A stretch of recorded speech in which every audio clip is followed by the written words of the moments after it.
政府实行宗教信仰自由政策，颁有宗教事务条例和藏传佛教活佛转世管理办法，依法保护活佛转世。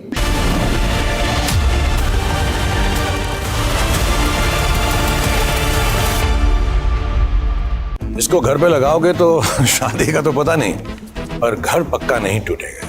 रुंगटा नहीं तो घर स्ट्रॉन्ग नहीं। रुंगटा स्टील TMT बार एकदम सॉलिड। पहाड़ों में एक हाइकिंग स्टिक भी बन सकती है। ये है सीक्रेट रेसिपी MDH का जीरा सिप जल जीरा मसाला। सिप सिप जीरा सिप जीरा सिप MDH का जल जीरा सिप MDH का जल जीरा सिप।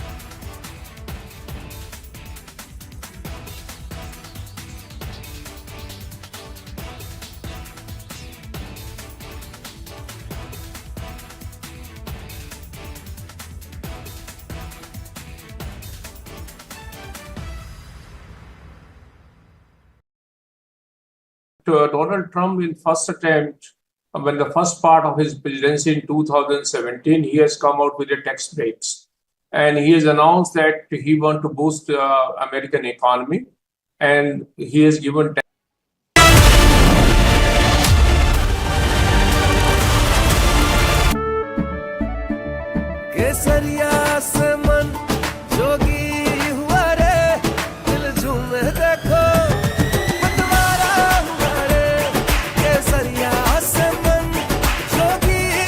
हर पल मनाओ केसरी त्योहार।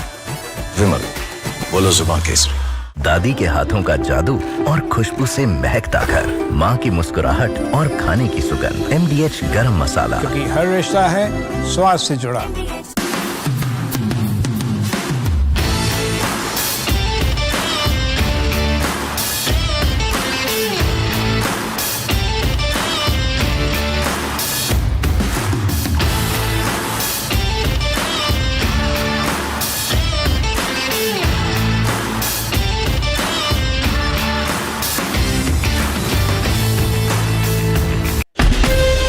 From Asia's largest news headquarters, setting the agenda for Bharat.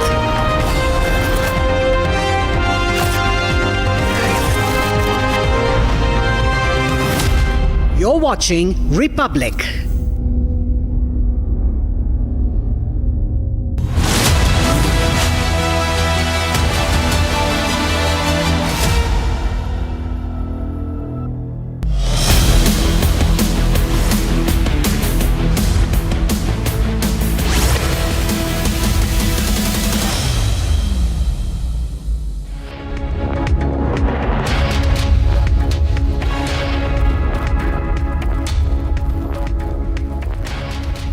A very good afternoon, viewers. It's 1 p.m. and you're watching Republic TV. I'm Deepak Suresh Kumar. The focus is on the BRICS summit, where the Prime Minister once again spoke tough on terror.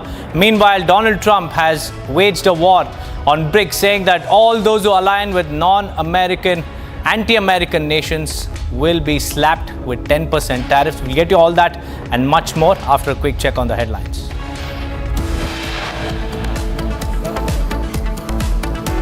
Big revelations by Tahawwur Rana as he admits that he was a trusted agent of Pakistan Army. Clashes reported during religious procession in several states. In Lakhimpur, stones allegedly pelted on Hindu homes. Pakistani spy Jyoti Malhotra was invited by Kerala government for tourism campaign, reveals RTI.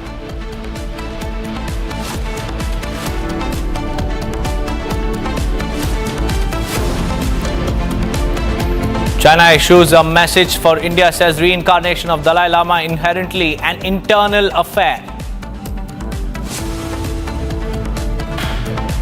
Youth brutally assaulted in Bengaluru over relationship dispute. Actor Darshan case referenced.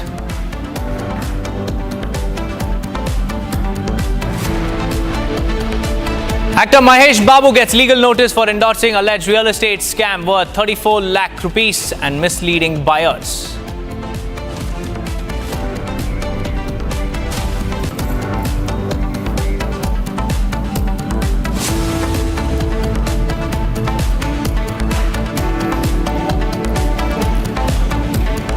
Viewers, we have some big breaking news coming in. This as far as Tahawwur Rana's interrogation is concerned by the Mumbai crime branch, and it seems like Tahawwur Rana has cracked under pressure and he has said that he was indeed a trusted agent of Pakistan Army. Rana has admitted that he was in Mumbai during 26/11 in 2008.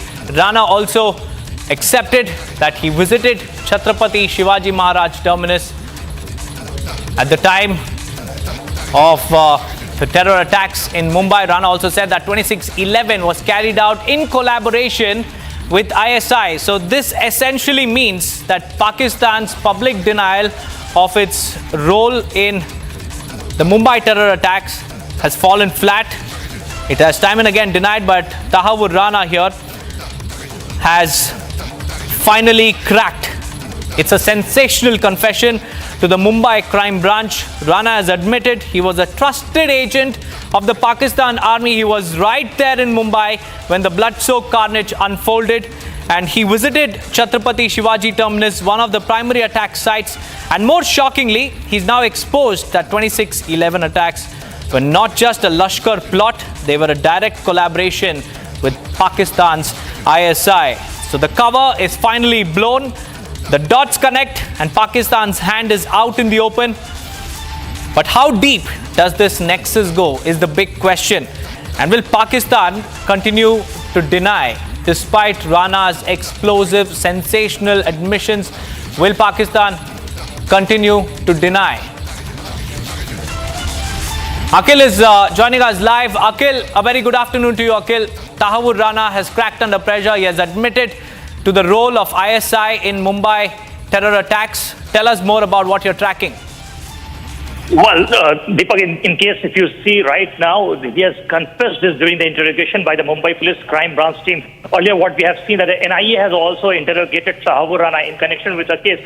And during this very interrogation, he has accepted that he was a very trusted agent for Pakistani establishment and the deep state of Pakistan, including the ISI as well. So at this point in time, during his confession, Tahawwur Rana has accepted that he was a trusted agent of Pakistani ISI and the Pakistani deep state in connection with the case. Because if you see at that point in time, when that incident took place back then in 2008, 26/11, at that point in time, he was there in the month of July and August.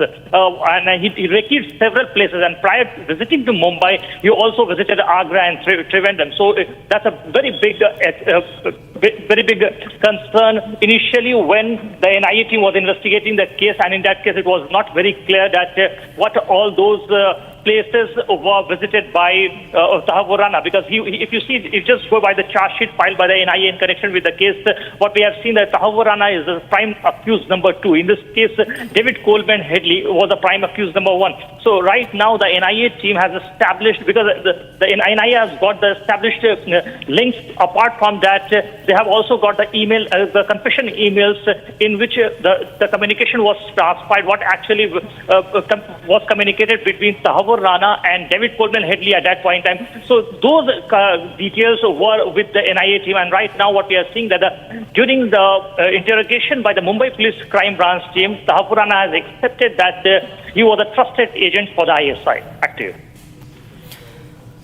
Right, Akhil, and it's also important to tell our viewers why this matters, because India's accusation against Pakistan is now backed by Rana's own words. So Pakistan can now not deny their role in the 26/11 attacks, Akhil.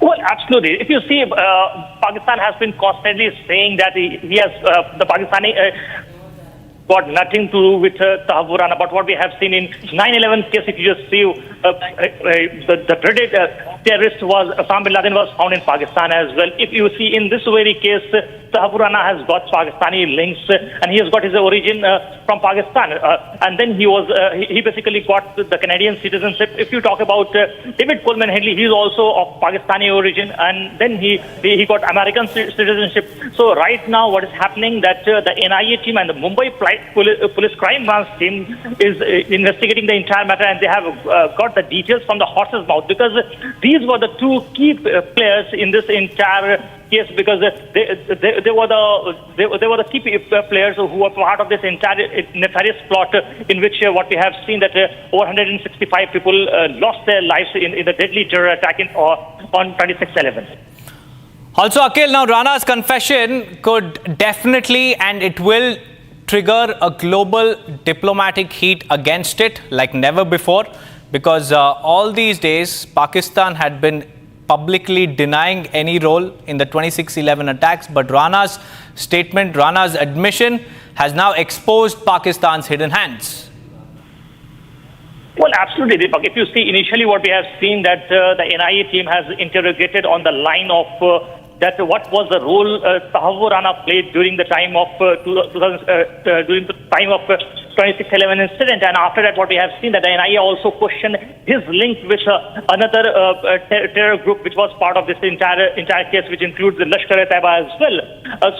What was his links with Hafiz Saeed in connection with the case, and was he in touch with Hafiz Saeed and other terror elements, other terror agents back in Pakistan? So these links will be established, because right now if you see NIA has been constantly questioning Tahawwur Rana regarding those elements as well, and the crucial part, the third part which we are saying regarding the links with the Pakistani deepest state. So right now it has been confirmed by Tahawwur Rana to the Mumbai Police Crime Branch team regarding this very incident that he was a very close associate and a trusted agent of the Pakistani deepest state, including the ISI.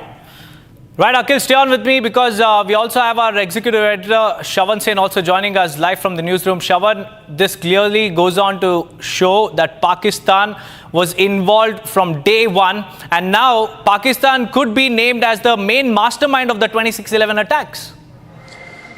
Well, Pakistan's role in 26/11 was always known. What is essentially happening right now are two important points. One, evidence that is being gathered by the National Investigation Agency following the questioning that was also done by the Mumbai Police Crime Branch. The first thing that has been revealed by Tahawwur Rana is his presence in Mumbai during the 26/11 carnage that took place. He has admitted that he was in Mumbai. Now, that raises some very uncomfortable questions about whether at all the investigative agencies were aware that he was there, and thereafter he fled from India, and how was that all possible? Now, that remains the unanswered aspect. The second is with regards to the role of the Pakistani military. It turns out that he has admitted before the Mumbai Police Crime Branch that he acted as a military agent of the Pakistani army.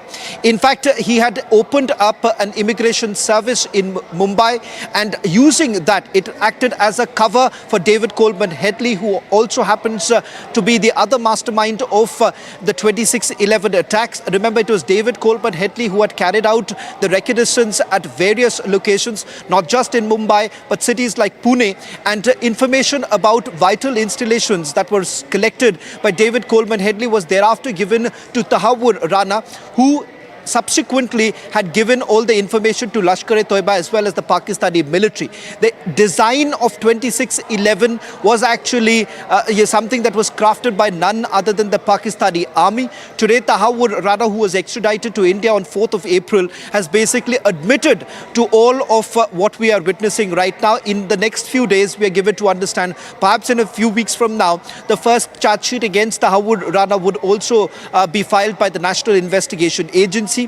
There is also a very high possibility that the Mumbai Police Crime Branch could also take custody of Tahawwur Rana. That's also expected in the next couple of days. In fact, the reason why Mumbai Police Crime Branch would be taking Tahawwur Rana into their custody is because, remember, the first case was registered by them, and the first set of evidence was actually gathered by the Mumbai Police Crime Branch.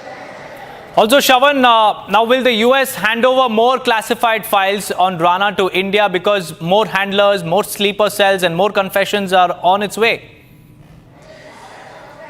Well, as far as Tahawwur Rana files are concerned, remember what the focus is right now is to whether at all there are some unknown aspects. The unknown aspects are pertaining to the presence of Pakistani military. The second is the presence of other spies in India at that point in time, because remember, this was well designed, well conspired by the Pakistani army itself. The fact of the matter is that this is not just the handiwork of the Lashkar-e-Toiba, but it is the handiwork of the Pakistani army. And these are unknown aspects of 26/11 carnage, and that is the reason why the focus right now on the investigation is with regards to whether at all, apart from Tahawwur Rana and David Colbert Headley, was there anyone else who was present in Mumbai when the 26/11 attack took place. Right, Shawan, thank you for joining us with those details. Now let's move on, viewers, because former Pakistani Foreign Minister Bilawal Bhutto Zardari has asserted that his country had no objection to extraditing terrorists like Hafiz Syed and Masood Azhar to India as a confidence-building measure. However, Bilawal Bhutto's remark did not go down well with Hafiz Syed's son Talha Syed, who claimed that his comments brought disgrace to Pakistan globally.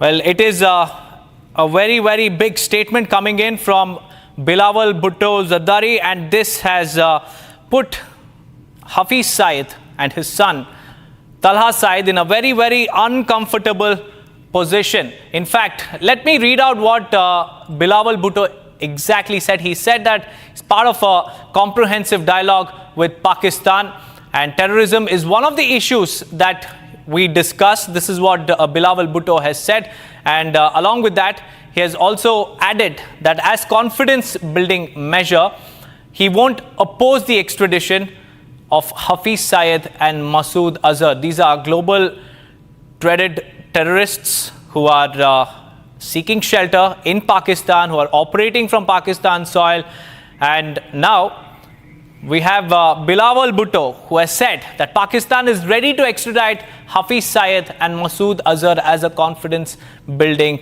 exercise. But it hasn't gone down really well with Talha Syed, the son of Hafiz Syed. Let's listen in.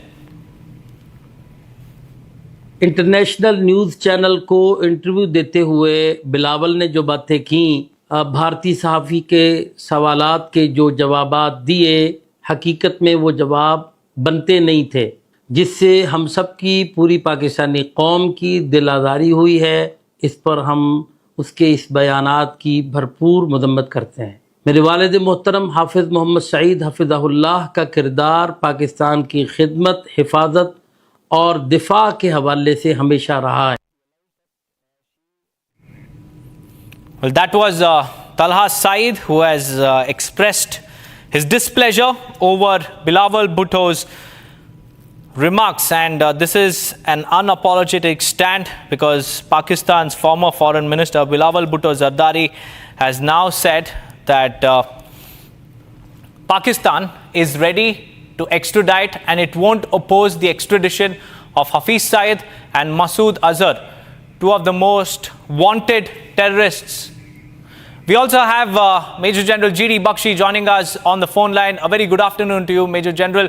How do you look at Bilawal Bhutto's statement? It has certainly irked Talha Syed, and Bilawal Bhutto has clearly said that Pakistan will not oppose the extradition. But what took them so long? What took them so long was they have now been caught with their hands in the till. You know, the simple fact is that Tahawwur Rana was a major in the Pakistan Army Medical Corps. He was a part of the military establishment. He has confessed to his guilt that he was here in Mumbai while these attacks were organized, planned, executed. You know, it is the writ of imprimatur of the Pakistani state written all over. Bilawal Bhutto's statement is very, very interesting. But the simple fact is that will this be the stand of the Pakistan government? We've already seen Hafiz Syed's son throw it back in a very, very rude and insulting manner. So I am not sure who Bilawal Bhutto is speaking for. We'd have to have some official confirmation. If they will go by this, then it is a step forward. It is a major step forward that they are willing to extradite Hafiz Syed and Masood Azhar. That will be the way to go. That's right. Also, Major General, this statement has definitely, irked Talha Syed, but many thanks, Major General, for your insights on that. Now let's move on to more breaking news that's coming in. A youth was brutally assaulted in Bengaluru over a relationship dispute. An actor Darshan case is now being reminisced because in a shocking incident in Bengaluru, a youth named Kushal was brutally assaulted by a group of 8 to 10 individuals who stripped him naked, crushed his private parts and recorded the entire assault video.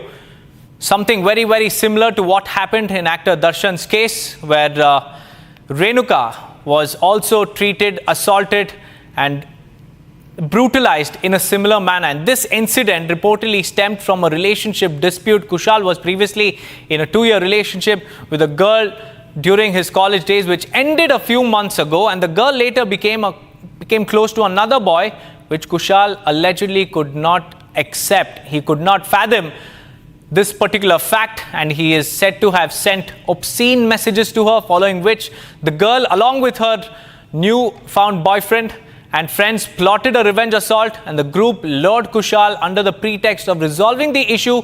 And then what happened was nothing less than a filmy style kidnapping incident, because they kidnapped him, they took him to a very secluded area near a lake and carried out the assault that you can see on your screens. They stripped him and then they assaulted him, and during the attack, one of the accused can also be heard in a video referencing the Renuka Swamy murder case involving actor Darshan, saying that this will end up like that case. The accused also threatened to make the video viral on social media. A case has been registered at the Sola Devanahalli police station. 4 accused, Hemant, Yashwant, Shivshankar and Shashank Gowda, have been arrested. Further investigations are underway.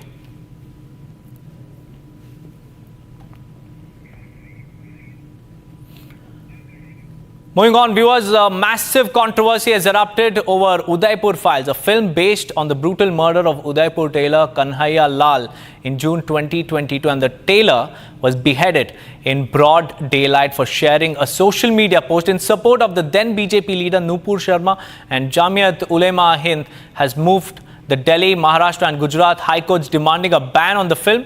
Here's a detailed report.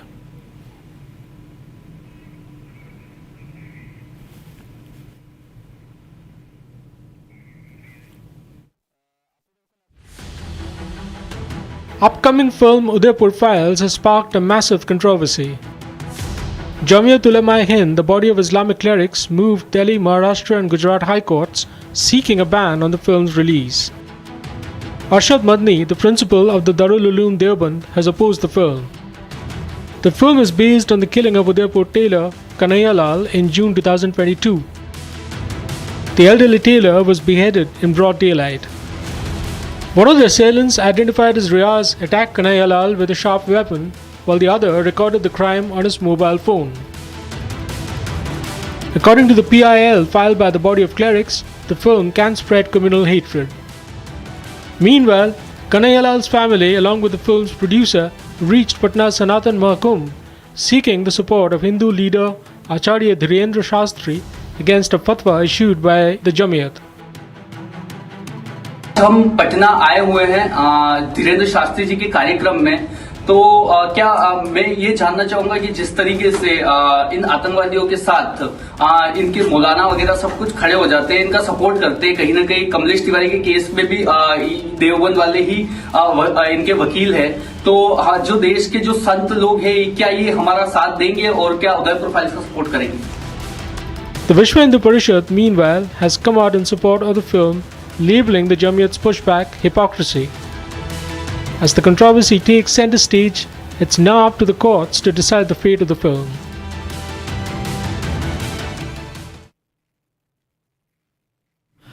Viewers, moving on to what's happening between Donald Trump and Elon Musk. US President is firing back at Elon Musk's latest political stunt of floating America party. Donald Trump has called it ridiculous. Here's more.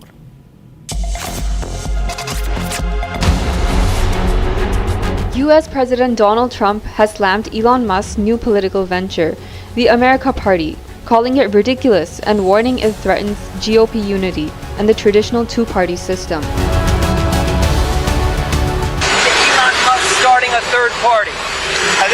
ridiculous to start a third party. We have a tremendous success with the Republican Party. The Democrats have lost their way, but it's always been a two-party system. And I think starting a third party just adds to confusion. It really seems to have been developed for two parties. Third parties have never worked. So he can have fun with it, but I think it's ridiculous. What's your feedback?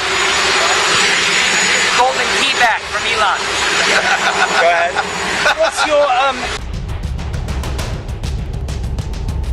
Just days ago, Elon Musk announced the launch of the American Party, aimed at breaking what he calls a one-party system, dominated by Democrats and Republicans. Musk plans to focus on flipping a small number of key congressional seats to influence legislation and shake up Washington's gridlock. Once allies, Musk and Trump have grown apart. Musk served briefly in Trump's administration, but left after opposing a major tax and spend bill. Their split has sparked public clashes, with Trump warning that a third party risks splitting conservative votes and weakening the GOP.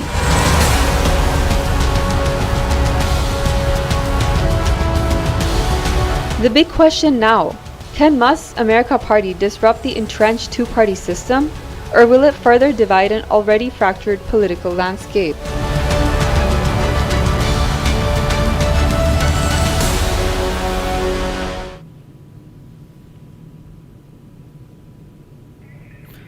Moving on, viewers, the terror attack in Pahalgam has found a mention on the global stage. At the BRICS summit in Brazil, Prime Minister Modi has sent out a very strong message on Pakistan and its sponsorship of terrorism. Additionally, India is also set to sign a counter-terrorism agreement with Brazil. Here's more. Kashmir's agony found a global platform at the BRICS summit in Brazil. The deadly terror attack in Pahalgam, which took several lives, was condemned by the BRICS nations. Prime Minister Modi delivered a pointed message to Pakistan that support to terror outfits won't be tolerated. Look at the para, it's 34, it's very clear. One is, there is unanimous condemnation of all the leaders. I think you need to know that.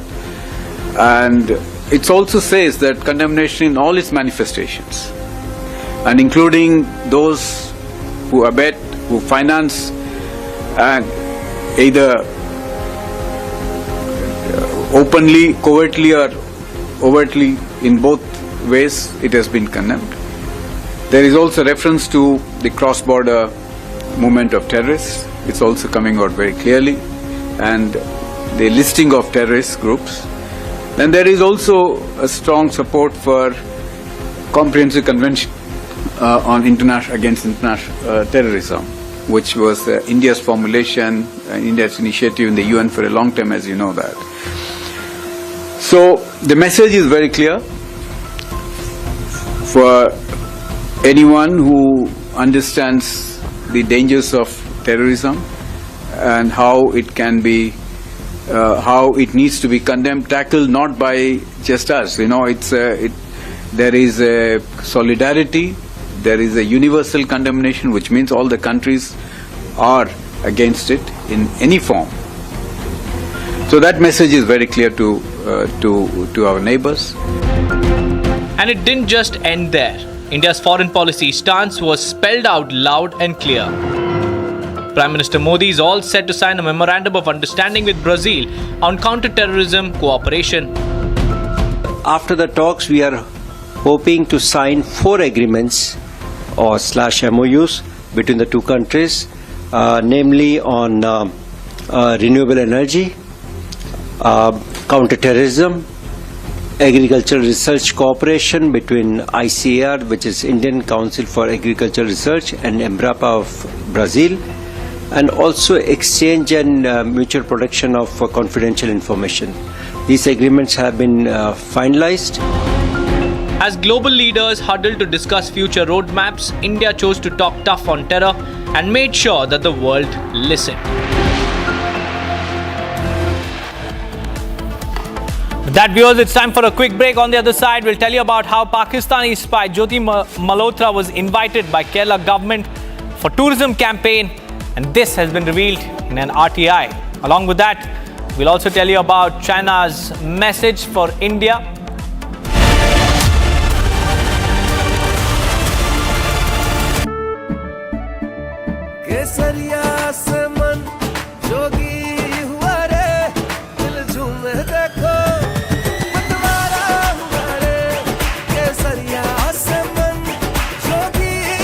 हर पल मनाओ केसरी त्योहार। विमल, बोलो जुबान केसरी। आधे bowl दही में 4 चम्मच MDH चटनी पुदीना मसाला डाला, स्टर करो, पुदीना चटनी तैयार। MDH चटनी पुदीना मसाला।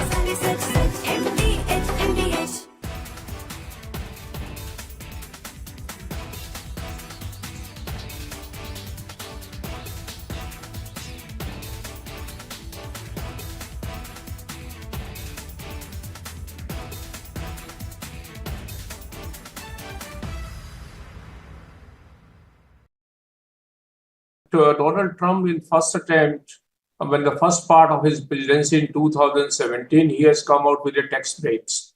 And he has announced that he wants to boost the American economy. And he has given tax breaks which were going to expire in 2025. So there was an obligation when the second term that he will extend the tax break which he has promised in 2017 to continue permanently.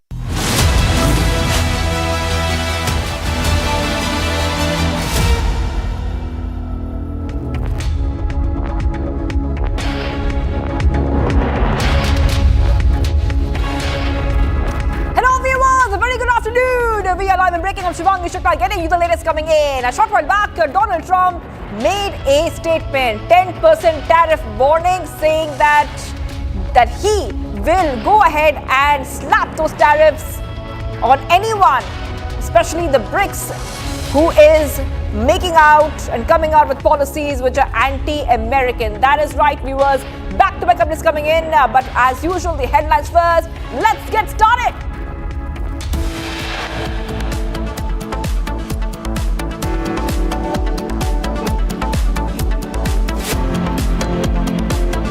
Top headlines, big revelation by Tahawwur Rana. Sources say he admits that he was a trusted agent of Pakistan Army.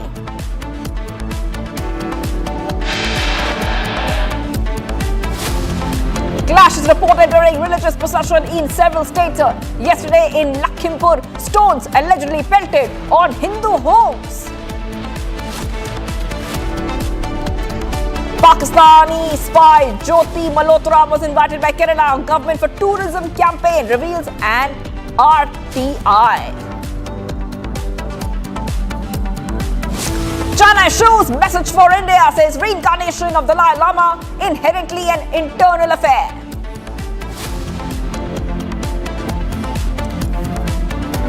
Youth brutally assaulted in Bengaluru over relationship dispute, actor Darshan case referenced. And Mahesh Babu gets legal notices for endorsing alleged real estate scam worth 34 lakh rupees and misleading the buyers.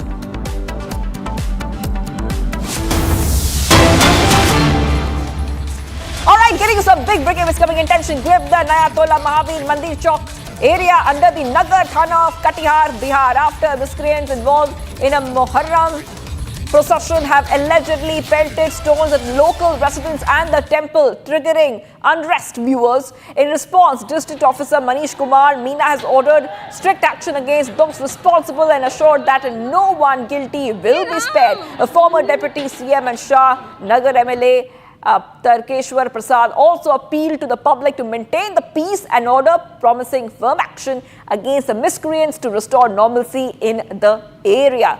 The pictures coming in, viewers, this is coming in from Bihar, ruckus during a Muharram procession. You can see those pictures as a stone pelting has been reported as local residents are pelting stones, and this is triggering a lot of unrest. We come to know that there is a order there for strict action against those who are responsible for this ruckus. And we have to move ahead right now, viewers, because we're getting violent clashes being reported in multiple places, in multiple states, including Uttar Pradesh. So next, we will tell you about this next story where during a Muharram in MP, Shahjahanpur, this time the incident happened when a procession reached Azad Chowk. So more clashes were reported there.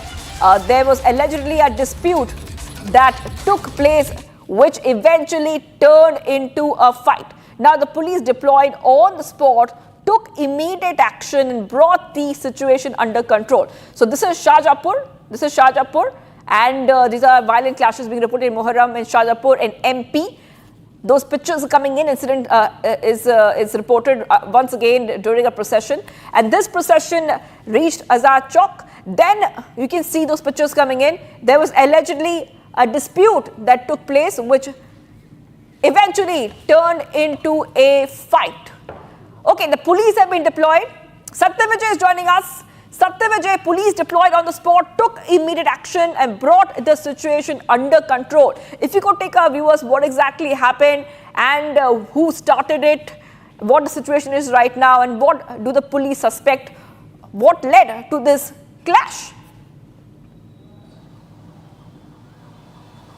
जी हाँ बिल्कुल, देखिए मध्य प्रदेश में दो जगह पर विवाद की स्थिति बनी, शाहजहाँपुर और उज्जैन। शाहजहाँपुर की अगर बात करें तो वहाँ पर मुहर्रम का जो जुलूस निकल रहा था उसमें उसी समाज के, एक ही समुदाय के, मुस्लिम समुदाय के ही दो पक्षों में विवाद हुआ, जिसके बाद पुलिस ने हालात पर काबू किया। ये जो विवाद है शाहजहाँपुर का, वो आपसी कहासुनी से शुरू हुआ और रूट को लेकर हुआ, और उसके बाद मुस्लिम समाज के ही जो दो गुट हैं वो आपस में भिड़ गए। इसके अलावा बात करें उज्जैन की, तो उज्जैन में भी मुहर्रम के जुलूस के दौरान पुलिस को लाठीचार्ज करना पड़ा। दरअसल हालात ये हुए कि जो तय रूट था मुहर्रम के जुलूस का, उस तय रूट से हटके जहां पर बैरिकेडिंग की गई थी, उस रूट पर मुहर्रम के जुलूस के लोगों ने जाने की कोशिश करी। हालांकि उन्हें समझाइश दी, समझाइश पर वो जब नहीं माने तो पुलिस को लाठीचार्ज करना पड़ा, और इस लाठीचार्ज में वहां पर भगदड़ जैसे हालात बन गए। खजूर वाली मस्जिद इलाका है जहां पर कि ये घटनाक्रम हुआ उज्जैन में, जहां पर कि मुहर्रम के जुलूस से पहले ही मुस्लिम समुदाय के लोगों के साथ बैठक की गई थी। उन्होंने ये माना था कि वो गीतानगर इलाके में नहीं जाएंगे, वहां पर बैरिकेडिंग की गई। इसके बाद भी लोग वहां पर जबरन घुसने की कोशिश करने लगे।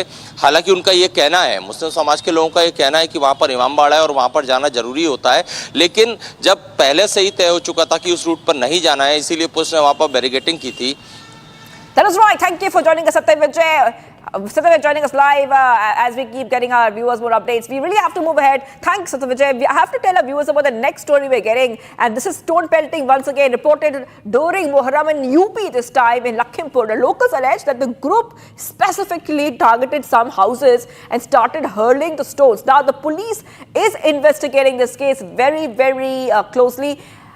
We are getting those pictures coming across to you as well. As you can clearly see, this is Lakhimpur, stones pelted during Muharram. You can see that this happened during a religious procession. My colleague Ajay Dubey is on the ground and is getting us the ground reality post the clashes which were reported. Let's take a look. Sir कल लगभग 5 बजे शाम की बात है। ताजिया उधर सुनसरी से निकल के आया, हमारे घर के पीछे से निकलता है और कभी रखा ना गया। कल करीब 1.5 घंटे तक ताजिया रख के दिया गया, वहां से उठाया नहीं। हमारे गांव के प्रधान जी अब्दुल हसीब जी वो भी थे साथ में, और उसके बाद में क्या नारे लगा रहे थे और पत्थर क्यों फेंकने लगे आपके घर पर? ये पाउडर फेंका पहले हमारे घर पे, तो हम लोगों ने मना कि घर में क्यों फेंक रहे हो पाउडर। ये हमारे लड़के ने मना किया ये पंकज को, तो जब मना करेंगे तो इनको पकड़ के खींच लिया और मारने लगे। तो हम लोग कह रहे ये क्या कर रहे हो, हम लोग जब दौड़े तब तक पत्थर चलने लगे। बाहर चलते हैं, तस्वीरें और भी आपको दिखाते हैं। घर में बिखरा ये पूरा ईटा पत्थर देखिए, छत पर भी फैला हुआ ईटा। आइए छत पर चलते हैं, आपको हम तस्वीरें दिखाते हैं किस तरीके से छत पर सारा सामान बिखराया गया है। छत के ऊपर चल के देखने को हमें जो घर के मालिक है वो कह रहे हैं, और देखिए यहाँ पर कितने ईंटे पत्थर पड़े हैं, गुम्बे पड़े हैं, और ये बता रहे हैं, कहानी की बानगी बता रहे हैं कि किस अंदाज में डराने के लिए, धमकाने के लिए ये सब कुछ किया गया। यहाँ पर जो घर का सामान है वो भी टूटा हुआ दिखाई दे रहा है, घर के सामान को भी देखिए तोड़ दिया गया है। आप यहाँ पर आप बताएं अंकल, क्या किस तरफ से जा रहे थे? ये इधर इससे जा रहे थे, पीछे से इधर से थे, और ये इधर से पत्थर यहीं से फेंके गए, इधर से वहां से। ये सारा पाउडर भी आपके घर के ऊपर बिखरा हुआ? ये सर वहां तक सब पाउडर फेंका, वो वहां से सब पड़ा है सब, और ये पैनल टूट गया। देखो इस पे ईंटा क्या नारेबाजी क्या कर रहे थे और उनकी मंशा क्या थी? ये पत्थरबाजी कर क्यों रहे थे? ये केवल हिंदू मुस्लिम भड़काना चाहते थे। आप लोग को डराने की कोशिश थी? ये और यहाँ हमारे घर से ये हिंदुओं का घर केवट का, इनके घर पे पत्थरबाजी, इनकी टीन टूट गई है। और वो वहाँ एक हिंदू का घर, वहाँ भी पत्थरबाजी, वहाँ भी उनके। हम आपको जरा तस्वीरें एक बार फिर से दिखाते हैं और अंदाजा लगाइए कि किस तरीके से डराने की कोशिश की गई। कल के दिन इस गांव के हिस्से में ईंटें पत्थर छत पर भी बिखरे हुए हैं। और जरा ऊपर से ही नीचे आपको तस्वीर दिखाते हैं, एक फ्रेम। जो स्थानीय लोग हैं दरवाजे पर इकट्ठा हैं, डरे सहमे ये लोग हैं अपनी सुरक्षा को लेकर। और इन ईंटें पत्थरों को देखिए, ये ईंटें पत्थर घर पर जब फेंके गए इस मंशा से फेंके गए कि लोगों को डराया जाए। ये बताइए, सुरक्षा को लेकर डर लग रहा है आप लोग को? बिल्कुल सर, डर तो लगी रहा। जब इस पुलिस की मौजूदगी में ये हुआ है सर, तो डर तो लगी रहा। वो देखो वहाँ दीवार की वो ऊपर देखिए टीन घर के सामने की दिखा रहे हैं, बाहर की तरफ अंदर की टीनें टूट चुकी हैं। जो पाउडर फेंका गया था, ये पाउडर क्या था और किस मंशा से? पता नहीं सर क्या था ये पाउडर में, इसमें वहाँ से फेंक रहे। तो हम लोगों ने मना कि घर में हमारे मत फेंको, अपने उसमें फेंको। नीचे उतरते हैं, जरा वहां भी चलकर देखते हैं, समझते हैं कि क्या मंशा थी। ये हिंदू आबादी जिस तरफ गांव की रहती है, बेहद डरी हुई ये आबादी है। सीढ़ियों पर भी आप देखेंगे गुम्मे के टुकड़े फैले हुए हैं। और जिस अंदाज में फेंके गए, लड़कों ने खुद अपने वीडियो बनाए, इंस्टाग्राम पे डाला है। अपना जो हलक दिखाने की कोशिश है, डराने की कोशिश है। घर के बाहर चलते हैं। आप बताइए, घर में मौजूद थी आप जब हमला हुआ? जी, यहाँ पे थे, बच्चों को लेके। ये बहू ने यहाँ पे खेल रहे थे, जब पत्थर आने लगे तो बहू इधर लेके कमरे में बच्चों को बंद कर दिया। डर पूरा परिवार डर गया होगा। डर के लिए, और सब सारे लोग बाहर थे, ये हम दोनों लोग। क्या नारेबाजी कर रहे थे ये लोग? वो सब वही खेल रहे थे, पाउडर खेल रहे थे। और उधर से पटाखे दगाने वाली बात आई, आपने कहा कि पटाखे दगा रहे थे, ये तो देखने को मिलता नहीं है। हाँ, पटाखे कभी नहीं दगते हैं, ना ही यहाँ पे रुकते हैं। यहाँ पे आते थे और चले जाते थे, लेकिन 1 घंटे तक रखे रहे। और हम 1-1.5 घंटा हो गया, हमने देखा कि इतनी देर तो कभी नहीं रुकते थे। उसके बाद इन्होंने यहाँ से वो यही पाउडर फेंकना शुरू किया। यहाँ पे हम लोग अपने घर के पास बैठे थे, लगभग वहाँ से 30 मीटर की दूरी पे। ये लोग झिल्लियों में उड़ा उड़ा के हम लोगों घर पे फेंक रहे थे। जब हमने मना किया, नहीं सुना किसी ने, हम वहाँ पे जाके मना करने लगे तो 4-5 लोगों ने पीछे से आके हमको पकड़ लिया, पीट दिया आपको? हाँ। अच्छा। जब हमने मना किया, फिर भी वहाँ पे कोई प्रशासन नहीं बोला कुछ भी। बाद में बीच बराव कराए और फिर वो लोग क्या किए, जैसे वहाँ ये हुआ लफड़ा तो वो लेके बढ़ाए ताजिया और फिर उसके बाद उधर से पत्थर फेंकने लगे। घर में बच्चे भी थे आपके। मुख्यमंत्री से सुरक्षा के लिए मांग क्या कीजिएगा? योगी जी से कहिएगा। हम तो चाहते हैं सभी लोगों की गिरफ्तारी हो, जितने लोग हैं जो दोषी हैं। अब तक अभी किसी की गिरफ्तारी नहीं हुई। FIR कराई है? FIR आपने कराई है? जी, आपके नाम आपने FIR कराई है? क्या FIR में मांग? FIR में हमने कहा जितने दोषी हैं सभी लोगों को सजा होनी चाहिए, हमें कड़ी से कड़ी सजा, हमें न्याय मिलना चाहिए।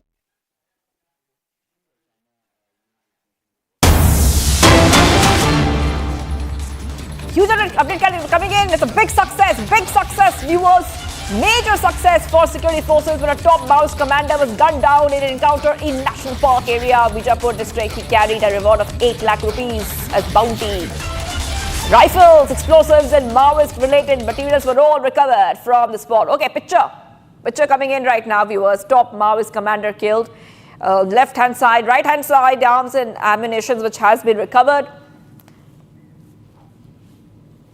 All right, let's go straight across to my colleague who's joining us. Bharat is joining us live from Bijapur. Bharat, I'm just coming across to you right now. Top Maoist has now been eliminated, and this is coming in, of course, as Amit Shah had made it very clear, Union Home Minister, that India will be a Maoist-free nation by the year 2026. Yes.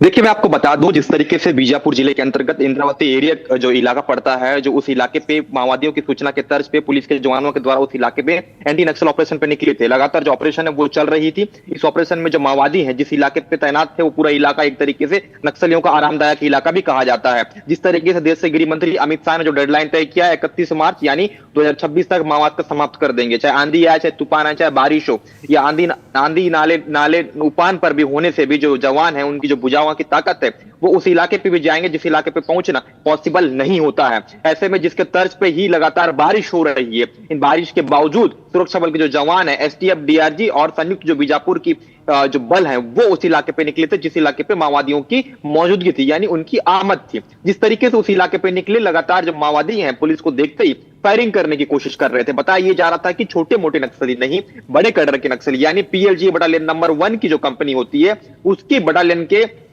जो माओवादिस्ट हैं उनकी मौजूदगी उस इलाके पे है, जिसकी सूचना पे पुलिस वहां पे निकलती है। पुलिस को देखने के बाद माओवादी जो है वो फायरिंग करने की कोशिश करते हैं, लोकेशन ले लेते हैं, लगातार जो फायरिंग है वो देखने को मिलती है। गोलियों की जो आवाज है, तड़तड़ाहट की जो आवाज है वो इर्द गिर्द के जो गांव है वहां तक आने लगती है। लगातार जिस तरीके से वहां पे हालात देखने को मिल रही थी, बारिश हो रही थी, बारिश होने के बावजूद बस्तर आईजीपी सुंदरराज की अगर बात की जाए वो लगातार पूरे thank you for getting those details. Yes, absolutely. Top Maoist commander has now been eliminated. He has been killed. We have to move ahead. Thank you so much for joining us there. Thank you so much for joining us. We really have to move ahead. We're getting some breaking news coming in. 3 miscreants riding a bike through petrol bomb at a house. And this is coming in town of Jalandhar and tried to damage the house.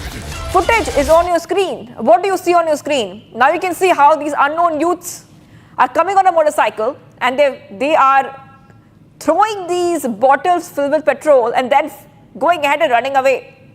Police have launched an investigation into the matter, getting in a reaction also from the BJP on the prevailing law and order situation in Punjab. Punjab में कानून व्यवस्था जब से आम आदमी party आई है ध्वस्त हो चुकी है। एक के बाद एक ग्रेनेड हमले के बाद, लगभग 1 डजन से ज्यादा ग्रेनेड हमले के बाद अब एक और ऐसा हमला पेट्रोल बम के द्वारा जालंधर में हुआ है। लोग आते हैं बाइक पर, बम फेंक कर चले जाते हैं। कानून पुलिस का कोई डर नहीं, क्योंकि कानून व्यवस्था ध्वस्त है। आम आदमी पार्टी अपनी सत्ता की लालच में मस्त है। केजरीवाल जी की सिक्योरिटी में पुलिस को व्यस्त करके रखा है, इसीलिए जनता की कोई चिंता नहीं। मोहाली में पुलिस हेडक्वार्टर पर आरपीजी हमला होता है, कट्टरपंथियों को खुली छूट दी जाती है, सिद्धू मूसेवाला की दिन दहाड़े हत्या होती है, किडनैपिंग, मर्डर हो रहे हैं, इंटरनेशनल कबड्डी प्लेयर मारा जा रहा है, नशा कारोबारी जो है वो धड़ल्ले से नशा बेच रहे हैं। और कानून व्यवस्था कहाँ पे व्यस्त है? राजनीतिक शत्रुओं के पीछे। और इसीलिए आज पंजाब में जो स्थितियाँ बनी हुई हैं ये आम आदमी पार्टी की निकम्मेपन की और उनके पुलिस के दुरुपयोग का एक प्रकार से प्रमाण है। भगवंत मान जी नाम के मुख्यमंत्री तो है, परंतु काम दिल्ली से हो रहा है। दिल्ली के आम आदमी पार्टी के नेता सरकार और पुलिस को चला रहे हैं और आज स्थिति बद से बदतर होती जा रही कानून की। Getting you some more updates coming in next segment. Bharat in 5 minutes. As it started, massive fire broke out at a godown inside a truck parking area in Navi Mumbai of Maharashtra. Firefighting at the godown, which is located near the agricultural produce market, is underway, and several vehicles, trucks, tempos have been destroyed in the fire. Trucks belonging to Kashmiri transporters were also destroyed. Massive fire also erupted at a paper factory in Ghaziabad of Uttar Pradesh early this morning. Fire engines have reached the spot and efforts to control the blaze are underway. No casualties or injuries have been reported from the incident so far. Devotees attending in Damanat Yatra in Jammu and Kashmir have been given radio frequency identification cards. These cards will be used to track the movement of pilgrims during the ongoing Yatra.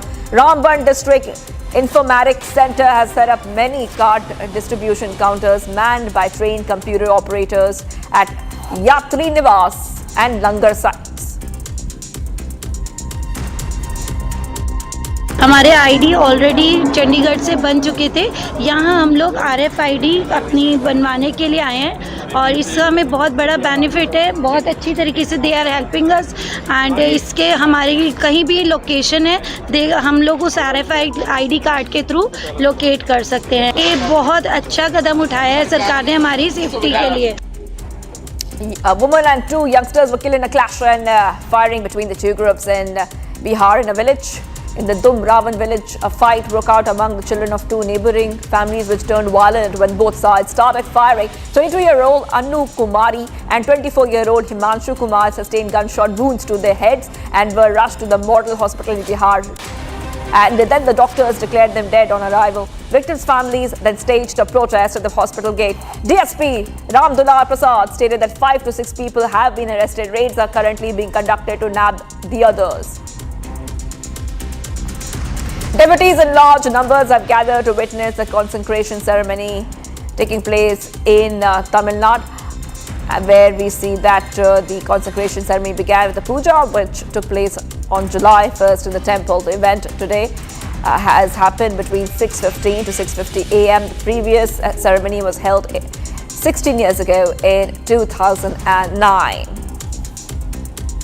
Madhya Pradesh CM Mohan Yadav will be heading to Punjab's Ludhiana. He shared that ever since India's government was formed, new employment opportunities, especially for the youth, have been continuously emerging in Madhya Pradesh. He said the efforts are underway to promote industries in the state, particularly crop-based industries, so that crops receive fair prices. Industries for dairy products are also being established. He says that earlier he visited Surat and Bengaluru, and now he will be visiting Ludhiana for this purpose.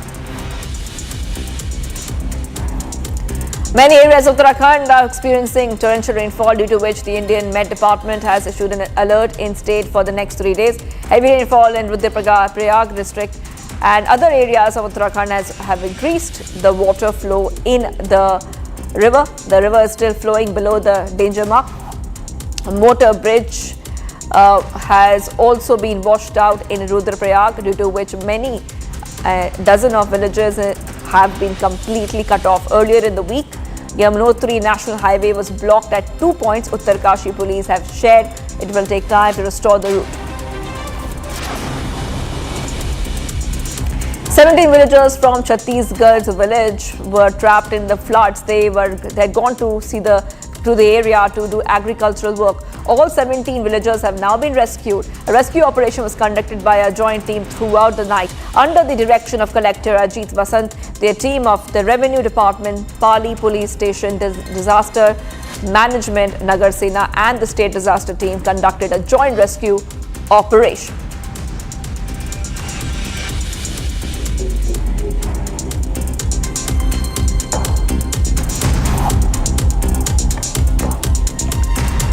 Let's move ahead right now. The top court has agreed to urgently list petitions challenging the Election Commission's decision to carry out a special intensive revision of electoral rolls in Bihar. Supreme Court will hear batch of pleas on July 10th. Here's more to the story. The Supreme Court of India has agreed to hear a batch of petitions against the Election Commission's decision to carry out a special intensive revision of electoral rolls in Bihar, a move that comes just ahead of the assembly elections. The plea was mentioned for urgent hearing before a bench of Justices Sudhanshu Dhulia and Joy Malia Bagchi. The petitions have been filed by political parties like the TMC and the RJD. Both of these parties have raised concerns over the Election Commission's June order, requiring all voters not listed in the 2003 rolls to submit fresh documentation proving their eligibility, marking the beginning of a likely nationwide exercise. Opposition is claiming that the move violates key constitutional rights, including the right to equality, freedom of expression and the right to vote, as well as election laws like Representation of People's Act. The petitioners fear that the revision drive could arbitrarily remove lakhs of legitimate voters from the rolls without proper notices or process, threatening the fairness of the upcoming election cycle.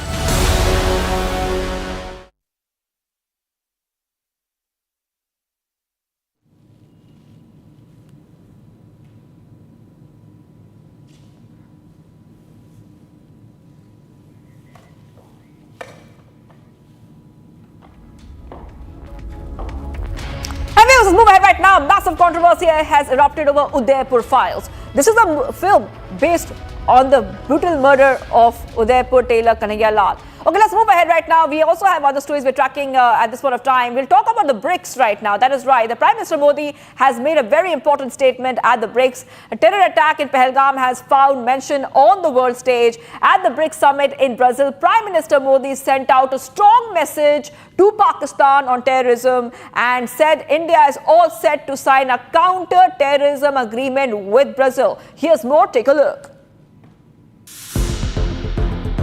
Kashmir's agony found a global platform at the BRICS summit in Brazil. The deadly terror attack in Pahalgam, which took several lives, was condemned by the BRICS nations. Prime Minister Modi delivered a pointed message to Pakistan that support to terror outfits won't be tolerated. Look at the para, it's 34, it's very clear. One is there is unanimous condemnation of all the leaders. I think you need to know that. And it also says that condemnation in all its manifestations, and including those who abet, who finance, and either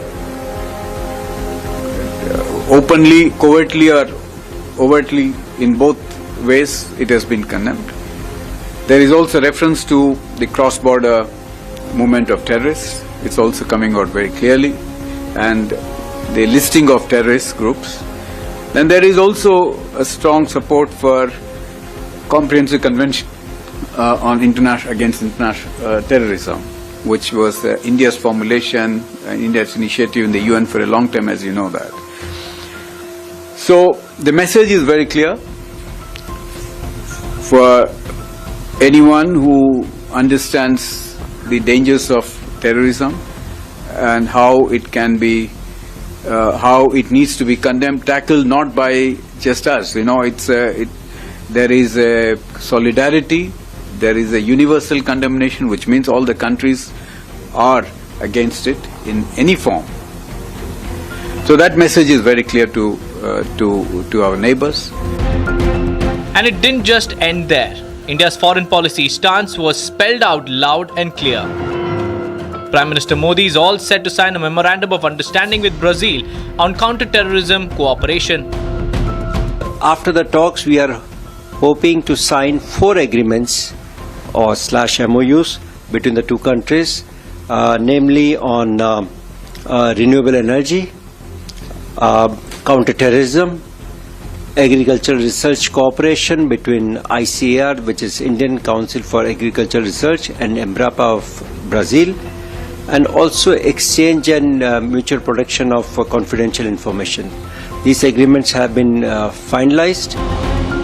As global leaders huddled to discuss future roadmaps, India chose to talk tough on terror and made sure that the world listened. And viewers, President Donald Trump is firing back at Elon Musk's surprise new political move, the launch of the America Party. Trump calls it ridiculous and warns it could fracture the Republican Party. Here's a report.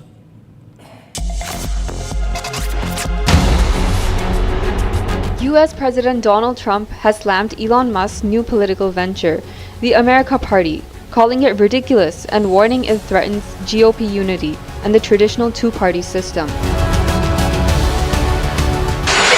Musk starting a third party. I think it's ridiculous to start a third party. We have a tremendous success with the Republican Party. The Democrats have lost their way, but it's always been a two-party system. And I think starting a third party just adds to confusion. It really seems to have been developed for two parties. Third parties have never worked. So he can have fun with it, but I think it's ridiculous. What's your golden key back? Golden key back from Elon. Go ahead. What's your Just days ago, Elon Musk announced the launch of the American Party, aimed at breaking what he calls a one-party system, dominated by Democrats and Republicans. Musk plans to focus on flipping a small number of key congressional seats to influence legislation and shake up Washington's gridlock. Once allies, Musk and Trump have grown apart. Musk served briefly in Trump's administration, but left after opposing a major tax and spend bill.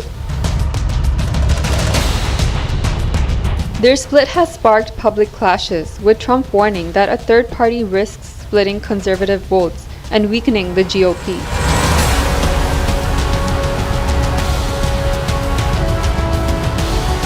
The big question now, can Musk's America Party disrupt the entrenched two-party system, or will it further divide an already fractured political landscape?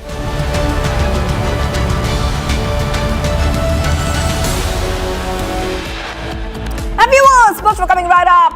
Pakistani spy Jyoti Malhotra was invited by the Kerala government for tourism campaign, reveals an RTI. And viewers, China issues message for India, says reincarnation of the Dalai Lama inherently an internal affair. Stay tuned.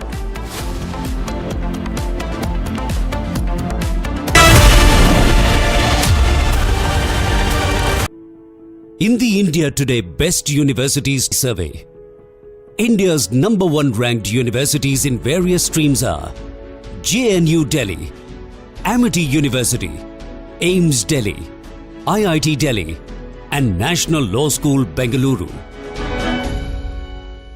MDH की हल्दी मिर्ची धनिया करे कमाल, ये रंग दे, ये खुशबू दे, ये तीखा, ये कम पड़े, क्या निराला MDH मसाला।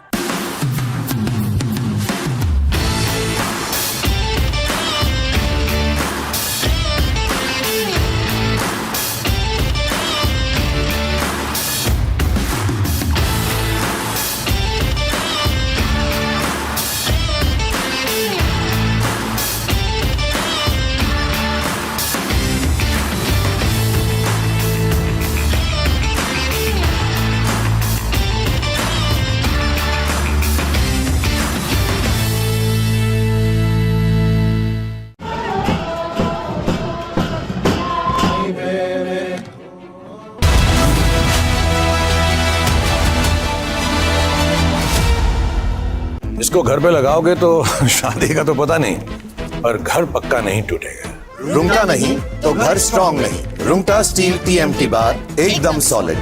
पहाड़ों में एक हाइकिंग स्टिक भी बन सकती है।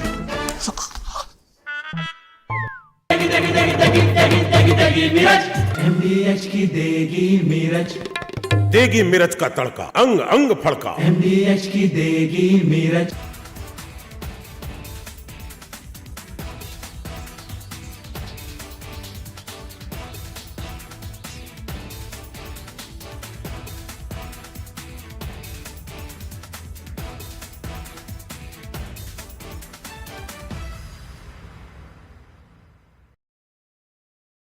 Donald Trump in first attempt, when the first part of his presidency in 2017, he has come out with the tax breaks.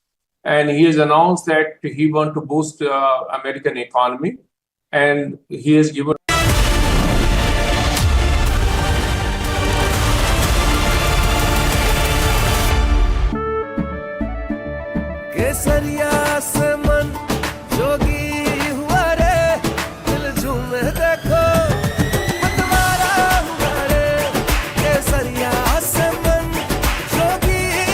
हर पल मनाओ केसरी त्योहार। विमल, बोलो जुबान केसरी। अब छोलिया हो या लोबिया, सफेद चने या काले चने, सब कुछ मजेदार बने।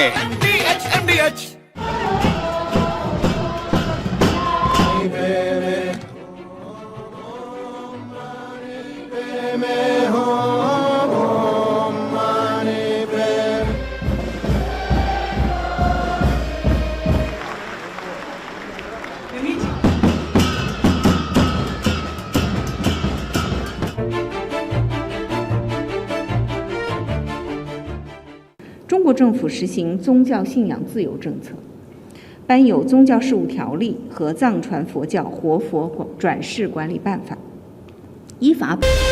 From Asia's largest news headquarters, setting the agenda for Bharat.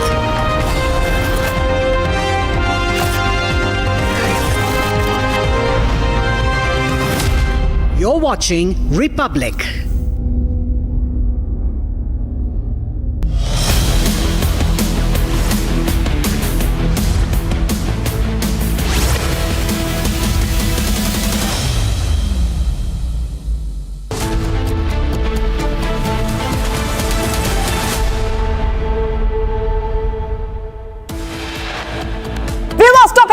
Big revelation by Tahawwur Rana. Sources say he admits that he was a trusted agent of Pakistan Army.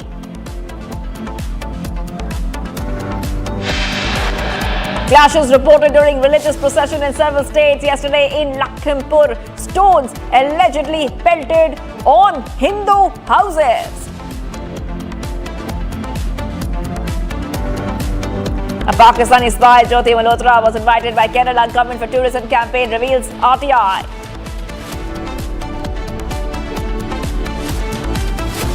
China issues message for India, says reincarnation of the Dalai Lama inherently an internal affair.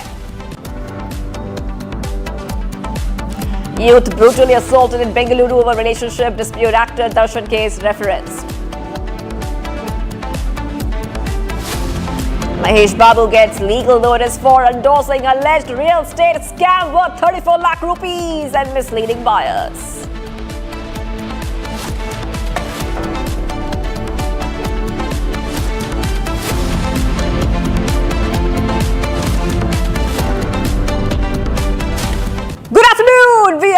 breaking. I'm Shivangi Shukla getting you the latest coming in. China rejects US tariff threat. That is right. China rejects US tariff threat over BRICS alignment. The Chinese government criticized the use of tariffs as a tool of coercion and pressure after US President Trump warned that he could impose an additional 10% tariff on countries that align themselves with the BRICS bloc. Foreign Ministry spokesperson Mao Ning said that BRICS cooperation is open and inclusive and not directed against any nation, and reiterated that China opposes trade wars and arbitrary tariff measures. Comments come after Trump posted on social media sanctions for countries that align themselves with BRICS, which held its 17th Leaders Summit on Sunday in Rio de Janeiro without the physical presence of the presidents of China and Russia. That is right, viewers. Back-to-back is coming in right now. China rejects US tariff threat over BRICS alignment. And remember that this is coming just after Donald Trump, I repeat, Donald Trump had said that anyone who aligns themselves with anti-American statements and policies will be slapped with 10% tariff on nations which side with BRICS. He's warned that the countries which side with the policies of the BRICS alliance that go against US interests will be hit with an extra 10% tariff. Trump has criticized BRICS again and again. Remember, BRICS consists of members like Russia, India, China, which were designed to boost countries' international standing and challenge the US and Western Europe. But what we see right now is that Donald Trump had written on Truth Social, any country aligning themselves with the anti-American policies of BRICS will be charged an additional 10% tariff. There will be no exception to this policy. Post that, we're coming to know that China has rejected US tariff threat over the BRICS alignment. The Chinese government criticized the use of tariffs as a tool of coercion and pressure after US President Trump warned that he could impose an additional 10% tariff on countries that align themselves with the BRICS bloc. That is right.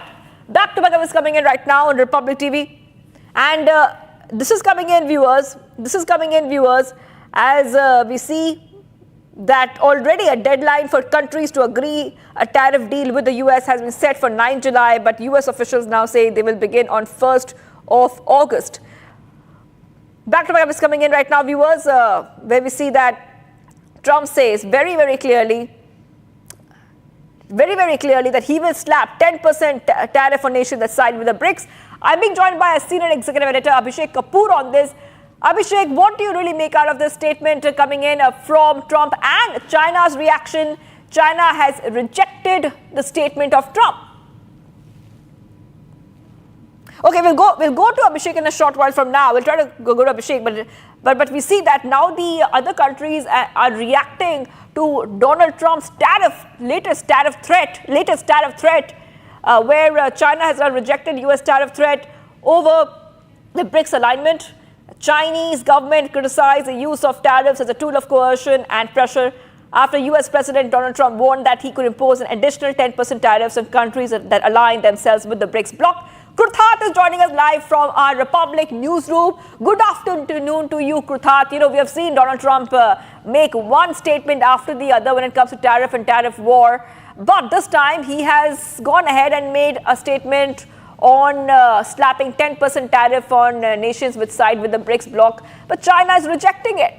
Indeed, and Shivangi, this is a big development that is coming in because President Trump just earlier this morning had tweeted that if any nation supporting the BRICS or any of the BRICS member nations act on a policy that is anti-American, then they will have to face a 10% tariff. Now, this is substantially lower than his original threat of about 100% tariff, but nonetheless, the tariff threat is looming now on BRICS countries. This particular threat is being looked in the context of a possible conversation around a BRICS currency or an introduction to an alternative global trade currency that would rival the US dollar, something that India as a nation, as a founding member of the BRICS, has always rejected as a matter of policy. However, However, the Trump's recent threat has now initially got a reaction from the Chinese, because the Chinese and the Russians are very keen on de-dollarization, and subsequently now the Chinese Communist Party is reacting to President Trump's threat, saying that through coercion and bullying he will not get his way. But remember, China was also one of the key countries that in fact came to an understanding with the United States all the way back in June on critical minerals, a deal that Trump had even announced before the CCP could even acknowledge it,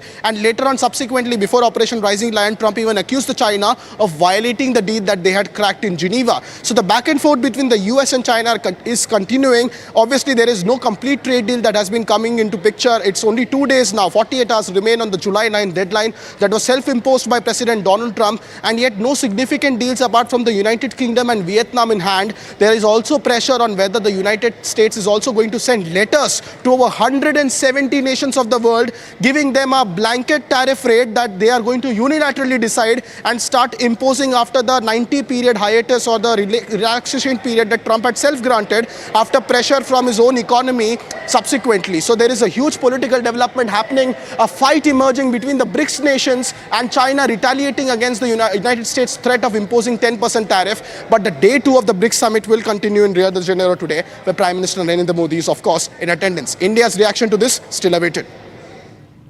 All right. Thank you for joining us there, Kruta, with all those details. I will be coming back to you for more on the story as we see that tariff war get a little bit more intense when Donald Trump's made a statement. But we're getting some more breaking updates coming in. Let's go to the next breaking update coming in. Big breaking news in the 26/11 terror plot. The mask is off. A terror link is exposed. Tahawwur Rana, the man who was once walking Mumbai streets as blood was being spilled, has now confessed to the Mumbai crime branch. He admits he was a trusted agent of the Pakistan army, trained by the Lashkar-e-Taiba, and was present in Mumbai during the 26/11 carnage. He visited Chhatrapati Shivaji terminus, exact site where the bullets rained. But here's the biggest bombshell. Rana says the 26/11 attacks were not just a Lashkar operation. They were carried out in full collaboration with Pakistan's ISI. Pakistani establishment is now caught red-handed. I want to go across to my colleague Akil.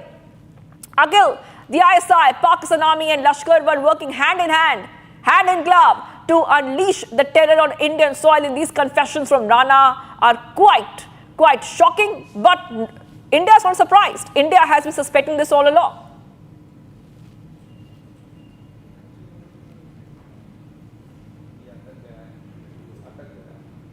Okay, we're having some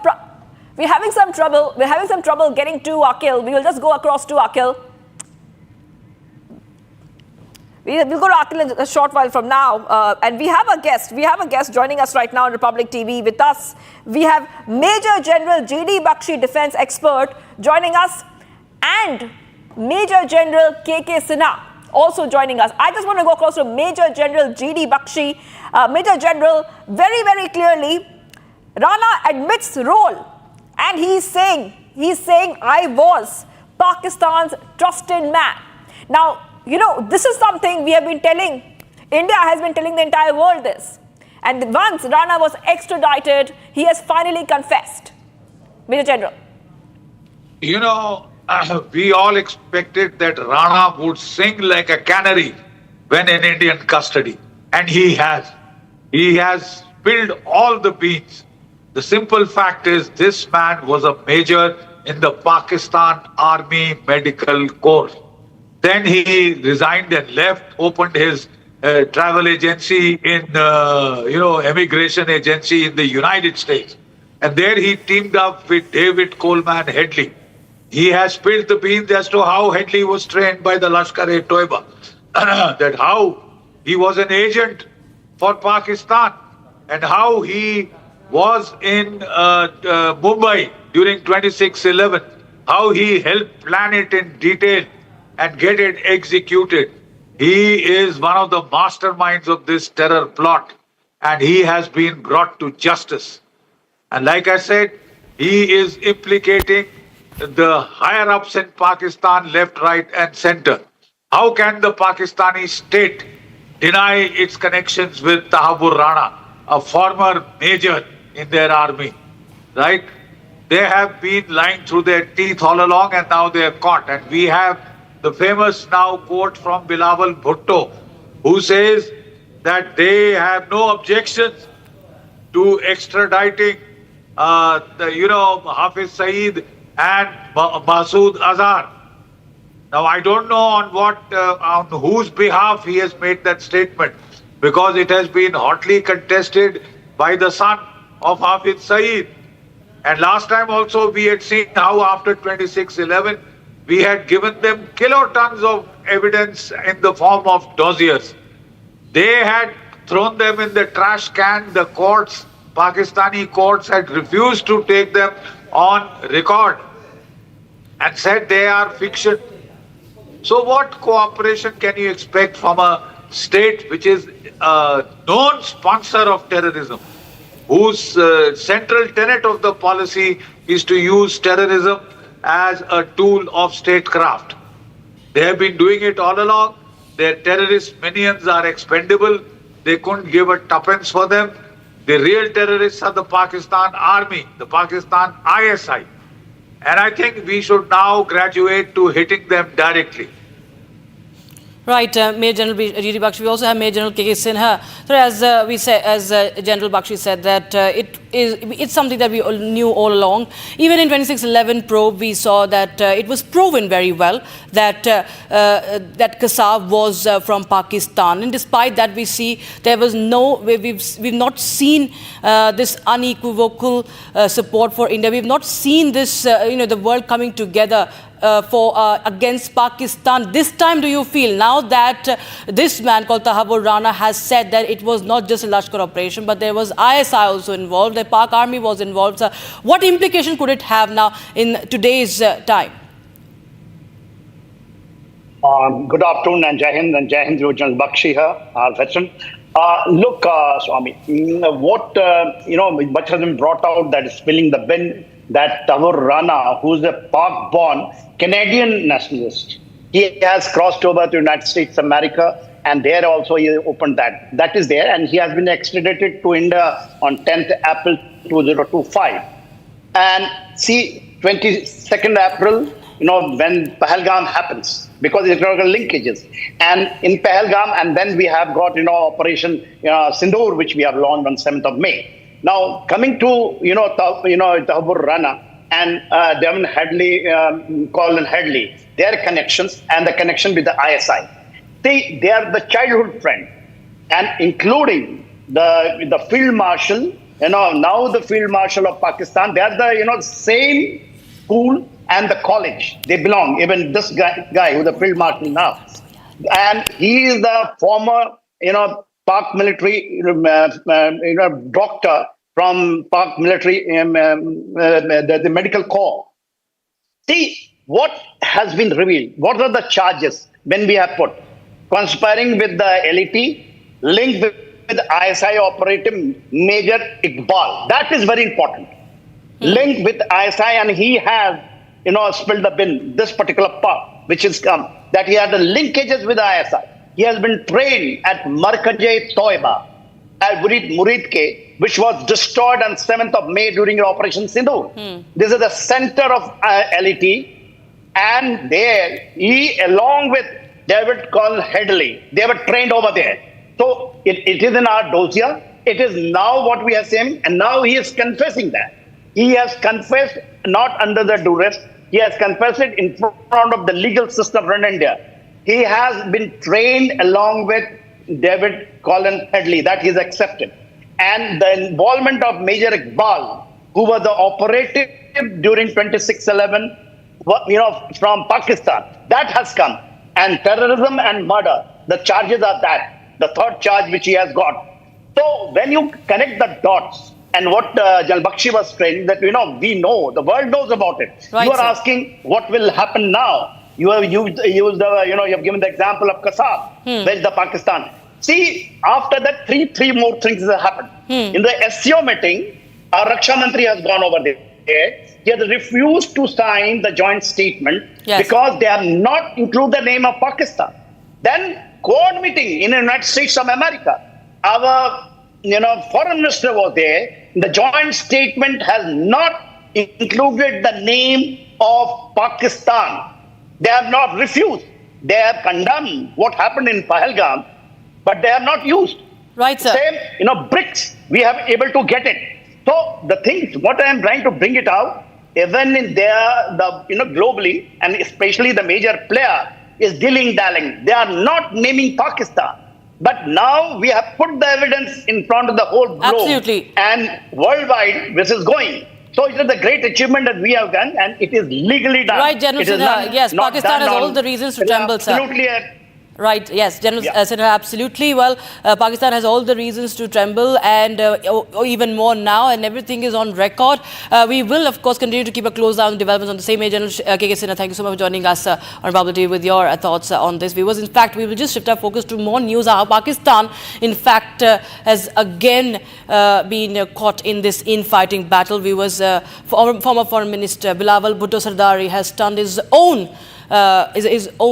country, openly saying that Pakistan has no objection to extraditing global terrorists like Hafiz Saeed and Masood Azhar to India. This isn't just a political statement, it's a direct hit at Pakistan's terror factories. Now what follows?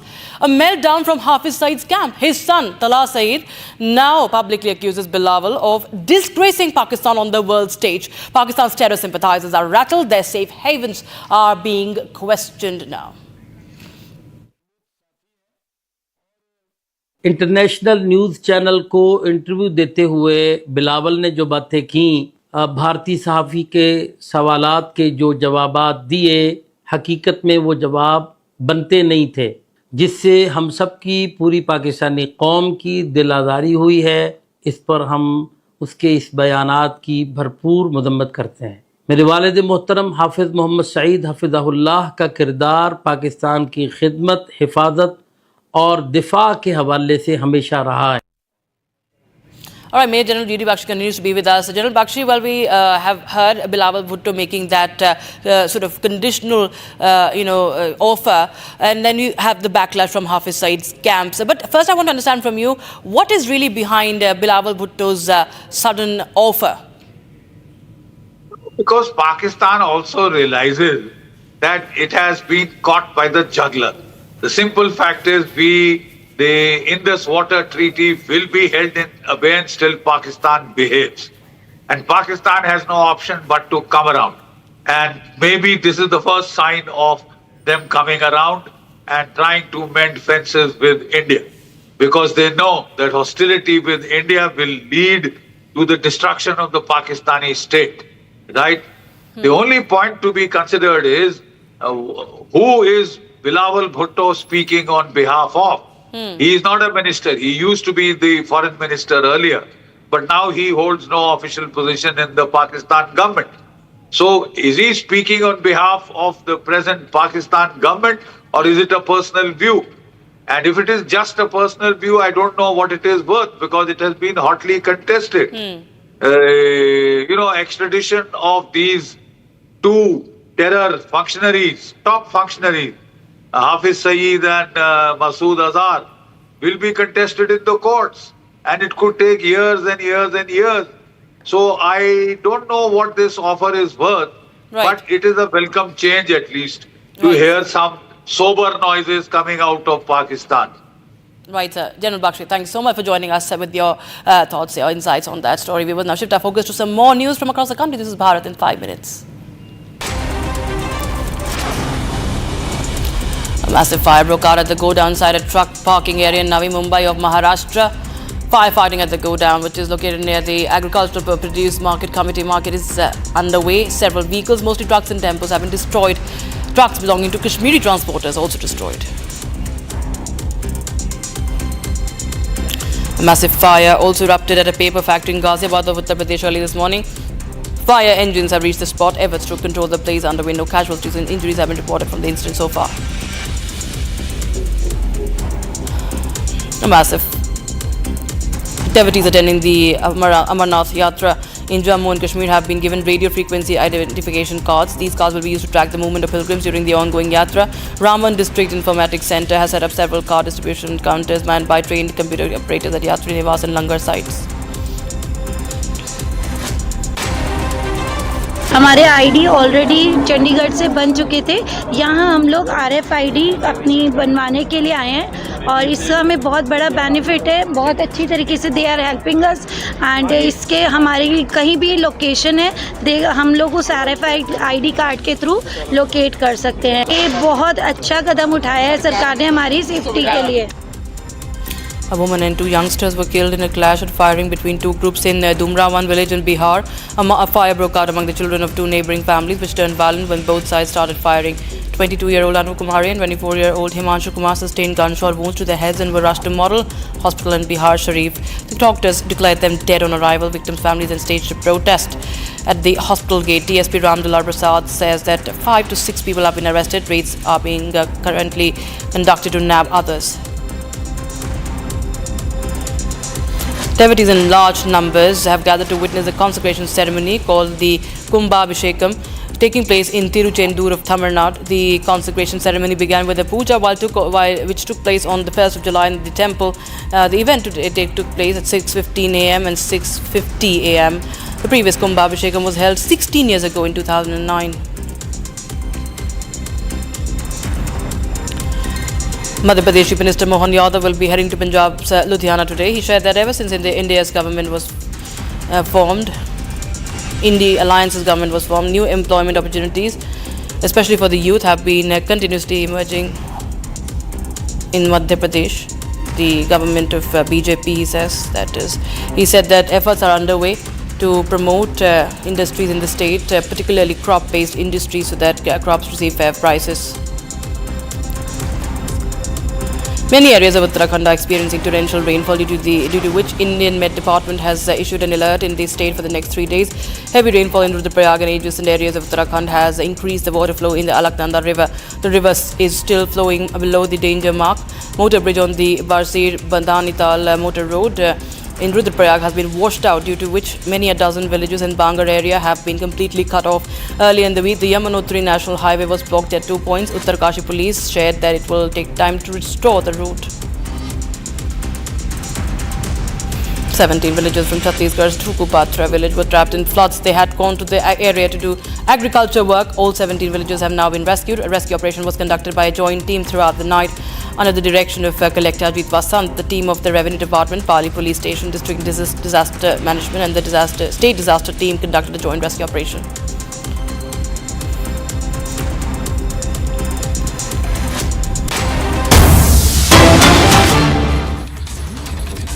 Time for a short. Alright, because we have some breaking news coming in. Crackdown on illegal immigrants in Delhi continues. And 18 illegal Bangladeshis and the natives have been deported. 29 in fact.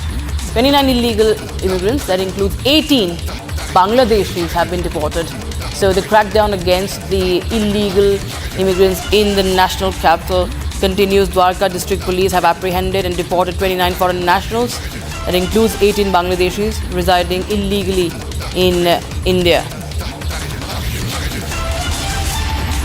And this is, of course, in the latest round of the arrests as far as these immigrants, the illegal immigrants are concerned. 4 Nigerians, also included 2 nationals from the Ivory Coast, have also been arrested. Now they are going to be deported.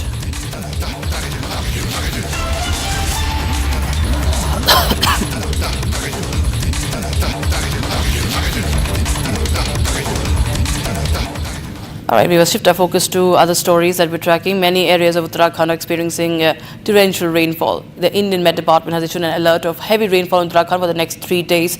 A motor bridge on the Barsir-Bandhanital motor road in Rudraprayag was washed out, due to which many a dozen villages in Bangar area were completely cut off. Here's more.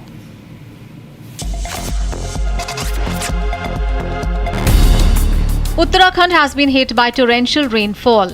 Heavy rainfall is on the forecast for Uttarkashi, Tehri, Bagheshwar, Dehradun and Rudraprayag.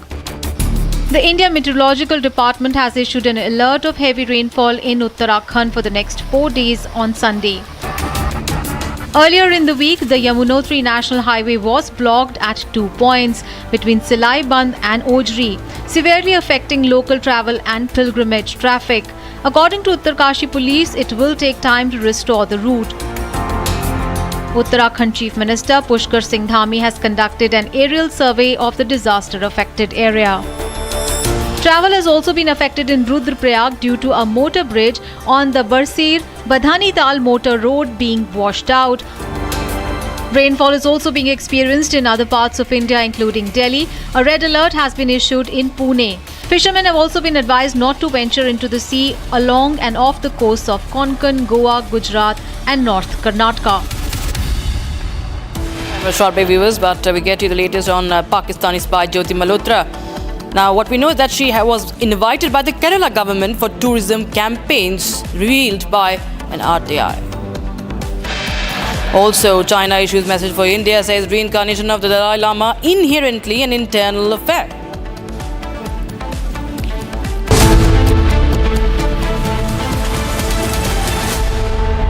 ये है secret recipe MDH का जीरा SIP जल जीरा मसाला। SIP जीरा SIP MDH का जल जीरा सिप MDH का जल जीरा सिप। केसरिया से मन जोगी हुआ रे, दिल झूमे देखो पतवारा हुआ रे। केसरिया से मन जोगी हुआ। हर पल मनाओ केसरी त्योहार। विमल, बोलो जुबान Kesari.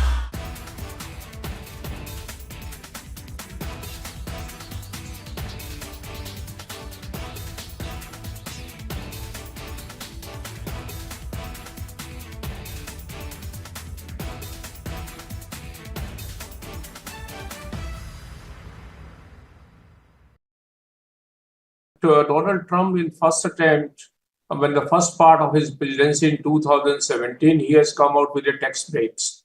And he has announced that he wants to boost the American economy. And he has given tax break which were going to expire in 2025.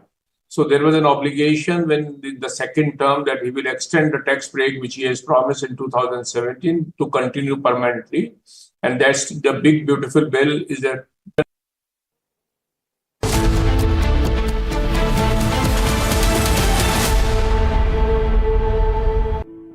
In the India Today Best Universities Survey, India's #1 ranked universities in various streams are JNU Delhi, Amity University, AIMS Delhi, IIT Delhi and National Law School Bengaluru.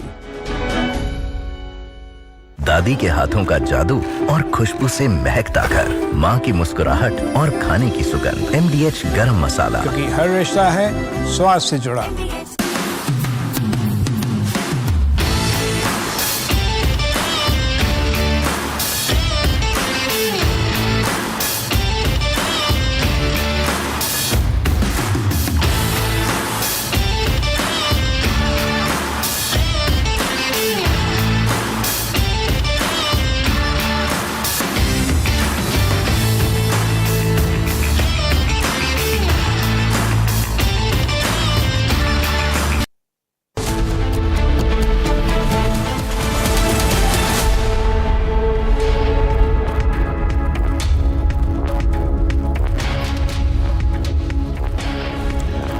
Hello and welcome. You're watching Republic TV with me, Akanksha Khajuria. In the next half an hour, we'll tell you about this big admission by 2611 mastermind Tahawwur Rana. But first, as always, the headlines.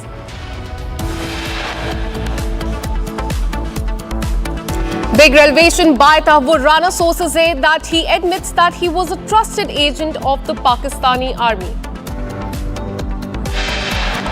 Clashes reported during religious procession in several states yesterday in Lakhimpur in Uttar Pradesh. Stones were pelted on the Hindu houses.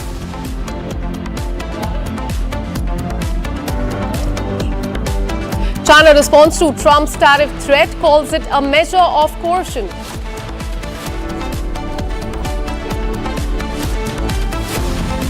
Pakistani spy Jyoti Malhotra was invited by the Kerala government for tourism campaign, and this is what has come to the fore through RTI.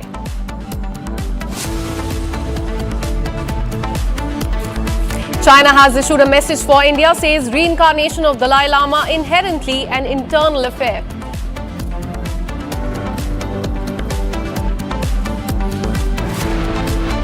Mahesh Babu gets legal notice for endorsing a real estate scam worth 34 lakh rupees and misleading the buyers.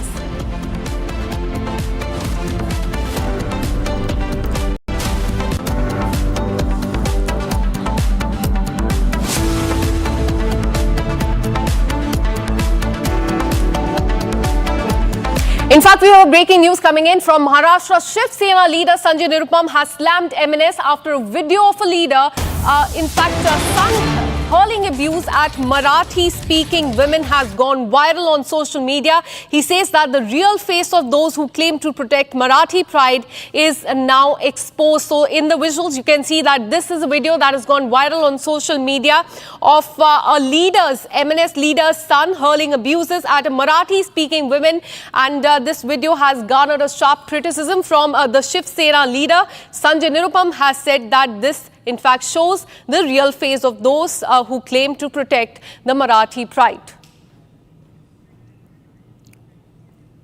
In fact, on cam, you can see that is the MNS leader's son, which was in fact at night was seen harassing a woman and hurling abuse at her. And this video has gone viral on social media. Sharp criticism coming to the fore from the leaders there in Maharashtra, saying that now this is the real face of MNS that has been exposed by this viral video that you can see on the screen. This man that you can see on the screen is the son of MNS leader who was seen harassing a woman there in Maharashtra, hurling abuses at her. And what we are learning is that this was a Marathi-speaking woman who was abused by the MNS leader's son in this video. In fact, Shiv Sena has hit out at MNS, saying that this is now their real face that has been exposed. Shiv Sena has said that people who claim to protect the Marathi pride have now been exposed, as what we're learning is that this lady in the visuals that you can see was a Marathi-speaking woman that was abused by the MNS son's leader, and this is very concerning, in fact, a video that has come to the fore.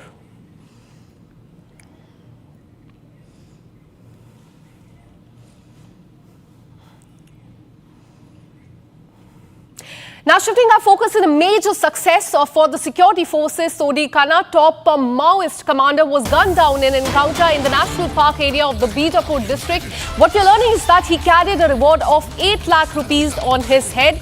0.3 rifle, explosives and Maoist related materials were recovered from the spot, and this is definitely a big win for the security forces. Name of the person who has been killed and his photo you can see on the screen. That is the top Maoist commander that has been killed. His name is Sodi Khanna. He has been gunned down in an encounter in the National Park area of the Bijapur district. He was carrying a reward of 8 lakh rupees on his head, and in fact several explosives have been recovered from him. Let me go across to my colleague Bharat, who joins us live on the broadcast with more details. Bharat, हमने देखा है photo हम दिखा रहे हैं इस top Maoist leader की, जिसको मार दिया गया है. एक्सप्लोजिव्स मिले हैं इनके पास से. काफी बड़ा विन है सिक्योरिटी फोर्सेस का. हमें बताइए, नेशनल पार्क बीजापुर में जहां ये सब हुआ, क्या कुछ हुआ वहां पे? देखिए, ये नेशनल एरिया पार्क के अंतर्गत आता है. नेशनल एरिया पार्क यानी नक्सलियों का आरामदायक इलाका भी कहा जाता है. इसलिए अधिकतर जो लोग हैं, जो माओवादी हैं, बड़े कदर के माओवादी थे, उनकी मौजूदगी उस इलाके पे थी, जिसकी सूचना पुलिस को मिलती है. जब पुलिस को मिलती है, बरसात का समय है, बारिश हो रही है, मूसलाधार बारिश हो रही है, उसके बावजूद जो जवान है वो थकने का नाम नहीं ले रहे हैं, थमने का नाम नहीं ले रहे हैं. इसलिए उन्होंने एक एंटी नक्सल ऑपरेशन निकाला था. जिस इलाके पे माओवादी मौजूद थे, उनकी सूचना पे पुलिस उस इलाके पे निकलती है. पुलिस और माओवादियों के बीच में फायरिंग शुरू हो जाती है. PLG बटालियन नंबर 1 यानी काफी मजबूत बटालियन नंबर 1 माना जाता है. कंपनी 2 के जो कमांडर हैं सोडी खन्ना, ये काफी मजबूत कैडर के नक्सली है. 8 लाख के इनामी नक्सली हैं. इनकी टोली की अगर बात की जाए तो वो ऐसे कैडर हैं जो बड़े बड़े घटनाओं को तब्दील में परिवर्तन किए हैं. ऐसे नक्सली ये कहा जाता है. ऐसे में इस नक्सलियों को पुलिस के जवानों ने ढेर किया है. बड़ी तादाद में जो इक्विपमेंट्स हैं वो बरामद किया गया है. 303 की अगर बात की जाए, SLR की बात की जाए, या फिर जो इक्विपमेंट्स माओवादी इस्तेमाल करते हैं आमतौर पे जवानों को नुकसान पहुंचाने के लिए, तो स्वाभाविक सी बात है इन तमाम चीजों को डिस्प्यूज करके जवान अपने कब्जे में ले लिए हैं. बड़ी सफलता पुलिस के जवानों को देखने को मिल रहा है. 2 दिन से ऑपरेशन चल रही थी. लगातार ये कहा जा रहा था कि बड़ी संख्या में माओवादियों की मौजूदगी उस पूरे इलाके पे तैनात है, जिसके तर्ज पे ऑपरेशन चलाया गया था. बस्तर IGP सुंदरराज ने इस पूरे घटनाक्रम की अगर बात की जाए, इस पूरे ऑपरेशन को पूरी निगरानी कर रहे थे पुलिस के उच्च अधिकारियों के द्वारा कि किस तरीके के हालात बन रही है, किस तरीके की परिस्थितियां उस इलाके पे बन रही है. क्योंकि वो इलाका इंद्रावती का कोर इलाका कहा जाता है, नेशनल पार्क इलाका कहा जाता है. उस इलाके पे बड़ी विषम परिस्थितियों में जो जवान है अपनी लोकेशन के साथ डटे हुए थे. माओवादियों के खिलाफ जो मोर्चा है वो संभाल रहे थे. जी Absolutely, a big win for the security forces there who were on a hunt for this Maoist commander that has now been nabbed. Thank you so much, Bharat, for tracking those details for us.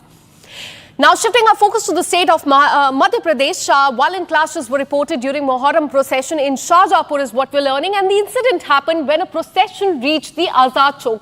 There was a dispute that took place between the members of the same community that turned into a fight. The police deployed on the spot, took immediate action and brought the situation under control. Now, those are the visuals that you can see on the screen. Those are the visuals from Shahjahanpur in Madhya Pradesh, where there was a clash between people of the same community. There was a dispute that which then turned into a huge fight that you can see on the screen. They started fighting amongst each other. Police had to control the situation. In fact, what we're learning is that several people have been booked as far as this specific case is concerned. But remember, viewers, we've been getting you visuals not just from Madhya Pradesh but also from UP, Bihar and Jharkhand about the clashes that took place during the procession of Muharram. And you can see right here, these are the visuals coming in from MP Shahjahanpur. Let me go across to my colleague Satya Vijay, who's been tracking this story very closely. Satya Vijay, tell us what happened there on the ground, क्योंकि हमें पता चल रहा है कि एक ही community के काफी लोगों के बीच में डिस्प्यूट हुआ, जिसके बाद एक काफी बड़ी फाइट हुई, पुलिस को इंटरवीन करना पड़ा। पर हम देख रहे हैं कि काफी स्टेट्स में मुहर्रम के प्रोसेशन के टाइम इसी तरह के क्लैशेस हो रहे हैं। इस पर्टिकुलर केस में क्या हुआ, हमें बताइए। जी बिल्कुल, देखिए उज्जैन हो या शाजापुर हो या रतलाम हो, तमाम ऐसे जगह हैं मध्य प्रदेश है जहां पर कि मुहर्रम के जुलूस के दौरान विवाद की तस्वीरें सामने आ रही है। फिलहाल शाजापुर की बात करें तो वहां पर जुलूस में ही शामिल एक ही समुदाय के दो गुटों में विवाद हुआ और ये विवाद की वजह बताई जा रही है कि जो इस जुलूस में मुहर्रम के जुलूस में जो अखाड़ा होता है उसे घुमाने को लेकर जुलूस जो है विवाद शुरू हुआ। पहले बातचीत, फिर विवाद और फिर हाथापाई तक नौबत पहुंची, जिसके बाद पुलिस को मोर्चा संभालना पड़ा। पुलिस ने वहां पर बल प्रयोग किया, भीड़ को काबू किया, नहीं तो हालात और ज्यादा बेकाबू हो जाते, क्योंकि ये दो जो गुट हैं वो उसी समाज से हैं, सेम कम्युनिटी के थे, जुलूस में शामिल होने आए थे। लेकिन जो अखाड़े और जो इस जुलूस का जो घोड़ा होता है उसको घुमाने को लेकर एक पक्ष कह रहा था इस दिशा से जाना है, दूसरा पक्ष दूसरी दिशा की बात कर रहा था। इसी बात पर पहले कहासुनी हुई और फिर हाथापाई की नौबत आ गई, जिसके बाद पुलिस, चूंकि मौके पर पुलिस मौजूद थी और ये 12 बजे से रात 5 बजे तक जुलूस निकलना था, लेकिन जब वहां पर विवाद हुआ, झगड़ा हुआ और मारपीट की नौबत आ गई, मारपीट होने भी लगी। इसके बाद पुलिस ने 2 बजे ही वहां का जुलूस खत्म कराया और शांति व्यवस्था कायम की। अब पुलिस का ये कहना है कि इसमें चूंकि सेम कम्युनिटी से दोनों पक्ष आते हैं, उन्होंने अभी तक किसी भी पक्ष ने एफआईआर नहीं की, इसलिए आरोपियों को डिटेन नहीं किया गया। अगर पुलिस के पास एफआईआर आती है या कोई पक्ष ये आरोप लगाता है मारपीट के, तो पुलिस आगे की वैधानिक कार्रवाई करेगी।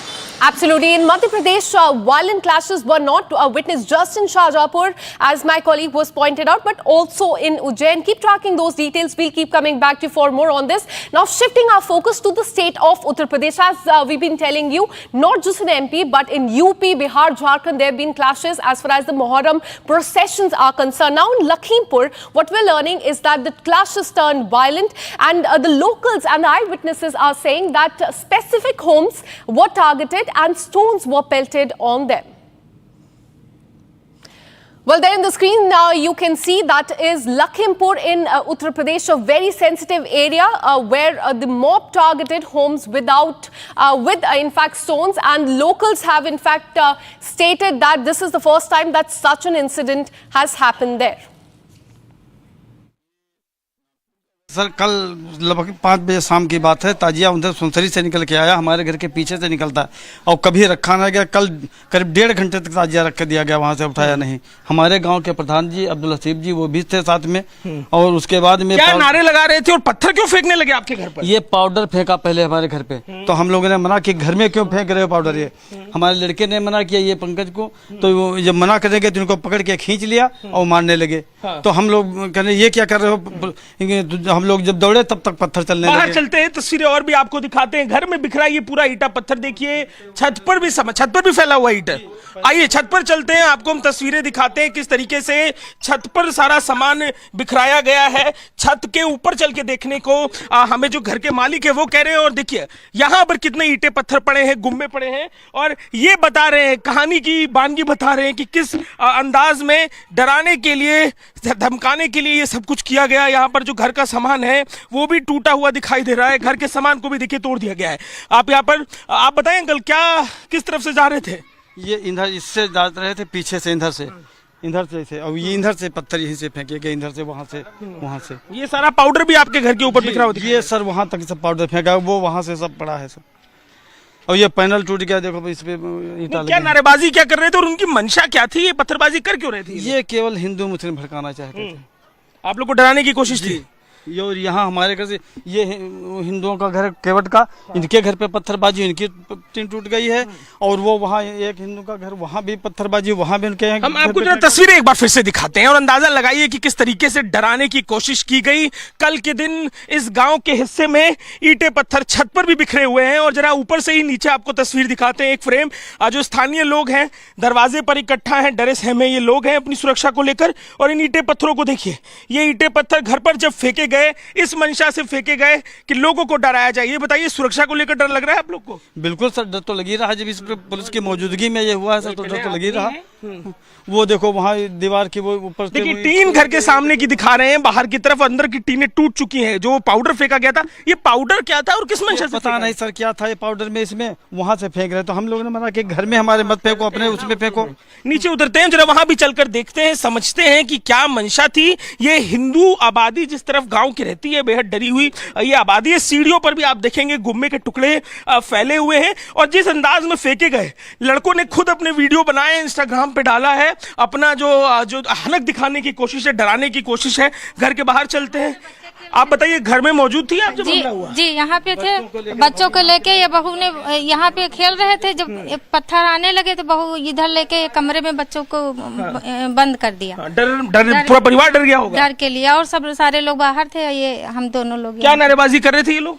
वो सब वही खेल रहे थे, पाउडर खेल रहे थे। और उधर से पटाखे दगाने वाली बात आई। आपने कहा कि पटाखे दगा रहे थे, ये तो देखने को मिलता नहीं है। हाँ, पटाखे कभी नहीं दगते हैं, ना ही यहाँ पे रुकते हैं। यहाँ पे आते थे और चले जाते थे, लेकिन 1 घंटे तक रखे रहे। और हम 1-1.5 घंटा हो गया, हमने देखा कि इतनी देर तो कभी नहीं रुकते थे। उसके बाद इन्होंने यहाँ से वो यही पाउडर फेंकना शुरू किया। यहाँ पे हम लोग अपने घर के पास बैठे थे, लगभग वहाँ से 30 मीटर की दूरी पे। ये लोग झिल्लियों में उड़ा के हम लोगों को घर पे फेंक रहे थे। जब हमने मना किया, नहीं सुना किसी ने। हम वहाँ पे जाके मना करने लगे तो 4-5 लोगों ने पीछे से आके हमको पकड़ लिया, पीट दिया आपको? हाँ। अच्छा। जब हमने मना किया, फिर भी वहाँ पे कोई प्रशासन नहीं बोला कुछ भी। बाद में बीच बराव कराए और फिर वो लोग क्या किए, जैसे वहाँ ये हुआ लफड़ा तो वो लेके बढ़ाए ताजिया और फिर उसके बाद उधर से पत्थर फेंकने लगे। घर में बच्चे भी थे आपके।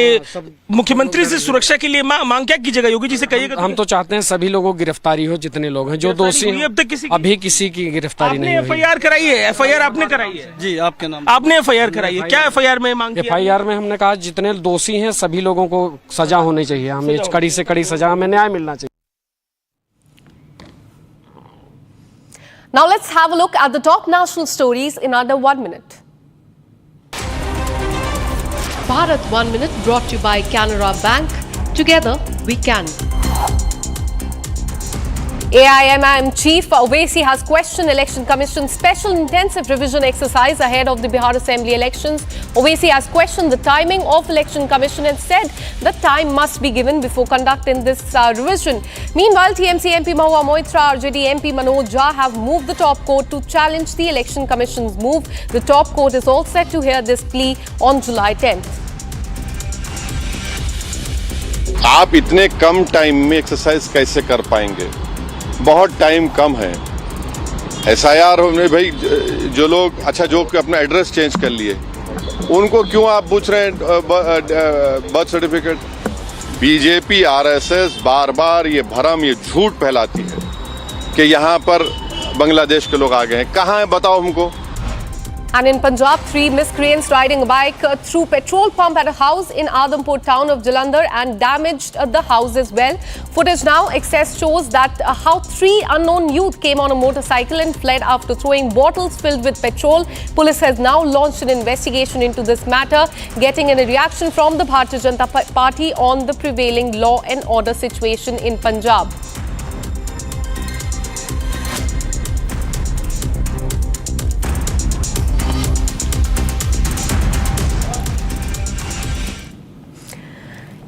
In fact, the terror attack in Pahalgam in April 2025 has found the mention on the world stage at the BRICS summit, the 17th edition in Brazil. Prime Minister Modi sent out a strong message to Pakistan on terrorism.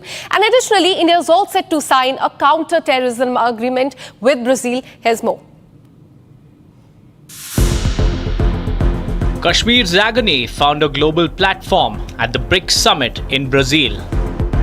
The deadly terror attack in Pahalgam, which took several lives, was condemned by the BRICS nations. Prime Minister Modi delivered a pointed message to Pakistan that support to terror outfits won't be tolerated. Look at the para, it's 34, it's very clear. One is, there is unanimous condemnation of all the leaders. I think you need to know that. And it also says that condemnation in all its manifestations, and including those who abet, who finance, and either openly, covertly or overtly, in both ways, it has been condemned. There is also reference to the cross-border movement of terrorists. It's also coming out very clearly, and the listing of terrorist groups. Then there is also a strong support for comprehensive convention on against international terrorism, which was India's formulation, India's initiative in the UN for a long time, as you know that. So the message is very clear for anyone who understands the dangers of terrorism and how it can be, how it needs to be condemned, tackled not by just us. There is a solidarity. There is a universal condemnation, which means all the countries are against it in any form. So that message is very clear to our neighbors. And it didn't just end there. India's foreign policy stance was spelled out loud and clear. Prime Minister Modi is all set to sign a memorandum of understanding with Brazil on counter-terrorism cooperation. After the talks, we are hoping to sign 4 agreements or /MOUs between the two countries, namely on renewable energy, counter-terrorism, agricultural research cooperation between ICAR, which is Indian Council for Agricultural Research, and Embrapa of Brazil, and also exchange and mutual protection of confidential information. These agreements have been finalized. As global leaders huddled to discuss future roadmaps, India chose to talk tough on terror and made sure that the world listened. And as Pakistan intensifies its strike in Waziristan, tribal protesters have stormed the streets. The people of Shewa in North Waziristan have united to raise their voice against Pakistan's military operation in the area. Slogans were raised rejecting this operation by Pakistan, and there in the visuals you can see massive protests there against the Pakistan army. These are the tribal protesters which have now stormed the streets. You can see thousands of people there on the streets raising slogans against the Pakistan military operation in the area, and this comes at a time when Pakistan has intensified the strikes in Waziristan. The tribal protesters there on the streets raising slogans against the Pakistani army, and these are the visuals coming in from Shewa area of North Waziristan, and all these people have united. They have come on the streets to raise their voice against Pakistan military operation in this area. Several slogans against the Pakistani military and the army was raised. Well, there on the screens, you can see these are the visuals coming in from the Shewa area of North Waziristan, where, as you can see, thousands of protesters, and those are the tribal protesters there. They have stormed the streets to raise slogans against the Pakistani army operation in the area. In fact, we have another breaking news coming in from the national capital. What we're learning is that Delhi High Court has dismissed the Turkish firm Celebi's petition. And what we're learning is that as far as this is concerned, the petition was filed by the Turkish ground handling and cargo operator. the Celebi Airport Services India over cancellation of its security clearance by the Ministry of Civil Aviation. Remember, it was cancelled on May 15, 2025, right after the Pahalgam terror attack and also Operation Sindoor. And it was cancelled, giving the ground of national security. And now it is a big blow to this Turkish firm, as now Delhi High Court has dismissed the petition filed by it, challenging the revocation of the security clearance by the union government. Remember, as I told you, May 15th, earlier this year, security clearance was cancelled by the Ministry of Civil Aviation on the grounds of national security. After that, the firm approached the Delhi High Court seeking revocation of the security clearance by the union government. Let me go across to Rhythm Bhardwaj, who joins us live on the broadcast with more details. Do tell us about this case, because this is a big blow to this Turkish firm. It's not the first time in several courts, even in the Bombay High Court. Turkish-based company Celebi Airport Services had filed a plea challenging the revocation of the security clearance by the government of India. The big blow coming in for the Turkish-based company Celebi. The Delhi High Court has dismissed this plea challenging the revocation of the security clearance.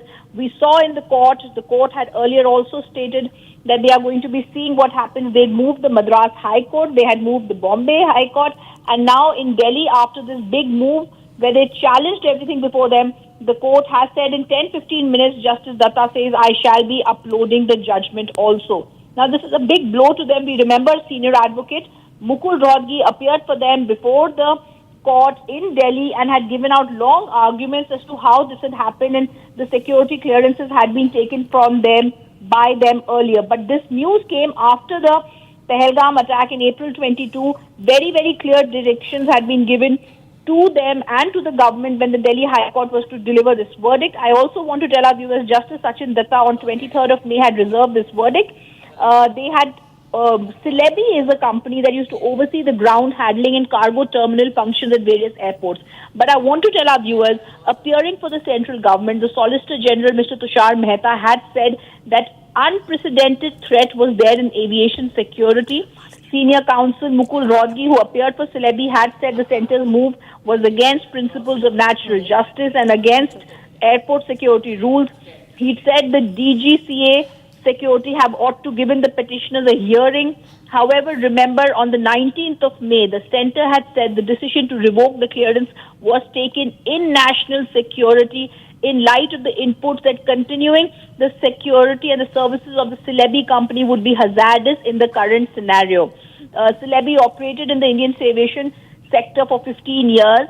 However, the security clearance to the company was given in 2022, but after the Operation Sindoor, it had been taken away and back. This judgment was very critical. The Delhi High Court had been set to deliver this verdict.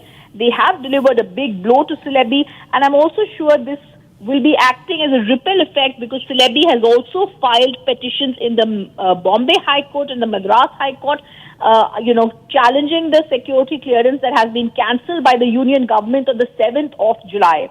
The Turkish-based ground handling and cargo operations company had challenged the central government's move, but the Delhi High Court bench has now dismissed it.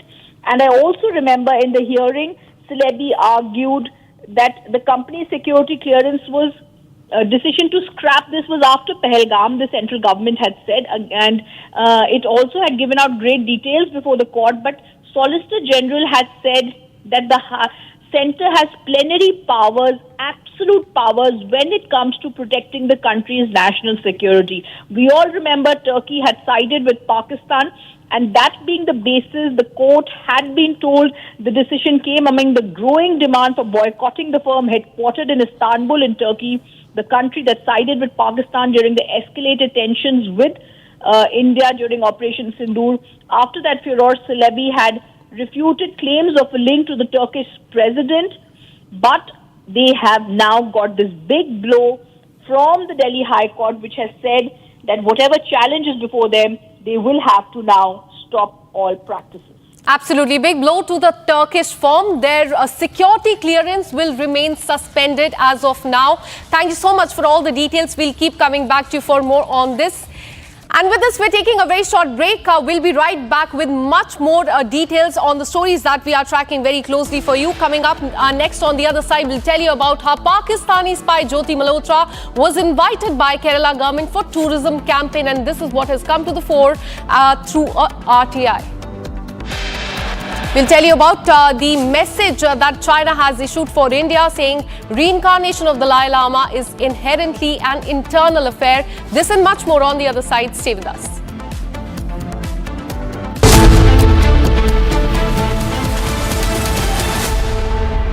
आधे bowl दही में 4 चम्मच MDH चटनी पुदीना मसाला डाला, stir करो, पुदीना चटनी तैयार। MDH चटनी पुदीना मसाला। केसरिया से मन जोगी हुआ रे, दिल झूमे देखो मतवारा हुआ रे। केसरिया से मन जोगी हुआ। हर पल मनाओ केसरी त्योहार। विमल, बोलो जुबान केसरी।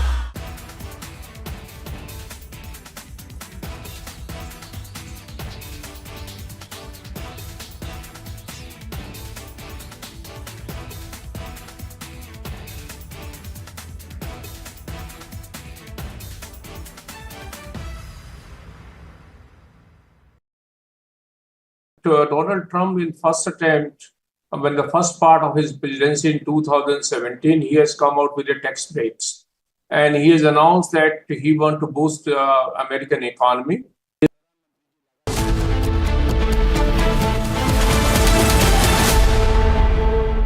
MDH की हल्दी मिर्ची धनिया करे कमाल, ये रंग दे, ये खुशबू दे, ये तीखा, ये कम पड़े, क्या निराला MDH masala.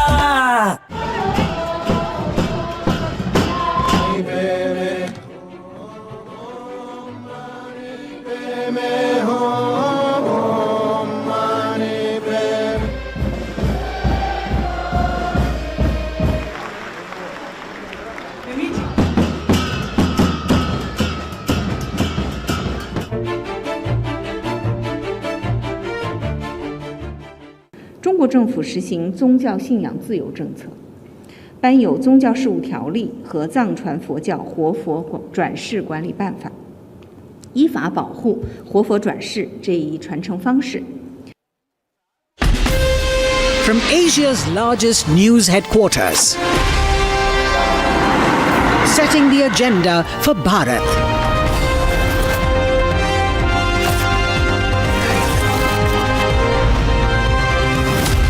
You're watching Republic.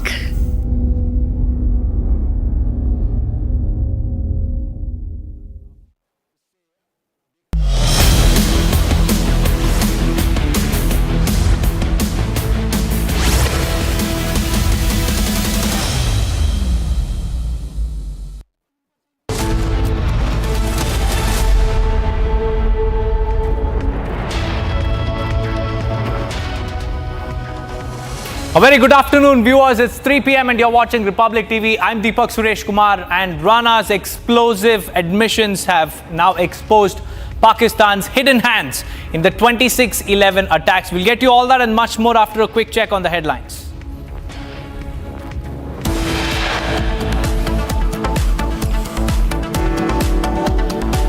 Big revelation by Tahawwur Rana. Sources say he admits that he was a trusted agent of Pakistan Army.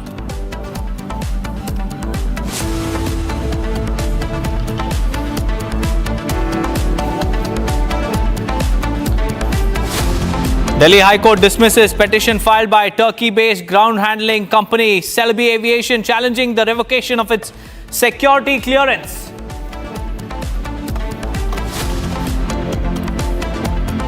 Clashes reported during religious procession in several states. In Lakhimpur, stones were pelted on Hindu homes.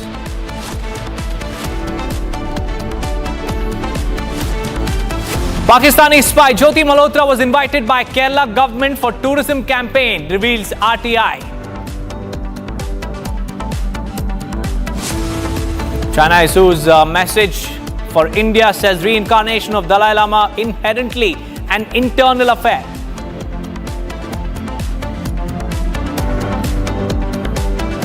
Youth brutally assaulted in Bengaluru over relationship dispute. Actor Darshan's case referenced.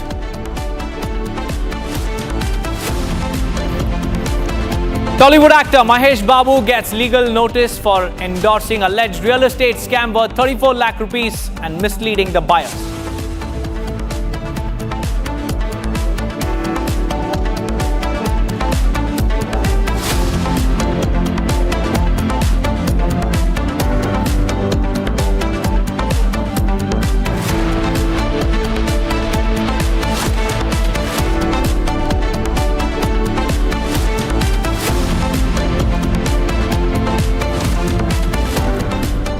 Viewers, we have some big breaking news coming in. Viewers, this one from Ratlam. After videos of burning of the banner of Hindu Rashtra during Muharram procession in Sailana town went viral. In protest, Hindu organizations shut down Sailana town and demanded strict action against all those perpetrators. The incident happened during Muharram procession. Banners were burnt while making fire stand in Muharram arena. And this is the protest in response to a banner of Hindu Rashtra being burnt openly during a religious procession. The video has gone viral, sparking massive outrage. Hindu organizations have shut down the town, streets flooded with protesters, and Sailana is now on the edge with heavy police deployment on ground as the situation turns volatile. We also have Satya Vijay joining us live on this broadcast. Satya Vijay, tell us what's happening on ground zero. The Hindu organizations have erupted in protest after the banner was burnt. Tell us more.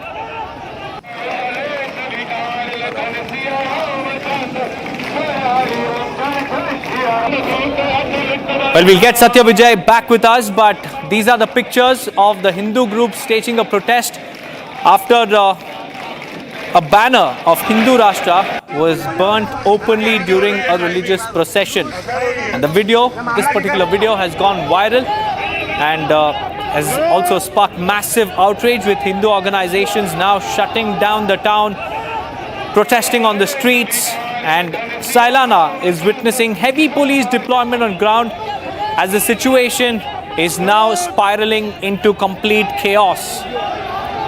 This is the Sailana town that we are talking about, where a video of a few individuals burning the Hindu Rashtra banner during a religious procession went viral. And this video that went viral on social media sparked massive outrage, with Hindu groups now protesting on the streets, demanding action against those perpetrators.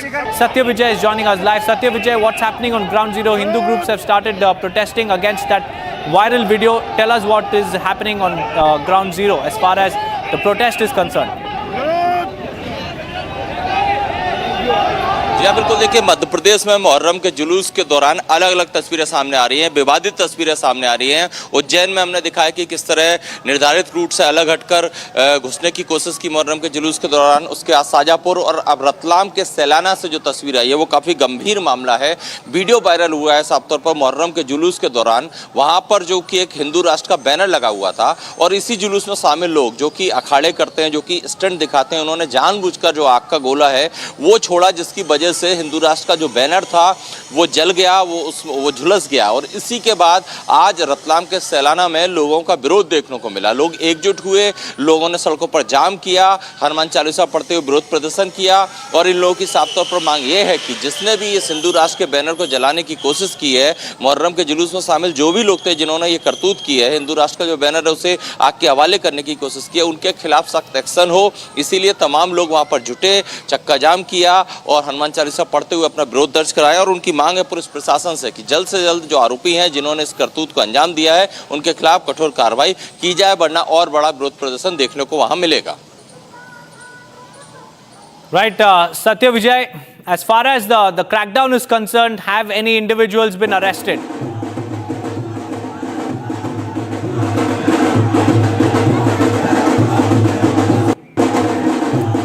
Right, it seems like we lost the connection, but these are the pictures coming in from MP, where ruckus was witnessed during a religious procession.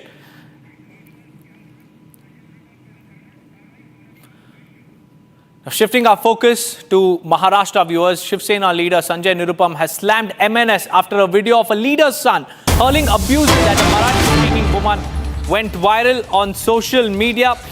A Maharashtra Navnirman Sena leader's son, drunk, half-naked, hurling filthy abuses at a Marathi-speaking woman, brazenly flaunting his father's political power, as claimed by Sanjay Nirupam in his explosive tweet. He has said that the very party that claims to defend Marathi pride is now caught shaming it.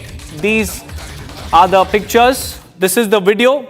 There you can see the man who is seated inside his car is an MNS leader's son who is hurling abuses, insulting a woman publicly, a Marathi-speaking woman, and the Shiv Sena has now caught on to this. It is slamming MNS. We have Satya Prakash joining us live.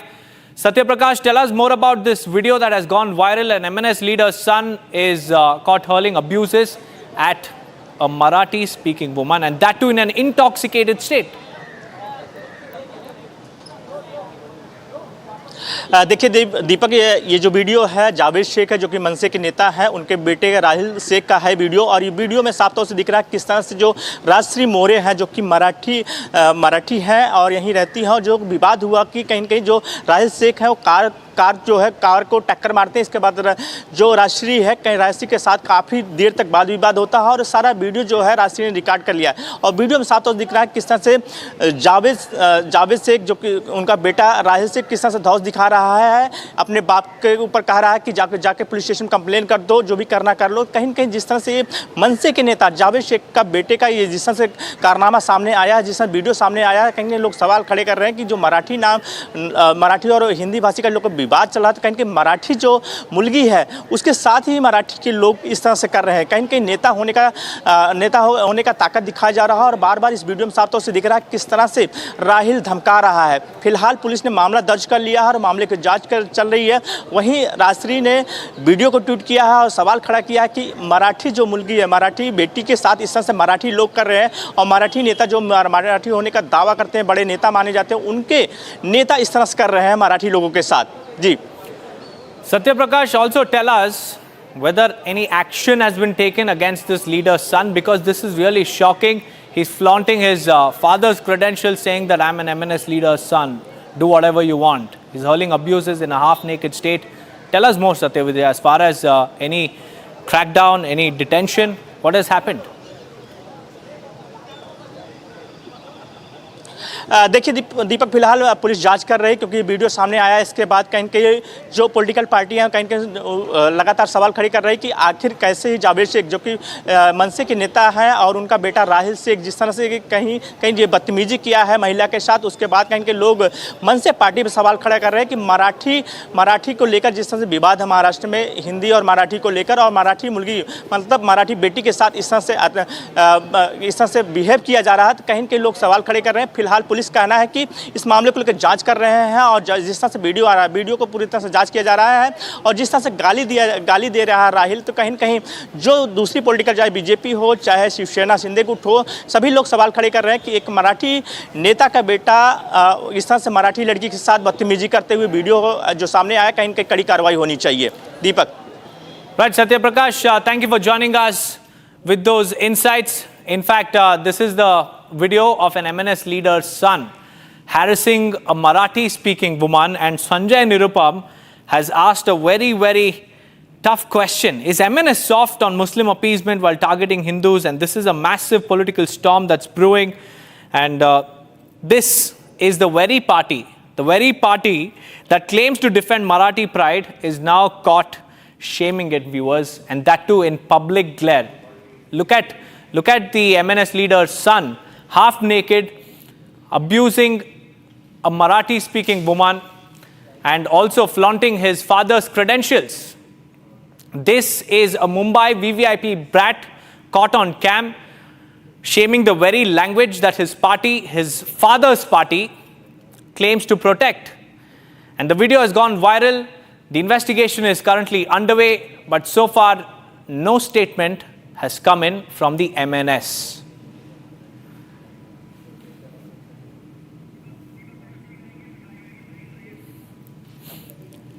Well, this is MNS leader's son who was seen harassing a woman late last night, and the video has gone viral on social media. There you can see this is MNS leader's son. They're shirtless, half naked, abusive, drunk, intoxicated, and his video has gone viral with netizens now expressing outrage against MNS. And this is the VVIP brat whose video is now on your screens, viewers. And in this video, you can see how he is seen abusing the woman.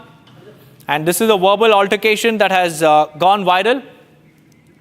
We also have Sanjay Nirupam, who is joining us on the phone line. Sanjay Nirupam, a very good afternoon to you, sir. How do you look at this video, sir, of an MNS leader's son?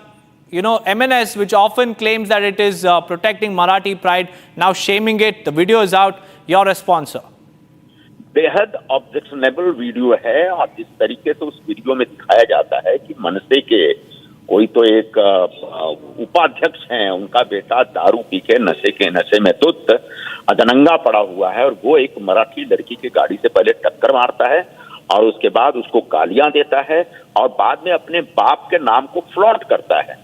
तो इस तरह की जो हरकतें मनसे के लोग करते हैं उससे एक ही बात साबित होती है, जो मैं बार बार कहता हूं कि मनसे के लोगों का मराठी भाषा के मान सम्मान से कोई लेना देना नहीं है। मराठी भाषा के नाम पर ये महज गुंडागर्दी करते हैं। तो चंद गुंडों का एक संगठन है, एक्सटॉर्शनिस्ट जो होते हैं ना, जो हफ्ताखोरी वाले लोग होते हैं, ऐसे लोगों का संगठन है।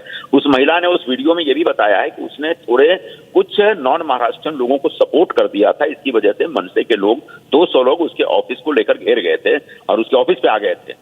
तो उसने उस मराठी लड़की ने बहुत अच्छे ढंग से समझाया कि तुम जबरदस्ती लोगों को जो मराठी भाषा सिखलाने के लिए गुंडागर्दी कर रहे हो उसको बंद करो, ये नहीं चलेगा। और उसके बाद सच्चाई ये निकल के आती है कि ये ऐसी दारू पी के आवारागर्दी करते चलते हैं और मराठी महिलाओं को भी नहीं छोड़ते हैं।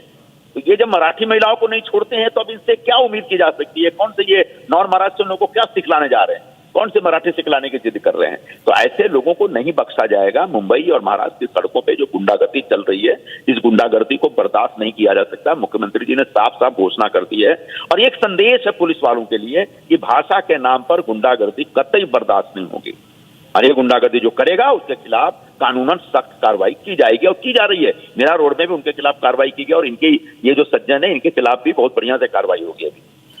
Well, Mr. Nirupam, your party's alliance is in power in Maharashtra. Any action is being initiated against this VVIP brat? Against whom? Against this MNS leader's son. Yes, is there any action? Action has to be taken. Action will be taken against that gentleman. The FIR has been already lodged, and after that FIR, under this new system of BNS, whatever section is required, that section will be imposed, and accordingly he will be either arrested or he will be asked to give bond, and then the charge sheet will be filed in the court, and the court will take the cognizance of the charge sheet and take action and give the final punishment to that boy. Sir, in your tweet, if I could just mention an excerpt where you've said that, are these the same MNS people attacking Hindus under the pressure of Muslims? If you could elaborate on this for our viewers. हाँ, मेरा elaboration ये है कि हमने बार बार यही पूछा था मेरा रुख की घटना के बाद कि आपको इतना ज्यादा मराठी भाषा लोगों से बुलवाने की अगर इतनी ज्यादा आपको जिद है तो जरा मुस्लिम इलाकों में जाइए, डोंगरी में जाइए, भेटी बाजार में जाइए, भाईखला में जाइए, नल बाजार में जाइए और वहां के मुस्लिम लोगों को बोलिए ना कि तुम उर्दू में बात मत करो, मराठी बात करो। देखो कितने लोग बात करते हैं। अगर किसी को थप्पड़ मार के दिखाओ तो अब समझ में आ रहा है कि इनके जो ऑफिस बेयरर्स हैं वो भी इसी तरह के मुस्लिम हैं और शायद इन मुसलमानों के दबाव में राज ठाकरे के लोग हिंदुओं पर हमला कर रहे हैं, क्योंकि प्राइमरीली ये हिंदुओं पे हमला करते हैं, चाहे वो बैंक में चले जाएं या फिर डीमार्ट के शोरूम में चले जाएं या फिर किसी वॉचमैन को पकड़ लें या फिर जोधपुर स्वीट के मालिक को पकड़ लें। तो the way they have been attacking Hindus, somehow I have a apprehension that whether it's all being done under the pressure of their own Muslim leadership.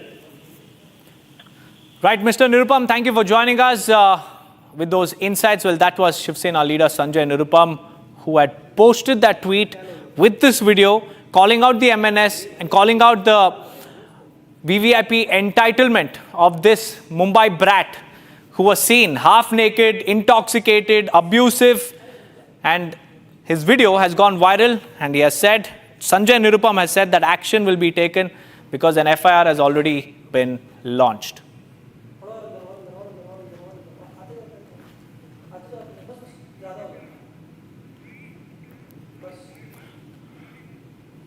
Moving on, viewers, the hidden hands have been exposed. The terror link is now out. Tahawwur Rana has made some sensational revelations before the Mumbai police's crime branch. And during the interrogation, Tahawwur Rana has said that he was indeed in Mumbai when the attacks took place. He was also trained by LET, and he is also a very, very crucial asset of the Pakistan ISI, and this has been revealed by him in his own statement.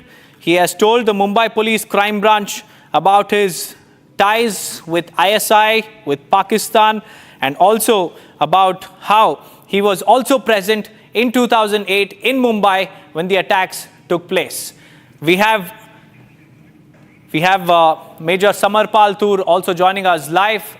A very good afternoon to you, Major. How do you look at Tahawwur Rana's sensational admissions? He has finally admitted, and he has also exposed Pakistan's hidden hands, which had been time and again claiming publicly that it has nothing to do with Tahawwur Rana or the 26/11 attacks. Now the cat is out. Niranjan, firstly, let me make it very clear to the audience that he is Captain Tahawwur Rana from the Pakistan Army. He was deployed in Siachen, where he faced some severe health issues, and then he was later shifted to Islamabad, where he learned that his future is very grim in the Pakistan Army because of his medical condition, and he deserted the Pakistan Army and shifted to Canada. He was born in 1961, and the common factor between Tahawwur Rana and David Coleman Headley is that they both belong to Hassan Abdal Cadet School. And this was a school which started in 1952 in Pakistan. And so both are the alumni of this common institution. Now, this institution is mainly monitored by Lashkar-e-Taiba and the ISI to sift through all the probable candidates to be agents for ISI. And so you see, over the years, the investigation teams have also questioned Rahul Bhatt. He is the son of the famous director Mahesh Bhatt, and Mr. Vilas, who is also a gym trainer, which basically the gym was owned by Mahesh Bhatt's son, Rahul Bhatt, and David Coleman Headley used to go to this gym, and simultaneously he was coordinating with Tahawwur Rana regarding the different locations, which also included the Bhabha Atomic Center, and few scientists in South India. So you see the vulnerability of these places and how they were recceed by Tahawwur Rana himself and later on by David Coleman Headley, who is also known as Dawood Salim Gilani. So you see, these people have a very shady past. They've been working together. They've been brainwashed by Lashkar-e-Taiba. There were two officers mainly from the ISI named Major Iqbal and Major Ghani, who both went to Canada not to prosecute Tahawwur Rana, but to brainwash him to work for the ISI. And he was already in touch with Sajid Mir, who belongs to Lashkar-e-Taiba. He also met Ilyas Kashmiri, who is a very known figure of Al-Qaeda. So you see, they had deep roots and they were working for the deep state with the ISI, Lashkar-e-Taiba, and to some extent for the FBI and CIA at one point of time. And the red flag was when David Coleman Headley and Tahawwur Rana, basically Tahawwur Rana was caught doing a recce of a newspaper called Jylland Posten in Denmark to carry out an attack onto the establishment.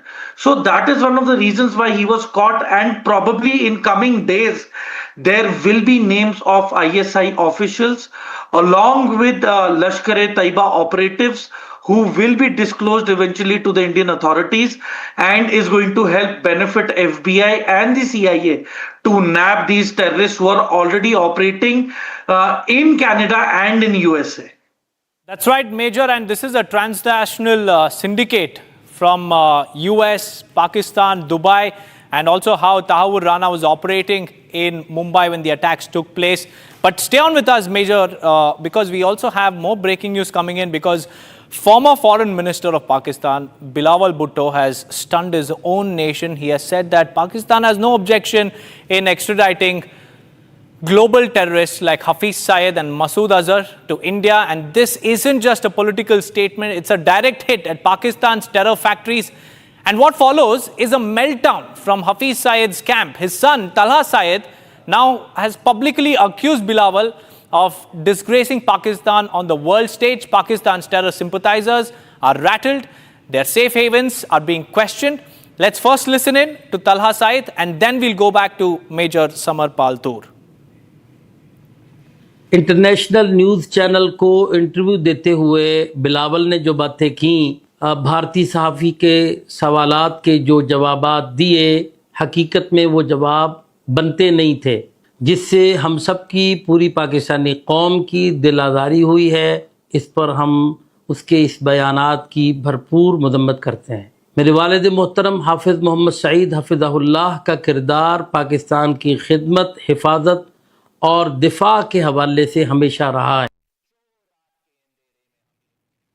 Well, coming back to Major Samarpal Toor, how do you look at Bilawal Bhutto's statement? He's the former foreign minister, but he is openly saying that, Pakistan is ready to extradite global terrorists like Hafiz Syed and Masood Azhar. And we have an immediate reaction also coming in from Talha Syed.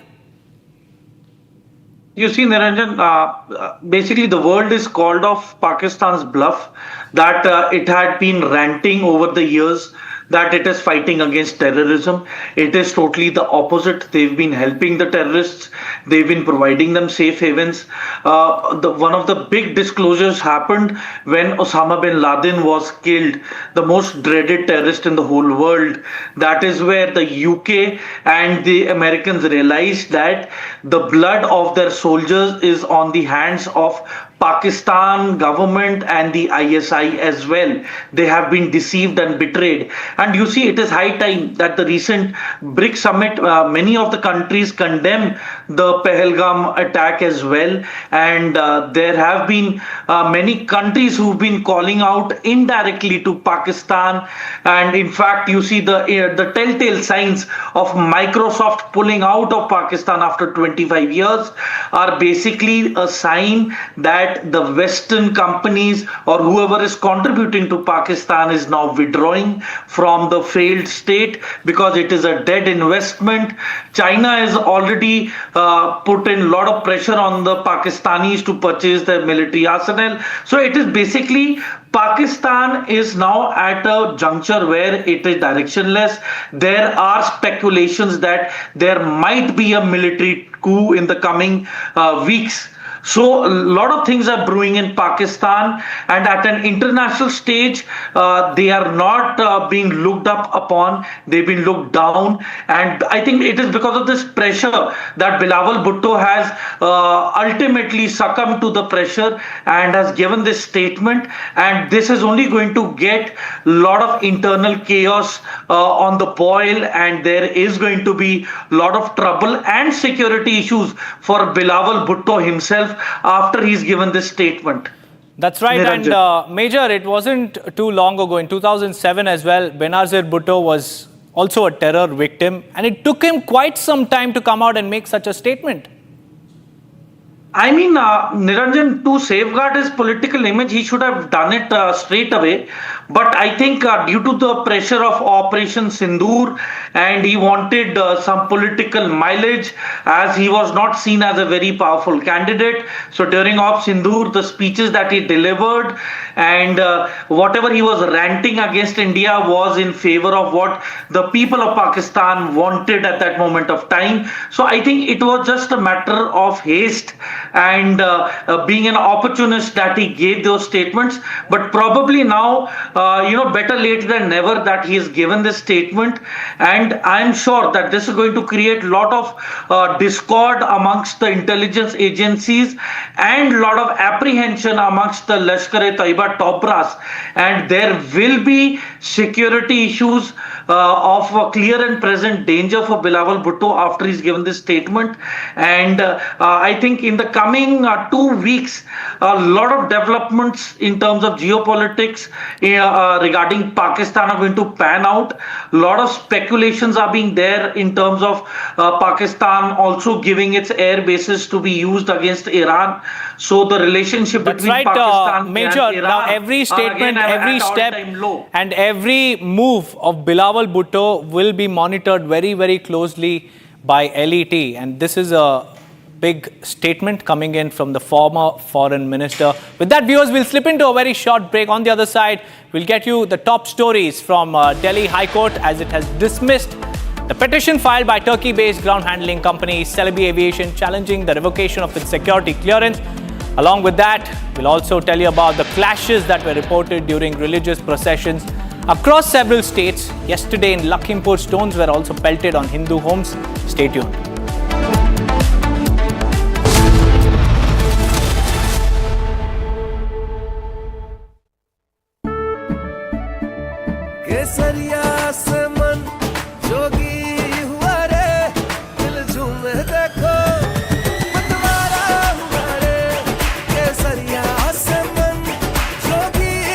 हर पल मनाओ केसरी त्योहार विमल बोलो जुबान Kesari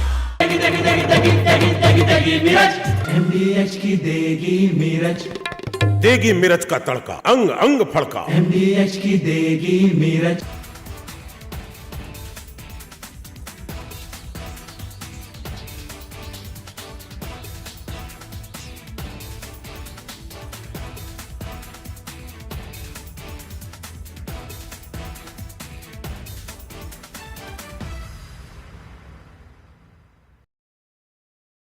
Donald Trump in first attempt, when the first part of his presidency in 2017, he has come out with the tax breaks. And he has announced that he wants to boost the American economy. And he has given tax break, which were going to expire in 2025. So there was an obligation.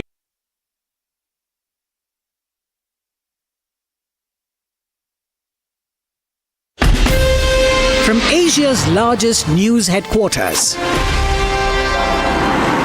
setting the agenda for Bharat.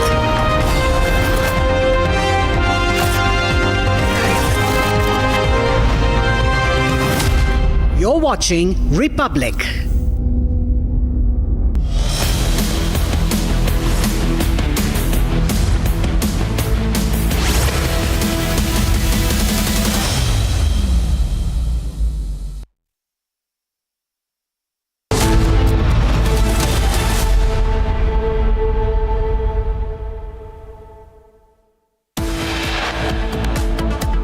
Big revelations by Tahawwur Rana. Sources say he admits that he was a trusted agent of Pakistan Army.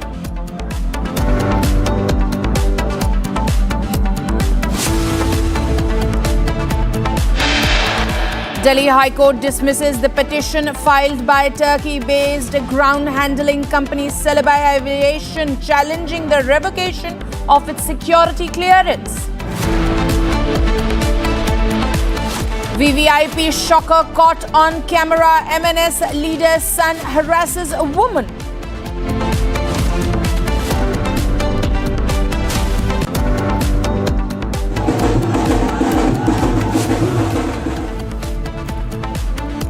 Clashes were reported during a religious procession in several states yesterday in Lakhimpur. Stones allegedly pelted on Hindu houses. China issues a message for India, says a reincarnation of Dalai Lama inherently an internal affair. Youth brutally assaulted in Bengaluru over relationship dispute. Actor Darshan case referenced. Mahesh Babu gets legal notices for endorsing alleged real estate scam worth rupees 34 lakh and misleading buyers.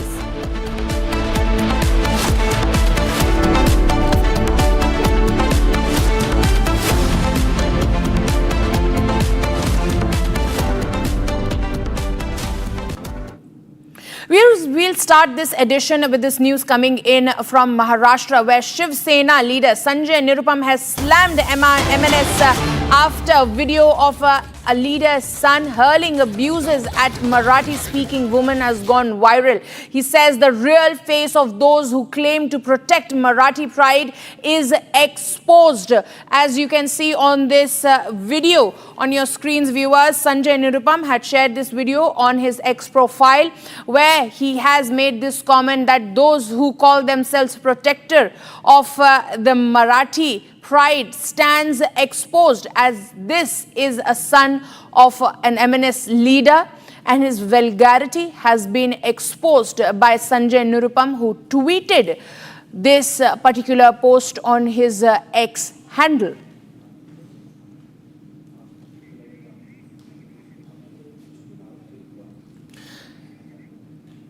Joining me live on this broadcast is my colleague Satyaprakash. Satyaprakash, this particular video that we are showing to our viewers, this exposes the entire narrative that has been propelled by the MNS. Sanjay Nirupam took to his X account and says that all those who are protecting the Marathi pride, they all stand exposed. Satyaprakash. देखिए मधुरमा, जिस तरह से video सामने आया, राजश्री मोरे खुद video भी tweet किया है और सोशल मीडिया पर डाला है। उन्होंने कहा कि जिस तरह से मराठी भाषा के नाम से थोपने की कोशिश किया जा रहा है और जिस तरह से हिंदी भाषाई लोगों को मारा जा रहा है, कहीं कहीं उसको विवाद काफ़ी दिन पहले हुआ था, तो इसको कहीं कहीं उन्होंने ट्वीट भी किया था। इसके बाद कहीं मन से और राजश्री में विवाद बढ़ता गया और कल रात को राजश्री मोरे जा रही थी अंधेरी में, उसी समय जो मनसे के नेता जावेद शेख के बेटा राहिल शेख जा रहे थे और कार से टक्कर मार देते हैं, जिसके बाद दोनों के बीच में काफी देर बहस होती है। और वीडियो में साफ तौर से दिखाई दे रहा है किस तरह से राहिल शेख, जो कि मनसे नेता जावेद शेख का बेटा है, और धौंस जमाते हुए कह रहे हैं कि जाओ पुलिस स्टेशन में जाओ, गालियां दे रहे हैं, लगातार कहीं कहीं बदतमीजी से बात कर रहे हैं, जो कि राजश्री एक खुद मराठी है और उन्होंने वही सवाल खड़ा किया है कि जो मनसे के नेता जो मराठी की बात करते हैं और एक मराठी लड़की के साथ इस समय बदतमीजी कर रहे हैं, कहीं न कहीं पावर का धौंस दिखा रहे हैं और बार बार कह रहे हैं पुलिस स्टेशन में जाओ, पुलिस स्टेशन में कंप्लेन कर दो, जो होगा देखा जाएगा। इन सारी चीज़ों को बातें जो है राजश्री खुद रिकॉर्ड किया है वीडियो, और राजश्री ने FIR दर्ज कराया है। फिलहाल पुलिस का कहना है कि इस मामले की जांच किया जा रहा है, जो वीडियो आया उसको देखा जा रहा है और पूरा विवाद को मुंबई पुलिस जांच कर रही है। Madhurama. So, Satyaprakash, if we speak about the incident that has happened, has the MNS issued any statement in this regard? Have they come forward and given any clarification? देखिए मधुरमा, अभी तक मनसे की तरफ से, राज ठाकरे की पार्टी की तरफ से कोई भी स्टेटमेंट नहीं आया। लगातार जो है जावेद, जो कि मनसे के नेता हैं, उनसे लगातार हम संपर्क करने की कोशिश कर रहे हैं, बात करने की कोशिश कर रहे हैं, लेकिन फिलहाल वो अभी बात नहीं कर रहे हैं। मनसे की तरफ से कोई स्टेटमेंट नहीं आया, लेकिन कहीं न कहीं सवाल जरूर खड़ा होता है जिस तरह से महाराष्ट्र में हिंदी बनाम मराठी भाषा का विवाद बढ़ता जा रहा है और इसी बीच में जिस तरह से मनसे के नेता जावेद शेख का बेटा राहिल शेख एक मराठी लड़की के साथ इस तरह से बदतमीजी कर रहा है। Satyaprakash, just stay with us. We also have Shaina NC joining us live on this broadcast. She's on the phone line. Shaina, you've seen this video that has been tweeted by Sanjay Nirupam, and he goes on and says that those who call themselves protectors of the Marathi pride are exposed. And in this video, you can also see this MNS leader's son. He is half naked. He's not wearing a shirt or anything. He's hurling abuses. What do you really make of it? Firstly, I don't think this is only about a Rajshri More or any social media influencer. This is about the reality that you have a spoiled brat called Rahil Javed Sheikh, who claims to be the son of Javed Sheikh and who is half naked and drunk totally on the streets of Mumbai.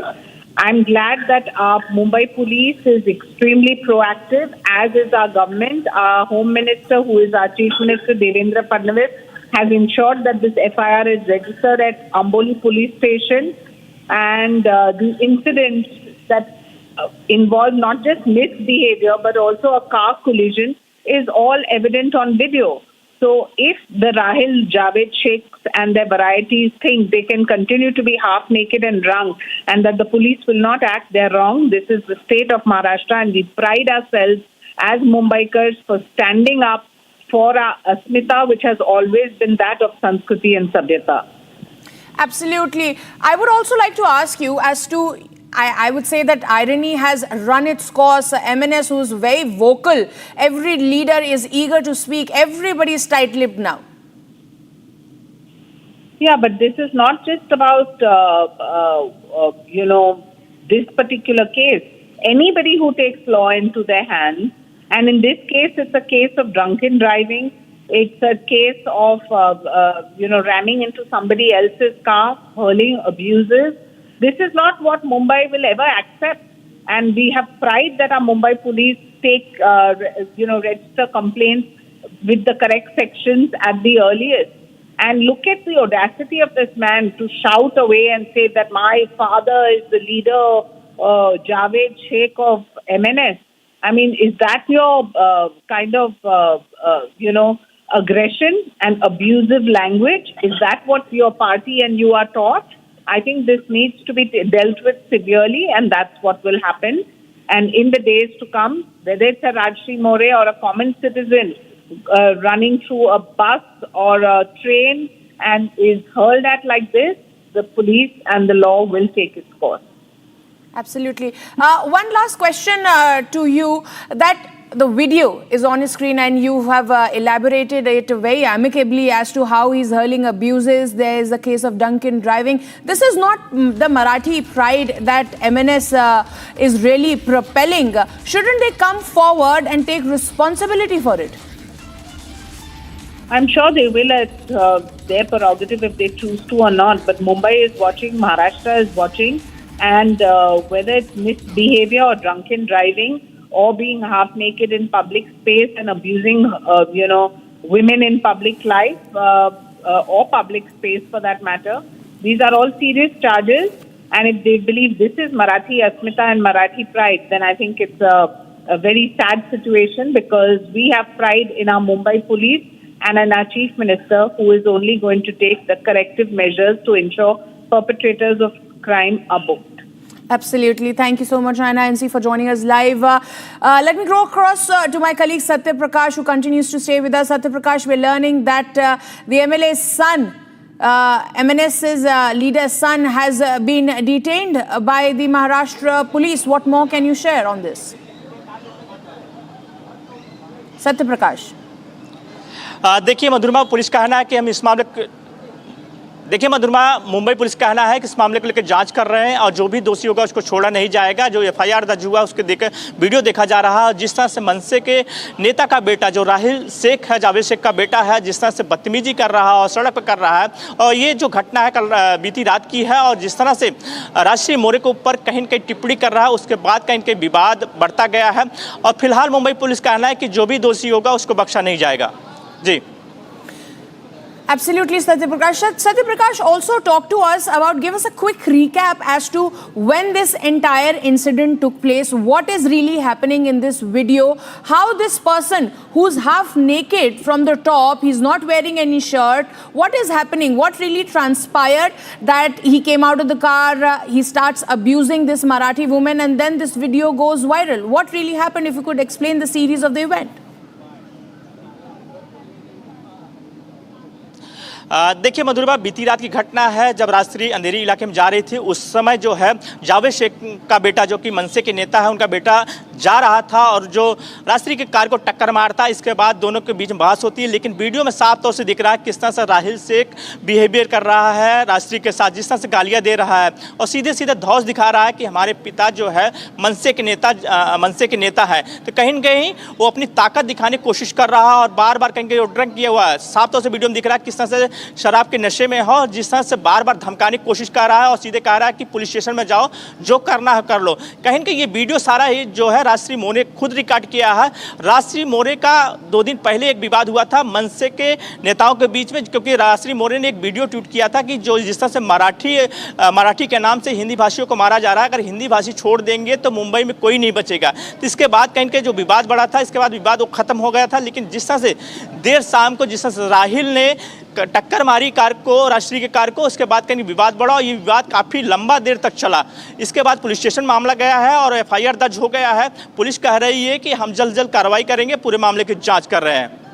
Ji, thank you Satya Prakash for those details. We'll keep coming back to you as this story is going to snowball into yet another political controversy in the state of Maharashtra. Thank you Satya Prakash. Moving on, viewers, let's shift our focus to the violent clashes that were reported during Muharram in Shahjahanpur in Madhya Pradesh. The incident happened when a procession reached Azad Chowk. There was allegedly a dispute that took place, which eventually turned into a fight. The police deployed on the spot, took immediate action and brought the situation under control. So viewers, those are the visuals on your screen where you can see that brawl taking place during a Muharram procession. And this is not the first of a kind. These are the visuals that we bring you from Madhya Pradesh, but multiple incidents have been reported from multiple states, including Jharkhand and Uttar Pradesh and Jalandhar as well, where at various places, various locations, there were multiple scuffles that had broken out, including one of those incidents where there was heavy stone pelting on the house of Hindus in Lakhimpur.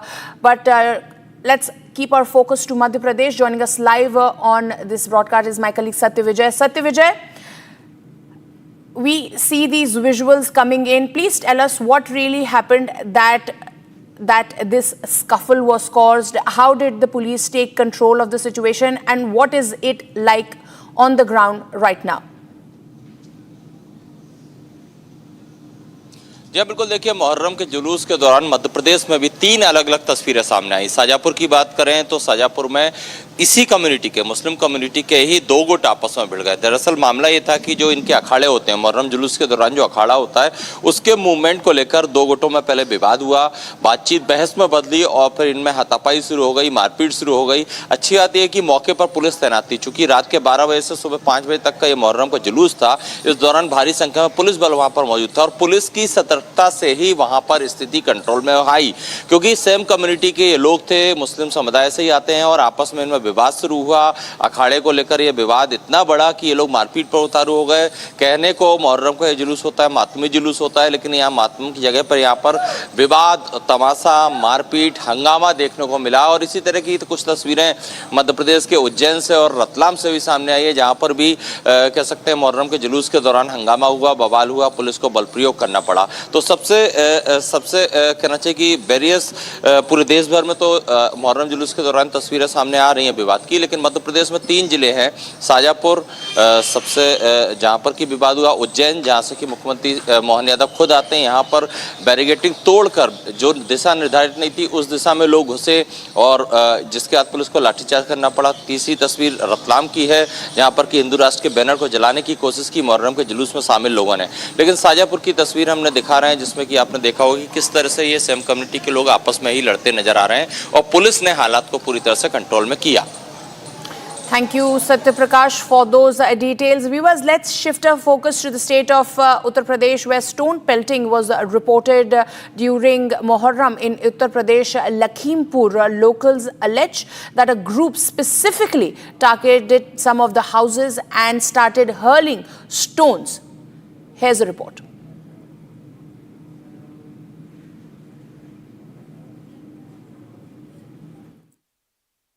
Sir कल लगभग 5 बजे शाम की बात है। ताजिया उधर सुनसरी से निकल के आया, हमारे घर के पीछे से निकलता है और कभी रखा ना गया। कल करीब 1.5 घंटे तक ताजिया रख के दिया गया, वहाँ से उठाया नहीं। हमारे गांव के प्रधान जी अब्दुल हसीब जी वो भी थे साथ में। और उसके बाद में क्या नारे लगा रहे थे और पत्थर क्यों फेंकने लगे आपके घर पर? ये पाउडर फेंका पहले हमारे घर पे, तो हम लोगों ने मना कि घर में क्यों फेंक रहे हो पाउडर। ये हमारे लड़के ने मना किया ये पंकज को, तो जब मना करेंगे तो इनको पकड़ के खींच लिया और मारने लगे। तो हम लोग कहने ये क्या कर रहे हो, हम लोग जब दौड़े तब तक पत्थर चलने लगे। बाहर चलते हैं, तस्वीरें और भी आपको दिखाते हैं। घर में बिखरा ये पूरा ईटा पत्थर देखिए, छत पर भी फैला हुआ ईटा। आइए छत पर चलते हैं, आपको हम तस्वीरें दिखाते हैं किस तरीके से छत पर सारा सामान बिखराया गया है। छत के ऊपर चल के देखने को हमें जो घर के मालिक है वो कह रहे हैं, और देखिए यहाँ पर कितने ईंटे पत्थर पड़े हैं, गुम्मे पड़े हैं, और ये बता रहे हैं, कहानी की बानगी बता रहे हैं कि किस अंदाज में डराने के लिए, धमकाने के लिए ये सब कुछ किया गया। यहाँ पर जो घर का सामान है वो भी टूटा हुआ दिखाई दे रहा है, घर के सामान को भी देखिए तोड़ दिया गया है। आप यहाँ पर आप बताएं अंकल, क्या किस तरफ से जा रहे थे? ये इधर इससे जा रहे थे, पीछे से इधर से और ये इधर से पत्थर यहीं से फेंके गए, इधर से वहाँ से। ये सारा पाउडर भी आपके घर के ऊपर बिखरा हुआ? ये सर वहाँ तक सब पाउडर फेंका, वो वहाँ से सब पड़ा है सब। और ये पैनल टूट गया, देखो इस पे ईंटा। क्या नारेबाजी क्या कर रहे थे और उनकी मंशा क्या थी? ये पत्थरबाजी कर क्यों रहे थे? ये केवल हिंदू मुस्लिम भड़काना चाहते थे। आप लोग को डराने की कोशिश थी? और यहाँ हमारे घर से ये हिंदुओं का घर केवट का, इनके घर पे पत्थरबाजी, इनकी टीन टूट गई है। और वो वहाँ एक हिंदू का घर, वहाँ भी पत्थरबाजी, वहाँ भी उनके। हम आपको जरा तस्वीरें एक बार फिर से दिखाते हैं और अंदाजा लगाइए कि किस तरीके से डराने की कोशिश की गई। कल के दिन इस गांव के हिस्से में ईंटे पत्थर छत पर भी बिखरे हुए हैं, और जरा ऊपर से ही नीचे आपको तस्वीर दिखाते हैं, एक फ्रेम। जो स्थानीय लोग हैं दरवाजे पर इकट्ठा हैं, डरे सहमे ये लोग हैं अपनी सुरक्षा को लेकर। और इन ईंटे पत्थरों को देखिए, ये ईंटे पत्थर घर पर जब फेंके गए, इस मंशा से फेंके गए कि लोगों को डराया जाए। ये बताइए, सुरक्षा को लेकर डर लग रहा है आप लोग को? बिल्कुल सर, डर तो लगी रहा है। जब इस पुलिस की मौजूदगी में ये हुआ है सर, तो डर तो लगी रहा।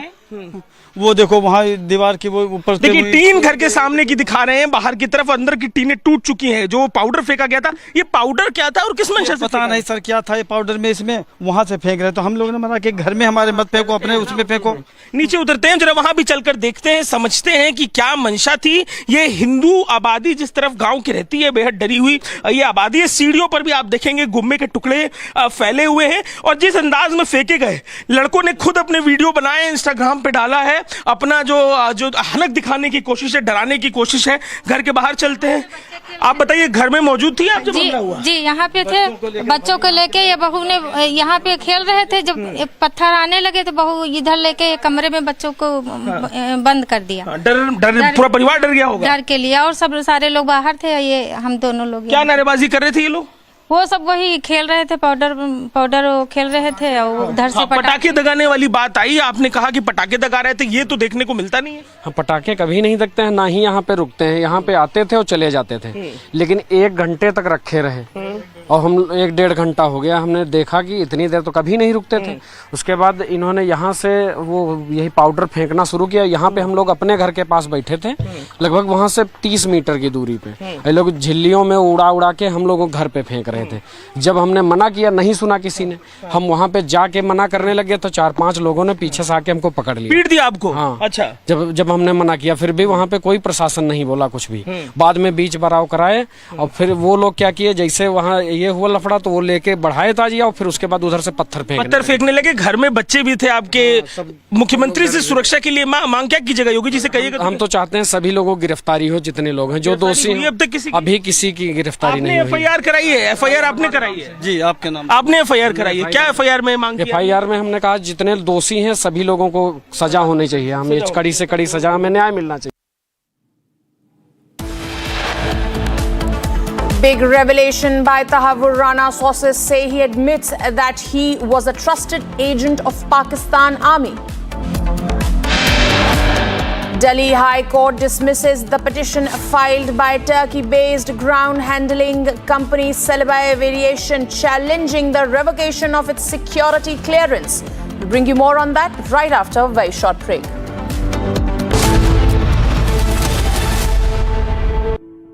In the India Today Best Universities Survey, India's #1 ranked universities in various streams are JNU Delhi, Amity University, AIMS Delhi, IIT Delhi, and National Law School Bengaluru.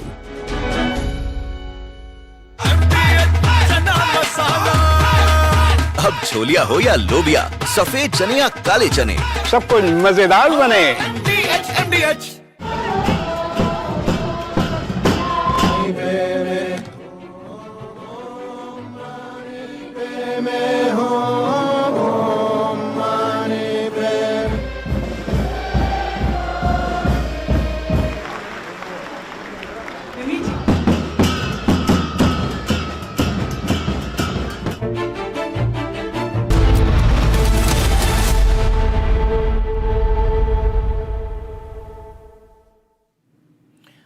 welcome back, viewers. The terror attack in Pahalgam has found mention on the world stage at BRICS summit in Brazil. Prime Minister Narendra Modi sent out a strong message to Pakistan on terrorism. Additionally, India is also set to sign a counter-terrorism agreement with Brazil. Here's a report.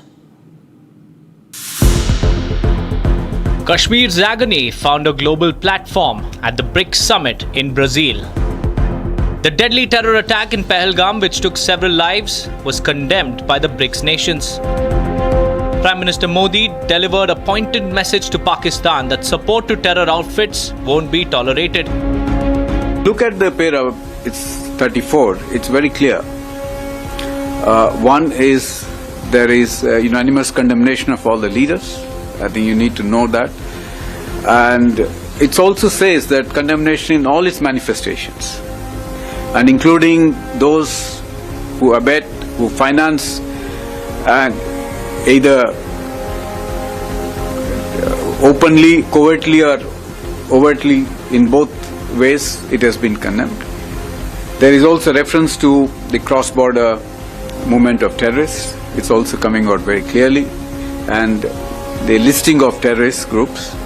Then there is also a strong support for comprehensive convention on against international terrorism, which was India's formulation, India's initiative in the UN for a long time, as you know that. So the message is very clear for anyone who understands the dangers of terrorism and how it can be how it needs to be condemned, tackled not by just us. You know, there is a solidarity, there is a universal condemnation, which means all the countries are against it in any form. So that message is very clear to our neighbors. And it didn't just end there. India's foreign policy stance was spelled out loud and clear. Prime Minister Modi is all set to sign a memorandum of understanding with Brazil on counter-terrorism cooperation.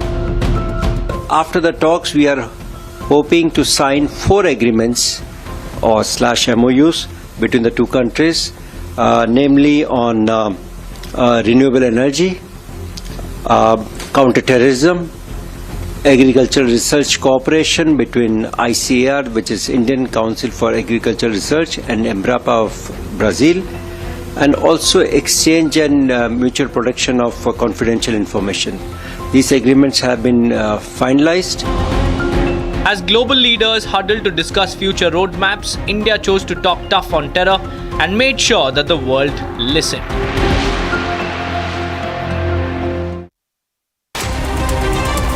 Bharat 1 Minute brought to you by Canara Bank. Together we can.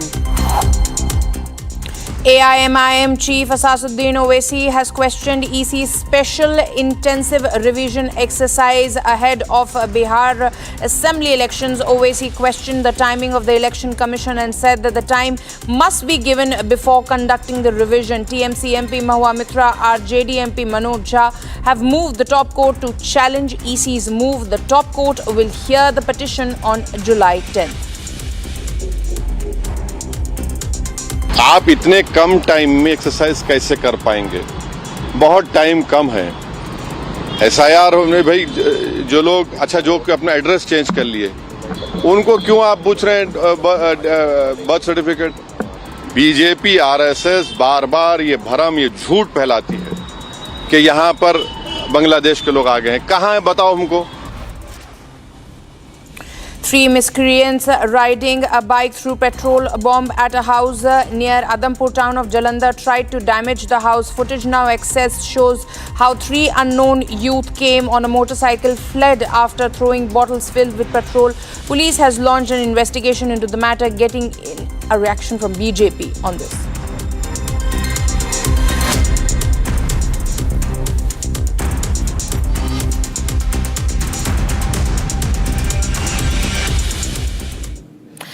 Viewers, Donald Trump is firing back at Elon Musk's surprise new political move, the launch of America Party. Trump calls it ridiculous and warns it could fracture the Republican Party. Here's a report.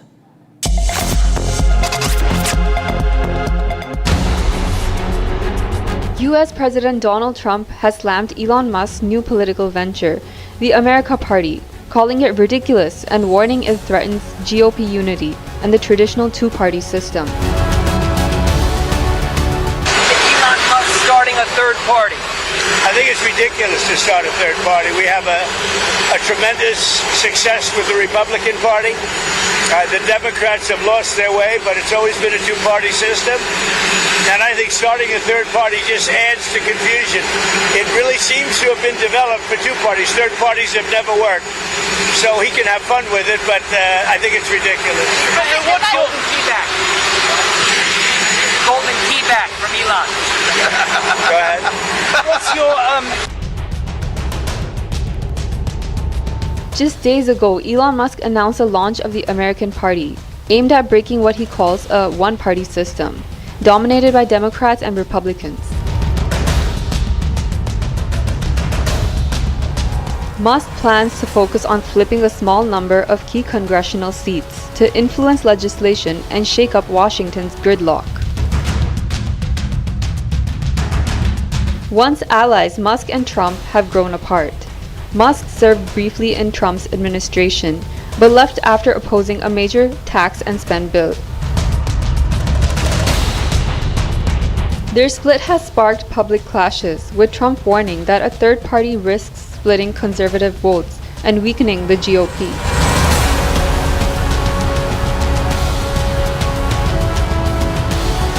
The big question now: can Musk's America Party disrupt the entrenched two-party system, or will it further divide an already fractured political landscape?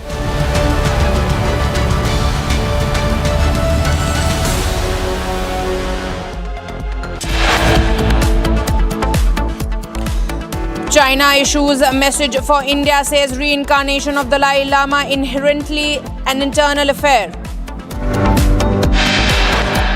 Mahesh Babu gets legal notices for endorsing alleged real estate scam worth 34 lakh and misleading buyers. We'll get you more on that, but right after a very short break.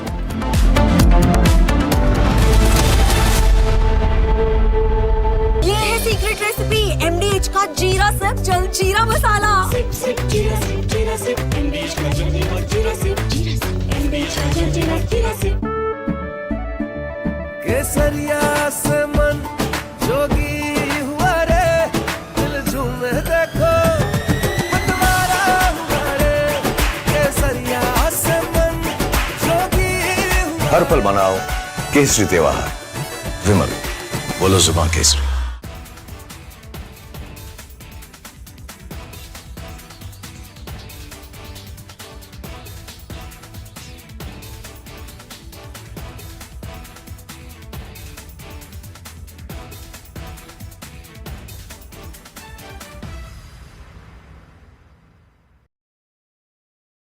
Donald Trump in first attempt, when the first part of his presidency in 2017, he has come out with the tax breaks. And he has announced...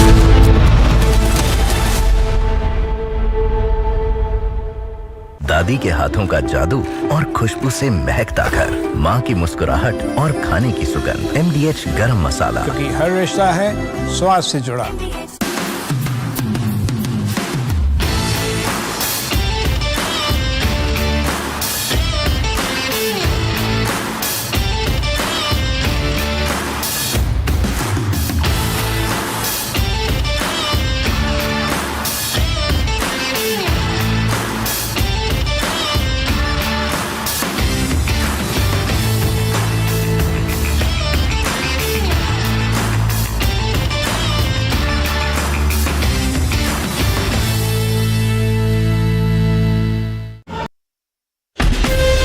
From Asia's largest news headquarters,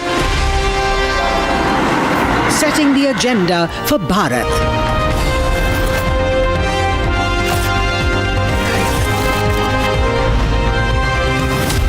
You're watching Republic.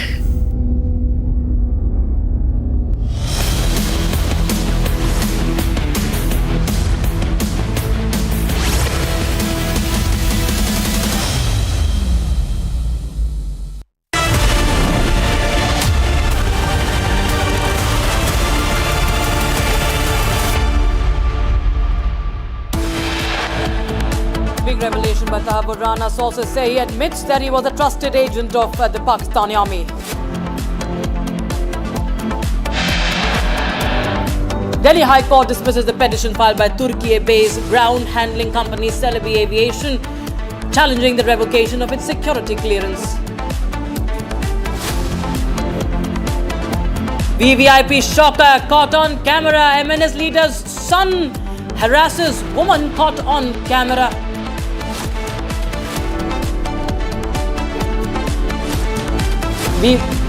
Clashes reported during religious procession in several states yesterday. In Lakhimpur Kheri, stones allegedly pelted on Hindu houses. China issues message for India, says reincarnation of the Dalai Lama inherently an internal affair.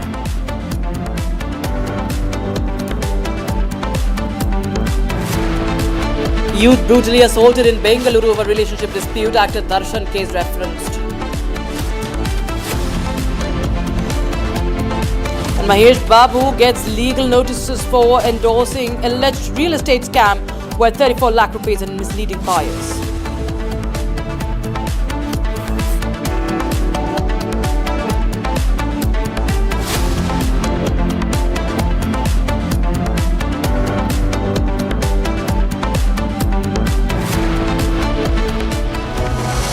Viewers, you're watching live and breaking, and I'm Rakshita Mishra with you. We start with breaking news coming in. This is trouble coming in for the Tollywood actor Mahesh Babu, where his name has now come up in a scam. Well, this is regarding an endorsement of a for a real estate company. He served as a brand ambassador for a real estate company, Sai Surya Developers, and he's been served a notice by the Rangareddy District Consumer Commission regarding the same. And in the complaint filed with Commission, Sai Surya Developers was named as the first respondent, owner Kancherla Satish Chandragupta as the second respondent, and actor Mahesh Babu as the brand promoter as the third respondent. Now, complainant alleges that she had purchased a plot worth 34.8 lakh rupees, but the venture did not have required approvals and they were misled by advertisement featuring Mahesh Babu. All right, my colleague Aneri is joining us live on the broadcast for more. Aneri, tell us more details about this case.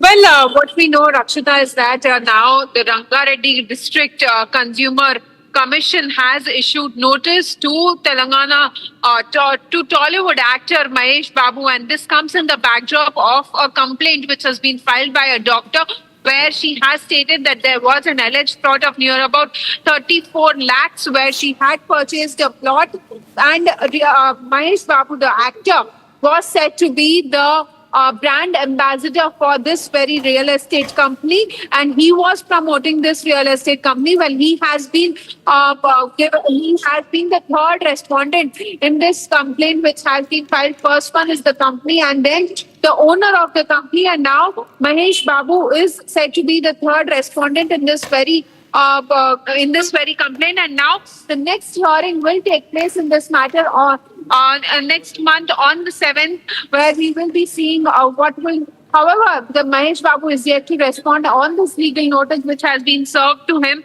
by the Consumers Commission. Right. Thank you so much, Aneri, for joining us with those details coming in on that story, viewers. Now we shift our focus to other stories that we're tracking for you. This is a significant development in the Pahalgam terror attack. A special NIA court has sent two Lashkar-e-Taiba associates, Parvez Ahmed and Bashir Ahmed, a 10-day NIA remand till the 16th of July. The duo is accused of providing logistical and local support to 3 Pakistani terrorists involved in brutal 22nd April attack, which claimed the lives of 26 innocent civilians.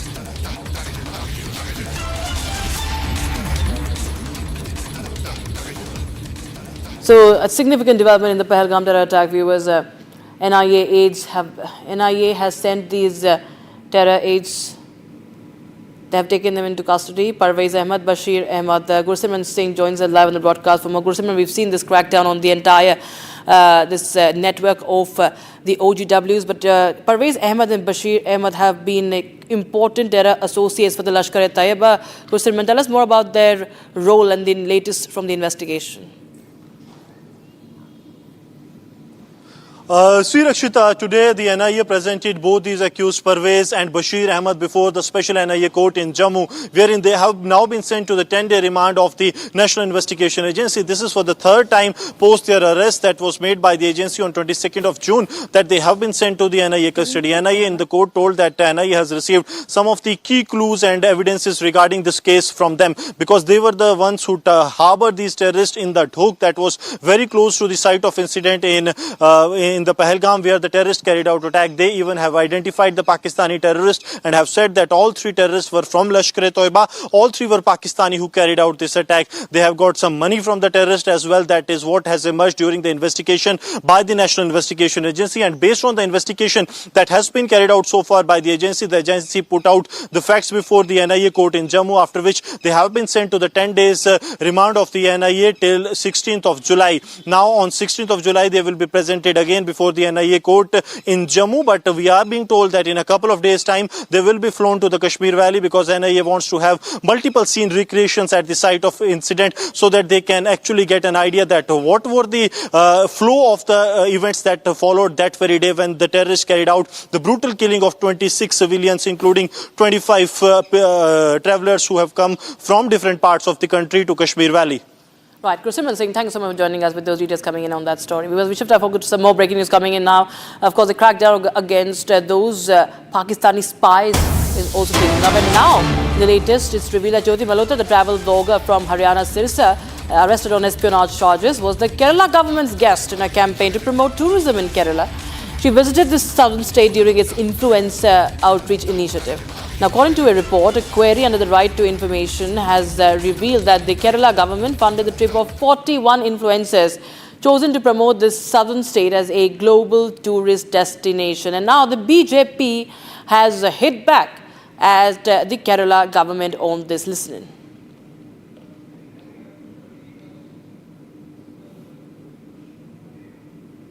Is out of the bag. The Kerala government, the left government of Pinarayi Vijayan was the one which sponsored, patronized and invited Pakistani spy YouTube content creator Jyoti Malhotra. It is now in black and white and RTI reply has shown this. This means that the Kerala government was busy inviting such anti-India elements, paying for them at the cost of taxpayer money, and this is a department, a ministry headed by no less than the son-in-law of the Chief Minister of Kerala. That means the son-in-law of Chief Minister of Kerala does not mind platforming, giving accommodation, giving state guest relations and state guest services to Pakistani spies. But they have a problem with Bharat Mata. They don't mind eulogizing Hamas. They don't mind crying for Naxals. They don't mind giving namaz-e-janaza to terrorists. And they don't mind rolling out a red carpet for Pakistani spies, but they have problem with Bharat Mata. This shows the priorities of the Kerala government. They are hand in glove with elements that are anti-India. They go and bat for PFI. They go and bat for elements that are anti-India. And they roll out a red carpet for the likes of Jyoti Malhotra, a Pakistani spy. The son-in-law of the Chief Minister is directly responsible for this. It shows that there is some kind of nexus or forces that promote, patronize and support such anti-India elements. Should the Kerala government, Mr. Chief Minister, not sack the minister, the tourism minister, or will he just protect him because he's the son-in-law of the Chief Minister? Viewers, we are now cutting across to visuals coming in from Nairobi, where people have taken to the streets to protest against police brutality. These protests are only now picking up steam. Anger has reignited over the long-standing issue over the death of blogger Albert Ojwang in police custody and the close-range shooting by police of vendor Boniface Kariuki during protests for Ojwang mid-June. Human rights groups have a long call for action over illegal arrests, detentions and torture of government critics in Kenya. And President William Ruto has vowed to end police brutality, saying no enforced disappearance would happen during his administration. But Ruto's interior minister told police to shoot on sight, at sight anyone who approaches the police stations during protests. After 5 police stations were torched. So as you can see that Nairobi remains tense, and these are the latest visuals from Nairobi, Kenya, marking the democracy uprising, and the Kenyans frustrated over economic stagnation, corruption, and acts of police brutality. And Krutath joins us live on the broadcast. For more, Krutath, we've seen that there has been looting, there has been widespread violence in Kenya, flashpoint being in Nairobi against police brutality. What more details are you picking up? Indeed, and Rakshita, this is a very important day, July 7th, which is often marked and mired by a lot of violence and rallies in support of pro-democracy protest anniversaries. And today in particular, we have seen massive police blocking on the main roads in the capital city of Nairobi, as the visuals on the screen, anticipating these protests, which indeed turned out to be violent. People each year rally on July 7th since 1990 to mark the Kenyans' demand of the return of multi-party democracy after the years of rule of the autocratic rule of then President Daniel Moi. And after this now, there has been another round of protests that have taken place today, in which we have seen that the police has come down very heavily after the blocking of the roads was done on the main road. So this was an anticipation. This is the 35th anniversary, in fact, of those pro-democracy protests. And this year's main theme of the protests and the main cause of the protesters has been various incidents that have led up to this overboil, including the death of bloggers in police custody, including police brutality that has become a central issue. President Ruto, however, as you rightly mentioned, has been assuring the people to be away from violence. We have seen the visuals in which police have also used tear gas and water cannon on Monday to disperse the crowds along a key artery in Nairobi as hundreds of demonstrators advanced, some even blowing whistles while they were marching. So those are some visuals of the clashes that we are reporting live from Nairobi as shots come in as we speak. These are visuals in Nairobi, the capital city of Kenya, where the protests on the 30th anniversary of the pro-democracy protests, when the multi-party system of democracy was abolished in Kenya, is being marked again, once again, unfortunately, with a lot of violence in the capital city. Back to the studio. Absolutely. The streets of Nairobi, we see, are tense once again. And we have, you can see that boundary wall with hundreds of youngsters in Nairobi.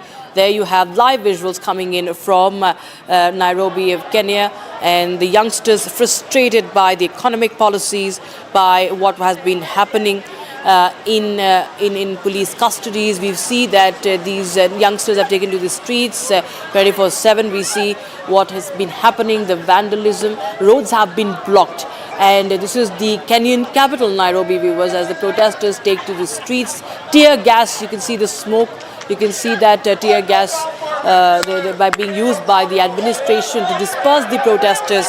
And police, of course, also now finding it a bit difficult to handle because there are so many of the protesters who have now gathered. And this is, of course, also against what Kenyan Human Rights Commission says is against the enforced disappearances and extrajudicial killings.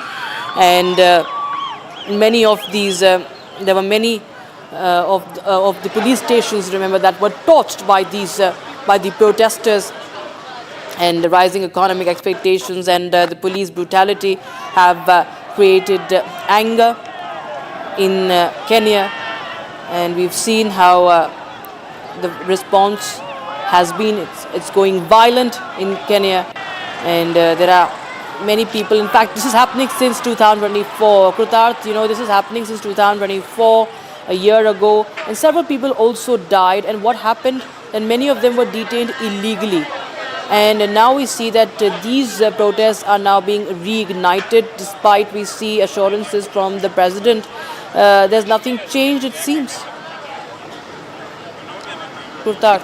Indeed, Rakshita, and these are dramatic visuals as we are tracking, as there was a complete shutdown of all the shops that we can see there, as the police had already put in. The Interior Ministry of Kenya has in fact given a very strong statement calling this terrorism in the guise of dissent.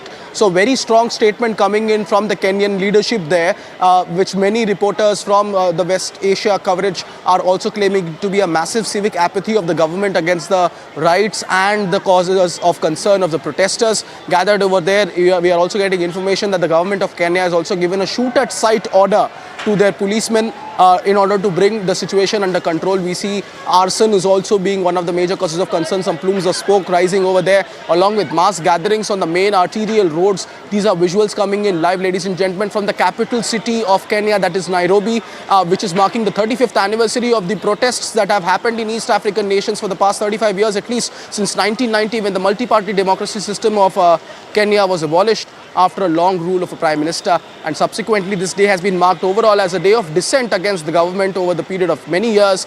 This year also, we are seeing again protests turning extremely violent, which were anticipated. There you can see vehicles have been tossed on fire with huge plumes of smoke emerging, with protesters gathering there in mass numbers. Police just moments ago was also seen firing tear gas cans, as at the same time some water cannons also for dispersing the crowd. However, so far the effort seems to have not been yielding any proper discernible result. At the moment, the situation continues to remain tense, and we'll be closely tracking all the developments coming out of Nairobi in Kenya. Thank you so much, Krita, for joining us and giving us a perspective of what's happening and those latest visuals coming in from Nairobi as the tensions are reigniting on the streets, as we see in those visuals.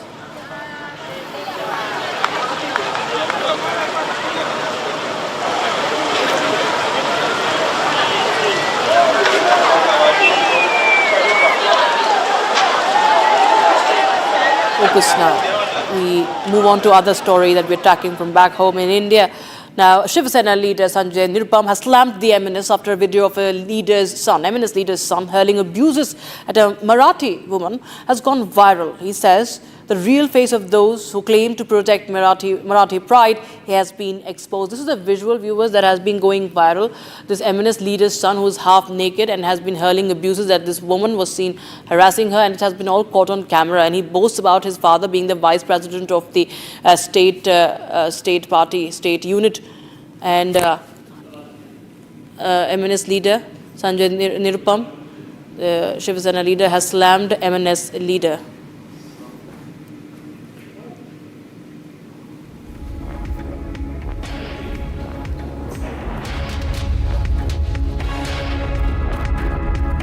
यह राहिल या साहिल नाम का जो लड़का है, यह नशे में धुत है। एक ऐसा मुसलमान है जो शराब पी के घूम रहा है। उसका शराब पी के उसने गाड़ी चलाई और जाकर गाड़ी ठोक दी, और जब इस महिला ने विरोध किया तो इस महिला को गाली दी, और उसके बाद बार बार अपने बाप के पोजीशन को फ्लॉन्ट कर रहा है। इससे दो बातें स्पष्ट होती हैं कि मनसे वाले मराठी भाषा के नाम पर जिस तरीके से उत्पात मचा रहे हैं, ये दरअसल गुंडागर्दी है। इनको न तो मराठी भाषा से कोई लेना देना, न मराठी समाज के मान सम्मान से लेना देता। अगर मराठी भाषकों के मान सम्मान से लेना देना होता तो राजश्री मोरे को कोई गाली नहीं देता, कोई मनसे वाला मनसे का कह करके उसको गाली नहीं देता। दूसरी बात, ये जो मनसे के उपाध्यक्ष जावेद शेख के बेटे कह रहे हैं, उनको देख करके हमें समझ में आ रहा है कि बार बार मनसे वाले हिंदुओं पर ही हमले करते हैं। और हमने बार बार सवाल उठाया कि अगर इतनी ताकत है, इतना गट्स है, इतना जोश है तुम में, इतना करेज है या साहस है, तो जरा भिंडी बाजार में जाके किसी मुसलमान को थप्पड़ मार के दिखाओ, उसको बोलो कि तुम उर्दू में बात मत करो, मराठी में बात करो। अब समझ में आ रहा है कि मनसे के जो मुस्लिम नेता हैं, उनके दबाव में आकर के राज ठाकरे के गुंडे हिंदुओं के ऊपर सरेआम हमले कर रहे हैं। मैं सरकार से यह डिमांड करूंगा, मांग करूंगा कि ऐसे गुंडों के खिलाफ सख्त से सख्त कार्रवाई होनी चाहिए। माननीय मुख्यमंत्री जी ने घोषणा की है कि भाषा के नाम पे गुंडागर्दी कतई बर्दाश्त नहीं की जाएगी, लेकिन जिस तरीके से मुंबई की सड़कों पे, महाराष्ट्र की सड़कों पे मनसे की तरफ से मराठी भाषा के नाम पे गुंडागर्दी शुरू हुई है, इस गुंडागर्दी को तत्काल खत्म करना पड़ेगा, रोकना पड़ेगा, और इसके लिए पुलिस को हाथ में डंडा लेकर के इन तमाम गुंडों के खिलाफ सख्त कार्रवाई करनी पड़ेगी। तब कहीं जाके हर वर्ग के लोगों में एक सुरक्षा का भाव पैदा हो पाएगा। In fact, viewers, Republic TV has gotten more exclusive responses, reactions from the on the MNS Neta's harassment that has been caught on camera. Let's take a listen into what Ramdas Tahawwur and Deepak Kesarkar have to say. देखिए, इस पे राजनीति नहीं होनी चाहिए, ऐसे मुझे लगता है। किसी को पीटना ये महाराष्ट्र की संस्कृति कभी भी नहीं थी। तो मुझे ऐसे लगता है कि जो भी आपको कहना है आप बोल सकते हैं, आपके विचार बोल सकते हैं, और फिर इकट्ठा रहना ये महाराष्ट्र की संस्कृति रह चुकी है, और महाराष्ट्र हमेशा प्रोग्रेसिव रह चुका है। तो हमने बहुत सारी चीज़ें मराठी के लिए की है, तो मराठी भाषा आगे जा रही है, उसको क्लासिकल लैंग्वेज का स्टेटस मिल गया है, और मराठी भाषा धोरण भी तय हुआ है। तो बहुत सारी चीज़ें हैं जो मराठी भाषा धोरण में है, तो उसके लिए ज़बरदस्ती करने की ज़रूरी नहीं है, उसके बारे में तो तय हो गया है। तो आप किसी भी चीज़ को अच्छी तरह से किसी को बोलेंगे तो वो लोग फॉलो करते हैं। एक तरीका होता है, उस तरीके से अगर बोला जाए तो समाज में शांति भी रहती है और सब लोग इकट्ठा भी रहते हैं। मंत्री जो आशीष शेलार का कहना है कि जिस तरह से पहलगाम में आतंकियों ने धर्म पूछ के मारा, उसी तरह से महाराष्ट्र में भाषा के नाम से मारा जा रहा। देखिए, मारना ये अच्छी चीज़ बिल्कुल नहीं है, हम उससे एग्री नहीं होते, क्योंकि ये चीज़ें तो बाला साहब के ज़माने में इस तरह से नहीं होती थी। कोई भी अगर गलत काम करे तो उसके लिए शिवसेना का खुद का स्टाइल था, लेकिन हर किसी को वो कहाँ से है ये पूछ के मारा नहीं जाता था। ये बाला साहब का कभी भी स्वभाव नहीं रहा है। उन्होंने घोषणा भी दी थी, वो गर्व से कहो हम हिंदू हैं, इसका मतलब तो हिंदी में ही घोषणा थी। उनके लिए मराठी हिंदी एक ही थी, लेकिन मराठी का उनको अभिमान था। मराठी लोगों के लिए खड़ा रहना, उनको नौकरी में प्रेफरेंस देना, ये उनकी भूमिका थी और वो भूमिका आज भी शिंदे साहब ने कायम रखी है और इसीलिए अच्छी तरह से लोगों का रिस्पांस भी मिल रहा है। मुझे लगता है कि एमएनएस के हो या और किसी के हो, लेकिन मुझे लगता है कि इसी तरह की गुंडागर्दी करना, दादागिरी करना ठीक नहीं है। दादागिरी करने का क्या हक उनको दे दिया है एमएनएस को, और जानबूझकर मतलब मुंबई का वातावरण बिगाड़ने का काम हो रहा है। मुंबई अपने देश की आर्थिक राजधानी है और वहाँ बहुभाषिक लोग रहते हैं, बहुधार्मिक लोग रहते हैं, और मुंबई की इमेज को एकदम कोलैप्स करने की भूमिका एमएनएस की है। इसीलिए एमएनएस की भूमिका हम विरोध करते हैं और इसी तरह की दादागिरी करते रहेगी तो इनको दादागिरी का उत्तर दादागिरी से देना पड़ेगा। यहाँ मराठी बोलनी चाहिए, बात सही है, लेकिन जिनको मराठी आती नहीं उनको मराठी बोलो, नहीं तो फिर थप्पड़ मारेंगे, उसका वीडियो निकालेंगे, इनमें कुछ दम नहीं है। लेकिन ये ऐसा ही मतलब ज़्यादा गड़बड़ करने का काम करते हैं। तो ज़रूर मैं माननीय देवेंद्र फडणवीस जी से मेरा निवेदन है कि मैं उनसे बात करूँगा और इसी तरह की लॉ एंड ऑर्डर की स्थिति निर्माण करने वालों पर कड़ी कार्रवाई होनी चाहिए। और ये जो एमएनएस के द्वारा हो रहा है ये अच्छी बात नहीं है। Now, viewers, the top court has agreed to urgently list the petitions challenging the Election Commission's decision to carry out a special intensive revision of electoral roll in Bihar. Now, Supreme Court will hear the batch of pleas on the 10th of July. Here's more on the story. The Supreme Court of India has agreed to hear a batch of petitions against the Election Commission's decision to carry out a special intensive revision of electoral rolls in Bihar, a move that comes just ahead of the assembly elections. The plea was mentioned for urgent hearing before a bench of Justices Sudhanshu Dhulia and Joy Malia Bagchi. The petitions have been filed by political parties like the TMC and the RJD. Both of these parties have raised concerns over the Election Commission's June order, requiring all voters not listed in the 2003 rolls to submit fresh documentation proving their eligibility, marking the beginning of a likely nationwide exercise. Opposition is claiming that the move violates key constitutional rights, including the right to equality, freedom of expression, and the right to vote, as well as election laws like Representation of People's Act. The petitioners fear that the revision drive could arbitrarily remove lakhs of legitimate voters from the rolls without proper notices or process, threatening the fairness of the upcoming election cycle. Short break, viewers, but we get you how clashes have been reported during religious processions in several states yesterday. In UP's Lakhimpur Kheri, stones have been allegedly pelted on Hindu houses. And a big revelation made by Tahawwur Rana. Sources say he admits that he was a trusted agent of the Pakistani army.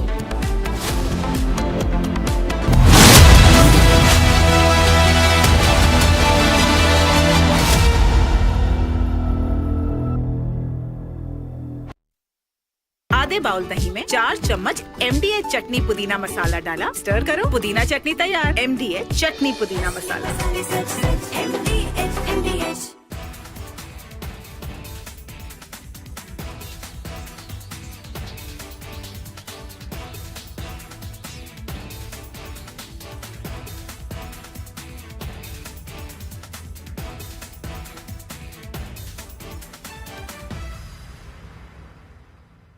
MDH की हल्दी मिर्ची धनिया करे कमाल, ये रंग दे, ये खुशबू दे, ये तीखा, ये कम पड़े, क्या निराला MDH masala.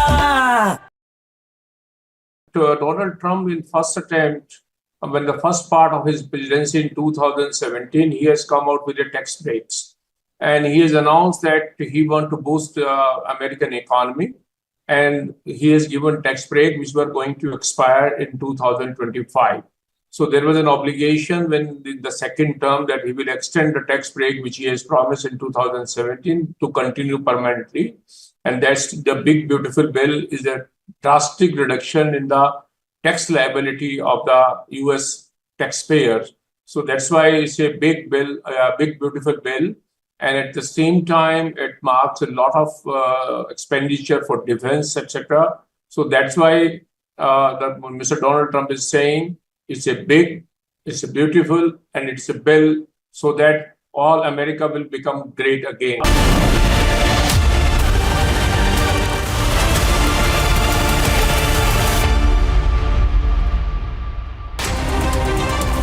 Bharat 1 Minute brought to you by Canara Bank. Together we can. AIMM Chief Owaisi has questioned Election Commission's special intensive revision exercise ahead of the Bihar Assembly elections. Owaisi has questioned the timing of the Election Commission and said that time must be given before conducting the revision.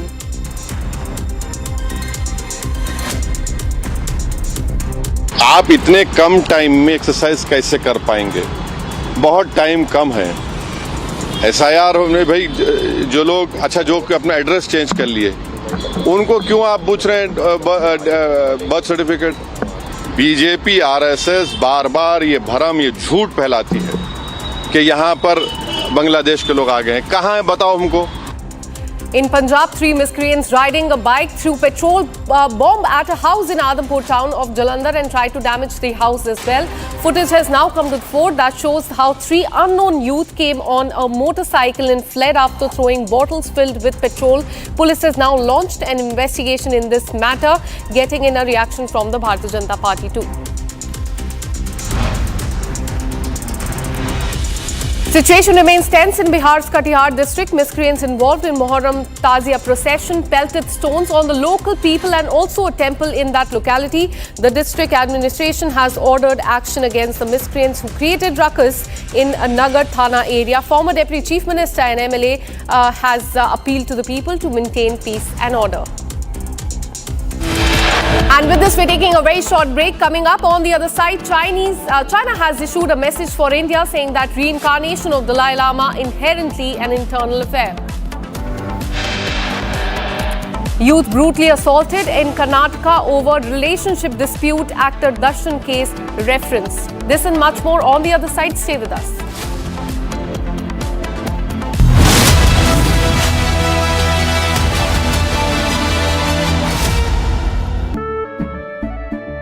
केसरिया से मन जोगी हुआ रे, दिल झूमे देखो मतवारा हुआ रे। केसरिया से मन जोगी हुआ। हर पल मनाओ केसरी त्योहार। विमल, बोलो जुबान Kesari.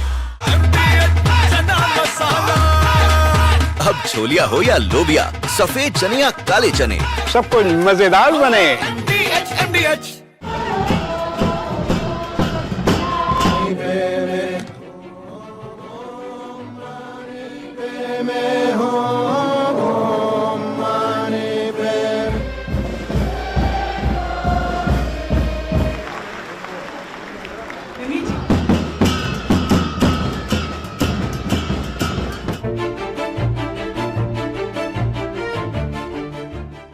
中国政府实行宗教信仰自由政策，颁有宗教事务条例和藏传佛教活佛。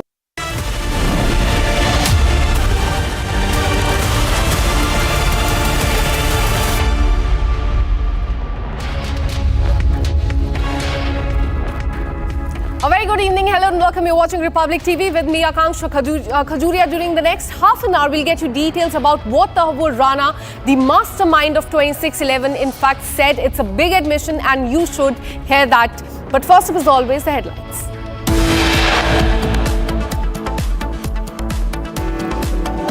Big revelation by Tahawwur Rana. Sources say that he has admitted that he was a trusted agent of the Pakistani army.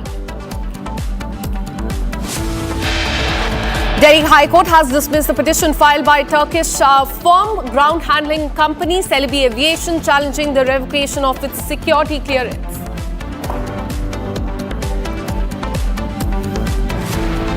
VVIP shocker caught on camera in Maharashtra. MNS leader's son harasses women.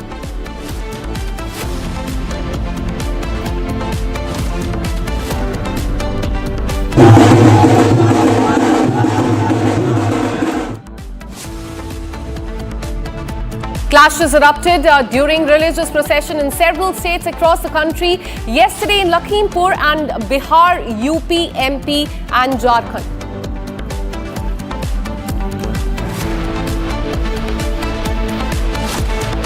China has issued a message for India, says reincarnation of the Dalai Lama inherently an internal affair.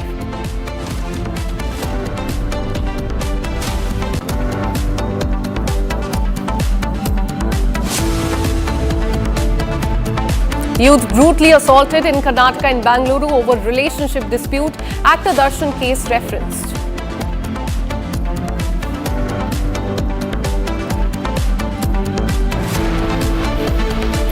Mahesh Babu gets a legal notice for endorsing a real estate scam worth 34 lakh rupees and misleading the buyers.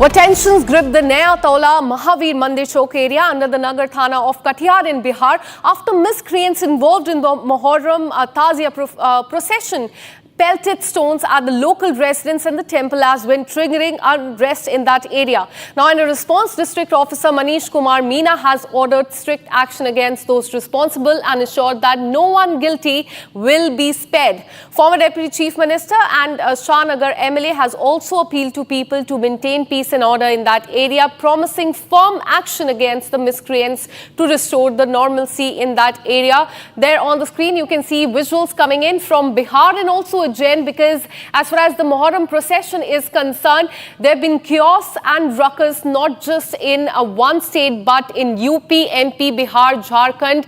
There have been in fact incidents of stone pelting at the houses and at the temples as well. Let me go across to my colleague Prakash, who joins us live on the broadcast with more details. Tell us more about what happened in Katihar, because what we're learning is that stones were pelted there. Give us the ground situation as of now and the action that the police has taken.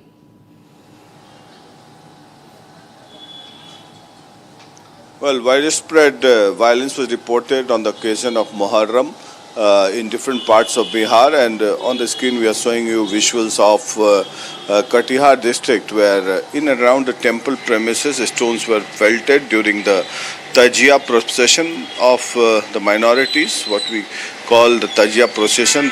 People gather in large numbers with fire in their hands, and as and when they reached the temple premises, there was some scuffle that took place between two communities, and thereafter stones were pelted, and large-scale violence was also reported, but no untoward incident took place in this scuffle, and a large number of police party were deployed, which tried to diffuse the entire tension, and tensions escalated late last night during the Tajia procession of the minorities late last night, and with the help of the police authorities in the district administration, situation was brought to normalcy, and now there is no tension. The situation is very peaceful as of now. Back to you. Absolutely. In Bihar, in fact, clashes were witnessed there. Keep tracking those details. We'll keep coming back to you for more on this. Now, from Bihar, let's shift our focus to Madhya Pradesh. As we told you, violent clashes were reported during Muharram in Shahjahanpur in Madhya Pradesh. And the incident happened when the procession reached Azad Chowk in that area. There was a dispute that took place between people of the same community, which eventually turned into a full-blown fight. The police that was thankfully deployed in that spot took immediate action and brought the situation under control. In fact, those are the visuals on your screen that you can see from Madhya Pradesh, Shahjahanpur, where this incident took place between people from the same community. The police there had to intervene and control the situation.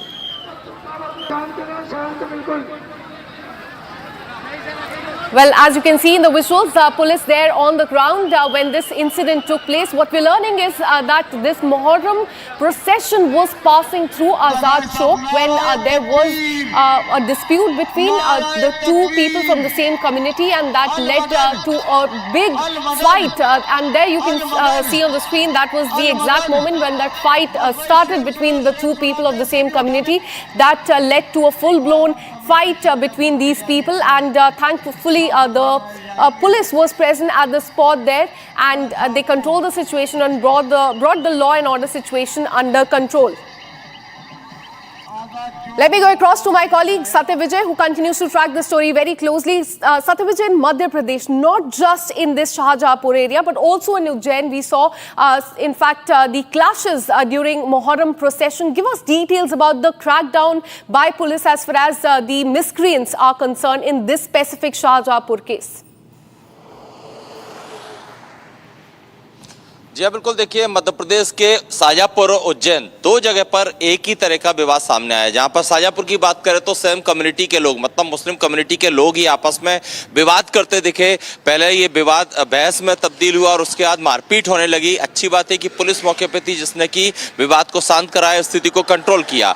ये जो विवाद हुआ शाहजहाँपुर का, इसमें एक ही community के लोग, मतलब कि मुस्लिम समुदाय के जो दो ग्रुप थे, वो आपस में भिड़े और इनमें ये जो विवाद हुआ वो कहीं ना कहीं ये जो इनके अखाड़े होते हैं, अखाड़े के मूवमेंट को लेकर हुआ। एक गुट चाहता था कि एक दिशा में अखाड़ा जाए, दूसरा गुट चाहता था दूसरी दिशा में जाए। इसी बात को लेकर विवाद हुआ, बहस हुई और फिर मारपीट हो गई। पुलिस ने वहां पर अच्छी सतर्कता दिखाते हुए आरोपियों जो लोग विवाद कर रहे थे उनको रोका, वहां से खदेड़ा, बल प्रयोग किया, जिसकी वजह से वहां पर स्थिति सामान्य हो पाई। वही उज्जैन की बात करें तो उज्जैन में एक निर्धारित रूट तय किया था कि जुलूस कहां से निकलेगा, दूसरे रूट को डाइवर्ट किया था, वहां पर बैरिकेडिंग की थी। ये साफ निर्देश दिए गए थे कि उस रूट पर नहीं जाना है जिसके पीछे आगे बैरिकेडिंग है। लेकिन कुछ शरारती तत्व जो हैं उन्होंने जानबूझकर वही रूट चुना जहां पर बैरिकेडिंग थी, जिसके बाद वहां पर हालात बिगड़े और पुलिस ने बल प्रयोग किया, लाठीचार्ज कर सभी को खदेड़ा। ये भी कहना है एसपी उज्जैन का कि जो लोग प्रतिबंधित क्षेत्र में जाना चाहते थे वो इससे पहले भी इस तरह की हरकतें कर चुके हैं, और जब बाकी जो ताजिए जा रहे हैं उनको दिक्कत नहीं, तो कुछ चुनिंदा लोगों को ही जिनके खिलाफ प्रकरण दर्ज किया, 16 ऐसे लोग हैं जिनके खिलाफ एफआईआर दर्ज की है, उनको क्या दिक्कत थी, वो क्यों बैरिकेडिंग तोड़ के आगे बढ़े। इसी के चलते पुलिस को बल प्रयोग वहां पर करना पड़ा। Absolutely, and not just in Shahjahanpur, but in fact the violent clashes erupted in Ujjain in Madhya Pradesh. What we're learning is that the police has said that the people in that procession, they took the unprescribed route is what we're learning. Look at what the police has said. ये जो मुहर्रम का जुलूस होता है पूरा शांतिपूर्वक तरीके से निकला और इसको लेकर समय समय पर 3 बार बैठक ली गई थी, जिला स्तर पे कंट्रोल रूम में, थाना स्तर पे, मोहल्ला स्तर पे, और सभी आयोजकों को बताया गया था कि निर्धारित रूट से ही जुलूस को निकाला जाए। पीछे शुरू के जो 3 आयोजक थे उन्होंने निर्धारित रूट पर निकाला। इरफान खान उर्फ लल्ला, इनका जो घोड़ा है इन्होंने जानबूझकर, इनके साथियों ने जानबूझकर उसको विपरीत दिशा में ले जाने का प्रयास किया जहाँ ऑलरेडी बैरिकेडिंग थी, जिसके बाद पुलिस बल ने भीड़ को तितर बितर करने के लिए हल्के बल का प्रयोग किया और पृथक से इनके ऊपर एफआईआर भी दर्ज की गई। जो इरफान खान है उनके विरुद्ध और उनके 15 अन्य साथी जो वीडियो में नजर आ रहे हैं उनके विरुद्ध मामला दर्ज किया गया है। इन सभी की अभी पहचान की जा रही है फुटेज के माध्यम से और शीघ्र ही इसमें गिरफ्तारी की जाएगी। And from UP, in fact, Madhya Pradesh, Bihar, let's now take you to UP, where stone pelting was reported during Muharram in Uttar Pradesh, Lakhimpur. That is already a very sensitive area. Now, locals are saying that a group specifically targeted some houses and started hurling stones at them. Have a look at what they said. Sir कल लगभग 5 बजे शाम की बात है। ताजिया उधर सुनसरी से निकल के आया, हमारे घर के पीछे से निकलता है और कभी रखा ना गया। कल करीब 1.5 घंटे तक ताजिया रख के दिया गया, वहाँ से उठाया नहीं। हमारे गांव के प्रधान जी अब्दुल हसीब जी वो भी थे साथ में। और उसके बाद में क्या नारे लगा रहे थे और पत्थर क्यों फेंकने लगे आपके घर पर? ये पाउडर फेंका पहले हमारे घर पे, तो हम लोगों ने मना कि घर में क्यों फेंक रहे हो पाउडर। ये हमारे लड़के ने मना किया, ये पंकज को, तो जब मना करेंगे तो इनको पकड़ के खींच लिया और मारने लगे। तो हम लोग कहने ये क्या कर रहे हो। हम लोग जब दौड़े तब तक पत्थर चलने लगे। बाहर चलते हैं, तस्वीरें और भी आपको दिखाते हैं। घर में बिखरा ये पूरा ईटा पत्थर देखिए, छत पर भी फैला हुआ ईटा। आइए छत पर चलते हैं, आपको हम तस्वीरें दिखाते हैं किस तरीके से छत पर सारा सामान बिखराया गया है। छत के ऊपर चल के देखने को हमें जो घर के मालिक है वो कह रहे हैं। और देखिए यहाँ पर कितने ईंटे पत्थर पड़े हैं, गुम्बे पड़े हैं, और ये बता रहे हैं, कहानी की बानगी बता रहे हैं कि किस अंदाज में डराने के लिए, धमकाने के लिए ये सब कुछ किया गया। यहाँ पर जो घर का सामान है वो भी टूटा हुआ दिखाई दे रहा है। घर के सामान को भी देखिए तोड़ दिया गया है। आप यहाँ पर आप बताएं अंकल, क्या किस तरफ से जा रहे थे? ये इधर इससे जा रहे थे, पीछे से इधर से और ये इधर से पत्थर यहीं से फेंके गए, इधर से वहाँ से। ये सारा पाउडर भी आपके घर के ऊपर बिखरा हुआ? ये सर वहाँ तक सब पाउडर फेंका, वो वहाँ से सब पड़ा है सब। और ये पैनल टूट गया, देखो इस पे ईंटा लगा। क्या नारेबाजी क्या कर रहे थे और उनकी मंशा क्या थी? ये पत्थरबाजी कर क्यों रहे थे? ये केवल हिंदू मुस्लिम भड़काना चाहते थे। आप लोग को डराने की कोशिश थी? यहाँ हमारे घर से ये हिंदुओं का घर केवट का, इनके घर पे पत्थरबाजी, इनकी टीन टूट गई है। और वो वहाँ एक हिंदू का घर, वहाँ भी पत्थरबाजी, वहाँ भी उनके। हम आपको जरा तस्वीरें एक बार फिर से दिखाते हैं और अंदाजा लगाइए कि किस तरीके से डराने की कोशिश की गई। कल के दिन इस गांव के हिस्से में ईंटे पत्थर छत पर भी बिखरे हुए हैं। और जरा ऊपर से ही नीचे आपको तस्वीर दिखाते हैं, एक फ्रेम। जो स्थानीय लोग हैं दरवाजे पर इकट्ठा हैं, डरे सहमे ये लोग हैं अपनी सुरक्षा को लेकर। और इन ईंटे पत्थरों को देखिए, ये ईंटे पत्थर घर पर जब फेंके गए, इस मंशा से फेंके गए कि लोगों को डराया जाए। ये बताइए, सुरक्षा को लेकर डर लग रहा है आप लोग को? बिल्कुल सर, डर तो लग ही रहा है। जब इस पुलिस की मौजूदगी में ये हुआ है सर, तो डर तो लग ही रहा। वो देखो वहाँ दीवार की वो ऊपर देखिए, टीन घर के सामने की दिखा रहे हैं, बाहर की तरफ अंदर की टीनें टूट चुकी हैं। जो पाउडर फेंका गया था, ये पाउडर क्या था और किस मंशा से? पता नहीं सर क्या था ये पाउडर में, इसमें वहाँ से फेंक रहे। तो हम लोगों ने मना कि घर में हमारे मत फेंको, अपने उसमें फेंको। नीचे उतरते हैं, जरा वहां भी चलकर देखते हैं, समझते हैं कि क्या मंशा थी। ये हिंदू आबादी जिस तरफ गांव की रहती है, बेहद डरी हुई ये आबादी है। सीढ़ियों पर भी आप देखेंगे गुम्मे के टुकड़े फैले हुए हैं। और जिस अंदाज में फेंके गए, लड़कों ने खुद अपने वीडियो बनाए, इंस्टाग्राम पे डाला है। अपना जो हलक दिखाने की कोशिश है, डराने की कोशिश है। घर के बाहर चलते हैं, आप बताइए, घर में मौजूद थी आप जब हमला हुआ? जी, यहाँ पे थे, बच्चों को लेके। ये बहू ने यहाँ पे खेल रहे थे, जब पत्थर आने लगे तो बहू इधर लेके कमरे में बच्चों को बंद कर दिया। डर पूरा परिवार डर गया होगा? डर के लिए, और सब सारे लोग बाहर थे, ये हम दोनों लोग। क्या नारेबाजी कर रहे थे ये लोग? वो सब वही खेल रहे थे, पाउडर खेल रहे थे। और उधर से पटाखे दगाने वाली बात आई, आपने कहा कि पटाखे दगा रहे थे, ये तो देखने को मिलता नहीं है। हाँ, पटाखे कभी नहीं दिखते हैं, ना ही यहाँ पे रुकते हैं। यहाँ पे आते थे और चले जाते थे, लेकिन 1 घंटे तक रखे रहे। और हम 1-1.5 घंटा हो गया, हमने देखा कि इतनी देर तो कभी नहीं रुकते थे। उसके बाद इन्होंने यहाँ से वो यही पाउडर फेंकना शुरू किया। यहाँ पे हम लोग अपने घर के पास बैठे थे, लगभग वहाँ से 30 मीटर की दूरी पे। ये लोग झिल्लियों में उड़ा के हम लोगों घर पे फेंक रहे थे। जब हमने मना किया, नहीं सुना किसी ने, हम वहाँ पे जाके मना करने लगे तो 4-5 लोगों ने पीछे से आके हमको पकड़ लिया, पीट दिया आपको? हाँ। अच्छा। जब हमने मना किया, फिर भी वहाँ पे कोई प्रशासन नहीं बोला कुछ भी। बाद में बीच बराव कराए और फिर वो लोग क्या किए, जैसे वहाँ ये हुआ लफड़ा तो वो लेके बढ़ाए ताजिया और फिर उसके बाद उधर से पत्थर फेंकने लगे। घर में बच्चे भी थे आपके। मुख्यमंत्री से सुरक्षा के लिए मांग क्या की जगह? योगी जी से कहिएगा। हम तो चाहते हैं सभी लोगों की गिरफ्तारी हो, जितने लोग हैं जो दोषी हैं। अब तक अभी किसी की गिरफ्तारी नहीं हुई। FIR कराई है? FIR आपने कराई है? जी, आपके नाम आपने FIR कराई है? क्या FIR में मांग की? FIR में हमने कहा जितने दोषी हैं सभी लोगों को सजा होनी चाहिए, हमें कड़ी से कड़ी सजा, हमें न्याय मिलना चाहिए।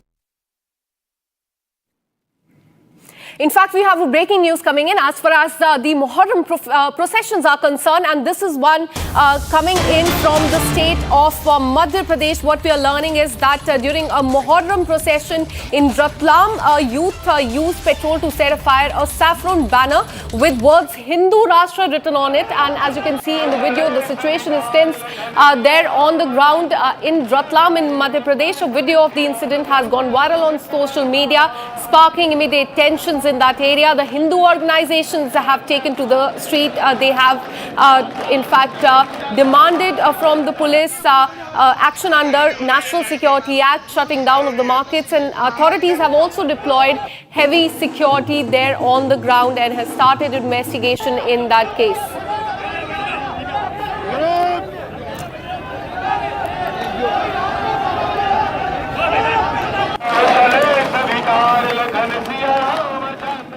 And now let's get you the top national stories of the day in under 1 minute. Bharat 1 Minute brought to you by Canara Bank. Together we can. AIMIM Chief Owaisi has questioned the Election Commission's special intensive revision exercise and questioned the timing of the in fact, ahead of the Bihar Assembly election. He has questioned the timing of the Election Commission and said that time must be given before conducting the revision. TMC MP Mahua Moitra, RJD MP Manoj Jha have also moved the top court to challenge the Election Commission's move. This court hearing will take place on 10th of July. आप इतने कम time में exercise कैसे कर पाएंगे? बहुत time कम है। SIR में भाई जो लोग जो अपना एड्रेस चेंज कर लिए, उनको क्यों आप पूछ रहे हैं बर्थ सर्टिफिकेट? बीजेपी RSS बार बार ये भरम, ये झूठ फैलाती है कि यहाँ पर बांग्लादेश के लोग आ गए हैं। कहाँ है बताओ हमको। In Punjab, 3 miscreants riding a bike threw petrol bomb at a house near Adampur town of Jalandhar and tried to damage the house as well. Footage that you can see on the screen shows how 3 unknown youth came on a motorcycle and fled after throwing bottles filled with petrol. Police has now launched an investigation in this matter, and in fact, BJP has also reacted very sharply to this incident. Situation remains tense in Bihar's Katihar district. Miscreants involved in the Muharram Tazia procession pelted stones on the local people and also a temple in that area. The district administration has ordered strict action against the miscreants who created ruckus in Nagar Thana area. Former Deputy Chief Minister has appealed to people to maintain law and order and peace in that area, assuring that strict action will be taken against the miscreants of this incident.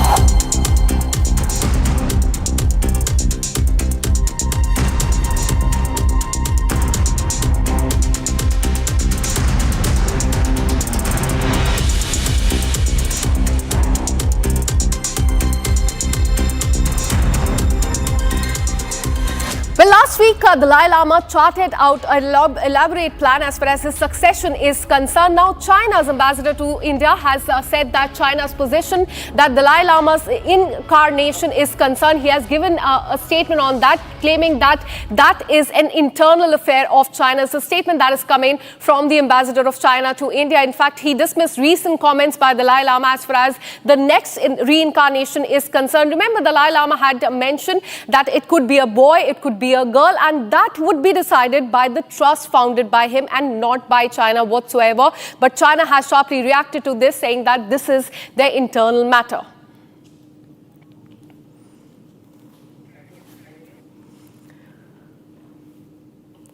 In fact, that is a statement that has come in from China, that this remains their internal matter, and there should be no interference as far as selecting the next Dalai Lama is concerned.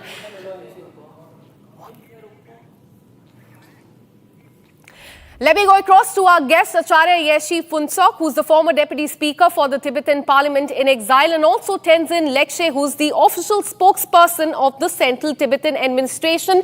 Thank you so much, gentlemen, for speaking to Republic TV. I want to come across to, Mr. Acharya, first to you. How do you look at the statement that is coming from China, that this is their internal matter and the next incarnation will be decided by China? Your first reaction to that?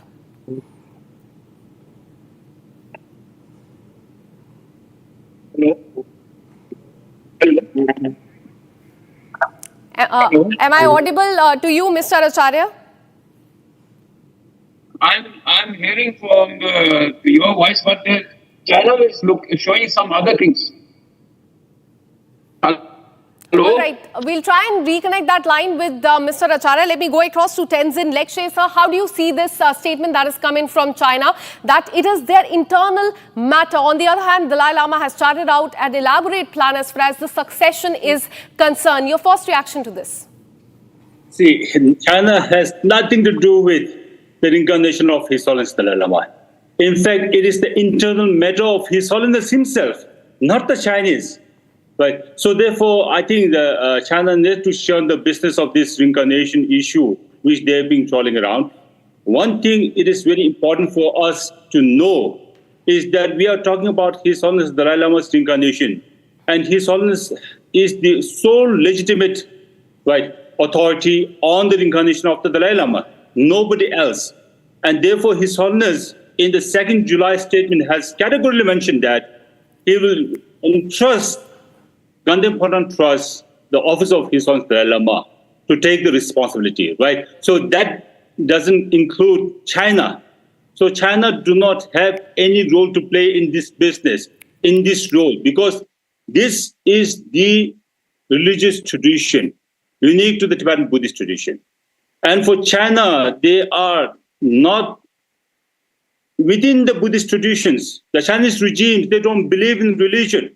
Chinese regime, they are the offender of the destroyer of the religion and faith. Then how come they be the one to be the protector and the savior of the faith? There's nowhere that China have a business and the authority on the reincarnation issue.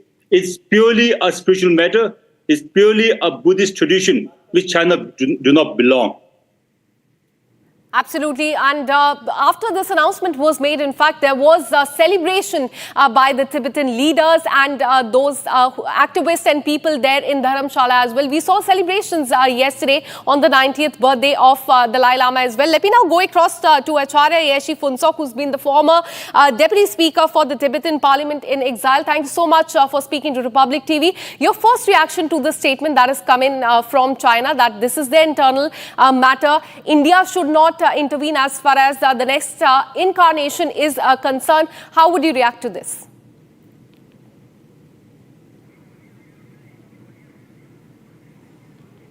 All right, we'll reconnect that line with, in fact, Mr. Acharya. Let me go back to Tenzin Lekshe, sir. As far as India's intervention is also concerned, because this is also an attack on India as well, that India should also have no say, and it's Chinese internal matters what they have claimed. How do you see India's assistance when it comes to this entire matter as far as the incarnation is concerned?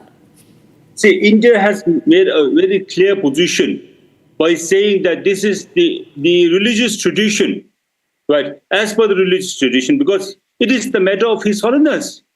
So I think India has made the right decision by saying that it is up to His Holiness that His Holiness can decide upon where he should be, right? So therefore, I think China over the last so many years, they've been saying that this Buddhist tradition is the Chinese characteristics.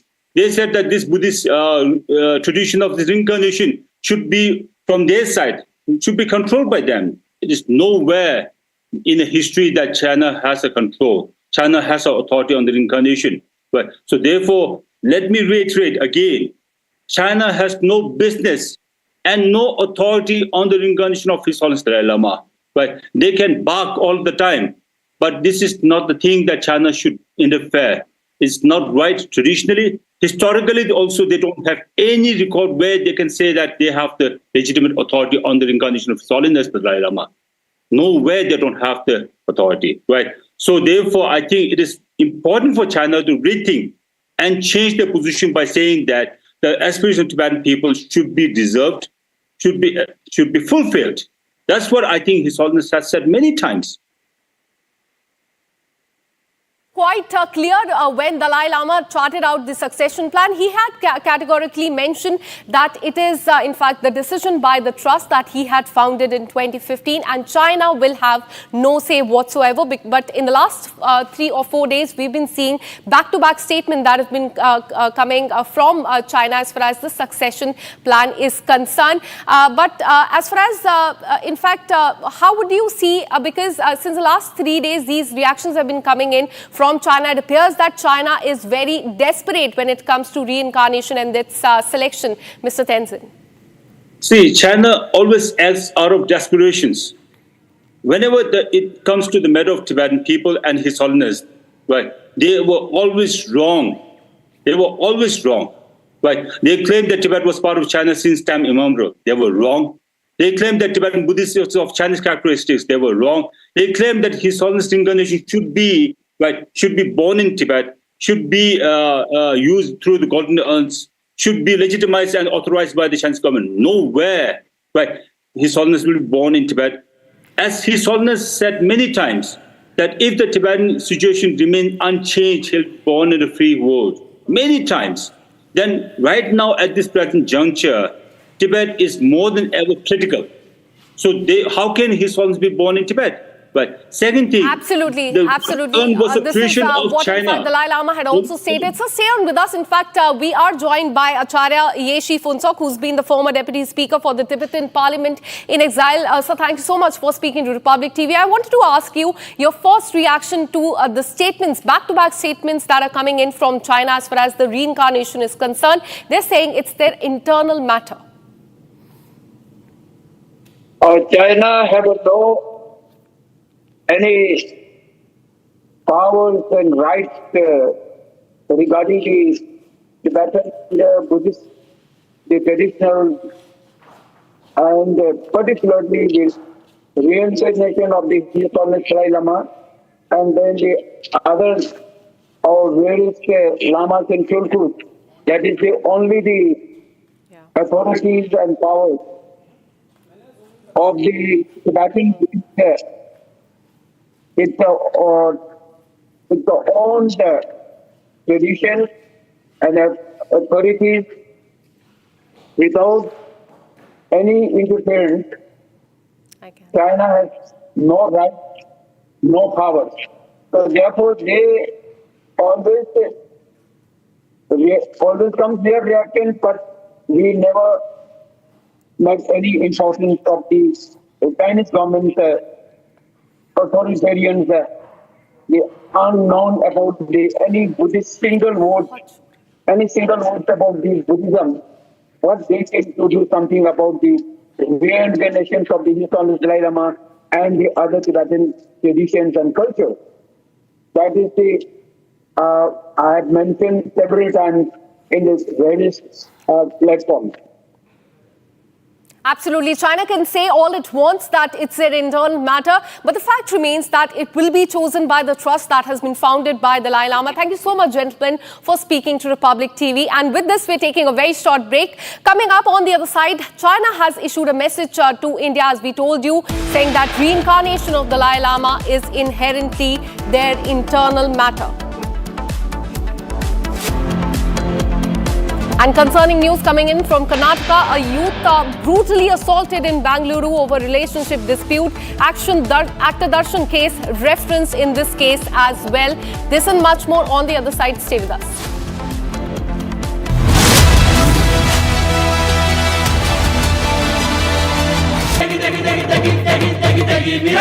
MDH की देगी मीरज, देगी मिर्च का तड़का, अंग अंग फड़का। MDH की देगी मीरज।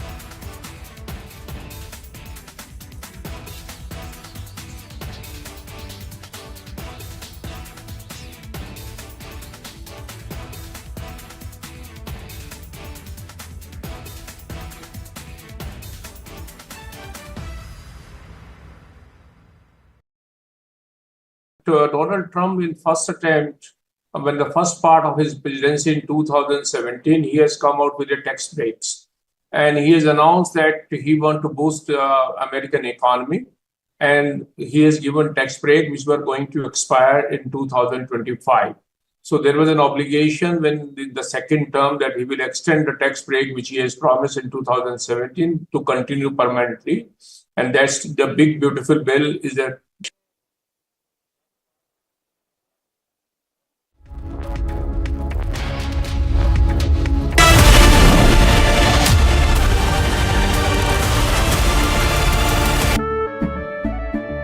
केसरिया से मन जोगी हुआ रे दिल झूमे देखो मतवारा हुआ रे केसरिया से मन जोगी हुआ हर पल मनाओ केसरी त्योहार विमल बोलो जुबान केसरी। ये है सीक्रेट रेसिपी MDH का जीरा सिप जल जीरा मसाला। सिप सिप जीरा सिप MDH का जल जीरा सिप MDH का जल जीरा SIP.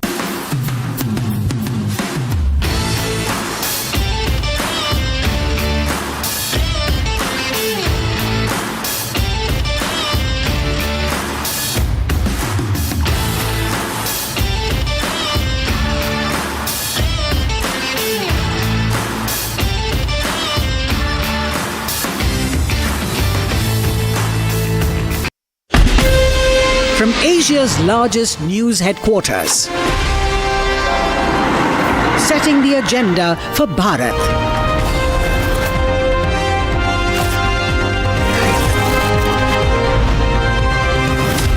You're watching Republic.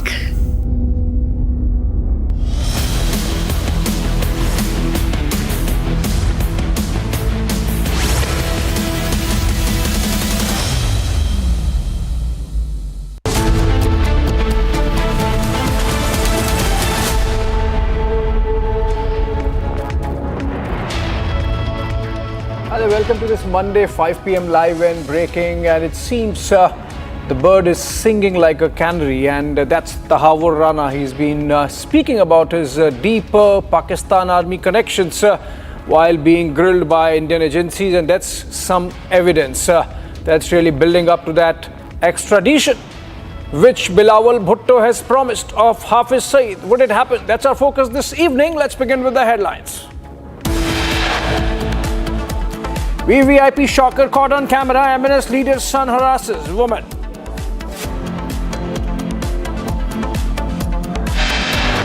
Big revelation by Tahawwur Rana. Sources say he admits that he was a trusted agent of Pakistan Army.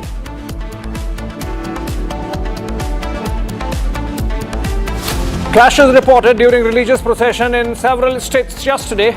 In Lakhimpur, stones allegedly pelted on Hindu houses. Delhi High Court dismisses the petition filed by Turkey-based ground handling company Celebi Aviation challenging the revocation of its security clearance. France calls out Chinese disinformation campaign against Rafale. French intelligence claims China trying to foil global sale of Rafale jets.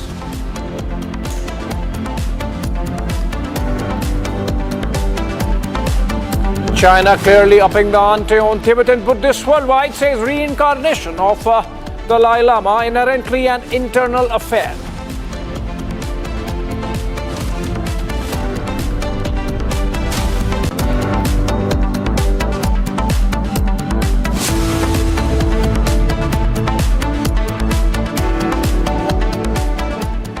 All right, important development there.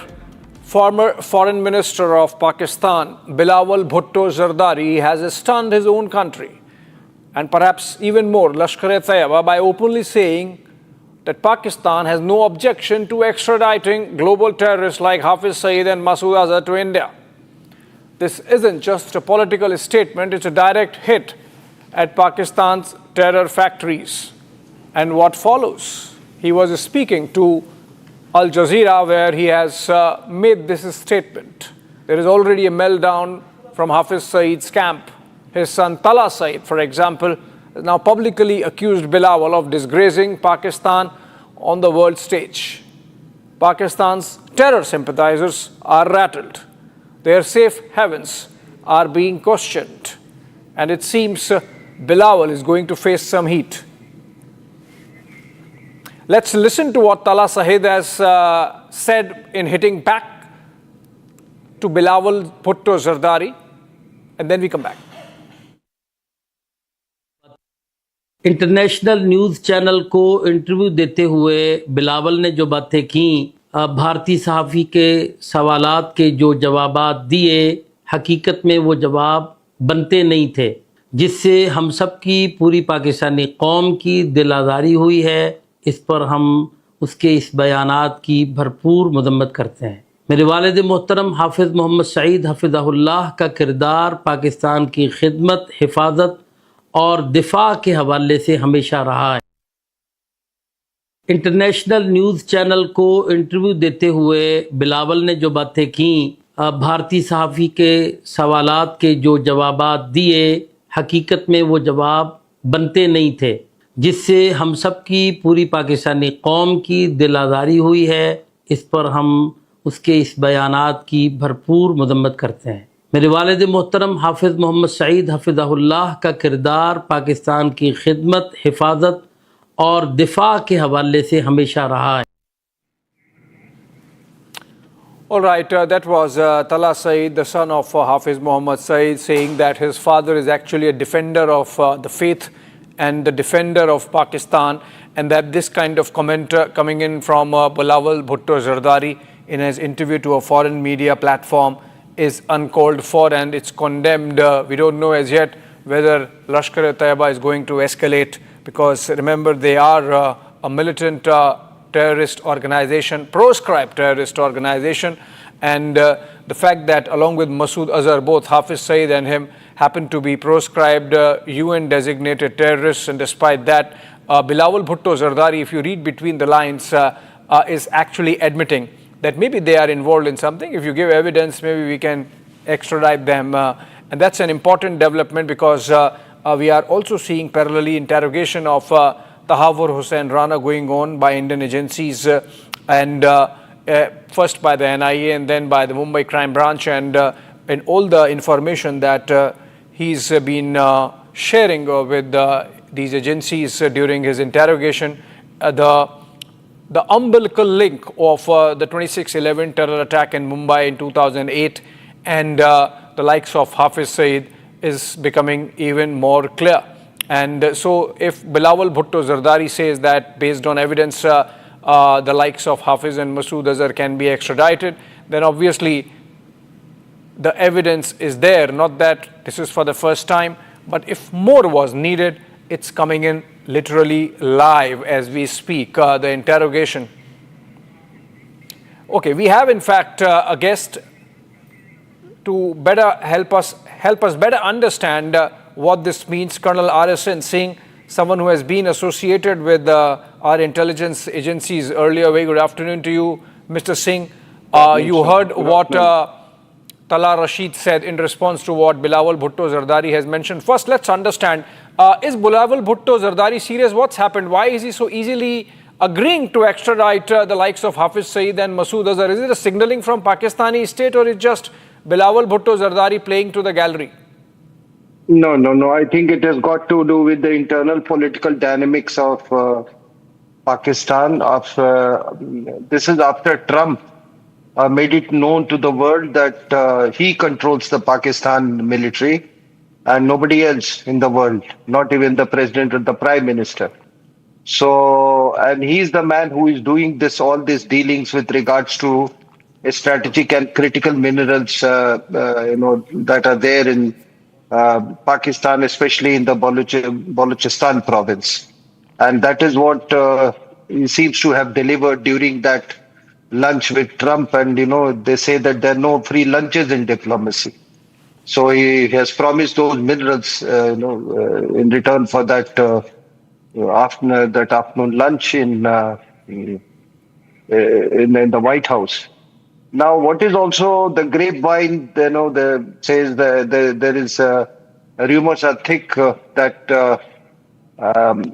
Asim Munir may be elevated to the level of president. He he may be the next president. So that means that Zardari goes out. Yeah. So once, this is what Bilawal Bhutto is trying to preempt. Right.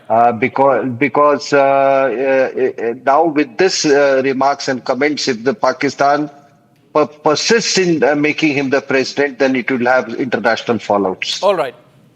Thank you so much, Mr. RSN Singh, for that perspective. It's clear that there are internal dynamics of Pakistani politics at play, and the PPP of Asif Ali Zardari perhaps having some role in this comment made by Asif Ali Zardari's son, Bilawal Bhutto Zardari, there himself, former foreign minister of Pakistan. Moving on for now, and on to some other foreign policy stories. France has accused China of running a covert disinformation campaign to sabotage the global sales of its Rafale fighter jets. French intelligence claims Chinese embassies around the world were involved in spreading false narratives, especially after the 2019 India-Pakistan aerial clash, to push countries like Indonesia away from buying the French jets, all in an effort to promote Beijing's own fighter aircraft. And post-Operation Sindoor, perhaps the operation was taken to the next level. But the French agencies, as of now, talking about 2019. Remember, roughly, that was also the time when there was a lot of political opposition in India and to the Rafale deal. Soumya joins us live from outside the French embassy in New Delhi. And Soumya, what are you hearing? Do the French really want to follow it up in any manner? I mean, these are intelligence agencies, doing their job. But are the French going to formally take it up with Beijing in any manner?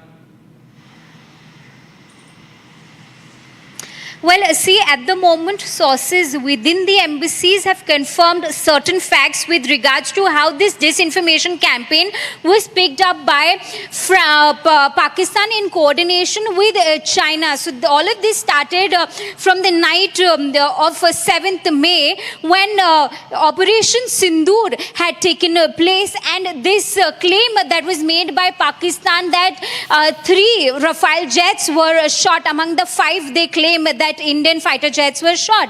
So multiple coordinated efforts were made since that very day from the end of pro-China and pro-Pak media outlets. There was a constant effort to destabilize India and France's defense partnership and also defame Rafale jets and Dassault manufacturers, and also an attempt was made to make it look like superior, not just Beijing's J-10 but also Russia's Sukhoi. So these were certain attempts that have been made, and sources within the embassies have confirmed with few of the documents that we have access. They have shown that how there was an attempt to launch a narrative among the Western media also, because through memes, satirical videos that were posted on Chinese platforms, then those were shared on Western media platforms. There was a narrative which is said that France denied to share source code of the jet with India. So these were the narratives that were spread by pro-Chinese and pro-Pakistan outlets. Okay, thank you so much, Soumya, with those details there on the French really outing Chinese machinations on Rafale. Moving on for now, and let's look at some other stories that are happening from across the country in Bharat in 2 minutes. Incessant rainfall in Uttarakhand continues. Heavy rain in the Sivai village of Chamoli district has led to road blockage and crop damage. Daily lives of locals have been disrupted in these extreme weather conditions. As a result, the Indian Meteorological Department has issued a landslide alert for Chamoli subdivision. BJP has staged a protest in front of Kottayam Medical College today. This is in relation to the recent building collapse incident which claimed the life of one woman and injured several others. The mounted gun system, which is indigenously developed by involving Indian industries, DPSU and Premier Academia, under the leadership of DRDO, was displayed at Vehicles Research and Development Establishment It is capable of operating in desert and high altitude areas with shoot and scoot capability. As Army gears up to mark 26 years since its victory in Kargil and Operation Vijay, father of Kargil war hero Captain Vikram Batra, GL Batra, has said that defense and the equipment of Indian Army has shown great improvement over the years. He said India is always ready to give an appropriate response in the face of terror. Delhi Public Works Department Minister Parvesh Sahib Singh Verma visited the construction site of Tunnel 5 ITPO today. This tunnel is set to connect the route from Bhairoma to Sarai Kale Khan. He said that as soon as they get clearance from Ministry of Housing and Urban Affairs, this tunnel will be completed in the next 8 months.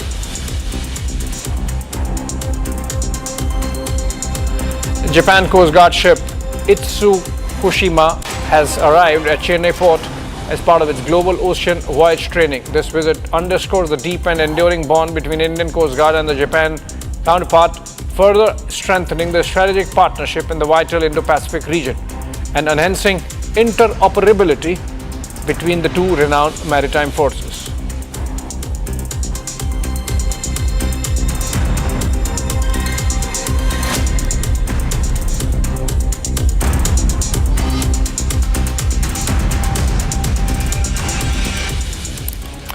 All right, not the first time, but Vice President Jagdeep Dhankar has once again focused his attention and made a comment on the Justice Verma cash scam, in which he has now said that the government seems to be handicapped because of the decade-old judicial order that prevented from registering any FIR without prior permission from the court, which means you need to have an approval from a higher court for registering an FIR against a judge of the High Court, in this case Justice Verma. Vice President Jagdeep Dhankar again raising the issue. He has been someone at it for a while now, third or fourth time that he is raising the issue of Justice Verma cash scam.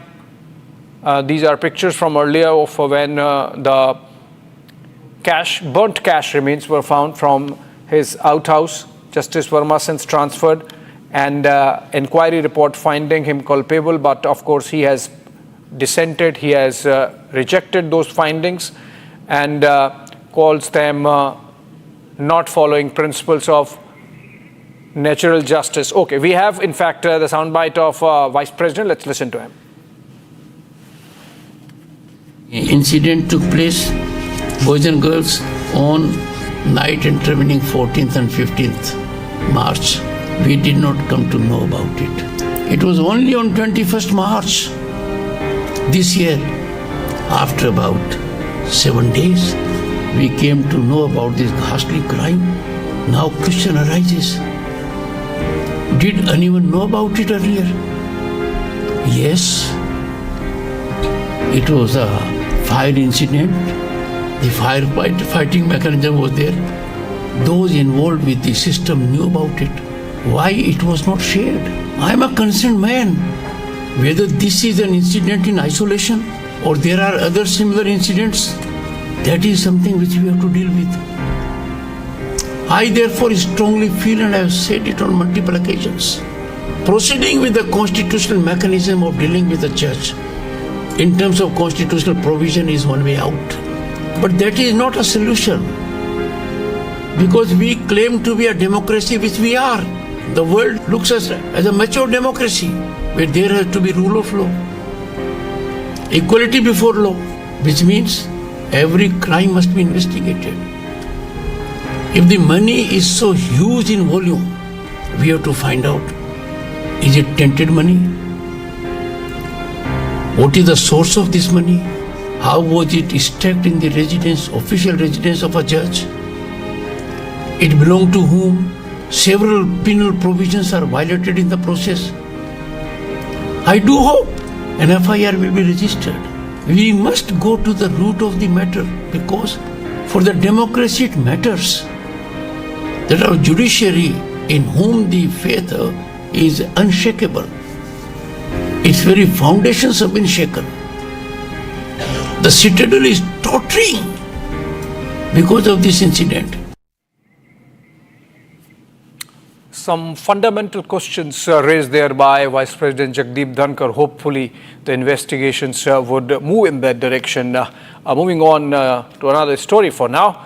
Shiv Sena leader Sanjay Nirupam has slammed MNS after a video of a MNS leader's son hurling abuses at a Marathi-speaking woman has gone viral. This is from Mumbai, and Nirupam says the real face of those who claim to protect Marathi pride is exposed. This video has been posted by Sanjay Nirupam, and this altercation between the son of MNS leader identified as Javed Sheikh and Raksha More, if I get the name correct, of this woman who's having an altercation, and this MNS leader's son misbehaving, and with a lot of indecency there, as can be seen in the pictures. We have Sanjay Nirupam comment on this. Let's listen to him. ये राहिल या साहिल नाम का जो लड़का है, ये नशे में धुत है। एक ऐसा मुसलमान है जो शराब पी के घूम रहा है। उसका शराब पी के उसने गाड़ी चलाई और जाकर गाड़ी ठोक दी, और जब इस महिला ने विरोध किया तो इस महिला को गाली दी, और उसके बाद बार बार अपने बाप के पोजीशन को फ्लॉन्ट कर रहा है। इससे दो बातें स्पष्ट होती हैं कि मनसे वाले मराठी भाषा के नाम पर जिस तरीके से उत्पात मचा रहे हैं, ये दरअसल गुंडागर्दी है। इनको न तो मराठी भाषा से कोई लेना देना, न मराठी समाज के मान सम्मान से लेना देता। अगर मराठी भाषकों के मान सम्मान से लेना देना होता तो राजश्री मोरे को कोई गाली नहीं देता, कोई मनसे वाला मनसे का कह करके उसको गाली नहीं देता। दूसरी बात, ये जो मनसे के उपाध्यक्ष जावेद शेख के बेटे कह रहे हैं, उनको देख करके हमें समझ में आ रहा है कि बार बार मनसे वाले हिंदुओं पर ही हमले करते हैं।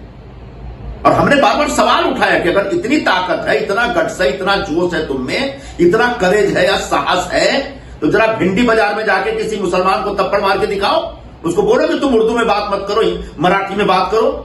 अब समझ में आ रहा है कि मनसे के जो मुस्लिम नेता हैं, उनके दबाव में आकर के राज ठाकरे के गुंडे हिंदुओं के ऊपर सरेआम हमले कर रहे हैं। मैं सरकार से यह डिमांड करूंगा, मांग करूंगा कि ऐसे गुंडों के खिलाफ सख्त से सख्त कार्रवाई होनी चाहिए। माननीय मुख्यमंत्री जी ने घोषणा की है कि भाषा के नाम पे गुंडागर्दी कतई बर्दाश्त नहीं की जाएगी, लेकिन जिस तरीके से मुंबई की सड़कों पे, महाराष्ट्र की सड़कों पे मनसे की तरफ से मराठी भाषा के नाम पे गुंडागर्दी शुरू हुई है, इस गुंडागर्दी को तत्काल खत्म करना पड़ेगा, रोकना पड़ेगा, और इसके लिए पुलिस को हाथ में डंडा लेकर के इन तमाम गुंडों के खिलाफ सख्त कार्रवाई करनी पड़ेगी। तब कहीं जाके हर वर्ग के लोगों में एक सुरक्षा का भाव पैदा हो पाएगा।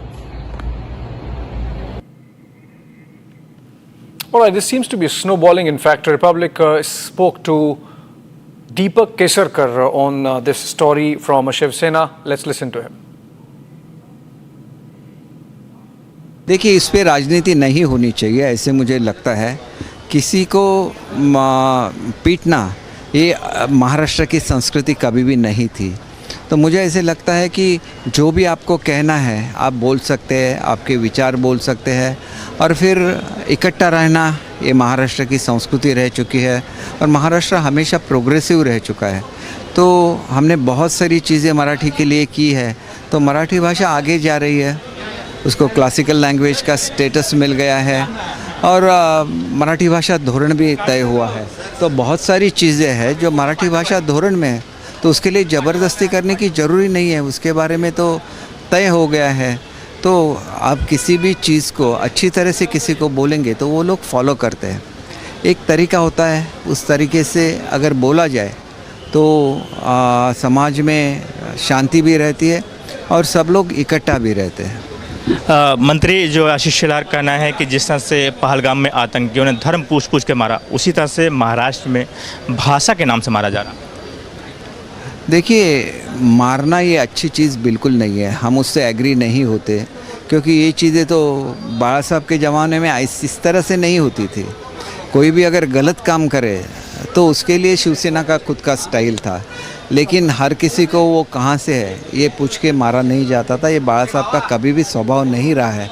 उन्होंने घोषणा भी दी थी, वो गर्व से कहो हम हिंदू हैं, इसका मतलब तो हिंदी में ही घोषणा थी, उनके लिए मराठी हिंदी एक ही थी, लेकिन मराठी का उनको अभिमान था। मराठी लोगों के लिए खड़ा रहना, उनको नौकरी में प्रेफरेंस देना, ये उनकी भूमिका थी और वो भूमिका आज भी शिंदे साहब ने कायम रखी है और इसीलिए अच्छी तरह से लोगों का रिस्पांस भी मिल रहा है।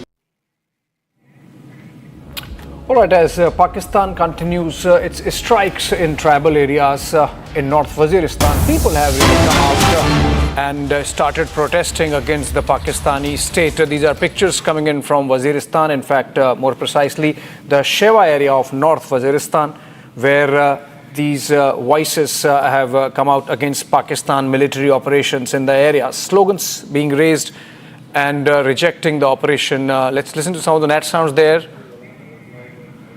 Okay, these are protests, rallies moving out, people moving out on the streets of Shewa, and they are protesting against Pakistan army. So these are protests of mass level now erupting inside of North Waziristan in Pakistan, and this gives you an idea of the kind of image that the Pakistani army has, contrary to the projection that they make of everything being in control.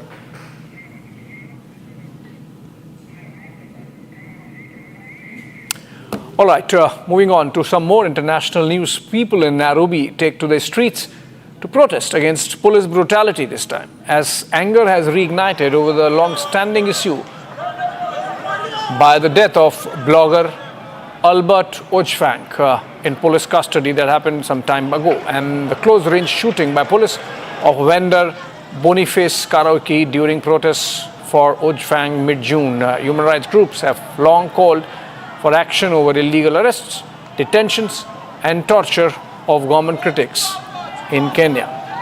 So these are pictures from Nairobi in Kenya, and people again this time protesting against police brutality, and these protests have been going on at least in the month of June. And these are live visuals, in fact, coming in through APTN of the chaos, lawlessness, rioting, arson going on in the Nairobi town, the capital of Kenya. In fact, as protesters have hit the streets against police high-handedness, police brutality, in which one vlogger and one bystander, one vendor, were killed.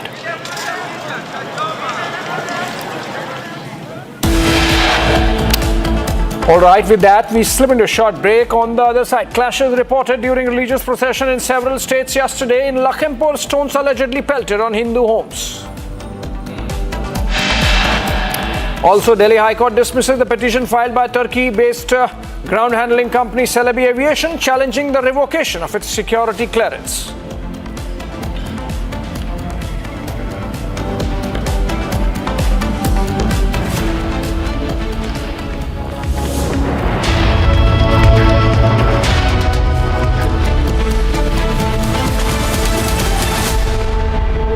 Hi, this is Chef Ranveer Brar. Guarantee you brilliance on behalf of IIHM. दादी के हाथों का जादू और खुशबू से महकता घर, माँ की मुस्कुराहट और खाने की सुगंध। MDH गरम मसाला, क्योंकि हर रिश्ता है स्वाद से जुड़ा।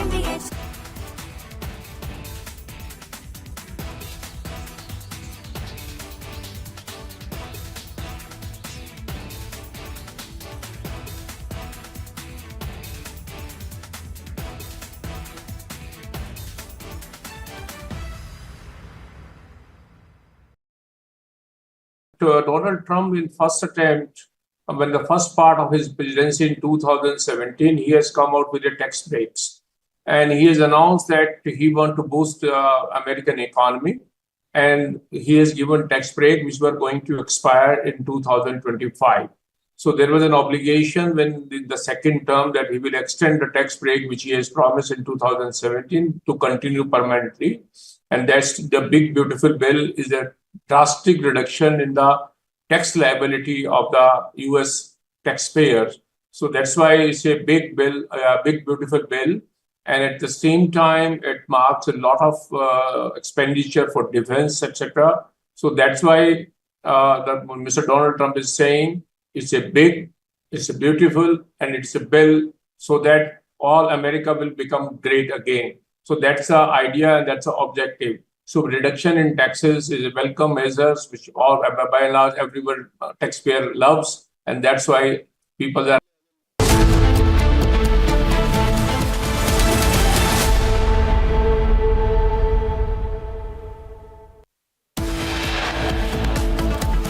VVIP shocker caught on camera. MNS leader's son harasses woman.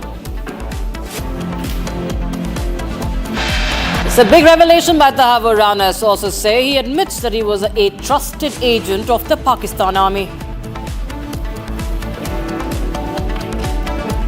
Clashes reported during religious procession in several states yesterday. In Lakhimpur Kheri of Uttar Pradesh, stones allegedly pelted on Hindu houses. Delhi High Court dismisses the petition filed by Turkey-based ground handling company Celebi Aviation, challenging the revocation of its security clearance. France calls out Chinese disinformation campaign against Rafale. French intelligence claims China trying to foil global sale of Rafale jets. And China ups the ante on Tibetan Buddhists worldwide, says reincarnation of the Dalai Lama inherently an internal affair.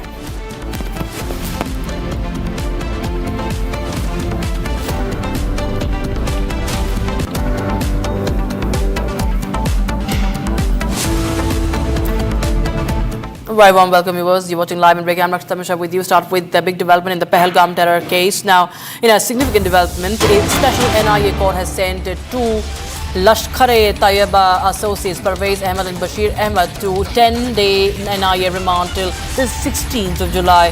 The duo is accused of providing logistical and local support to 3 Pakistani terrorists involved in the brutal 22nd of April attack, which claimed the lives of 26 innocent civilians. So, the Lashkar aides have been sent to custody. My colleague Gursimran Singh joins us for more. Gursimran, more details please on this important development in the investigation. See, Rakshita, the arrest that was made by the National Investigation Agency of Parvez Ahmed and Bashir Ahmed from Pahalgam, that was made on 22nd of June.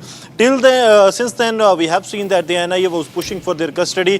First, it was 5 days, then it was a week-long custody, and now 10 days custody has been granted to the National Investigation Agency by the Special NIA Court in Jammu. The NIA has put before court that they have found some concrete evidences that will be helpful in days to come in the overall investigation of the case. The NIA has told court that these two accused have kept the terrorists, 3 Pakistani terrorists, which they have identified are from Lashkar-e-Taiba and Pakistani national. They have kept them at a Dhok, which is a temporary shelter very close to the place of incident in the Baisaran Ghati, Baisaran Valley, where this brutal terror attack took place, in which 25 non-locals who have come to Jammu and Kashmir to enjoy to make some memories, to enjoy their time, they were killed, and 1 local was killed by the Pakistani terrorist. They were well known to the entire conspiracy that was hatched by the Lashkar-e-Taiba, and that is what the NIA has told court, that now they have to be taken to the site of the incident for the scene recreation and also the multiple evidences that the NIA is looking for in this entire case, so as to look at what were the incidents that unfolded during this Baisaran Valley terror attack in Pahalgam on 22nd of April. Apart from this, NIA has also informed court that they have received some of the financial assistance or financial aid from these terrorists in exchange of the help that they have given to the terrorist, and it was all deliberate. It was not that under some fear they have done it, but it was all deliberate that they have done, and based on that, the NIA court has agreed for a 10 days remand that has been given to these accused by the Special NIA court in Jammu till 16th, and now on 17th of July they will be presented before court again. Right, Gursimran Singh, thank you so much for joining us with those details coming in on the Pahalgam terror attack story. We will shift our focus to other stories. Violent clashes have been reported during Muharram in Shahjahanpur of Madhya Pradesh. Incident happened when a procession reached the Azad Chowk. There was allegedly a dispute that took place, which eventually turned into a fight. Police deployed on the spot took immediate action and brought the situation under control. So, multiple states have reported violence on the occasion of when Muharram has been marked. And there were tense verbal spat erupting in Shahjahanpur, case of stone pelting also in Uttar Pradesh's Lakhimpur Kheri. These are visuals from Madhya Pradesh's Shahjahanpur. the groups clashing during the procession. As you can see on your screens, heavy deployment of security forces. Satya Vijay joins us live on the broadcast. Satya Vijay, हमें बताएं कि क्या कुछ हुआ है इस case में, क्या किसी को हिरासत में भी लिया गया है? देखिए, शाजापुर में जो घटनाक्रम हुआ है वो मुहर्रम के जुलूस के दौरान हुआ है। सैम कम्युनिटी के जो लोग थे उन्होंने अखाड़े के मूवमेंट को लेकर विवाद हुआ। एक पक्ष चाहता था अखाड़ा एक दिशा में जाए, दूसरा पक्ष किसी और दिशा में चाहता था। इस बात को लेकर पहले गालियां दी गई एक दूसरे को, उसके बाद हाथापाई और मारपीट की नौबत आई। अच्छी बात यह कि वहाँ पर मौके पर पुलिस मौजूद थी और पुलिस ने सतर्कता दिखाते हुए तुरंत वहाँ पर बल प्रयोग किया, लाठीचार्ज किया, जिसके बाद हालात कंट्रोल में हो पाए।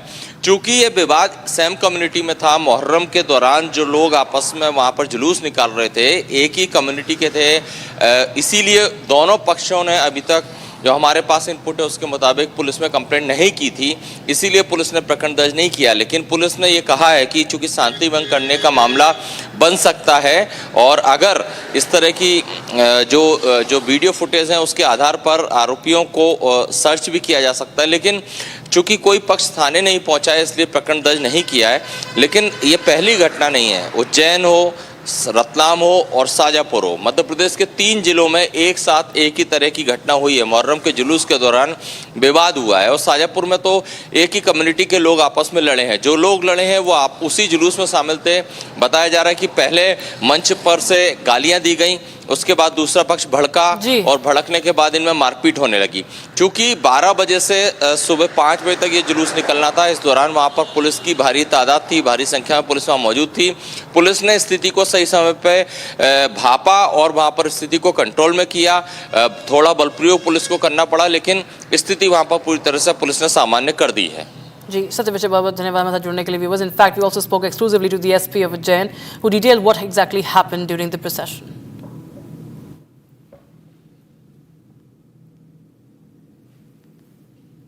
जो मुहर्रम का जुलूस होता है पूरा शांतिपूर्वक तरीके से निकला और उसको लेकर समय समय पर 3 बार बैठक ली गई थी, जिला स्तर पे कंट्रोल रूम में, थाना स्तर पे, मोहल्ला स्तर पे, और सभी आयोजकों को बताया गया था कि निर्धारित रूट से ही जुलूस को निकाला जाए। पीछे शुरू के जो 3 आयोजक थे उन्होंने निर्धारित रूट पर निकाला। इरफान खान और फलाल्ला, इनका जो घोड़ा है इन्होंने जानबूझकर, इनके साथियों ने जानबूझकर उसको विपरीत दिशा में ले जाने का प्रयास किया जहां ऑलरेडी बैरिकेडिंग थी, जिसके बाद पुलिस बल ने भीड़ को तितर-बितर करने के लिए हल्के बल का प्रयोग किया और पृथक से इनके ऊपर FIR भी दर्ज की गई। जो इरफान खान है उनके विरुद्ध और उनके 15 अन्य साथी जो वीडियो में नजर आ रहे हैं उनके विरुद्ध मामला दर्ज किया गया है। इन सभी की अभी पहचान की जा रही है फुटेज के माध्यम से और शीघ्र ही इसमें गिरफ्तारी की जाएगी। So clashes during Muharram were also reported from Uttar Pradesh's Lakhimpur Kheri. Stone pelting was reported from the area. Locals alleged that a group specifically targeted some houses and started hurling stones.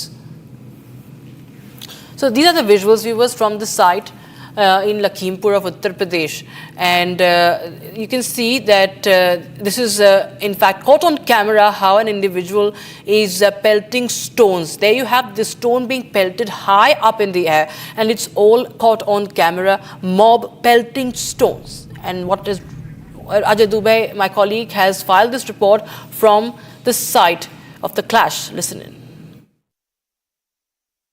Sir, कल लगभग 5 बजे शाम की बात है। ताजिया उधर सुनसरी से निकल के आया, हमारे घर के पीछे से निकलता है और कभी रखा ना गया। कल करीब 1.5 घंटे तक ताजिया रख के दिया गया, वहाँ से उठाया नहीं। हमारे गांव के प्रधान जी अब्दुल हसीब जी वो भी थे साथ में, और उसके बाद में क्या नारे लगा रहे थे और पत्थर क्यों फेंकने लगे आपके घर पर? ये पाउडर फेंका पहले हमारे घर पे, तो हम लोगों ने मना किया घर में क्यों फेंक रहे हो पाउडर। ये हमारे लड़के ने मना किया, ये पंकज को, तो जब मना करेंगे तो इनको पकड़ के खींच लिया और मारने लगे। तो हम लोग कहने ये क्या कर रहे हो, हम लोग जब दौड़े तब तक पत्थर चलने लगे। बाहर चलते हैं, तस्वीरें और भी आपको दिखाते हैं। घर में बिखरा ये पूरा ईटा पत्थर देखिए, छत पर भी फैला हुआ ईटा। आइए छत पर चलते हैं, आपको हम तस्वीरें दिखाते हैं किस तरीके से छत पर सारा सामान बिखराया गया है। छत के ऊपर चल के देखने को हमें जो घर के मालिक है वो कह रहे हैं, और देखिए यहाँ पर कितने ईंटे पत्थर पड़े हैं, गुम्बे पड़े हैं, और ये बता रहे हैं, कहानी की बानगी बता रहे हैं कि किस अंदाज में डराने के लिए, धमकाने के लिए ये सब कुछ किया गया। यहाँ पर जो घर का सामान है वो भी टूटा हुआ दिखाई दे रहा है, घर के सामान को भी देखिए तोड़ दिया गया है। आप यहाँ पर आप बताएं अंकल, क्या किस तरफ से जा रहे थे? ये इधर इससे जा रहे थे, पीछे से इधर से, इधर से और ये इधर से पत्थर यहीं से फेंके गए, इधर से वहाँ से। ये सारा पाउडर भी आपके घर के ऊपर बिखरा हुआ है? ये सर वहाँ तक सब पाउडर फेंका, वो वहाँ से सब पड़ा है सब।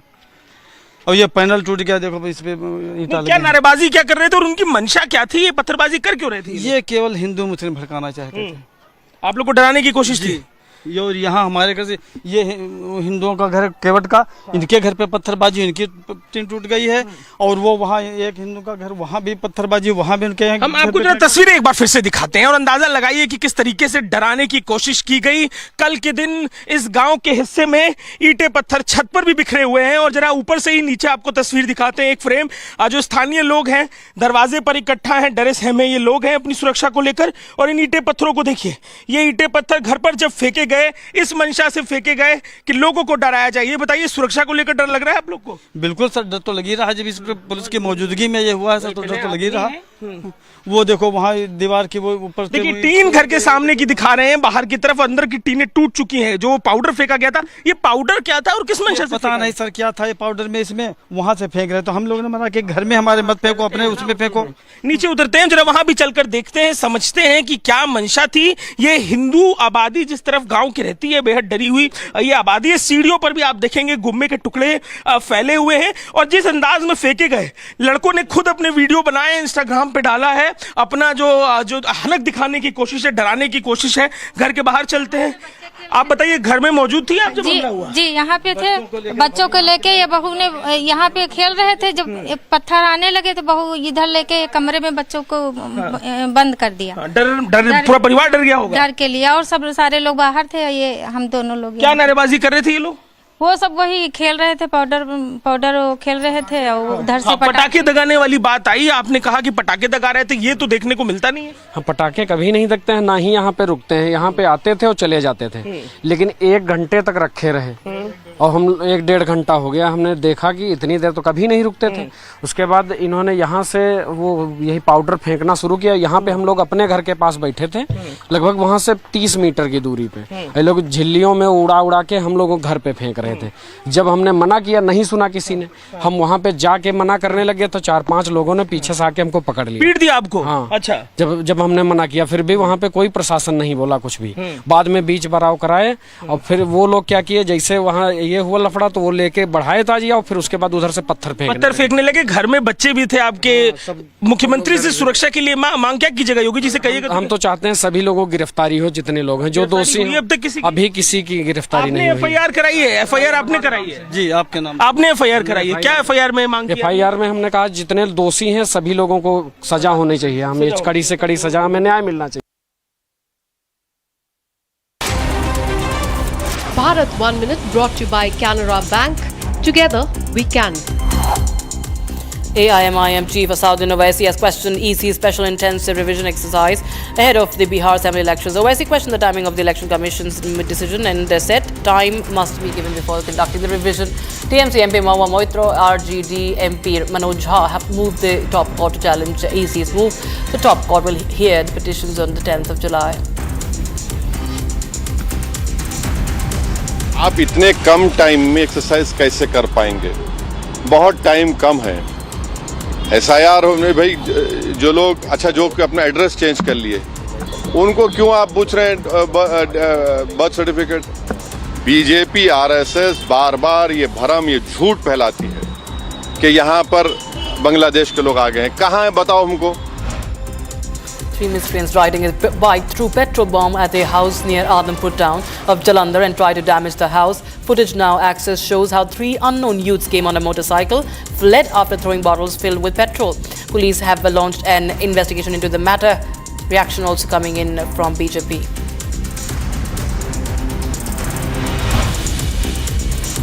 Situation remains tense in Bihar's Katihar district. Miscreants involved in the Muharram Taziyah procession pelted stones on local people in temple. The district administration has ordered action against miscreants who created a ruckus. Former Deputy Chief Minister and MLA Tarkeshwar Prasad appeals to people to maintain law and order.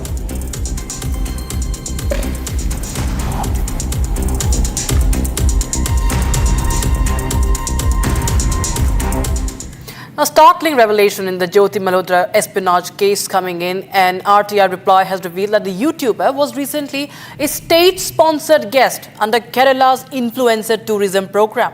The disclosure has triggered sharp political backlash and raised serious national security concerns. Here's the full story. Travel vlogger, digital influencer and now an accused spy, Jyoti Malhotra was arrested on 16th of May in Hisar in Haryana on charges of espionage for Pakistan. But before her arrest, she was enjoying Kerala's hospitality as a state-sponsored guest. An RTI reply has revealed that Malhotra's entire trip to Kerala, from luxury stays to curated cultural experiences, was funded by the state government under its digital influencer program. She visited top destinations, promoting them online, and even showcased Kerala's iconic Theyyam performances. And now, with her alleged links to Pakistani intelligence under investigation, political tempers are flaring. Both the BJP and Congress are slamming the Kerala government for failing to vet someone who is now facing serious espionage charges. The cat is out of the bag. The Kerala government, the left government of Pinarayi Vijayan, was the one which sponsored, patronized and invited Pakistani spy YouTube content creator Jyoti Malhotra. It is now in black and white, and RTI reply has shown this. This means that the Kerala government was busy inviting such anti-India elements, paying for them at the cost of taxpayer money, and this is a department, a ministry headed by no less than the son-in-law of the Chief Minister of Kerala. The 33-year-old vlogger had visited Kerala before the allegations of spying surfaced. She was arrested in May 2025 in the aftermath of the Pahalgam terror attack and Operation Sindoor. Haryana police has said that Pakistani intelligence agencies were grooming her as an asset. Her arrest is part of a broader national crackdown on a suspected cross-border spy ring, with at least 12 others detained across Punjab, Haryana and Uttar Pradesh. The network allegedly used social media and influencer clout as cover for espionage. Now the RTI response is not just causing the Kerala government to face heat, but overall triggered an alarm over national security vulnerabilities, particularly in how individuals are vetted for government-sponsored campaigns. As investigations continue, the fallout from Jyoti Malhotra's case is far from over. Japan Coast Guard ship Itsukushima arrived at the Chennai port on Sunday as part of its global ocean voyage training program, further cementing maritime cooperation between India and Japan in the Indo-Pacific region. The vessel, commanded by Captain Naoki Mizoguchi, was greeted with a ceremonial welcome that included traditional garlanding of officers, spirited cheers from NCC cadets, and a performance by a decorated ceremonial band. All right, time for a short break, viewers. We will get you more details on the VVIP shocking abuse caught on camera. MNS Neta's son harasses a woman. Big revelation by Tahawwur Rana. Sources say he admits that he was a trusted agent of the Pakistan army.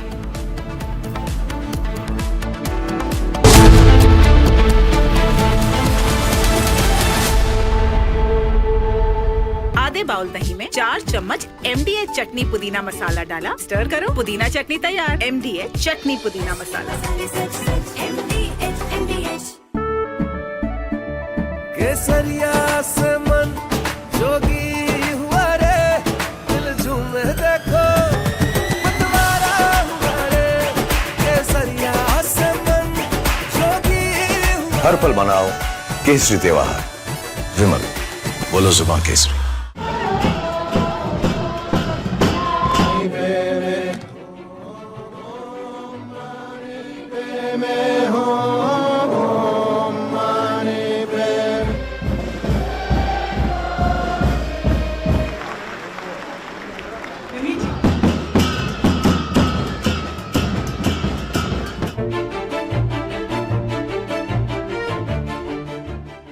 中国政府实行宗教信仰自由政策。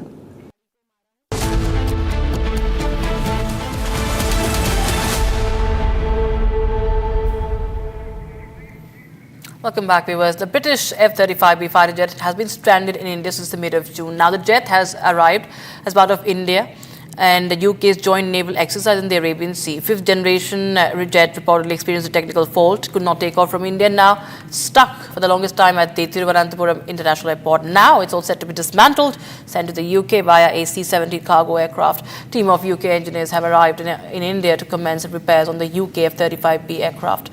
Repairs are underway on the aircraft, which has now been moved to the maintenance hangar. It's sleek, it's stealthy, but it's stuck since 14th of June. A Royal Navy F-35B Lightning II, among the world's most advanced fighter jets, has remained grounded at Thiruvananthapuram International Airport in Kerala. Now, it made an unexpected landing during a joint exercise with the Indian Navy, and weeks later, it still hasn't flown out. Initially, the explanation seemed quite simple: fuel shortage. But that essentially didn't sit well with aviation experts. A fifth-generation fighter jet running out of gas, just 100 nautical miles from its carrier? Not likely, many said. This wasn't just any jet. The F-35B is built for short takeoffs and vertical landings, a core feature designed for carriers. But the fact that it needed a full runway raised eyebrows. The likely culprit? A hydraulic failure. That's what we were told. Some reports suggest a malfunction in the jet's vertical lift fan system, which would force the pilot to perform a conventional landing. Normally, this would be perhaps fixable on the site. Drain the hydraulic system, flush it, refill, test and take off. But that didn't happen. Instead, engineers flew in from the United Kingdom, spare parts followed, and yet no flight. The final decision: dismantle the jet and ship it back aboard a British C-17 cargo aircraft. Adding to the mystery, no one really knows what this F-35B was doing when it ran into trouble. Was it a routine drill, a stealth capability test over the Arabian Sea, a combat readiness patrol? Official statements reveal nothing. Now, which begs the question, why did the jet take off from the aircraft carrier in the first place? What exactly went wrong mid-air? No clear answers, just silence and speculation. And then has come the theory that turned heads, the so-called kill switch. Some defense analysts claim the US retains the ultimate software control over the F-35B via encrypted mission systems and data architecture. Now, while there is no literal off-switch control of the authentication keys and software access can, in theory, render the entire jet inoperable without even US approval. Of course, the Pentagon as well as Lockheed Martin categorically deny the existence of any remote control mechanism, but the incident has fueled quite literally theories about the deep dependencies baked into the software-heavy platforms like the F-35. And then there was this theory, a spy theory. Speculation swirled online that the jet was down so India could inspect its stealth technology or radar signature. But let's be clear, defense analysts have dismissed this outright. As one expert put it, you don't land an aircraft for spying. If anything, keeping it grounded in the open exposes its own secrets. Now, this wasn't espionage. It was a technical malfunction, and the longer the jet stayed grounded in India, the more it became a liability for the United Kingdom, not a tool for surveillance. So here we are. A jet that was meant to showcase air superiority, now stranded for weeks, shrouded in secrecy and surrounded by speculation. A hydraulic glitch? Maybe. A software lockout? Possibly. A covert mission gone wrong? Unlikely, but who knows? What this episode does expose is how deeply interconnected and dependent modern fighter platforms like the F-35 have become. Powerful? Yes. Autonomous? Well, maybe, not always. And it's a big win for the Indian agency. Now, Khalistani terrorist Harpreet Singh, alias Happy Pasya, is also said to be extradited from the United States. He was arrested by the FBI and U.S. Immigration and Customs Enforcement on the 17th of April this year. Here's more on that. Khalistani terrorist Happy Pasya will soon be extradited from US to India. Pasya, a Khalistani terrorist and a gangster, is under the scanner for planning over 14 terrorist attacks between 2024 and 2025, targeting police stations and public institutions across Punjab. Singh has close ties with ISI handlers and BKI operatives who are directing and funding terrorist activities in India. He worked in close coordination with other terror figures, Harvinder Singh Rinda, and was instrumental in setting up cross-border terror modules. The National Investigation Agency also officially declared Pasya as a wanted terrorist and had a ₹5 lakh rewards on him regarding the Chandigarh bombing of 2024. Happy Pasya will be brought before Indian courts and face prosecution under multiple anti-terrorism laws, including the UAPL. Now, viewers, the Pahalgam terror attack has found mention on the world stage at the BRICS summit this time in Brazil. Prime Minister Narendra Modi sent out a strong message against Pakistan and its nefarious designs. Additionally, India is also now pushing for a counter-terror agreement with Brazil as the Prime Minister visits the country. Take a look. Kashmir's agony found a global platform at the BRICS summit in Brazil. The deadly terror attack in Pahalgam, which took several lives, was condemned by the BRICS nations. Prime Minister Modi delivered a pointed message to Pakistan that support to terror outfits won't be tolerated. Look at the para, it's 34, it's very clear. One is there is unanimous condemnation of all the leaders. I think you need to know that. And it also says that condemnation in all its manifestations, and including those who abet, who finance, and either openly, covertly or overtly, in both ways, it has been condemned. There is also reference to the cross-border movement of terrorists. It's also coming out very clearly, and the listing of terrorist groups.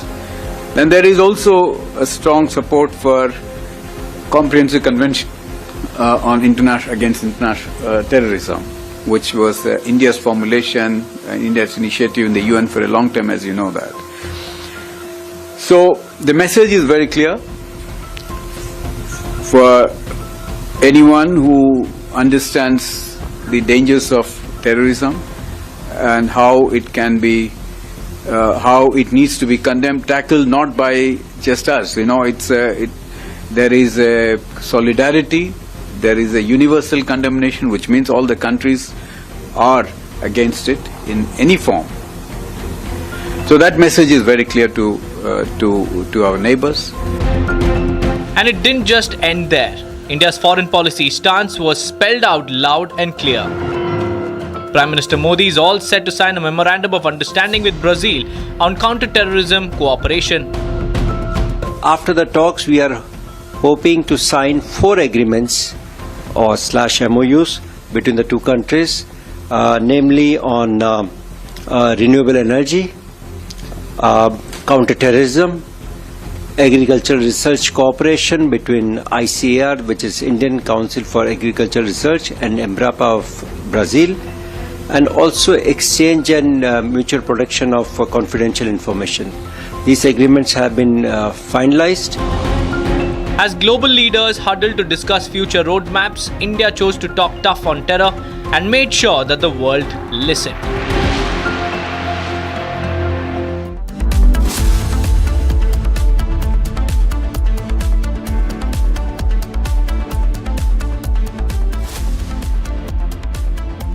Hi, this is Chef Ranveer Brar. Guarantee you brilliance on behalf of IIHM. MDH की हल्दी मिर्ची धनिया करे कमाल, ये रंग दे, ये खुशबू दे, ये तीखा, ये कम पड़े, क्या निराला MDH मसाला।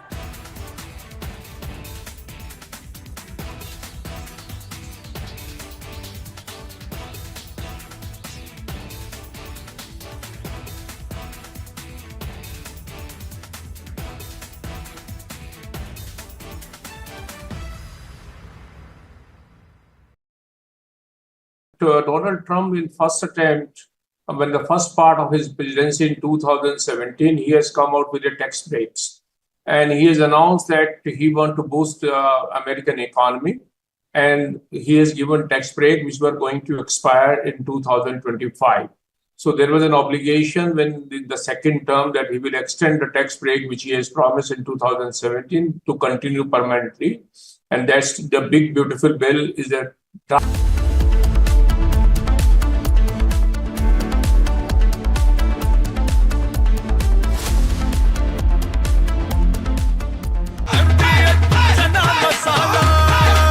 अब छोलिया हो या लोबिया, सफेद चने या काले चने, सब कुछ मजेदार बने। केसरिया से मन जोगी हुआ रे, दिल झूमे देखो मतवारा हुआ रे। केसरिया से मन जोगी हुआ। हर पल मनाओ केसरी त्योहार। विमल, बोलो जुबान Kesari.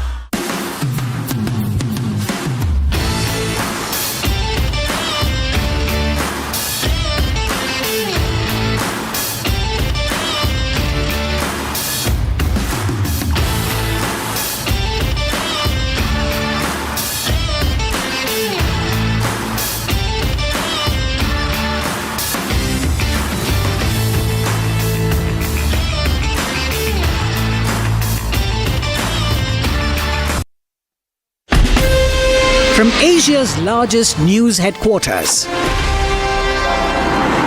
setting the agenda for Bharat.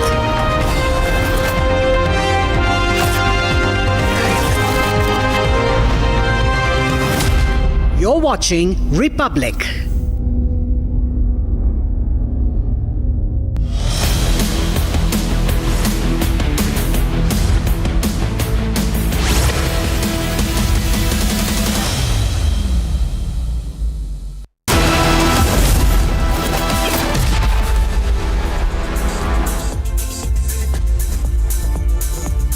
Hello and welcome. You're watching 6 Stories at 6 with me, Akanksha Khajuri, and this evening we will get you the biggest expose of Pakistan. 26/11 Mumbai attack mastermind Tahawwur Rana has said that he was a trusted agent of Pakistan Army. We will get you what more he said to the probe agency. And meanwhile, Muharram clashes erupted all across the country from UP, MP and Bihar. We saw the clashes on the streets. We will show you a shocking video that is coming from Maharashtra, from MNS, that has triggered a controversy, and also about Jyoti Malhotra case. And RTI has exposed her state-sponsored trip to the state of Kerala. Plus, Prime Minister Modi is at BRICS Summit where he exposed Pakistan, and Turkish form Celebi suffers a major setback in the Delhi High Court today. And these are the top stories that we are tracking for you this evening. Let's get started. In fact, today after Prime Minister Narendra Modi delivered a pointed warning to Pakistan that its support to terror outfits will not be tolerated, 26/11 mastermind Tahawwur Rana has made a key admission in this case. During his interrogation by the Mumbai police, he has said that he was a trusted agent of the Pakistani army and confirmed that he was in Mumbai during the 26/11 attack, and he had also visited the CST station in Mumbai as well. He also told investigators that the attack were planned in collaboration with the ISI, which is the Pakistan's intelligence agency. He further revealed that he and David Headley had several training sessions with the Pakistan-based Lashkar-e-Toiba. He is currently in the custody of the National Investigation Agency and was extradited, remember, from the United States to India on April 10th earlier this year.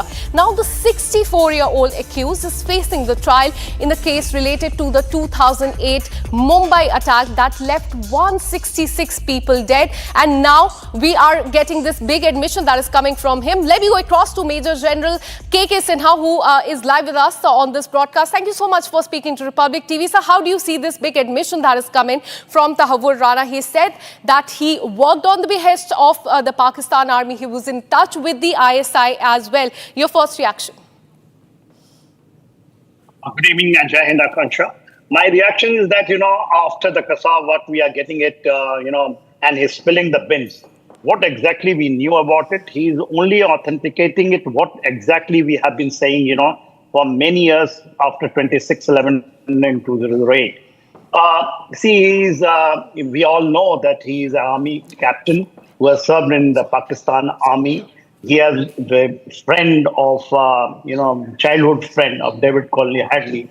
And also, the people do not know, they were the cadets together, along with the present, the field marshal, so-called field marshal in the same military academy. They were together. Even he is the friend of theirs. It is not coming up. He has not revealed it. The point is that, the very important factor which has been brought out, that he has been trained at Markaz Toiba, that is Murudke, which is the center of training for Lashkar-e-Toiba. And he, along with David Headley, and there are other names also which has come up. His linkages with the ISI operative Major Iqbal, is a very, very important factor. Of course, we have brought it out that he was present during the 26/11 in Mumbai itself. He has carried out, and he was an integral part of that broader plan, which in the Pakistan actually designed by the ISI, and these people were operating in Delhi on the behest of that, and it was actually controlled minute to minute by Major Iqbal sitting in Pakistan. He also carried out Shivaji Terminus of the railway stations, where also the mayhem has taken place on 26/11/2008. These confessions, which is a part of a bigger plan, we were able to put, and especially after the Operation Sindhu, where we have got the live which happened from Murudke, where when we hit in their funeral prayer, you have seen, how these terrorists were lined up in the front line, and the military, Pakistan military in the second line. That is the evidence. This is not only absolutely photo a big admission that is coming from the 26/11 mastermind, and this will definitely help in the investigation as well. Thank you so much, KK Sinha, for speaking to Republic TV. Now let me go across to our reporter on ground who's been tracking the details of the investigation. Soumya, I would like to come to you because now Tahawwur Rana is in the custody of the National Investigation Agency, but he was probed by the Mumbai police. Give us the details about what has come out during his interrogation. Well, yes, Akanksha, sources within the Mumbai Police Crime Branch have confirmed shocking revelations that were made by Tahawwur Rana during the interrogation that was undertaken by Mumbai Police here. So, right from Tahawwur Rana confirming that he was present in Mumbai at the time of the attack, to the point that he helped his friend David Coleman Headley, who happens to be the mastermind of the attack, in identifying the major locations, one being Chhatrapati Shivaji Terminus. So these are the major revelations that have been that have come out, the major admission of Tahawwur Rana in this interrogation. With that, Tahawwur Rana went on to the extent of confirming that 26/11 attacks was in coordination with ISI. So it can be confirmed that it was not a non-state sponsor terror attack. In fact, it had a backing of the Pakistani military, something that the Pakistani military, Pakistani authorities have been denying for years now. It can be confirmed by the statements, by the revelations made. That is coming from the mastermind of this big terror attack, Soumya. In fact, this will be helping a lot as far as the investigation is concerned, but this has definitely exposed Pakistan. Thank you so much for the details. We'll keep coming back to you for more on this. Now, shifting our focus, tensions are escalating on the streets. Clashes broke out during the Muharram procession in several parts of the country. From Uttar Pradesh, Madhya Pradesh, Bihar and Jharkhand, procession turned violent, mob fury unleashed on police, homes and even temples. Now, let us show you the fresh visuals which show chaos on the streets.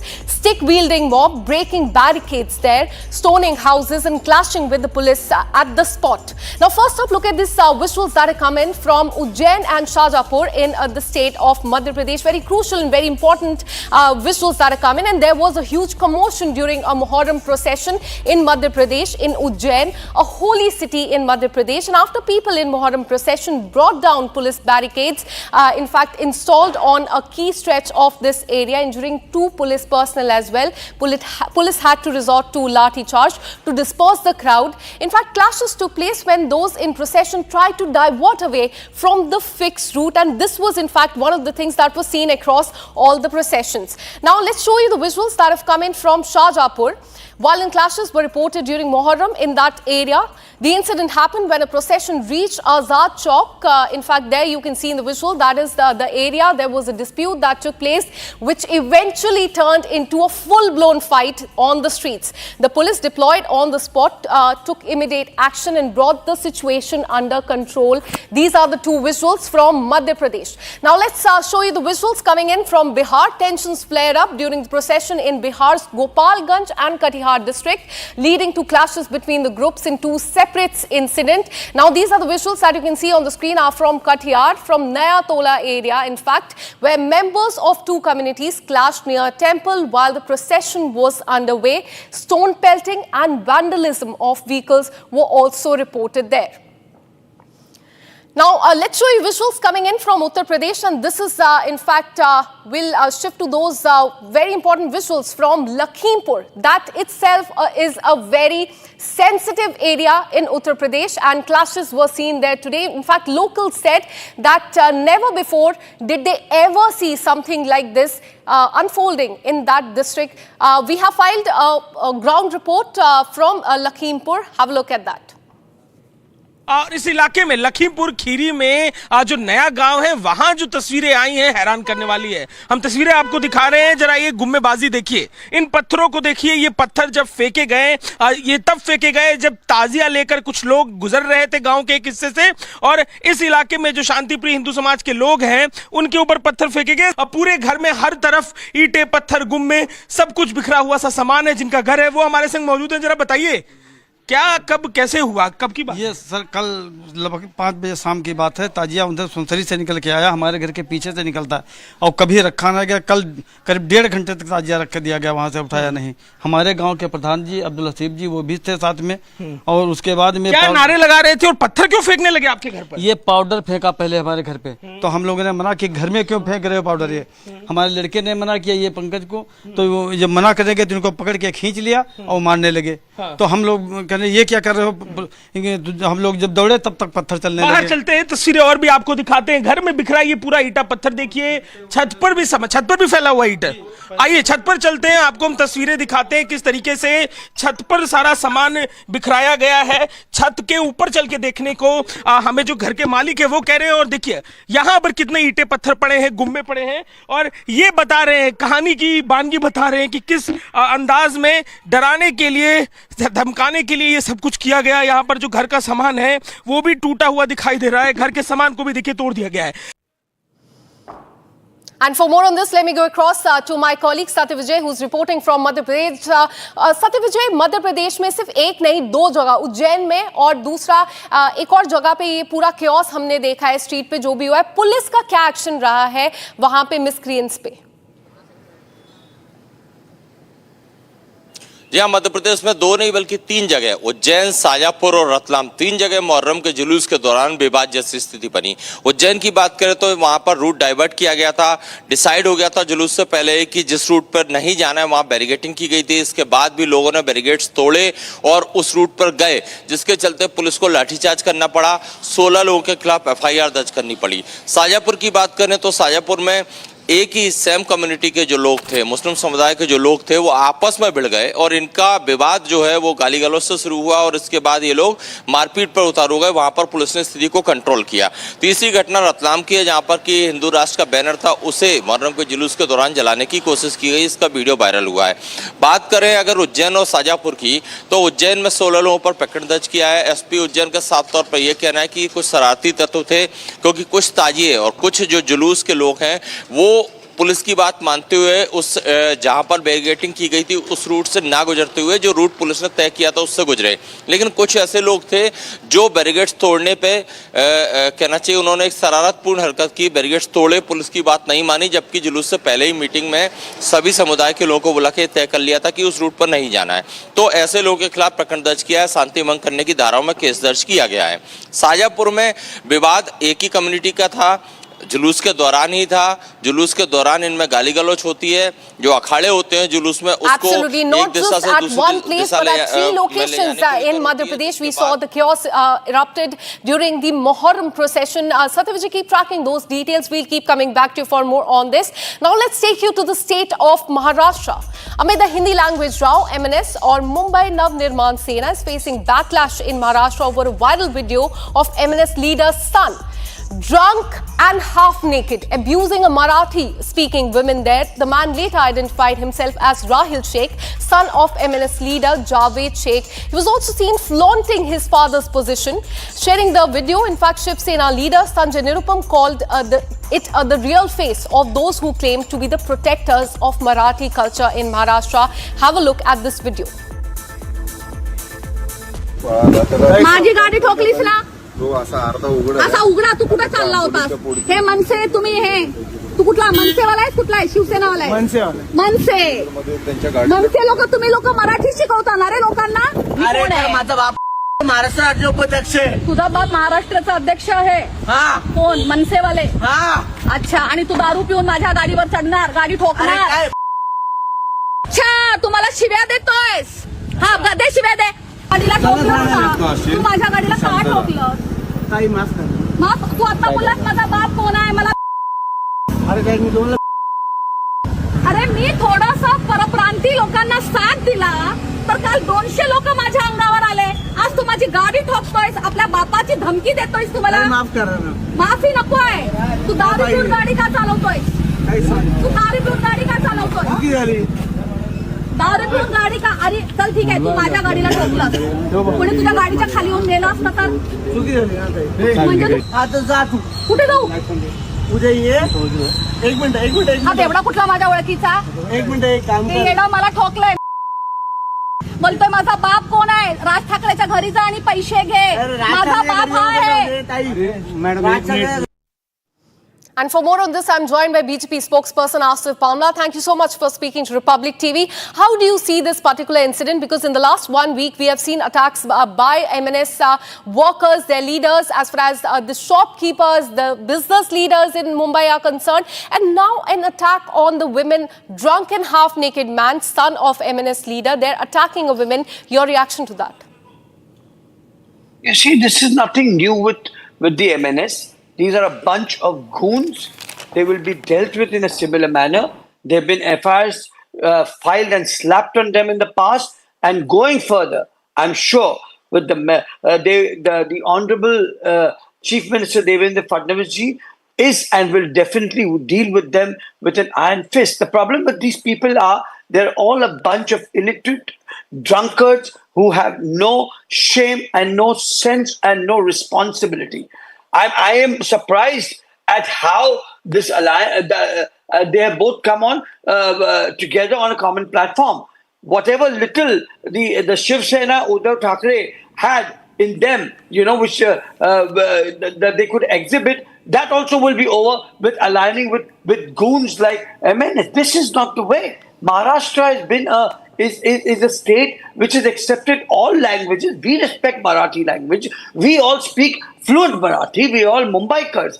But that doesn't mean that you enforce languages. And now they're going to the extent of महिलाओं को छेड़छाड़ करना,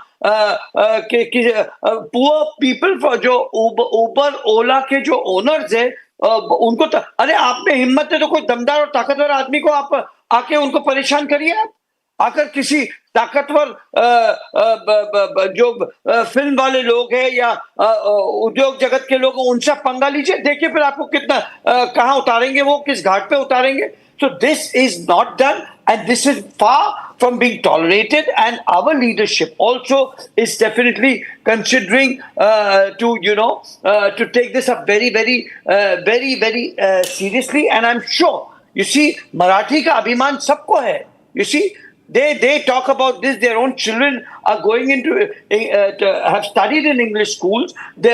Even our politicians, I mean, the BJP politicians also, even their children. But that is a different issue. You can't take the city for ransom. You can't get into an activity like you see this hooligan here who's drunk.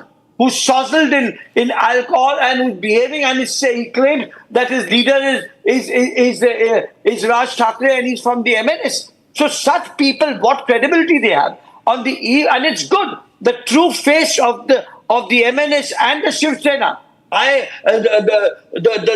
The credibility of the Shiv Sena also. And now अब क्या किसियानी बिल्ली खंबा नोचे, कुछ बचा ही नहीं इनके पास, ना उनका अस्तित्व बचा है.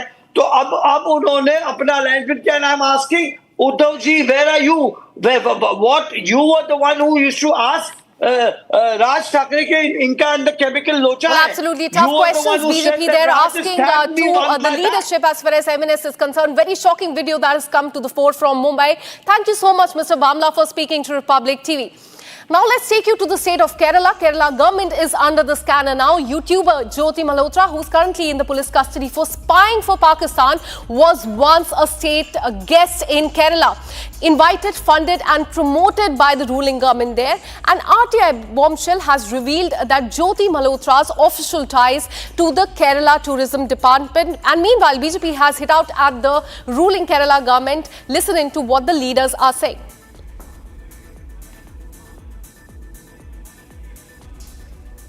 The Kerala government, the left government of Pinarayi Vijayan, was the one which sponsored, patronized and invited Pakistani spy YouTube content creator Jyoti Malhotra. It is now in black and white, and RTI reply has shown this. This means that the Kerala government was busy inviting such anti-India elements, paying for them at the cost of taxpayer money, and this is a department, a ministry headed by no less than the son-in-law of the Chief Minister of Kerala. That means the son-in-law of Chief Minister of Kerala does not mind platforming, giving accommodation, giving state guest relations and state guest services to Pakistani spies. But they have a problem with Bharat Mata. They don't mind eulogizing Hamas. They don't mind crying for Naxals. They don't mind giving namaz-e-janaza to terrorists. And they don't mind rolling out a red carpet for Pakistani spies, but they have problem with Bharat Mata. This shows the priorities of the Kerala government. They are hand in glove with elements that are anti-India. In fact, CPI has also responded to this, but as far as BJP is concerned, it continues to hit out at the ruling government there. Now shifting our focus to the BRICS summit that is happening, that is currently underway. The terror attack in Pahalgam has found mention on the world stage as well. The BRICS summit in Brazil, Prime Minister Modi sent out a strong message to Pakistan on terrorism. Additionally, India is also all set to sign a counter-terrorism agreement with Brazil. Here's more. Kashmir's agony found a global platform at the BRICS summit in Brazil. The deadly terror attack in Pahalgam, which took several lives, was condemned by the BRICS nations. Prime Minister Modi delivered a pointed message to Pakistan that support to terror outfits won't be tolerated. Look at the para, it's 34, it's very clear. One is there is unanimous condemnation of all the leaders. I think you need to know that. And it also says that condemnation in all its manifestations, and including those who abet, who finance, and either openly, covertly or overtly, in both ways, it has been condemned. There is also reference to the cross-border movement of terrorists. It's also coming out very clearly. And the listing of terrorist groups. Then there is also a strong support for comprehensive convention on against international terrorism, which was India's formulation, India's initiative in the UN for a long time, as you know that. So the message is very clear for anyone who understands the dangers of terrorism and how it can be how it needs to be condemned, tackled not by just us. You know, there is a solidarity, there is a universal condemnation, which means all the countries are against it in any form. So that message is very clear to our neighbors. And it didn't just end there. India's foreign policy stance was spelled out loud and clear. Prime Minister Modi is all set to sign a memorandum of understanding with Brazil on counter-terrorism cooperation.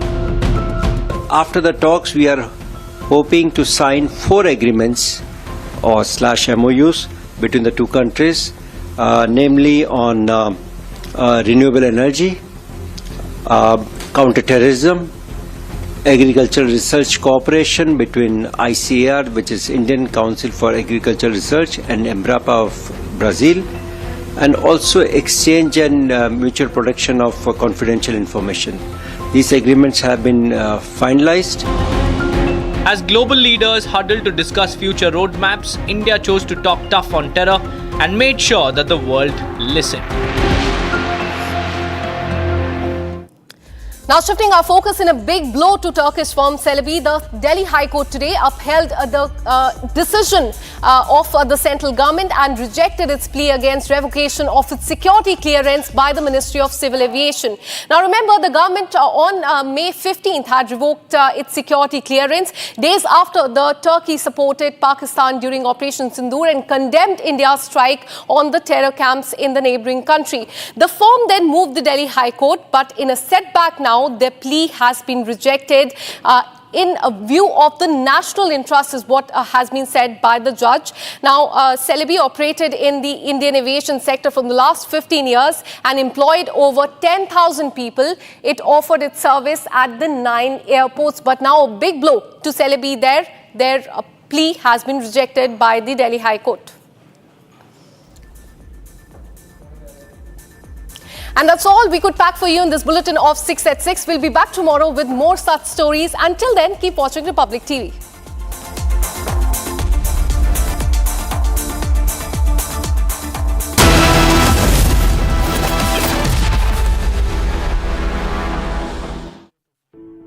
In the India Today Best Universities Survey, India's #1 ranked universities in various streams are JNU Delhi, Amity University, AIMS Delhi, IIT Delhi, and National Law School, Bengaluru.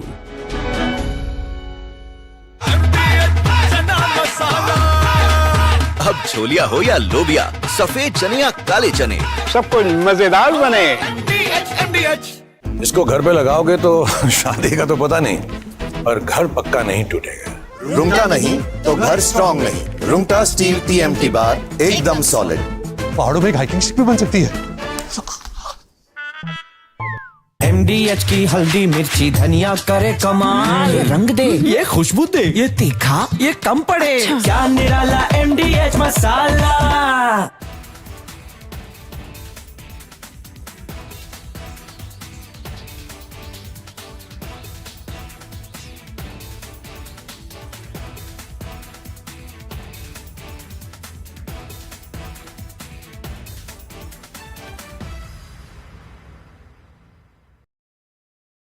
Donald Trump, in first attempt, when the first part of his presidency in 2017, he has come out with the tax breaks. And he has announced that he wants to boost American economy. And he has given tax break, which were going to expire in 2025. So there was an obligation when the second term that he will extend the tax break, which he has promised in 2017, to continue permanently.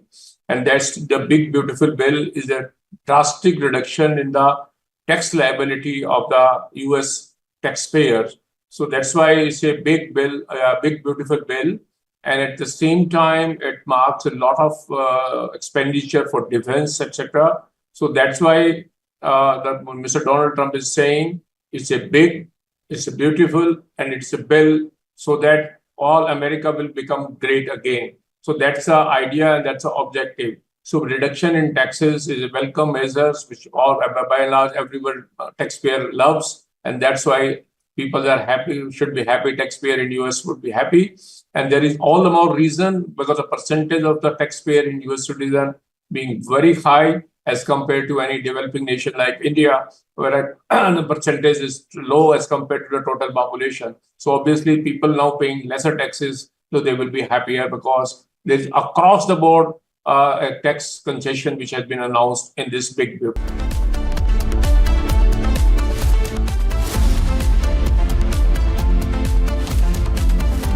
दादी के हाथों का जादू और खुशबू से महकता घर, माँ की मुस्कुराहट और खाने की सुगंध। MDH गरम मसाला, क्योंकि हर रिश्ता है स्वाद से जुड़ा। केसरिया से मन जोगी हुआ रे, दिल झूमे देखो मतवारा हुआ रे। केसरिया से मन जोगी हुआ। हर पल मनाओ केसरी त्योहार। विमल, बोलो जुबान केसरी। आधे बाउल दही में 4 चम्मच MDH चटनी पुदीना मसाला डाला, स्टर करो, पुदीना चटनी तैयार। MDH चटनी पुदीना मसाला।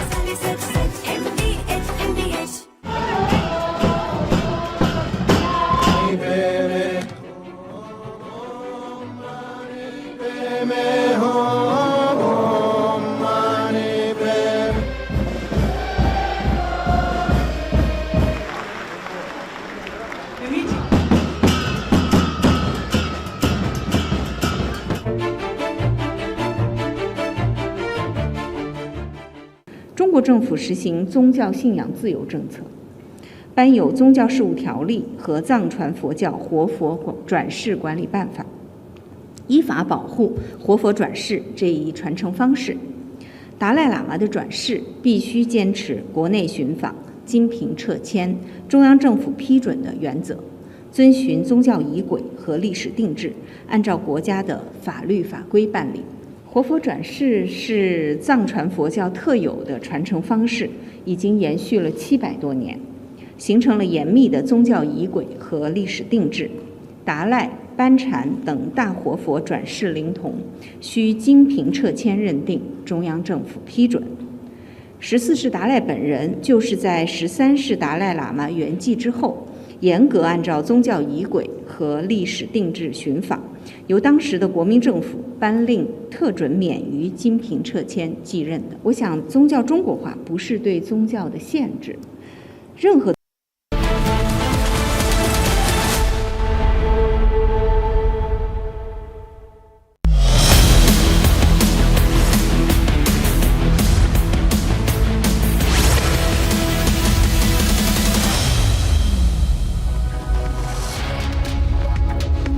Welcome back as we build up to that super hot primetime debate on whether Bilawal Bhutto Zardari is playing to the international gallery or is it an indication of what's happening inside Pakistan with a possible coup building up.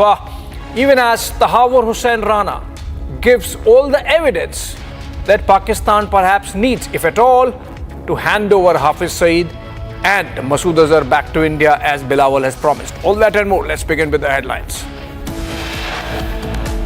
VVIP shocker caught on camera. MNS leader's son harasses woman in Mumbai.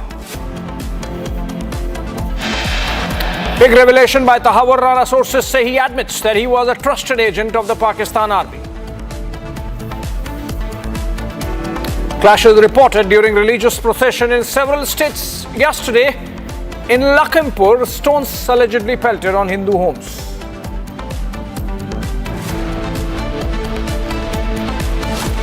Delhi High Court dismisses the petition filed by Turkey-based ground handling company Celebi Aviation challenging the revocation of its security clearance.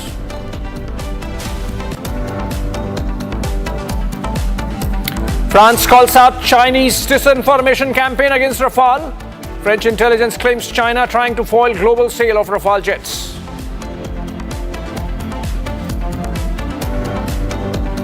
China upping the anti-owned Tibetan Buddhists worldwide, says reincarnation of Dalai Lama inherently an internal affair.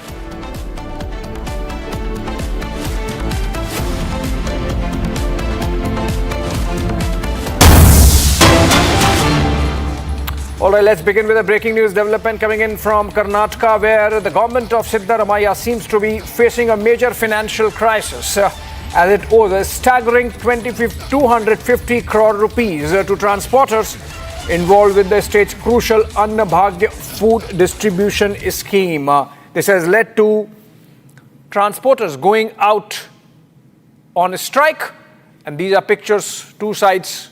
One is, of course, Siddaramaiah there, and the other of the transporter strike. About 3,000 to 4,000 of these owner-cum drivers are in a state of financial distress because of the pending dues from the state government amounting to 250 crore rupees.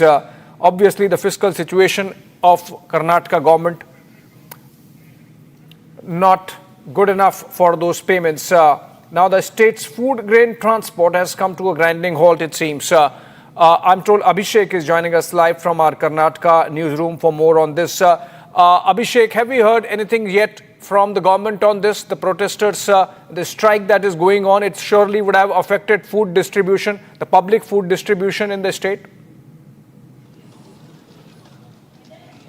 Well, to begin with, Abhishek, the Karnataka state government was owned by Congress because of they promised the 5 guarantee schemes, out of which Annabhagya is also one of the major schemes that they announced. And since the inception of the idea or the guarantee scheme, the lorry associations have supported their complete transportation support to the Karnataka state government to transport the rice from one of the places to various other parts of the state. And Shanmugappa, while talking to the media, has very clearly mentioned that the Karnataka state lorry owners association will not support the Karnataka state government henceforth because at least 250 crores of amount has been pending since the inception of this scheme, and there have been various other requests placed in front of the government for which CM Siddaramaiah had previously claimed that the settlement will be done in various other parts and will be made as soon as possible. However, with continued demands, Siddaramaiah has neglected the demands of the lorry association, and in fact this in turn has made at least 3,000 to 4,000 drivers come owners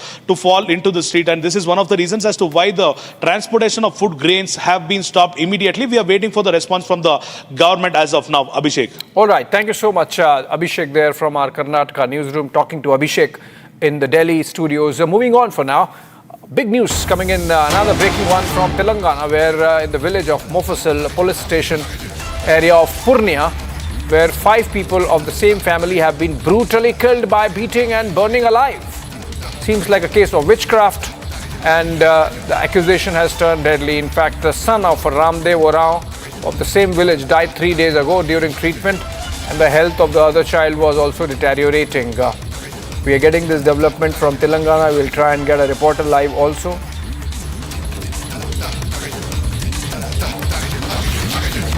Five of the same family killed on accusations of witchcraft.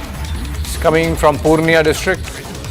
Purnia area of Telangana. The people of the village said that the cause of death was witchcraft, and 5 people of the same family were brutally killed on the charges of witchcraft. The dead include Babulal Orao, Sita Devi, Manjeet Orao, Rania Devi and Tapto Musmat.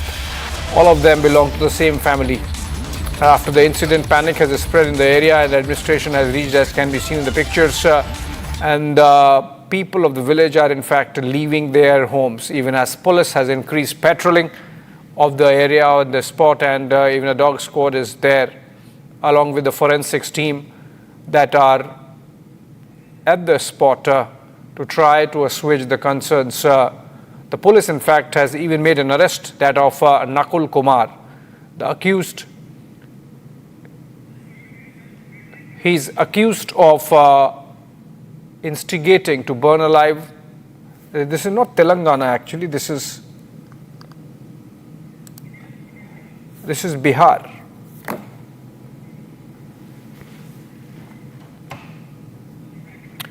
Lalit, the only heir of the deceased, has said that the whole family was beaten and burnt alive and accused of being witches. And he also said that somehow he escaped from there, saving his life. Lalit has said that everyone was burnt down and thrown in a water body nearby. We'll try and connect with Prakash Singh. He is going to join us live or over the phone in a bit. But this is information coming in from Tetgama village, not Telangana. It's Tetgama village of Mufassil police station in Purnia district of Bihar. That's where the information is coming from. A family burnt alive on fears of witchcraft or accusations of witchcraft. And those who burned them, all of that, one, Nakul Kumar, has been arrested, even as other villagers are scared, so scared that they have left the village or are leaving the village, even as police is trying to address those concerns and fears administration there present in full force. This is coming in from Bihar in Purnia.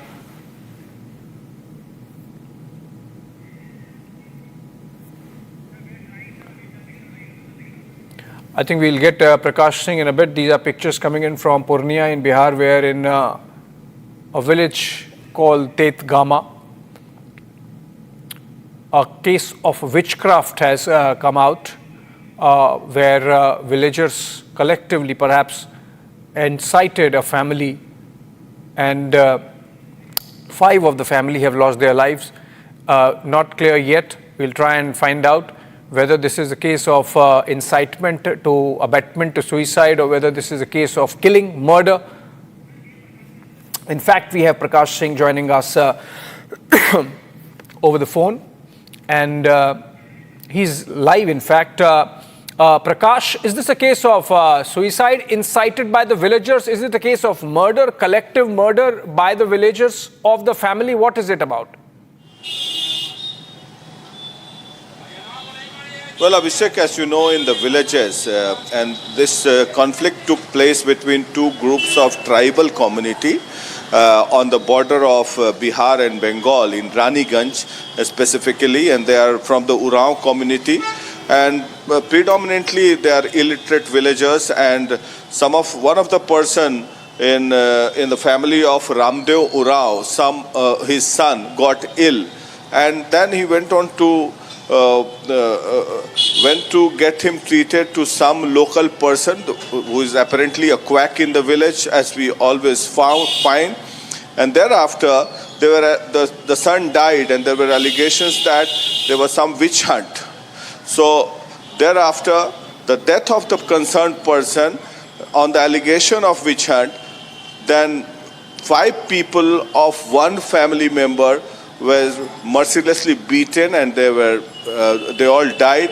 All the villagers have left the village, and the police have started investigating into the case, and few arrests have also been made. One of the person who incited the entire incident has been arrested, as I spoke to the local SP of Purnia, and a few more people are to be arrested, few have been detained.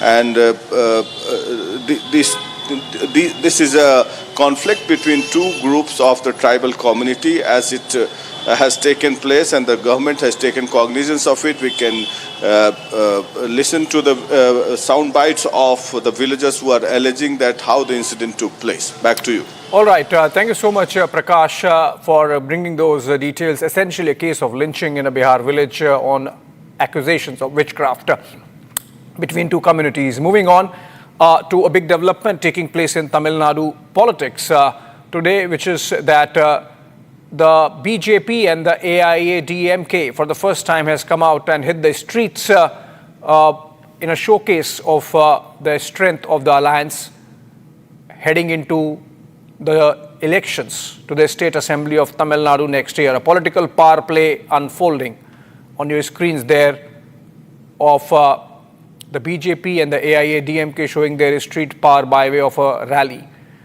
Flags there side by side of the BJP and the AIADMK, the parties that have come together recently. The announcement of the alliance was made by Union Home Minister Amit Shah during a visit to Tamil Nadu. And this is the first joint rally ahead of the 2026 state elections. The alliance hitting the ground running, sending a message to rivals, obviously the DMK, that the road to Fort St. George, which is the seat of the Tamil Nadu government, has just gotten a little more interesting. Sharda joins us live from Chennai on this. Sharda, that seems like quite some show of strength by the allies. This is, I believe, in Chennai. You think that these rallies would be held across the state now? Well, Edappadi K. Palaniswamy is the Chief Minister candidate of the India alliance that has the BJP and ADMK, with the 2 major strong parties in the alliance right now. The alliance, after the alliance formation, is the first part of the rally where both the AIADMK and BJP are in together.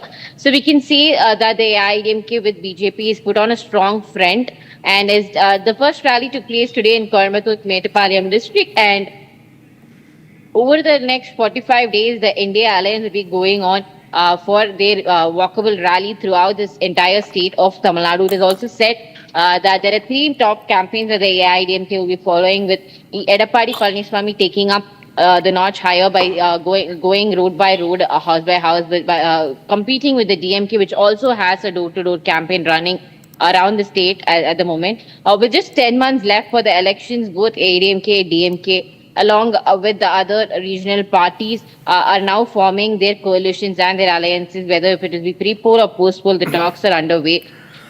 So we can see today as to be the first rally of the AIDMK and BJP, following which we'll have more 45 days Padayatra done by Edappadi K. Palaniswamy to show that the India Alliance and how they are planning to dethrone the DMK government by 2026. All right, the first rally, not in Chennai, this is in Coimbatore, the home district of Edappadi Palaniswamy. He's, of course, the former Chief Minister of Tamil Nadu and the boss of the AIADMK in alliance with the BJP now. Thank you so much, Sharda, for joining us. Moving on to a big breaking that came in on 26/11 investigation and the terror plot. The mask is off and the terror link is exposed. Tahawwur Rana, now in custody of Indian agencies, the man who was once walking Mumbai's streets as blood was being spilled, has now confessed to the Mumbai crime branch, who have his custody, that yes, he was there present in Mumbai when the 26/11 terror attack was panning out. Also that he is a trusted agent, or was a trusted agent of the Pakistan army. He's someone who has been trained by the Lashkar-e-Taiba. He's admitting to all these things and was in fact, as I mentioned, present during the Mumbai carnage, 26/11.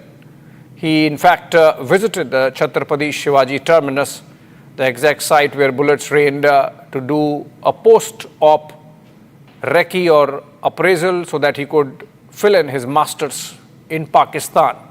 But here's the biggest bombshell. Rana says that 26/11 attacks were not just a Lashkar operation, they were carried out in full collaboration with Pakistan's ISI. Something we have already known, but this is crucial evidence, an account of an accomplice. The Pakistani establishment is now caught red-handed. We have these confessions coming in through sources, with the Mumbai crime branch now interrogating Tahawwur Rana.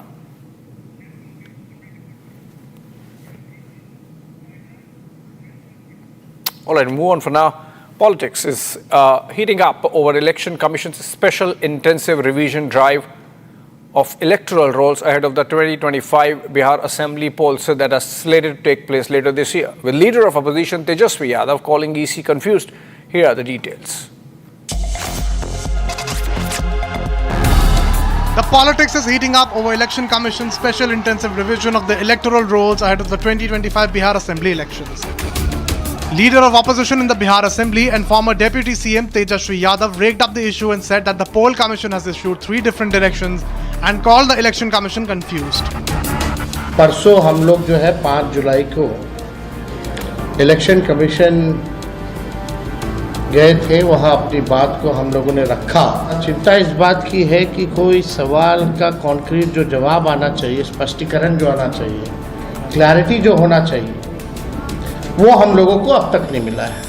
हालांकि आप सब लोग जानते हैं कि पटना का जो election commission है बिहार का, वो निर्णय लेने योग्य नहीं है, उनको अधिकार नहीं है। वो केवल जो है पोस्ट ऑफिस जैसा काम करते हैं। चुनाव आयोग एक दिन में 3 अलग अलग दिशा निर्देश जारी करता है, यानी चुनाव आयोग खुद ही कंफ्यूज है।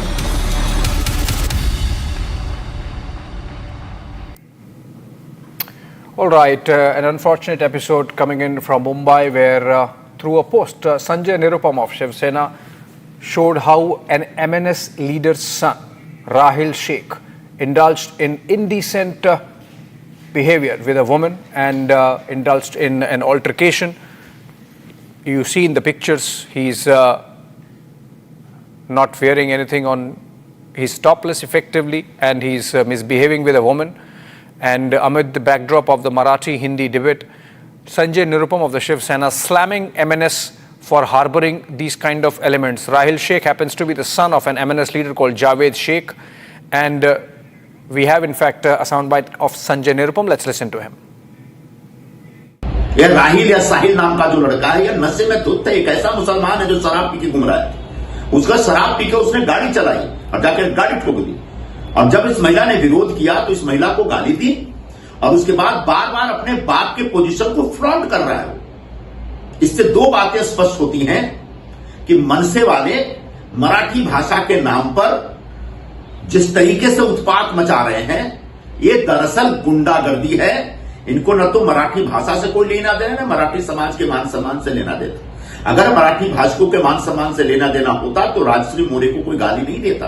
कोई मनसे वाला मनसे का कह करके उसको गाली नहीं देता। दूसरी बात, ये जो मनसे के उपाध्यक्ष जावेद शेख के बेटे कह रहे हैं, उनको देख करके हमें समझ में आ रहा है कि बार बार मनसे वाले हिंदुओं पर ही हमले करते हैं। और हमने बार बार सवाल उठाया कि अगर इतनी ताकत है, इतना गट्स है, इतना जोश है तुम में, इतना करेज है या साहस है, तो जरा भिंडी बाजार में जाके किसी मुसलमान को थप्पड़ मार के दिखाओ। उसको बोलो कि तुम उर्दू में बात मत करो, मराठी में बात करो। अब समझ में आ रहा है कि मनसे के जो मुस्लिम नेता हैं, उनके दबाव में आकर के राज ठाकरे के गुंडे हिंदुओं के ऊपर सरेआम हमले कर रहे हैं। मैं सरकार से यह डिमांड करूंगा, मांग करूंगा कि ऐसे गुंडों के खिलाफ सख्त से सख्त कार्रवाई होनी चाहिए। माननीय मुख्यमंत्री जी ने घोषणा की है कि भाषा के नाम पे गुंडागर्दी कतई बर्दाश्त नहीं की जाएगी। लेकिन जिस तरीके से मुंबई की सड़कों पे, महाराष्ट्र की सड़कों पे मनसे की तरफ से मराठी भाषा के नाम पे गुंडागर्दी शुरू हुई है, इस गुंडागर्दी को तत्काल खत्म करना पड़ेगा, रोकना पड़ेगा। और इसके लिए पुलिस को हाथ में डंडा लेकर के इन तमाम गुंडों के खिलाफ सख्त कार्रवाई करनी पड़ेगी। तब कहीं जाके हर वर्ग के लोगों में एक सुरक्षा का भाव पैदा हो पाएगा। More political reactions coming on the same story. Influencer Rajshri More heckled and misbehaved by this MNS leader's son. We have Deepak Kesarkar of the Shiv Sena speaking. Listen to him. देखिए, इस पे राजनीति नहीं होनी चाहिए, ऐसे मुझे लगता है। किसी को पीटना ये महाराष्ट्र की संस्कृति कभी भी नहीं थी। तो मुझे ऐसे लगता है कि जो भी आपको कहना है आप बोल सकते हैं, आपके विचार बोल सकते हैं, और फिर इकट्ठा रहना ये महाराष्ट्र की संस्कृति रह चुकी है। और महाराष्ट्र हमेशा प्रोग्रेसिव रह चुका है। तो हमने बहुत सारी चीज़ें मराठी के लिए की है। तो मराठी भाषा आगे जा रही है, उसको क्लासिकल लैंग्वेज का स्टेटस मिल गया है और मराठी भाषा धोरण भी तय हुआ है। तो बहुत सारी चीज़ें हैं जो मराठी भाषा धोरण में है, तो उसके लिए ज़बरदस्ती करने की ज़रूरी नहीं है। उसके बारे में तो तय हो गया है। तो आप किसी भी चीज़ को अच्छी तरह से किसी को बोलेंगे तो वो लोग फॉलो करते हैं। एक तरीका होता है, उस तरीके से अगर बोला जाए तो समाज में शांति भी रहती है और सब लोग इकट्ठा भी रहते हैं। मंत्री जो आशीष शेलार का कहना है कि जिस तरह से पहलगाम में आतंकियों ने धर्म पूछ के मारा, उसी तरह से महाराष्ट्र में भाषा के नाम से मारा जा रहा।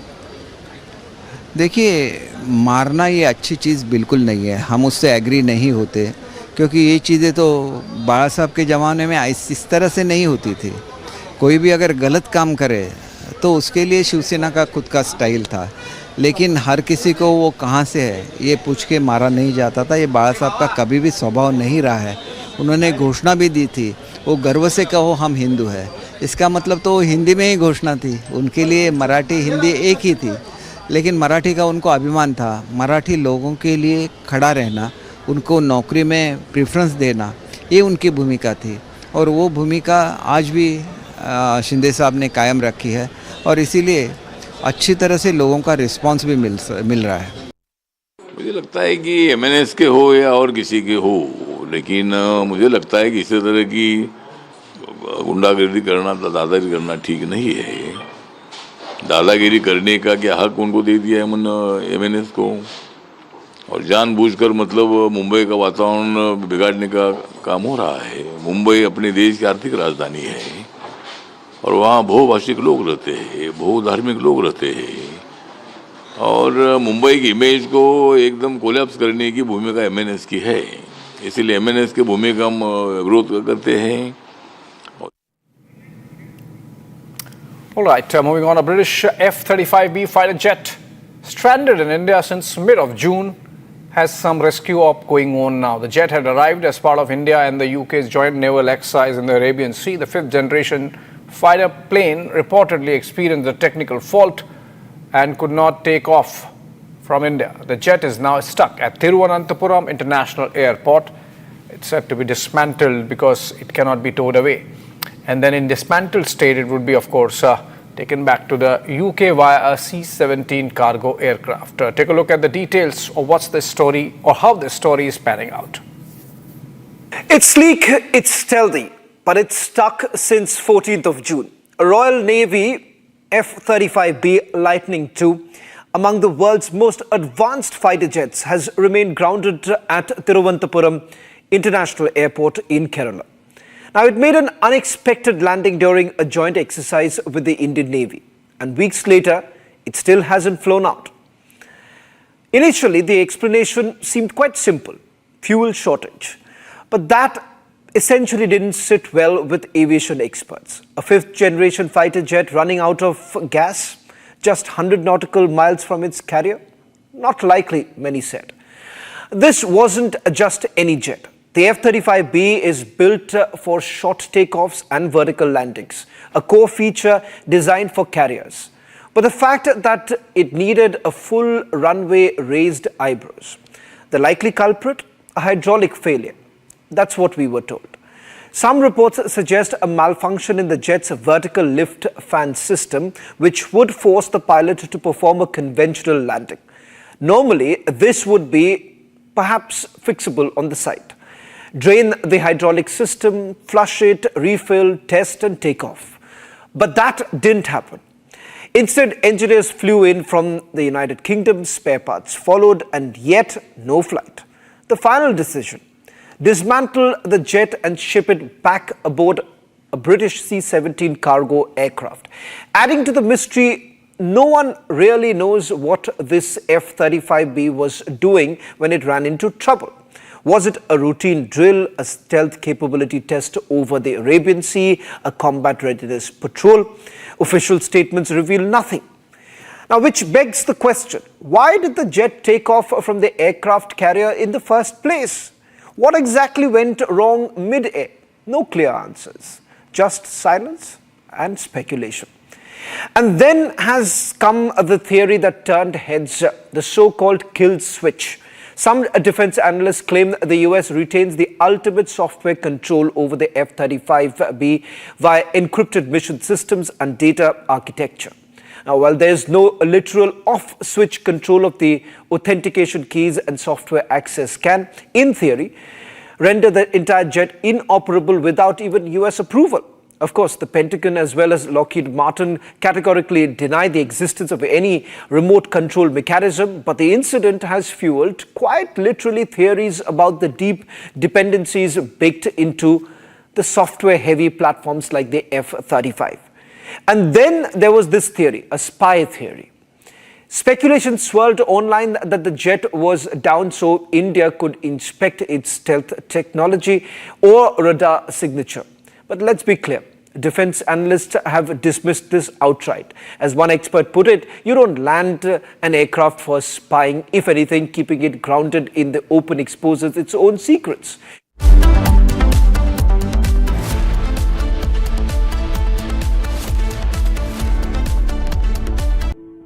In the India Today Best Universities Survey, India's #1 ranked universities in various streams are JNU Delhi, Amity University, AIMS Delhi, IIT Delhi, and National Law School, Bengaluru.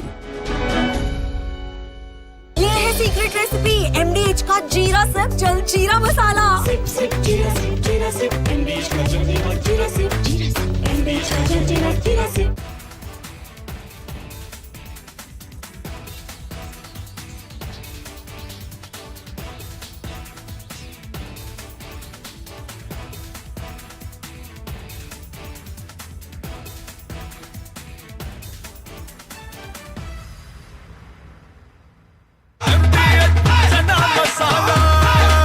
अब छोलिया हो या लोबिया, सफेद चने या काले चने, सब कुछ मजेदार बने।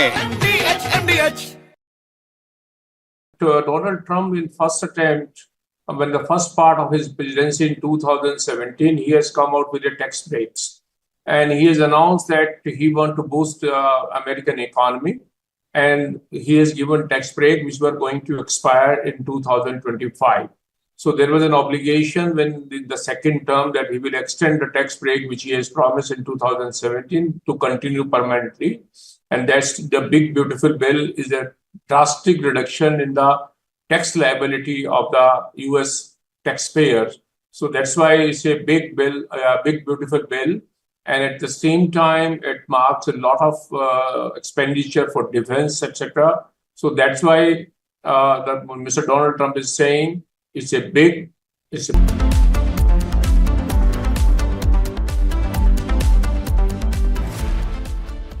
Hi, this is Chef Ranveer Brar. Guarantee you brilliance on behalf of IIHM. MDH की देगी मिर्च, देगी मिर्च का तड़का, अंग अंग फड़का। MDH की देगी मिर्च, केसरिया से मन जोगी हुआ रे, दिल झूमे देखो मतवारा हुआ रे, केसरिया से मन जोगी हुआ। हर पल मनाओ केसरी त्योहार, विमल बोलो जुबान केसरी। MDH की हल्दी मिर्ची धनिया करे कमाल, ये रंग दे, ये खुशबू दे, ये तीखा, ये कम पड़े, क्या निराला MDH masala.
中国政府实行宗教信仰自由政策，颁有宗教事务条例和藏传佛教活佛转世管理办法，依法保护活佛转世这一传承方式。India celebrates Dalai Lama's 90th birthday. China panicking on Dalai Lama's reincarnation. Why the dragon is scared of Tibet's holy monk, debating tonight at 8 p.m. From Asia's largest news headquarters, setting the agenda for Bharat.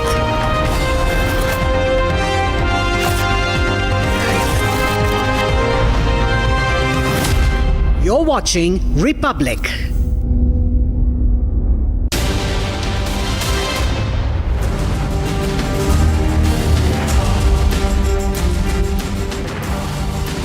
Thank you for joining us on This Is Exclusive, coming to you at 7 p.m. tonight with three big stories on the show this evening.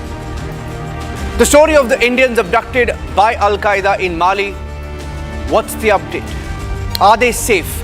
We're getting you the family live on the show this evening, and the lady who confronted this M&S brat in Mumbai is joining me live on the show this evening. Here are the headlines at 7 p.m. tonight.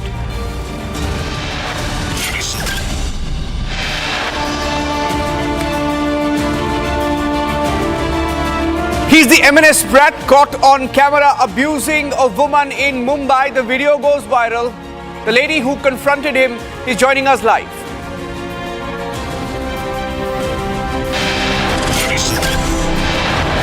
Major revelation by Tahawwur Rana. Sources say that he has admitted that he was a trusted agent of the Pakistani army sent to India to recce as part of the Lashkar plan to attack Mumbai during 26/11.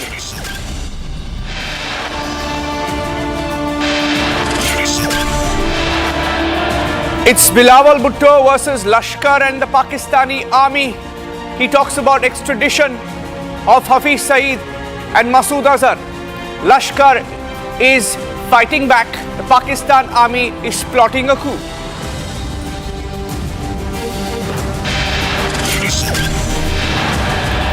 Three Indians abducted by Al-Qaeda in Mali. Families say there is a ransom demand. One of them is joining us live on the show this evening.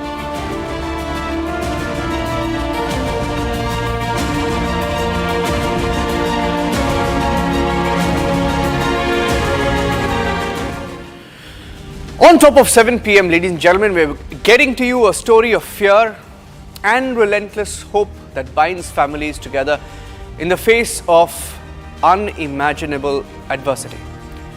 In the distant land of Mali, 3 Indian workers have found themselves thrust into a nightmare when armed assailants stormed a factory, taken hostage in a coordinated attack suspected to be that of an Al-Qaeda affiliate group. Their lives now hang in the balance as their families in India cling on to every shred of information, hope, praying for their safe return. Here's the story.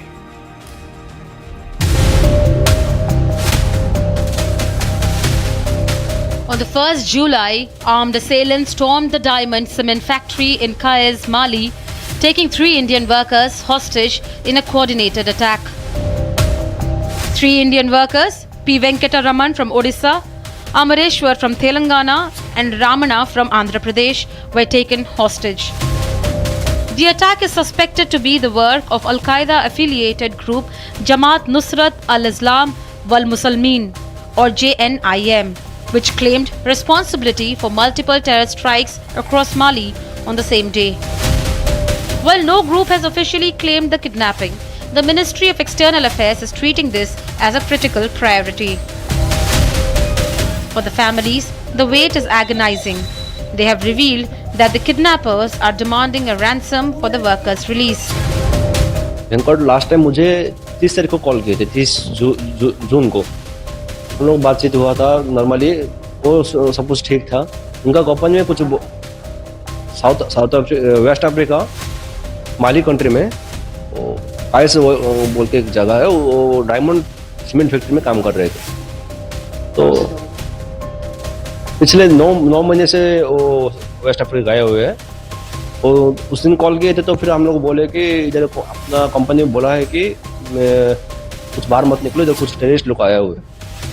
तो वो वैसे हम लोग भी बोले थोड़ा संभल कर रुक जा, मतलब बाहर मत निकल। वो ठीक बोल रहा था, लेकिन उसने 1 तारीख को ये मैटर हुआ है जो टेररिस्ट लोग ने उनको किडनैप किए हुए।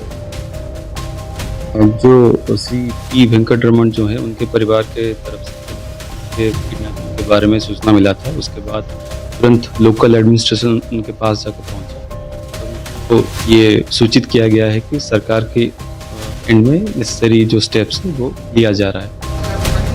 The Indian government has issued a stern advisory to its citizens in Mali, urging them to stay vigilant amid escalating violence in the region. Senior officials have reportedly travelled to Mali and are assisting local authorities in efforts to secure the workers' release. As the search for 3 Indian nationals continue, the families hold on to hope and the world watches united in the call for their swift release. There's very little known about the 3 Indians who were abducted. I have Bablu. Bablu ji, namaste. Bablu is the brother-in-law of Venkat Raman. And Venkat Raman is one of the Indians abducted by the Al-Qaeda in Mali. Bablu ji, मेरी आवाज़ आ रही है? जी sir. हमारे साथ बात करने के लिए बहुत शुक्रिया।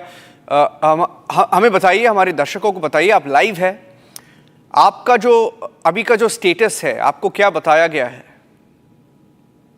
अब तो कुछ डाटा नहीं मिला है सर, क्या मतलब कैसा है अभी? आज से मतलब 1 तारीख से वो किडनैप्ड है, आज 7 तारीख हो चुका है।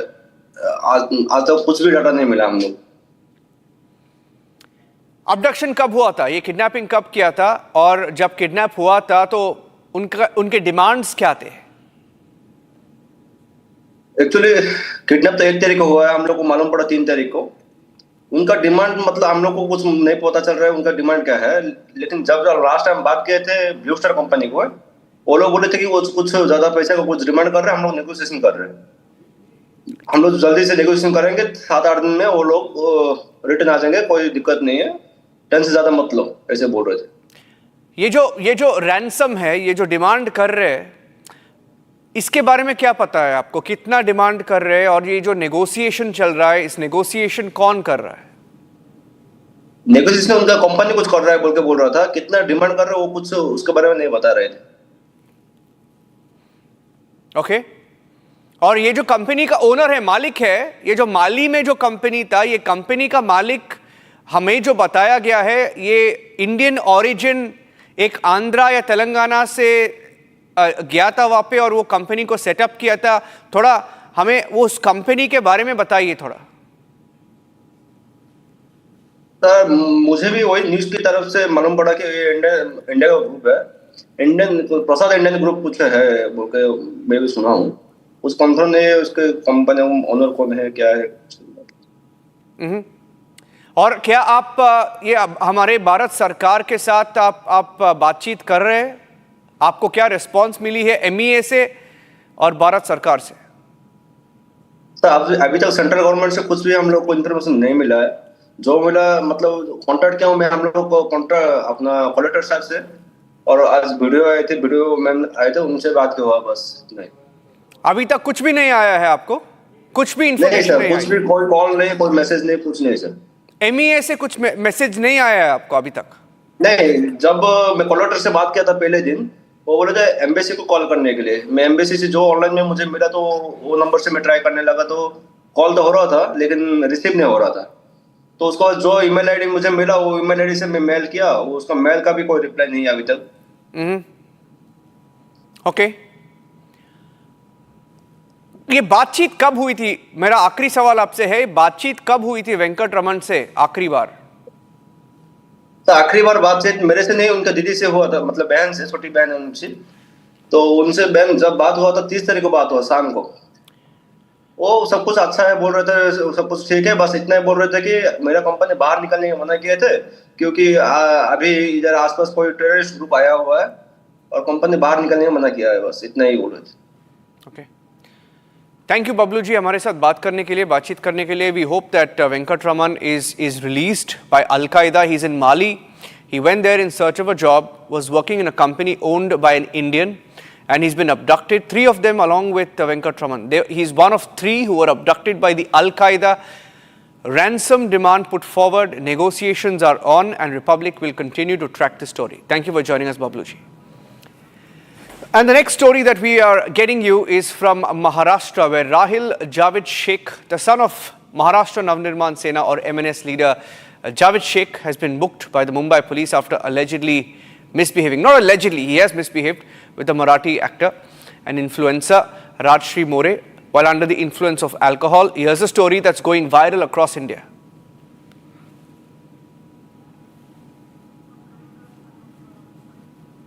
ते लोक तुम्ही लोक मराठी शिकवताना रे लोकांना? अरे माझा बाप महाराष्ट्र राज्य उपाध्यक्ष आहे. तुझा बाप महाराष्ट्राचा अध्यक्ष आहे? हा. कोण? मनसेवाले? हा.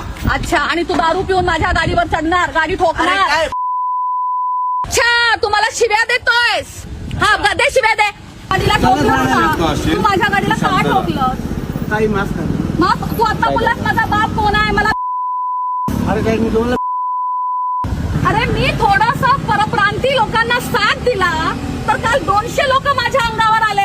आज तू माझी गाडी ठोकतोयस, आपल्या बापाची धमकी देतोयस. तुम्हाला माफ करा ना. माफी नकोय. तू दारू पिऊन गाडी का चालवतोय? तू दारू पिऊन गाडी का चालवतोय? Now, Rajshri More, who's seen in that video, is joining us live on This Is Exclusive this evening. Rajshri More जी नमस्ते.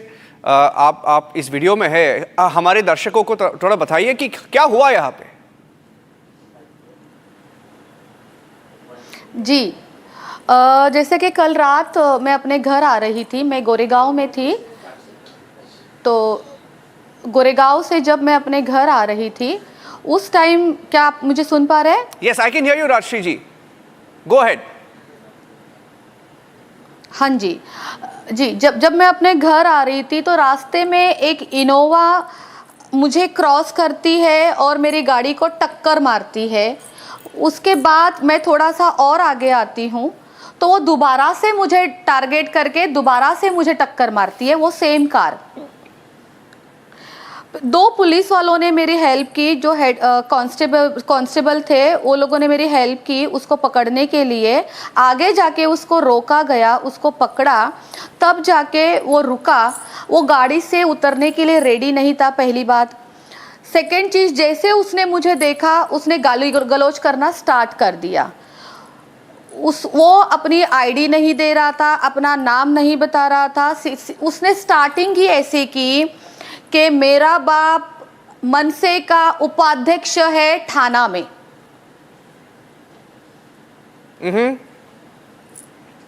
अच्छा ना, वो तो क्लियर है, वो बोल रहा है कि मेरे पता है मैं कौन हूं, पता है मेरा बाप कौन है। और गाली गलौज का जो पोर्शन है वो वीडियो में बहुत क्लियर है। हमने तो उसका थोड़ा बीप कर दिया क्योंकि हम टीवी में नहीं दिखा सकते, लेकिन इतना गंदी बातें कर रहा है वो। Looks like he was completely drunk. Exactly, वो ड्रंक और ड्राइव कर रहा था। उसके पास, मुझे तो उस टाइम लाइसेंस नहीं मिला। जब हमने उसको चेक किया, पुलिस वालों ने उसको चेक किया, तो उसके पास 2 आईडी कार्ड मिली। उसमें से एक लाइसेंस था, सॉरी, जिसके ऊपर लिखा था नवनिर्माण समथिंग, जो इनकी पार्टी का नाम होता है, वो लिखा था। और एक आईडी उसकी आधार कार्ड था। देन मैंने वीडियो में आपको पूरी चीज़ें नहीं डाली है, जितनी ज़्यादा और गंदगी हुई है वो मैंने अभी तक वीडियो वायरल नहीं किए हैं। मेरे पास और भी वीडियो है जिसके अंदर वो सरासर बोला जा रहा है कि तुझे मैं देख लूँगा, मैं भी यहीं पे हूँ, तू भी यहीं पे है, मैं तुझे छोड़ूंगा नहीं, तू है कौन, तू राजश्री मोरे, तुझे जानता कौन है तू। हाँ, उसमें तो मैंने ये डाला ही है कि तू थाना में जाके देख मेरा बाप कौन है। एक काम कर, तू राज ठाकरे के घर जा और तेरी गाड़ी का जो नुकसान हुआ है वहाँ से तू अपनी भरपाई लेके आ, बस मेरा नाम बता दे। आफ्टर दैट बहुत, मतलब वहाँ पे इतने लोग आ चुके थे, जो लोगों को ये लोग बोलते हैं ना नॉन मराठीज़, उन्हीं लोगों ने कल रात को मेरी हेल्प की है, वही सपोर्ट में थे वहाँ पे। इसलिए मैं बोलती हूँ, मराठी वर्सेस नॉन मराठी जो चल रहा है, जो मैंने मुद्दा उठाया था 2 दिन पहले, मेरे ऊपर इसी पॉलिटिकल पार्टी ने 200 लोग इकट्ठा करके मुझे टारगेट किया गया, मुझे धमकियां दी कि जो मैं व्यवसाय करती हूँ, मैं बिजनेस करती हूँ, ऑन रोड मेरे स्टूडियोज़ है, उन्होंने मुझे धमकियां दी कि तुम्हारा व्यवसाय हम ख़त्म कर देंगे, हम सब कुछ तोड़ देंगे। वो लोग मुझे धमकियां दे रहे थे ओशिवरा पुलिस स्टेशन में। मैं मुंबई पुलिस को सल्यूट करती हूँ, मुंबई पुलिस है इसलिए हम बचे हुए हैं। उस दिन पूरा टाइम मुंबई पुलिस ने मुझे पुलिस सिक्योरिटी दी, मेरे स्टूडियोज़ के, मेरे व्यवसाय को भी उन्होंने सिक्योरिटी दी और मुझे भी पर्सनली दी। और जो मामला था वो ओशिवरा पुलिस स्टेशन में सीनियर ने बहुत ही अच्छी तरीके से सुलझाया। उन लोगों का कहना ये था कि मैं उनको हाथ जोड़ के मराठी में माफ़ी मांगूं। मैंने कहा मैं मराठी में माफ़ी क्यों मांगूं, मैंने कुछ गलत बोला ही नहीं है। अगर मराठी वर्सेस नॉन मराठी चल रहा है तो ये टोटली गलत है। यहाँ पे मराठी वर्सेस नॉन मराठी नहीं चलना चाहिए, यहाँ पे मराठी वर्सेस हमारी इंसानियत चलनी चाहिए। मैंने कुछ गलत नहीं बोला है, इस वजह से मुझे दोबारा टारगेट किया है कल रात को। नहीं, ये इसके पास आप बोल रहे थे कि ये एमएनएस का कार्ड लेके आया था, महाराष्ट्र नवनिर्माण सेना, एमएनएस मनसा जो है पार्टी का कार्ड। हाँ, और पार्टी का कार्ड दिखाया आपको।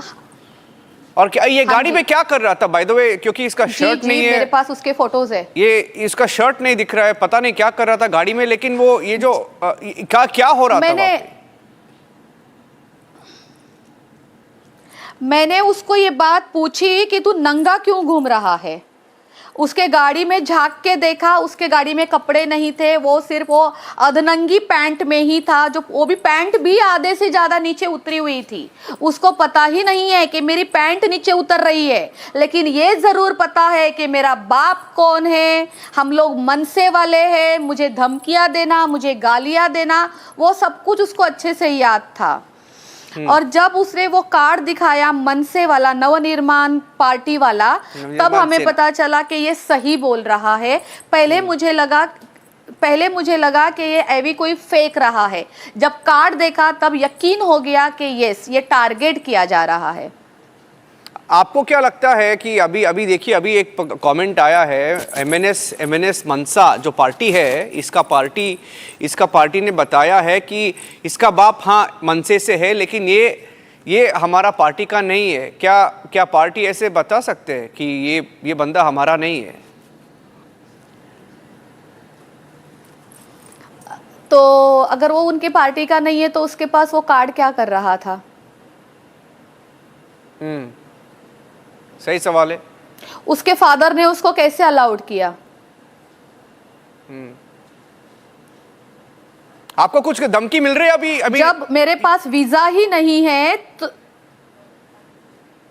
उसको डिटेन किया है, उसको अरेस्ट नहीं किया है। जब मेरे पास वीजा ही नहीं है तो मैं आउट ऑफ इंडिया जा ही नहीं सकती। राइट। तो उसी तरीके से अगर वो उनके पार्टी का नहीं है तो वो कार्ड उसके जेब में क्या कर रहा था? मतलब उनके लिए ये वो कार्ड ये इसलिए वो यूज किया जाता है, लोगों को धमकाने के लिए, दिखाने के लिए। नहीं, ये भी रिपोर्ट आ रहा है कि इसको डिटेन कर दिया, डिटेन करके उसको छोड़ दिया गया। क्या आपको इस बारे में पता है कुछ? आपने कुछ देखा वहाँ पे? जी बिल्कुल नहीं, मुझे नहीं पता था। मैं मॉर्निंग 7:30 घर पे आई हूँ। उसके बाद मैं आफ्टरनून जब मैं सो के 2-3 घंटे के बाद उठी तब मुझे पता चला कि उसको छोड़ा गया है नोटिस देके। मैं आपको दिखाती हूँ, मेरे पास मेरी एफआईआर है।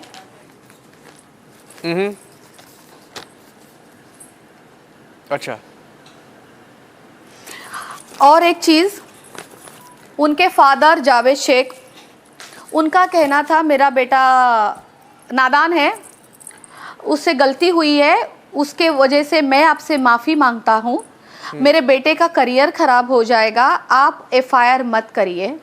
उनकी मम्मी का कहना था अगर आप मेरे बेटे से मॉर्निंग मिलोगे तो आप बोलोगी ओ माय गॉड ये इतना अच्छा है, ये इतना अच्छा है, नीचे की मुंडी ऊपर भी नहीं करता है। ये सारी एक्टिंग उस पुलिस स्टेशन में चल रही थी। आपको कॉल आया? उन्होंने कॉल करके बताया या स्टेशन में बताया ये सभी?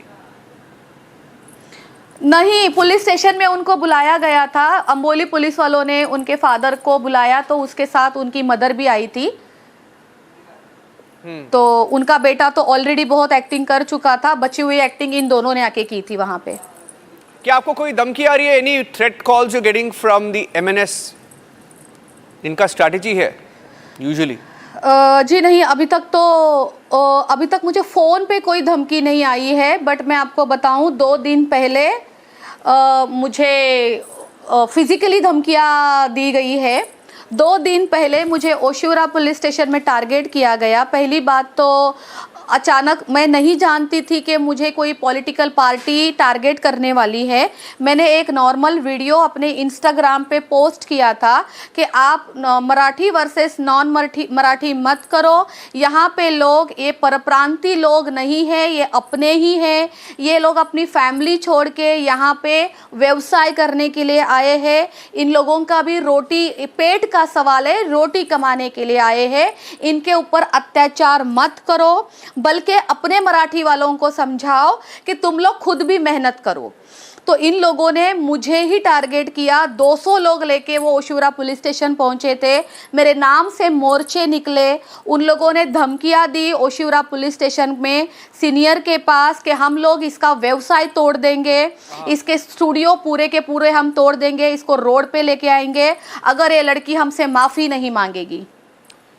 Okay, so the MNS, which has spent a large chunk of all of last week targeting traders, businessmen, one of their leaders seen on camera abusing, drunk on power, completely out of his mind, not wearing clothes, sitting inside a car, abusing a woman, and it's all on camera. So I wonder what Raj Thackeray or his party will now have to say regarding this incident. Rajshri More, thank you for speaking to Republic TV this evening. Thank you very much.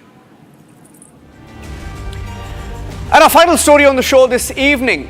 If you're wondering, Pakistan's former Foreign Minister Bilawal Bhutto Zardari's remarks, why they came now and what they meant on Pakistan-sponsored terrorism and extradition of Hafiz Saeed and Masood Azhar to India. Now, are they actually going to do that?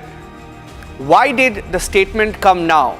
And does it have any correlation to reports, even within Pakistan, that possibly there's a coup loading with Asim Munir, the failed Marshal Asim Munir, now trying to topple Zardari and become the president of Pakistan? Is that possible?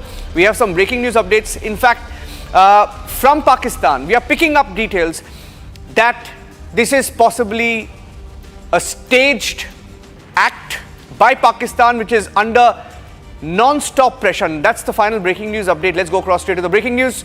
Talha Saeed, the son of terrorist Lashkar-e-Toiba chief Hafiz Saeed, has taken on Bilawal Bhutto. Here's a story, quick story, putting the story in context, and then we have the breaking news update coming in on why Pakistan is doing what it is at a time like this. Why Bilawal Bhutto mentioned Hafiz's extradition ahead of the FATF review in October.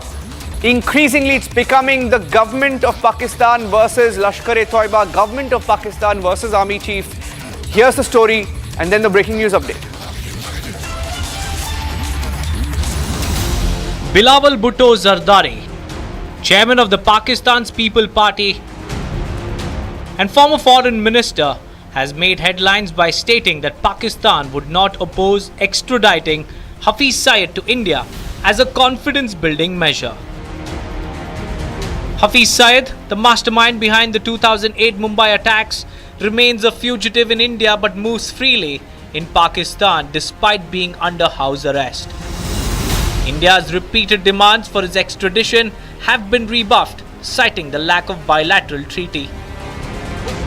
And now Pakistan's former foreign minister's remarks on Pakistan-sponsored terrorism and extradition of notorious terrorists like Hafiz Saeed and Masood Azhar have been met with backlash. Talha Saeed, the son of terrorist organization Lashkar-e-Toiba chief Hafiz Saeed, has blasted Bilawal Bhutto, saying that his comments have insulted his father and brought disgrace to the nation globally. International news channel को interview देते हुए बिलावल ने जो बातें की, भारतीय सहाफ़ी के सवालात के जो जवाबात दिए, हकीकत में वो जवाब बनते नहीं थे, जिससे हम सब की पूरी पाकिस्तानी कौम की दिल आज़ारी हुई है। इस पर हम उसके इस बयानात की भरपूर मदम्मत करते हैं। मेरे वालिद मोहतरम हाफिज़ मोहम्मद सईद हफ़िज़हुल्लाह का किरदार पाकिस्तान की खिदमत, हिफाजत और दिफा के हवाले से हमेशा रहा है। उनका कोई अमल भी रियासत पाकिस्तान के बरअक्स नहीं रहा, इसलिए Imran Khan's Pakistan Tehreek-e-Insaf party has also criticized Bilawal Bhutto's remarks, calling him an immature political child. Bilawal Bhutto's statement comes at a time when India, post the Pahalgam terror attack and Operation Sindoor, has pushed for Pakistan to be put on the FATF grey list. The mounting pressure has sent politicians into a tizzy, and hence the extradition claim. In the meantime, the outburst of the son of a notorious terrorist brought forth the deep-seated contradictions within Pakistan's approach to terrorism. The controversy surrounding Bilawal Bhutto's statement outlined the infected power dynamics in Pakistan, where the military and intelligence agencies wield huge influence over major decisions. And the breaking news update, ladies and gentlemen, before we let you go on this is exclusive. The FATF review coming up in October. India is preparing to expose Pakistan on the global scale. Bilawal Bhutto's statement is being viewed as Pakistan coming under pressure. We plan to expose the use of international funds. Pakistan has been getting billions, even as recent as post-Operation Sindoor, and they had recently been removed from the FATF grey list, and that is why when they are removed from the grey list and you have comments like this, is Pakistan trying something very sinister this time? And does it have any link to reports of Asim Munir, the failed marshal, taking over as the president? Perhaps a coup loading, as even Pakistani media is reporting. That's it on this edition. On This is Exclusive. Thanks for watching.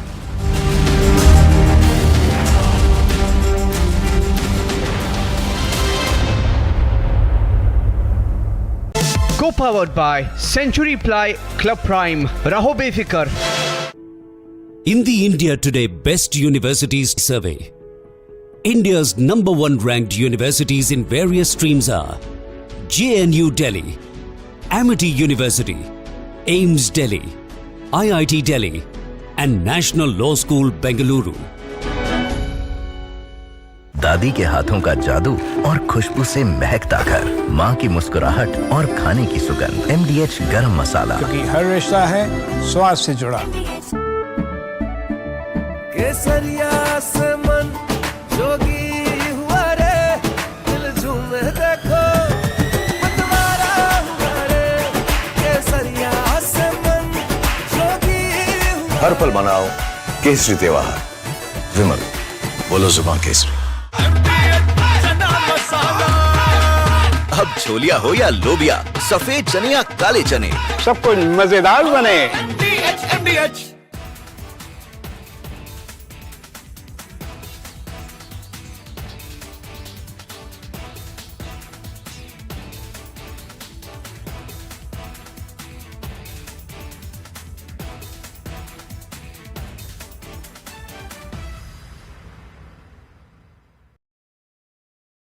Donald Trump in first attempt, when the first part of his presidency in 2017, he has come out with the tax breaks.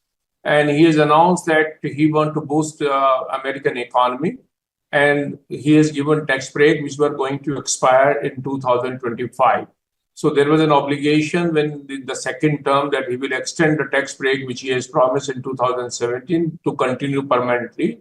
And that's the big, beautiful bill, is a drastic reduction in the tax liability of the US taxpayers.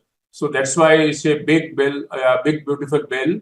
And at the same time, it marks a lot of expenditure for defense, etc. So that's why Mr. Donald Trump is saying it's a big, it's a beautiful, and it's a bill so that all America will become great again. So that's the idea and that's the objective. So reduction in taxes is a welcome measure, which all, by and large, everyone taxpayer loves. And that's why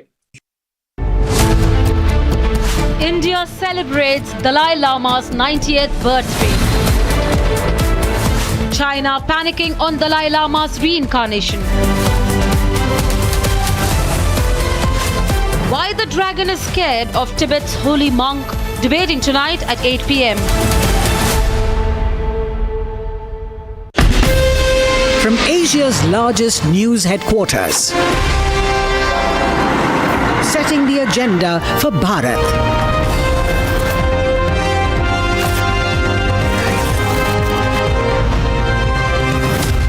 You're watching Republic.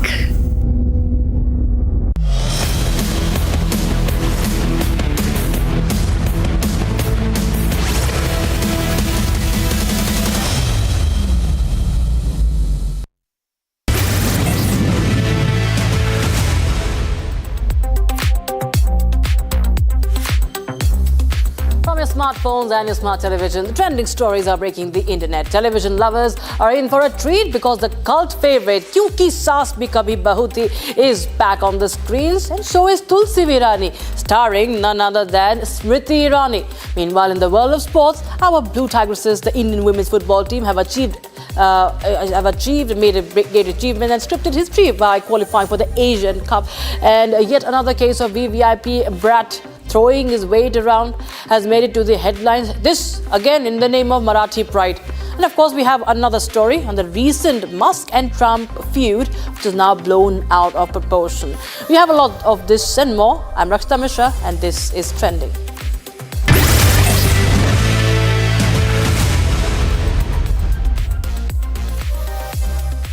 It is a comeback television lovers did not expect. We are talking about India's very own Tulsi, played by none other than Smriti Irani, coming back on the sets of the cult classic Kyunki Saas Bhi Kabhi Bahu Thi. The first look of the show has been unveiled, featuring Smriti in a stunning maroon sari and traditional jewellery, instantly evoking memories of the original show, the first part of the show rather. And as the show celebrates its 25th anniversary, Smriti Irani reflected on its enduring impact, describing it as a shared memory that transcends generations. She says, and I quote, "It isn't just a show, it's a shared memory for those who created it and the millions who embraced it. It was a story of families, faith, and the fabric that binds us across generations." Now, the internet is in frenzy, and it is obvious that fans cannot wait to sit in front of the TV and hear Tulsi enter with Rishton ke bhi roop badalte hain playing in the background. Fans are thrilled to see Tulsi and Mihir reunite on screen. Their bond, emotional arcs and dramatic highs made them household names across the country. This new chapter promises to bring that magic back with a modern twist.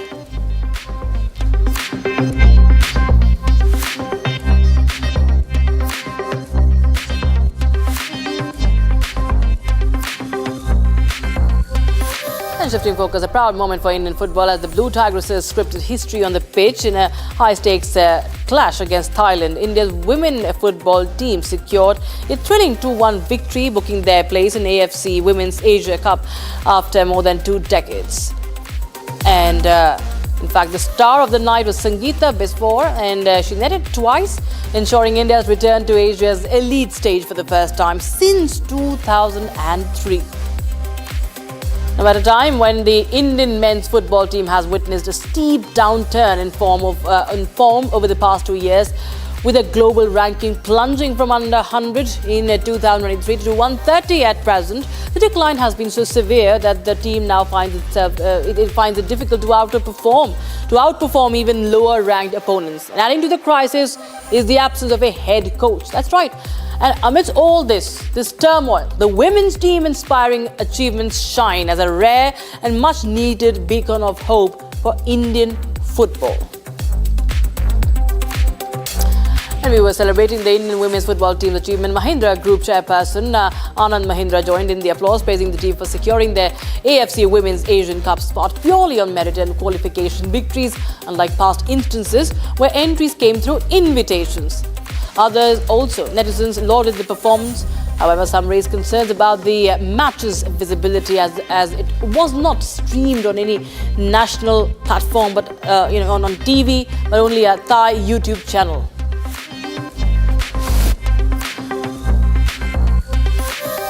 All right, viewers.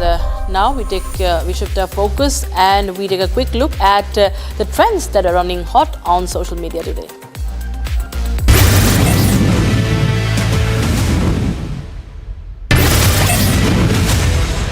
Saif Ali Khan's ancestral properties in Bhopal, including the historic Flagstaff House and Noor-us-Sabah Palace, have been declared enemy property by the Madhya Pradesh High Court. The court's ruling, worth nearly 15,000 crore rupees, overturns a 2000 verdict and may lead to the Indian government taking over these landmarks.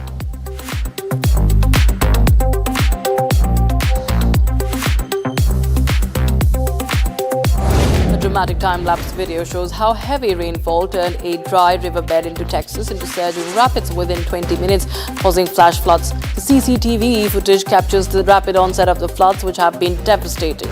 Within minutes, a road crossing the river is entirely submerged, with the water line rising significantly on both sides of the river bank and completely covering trees and bushes.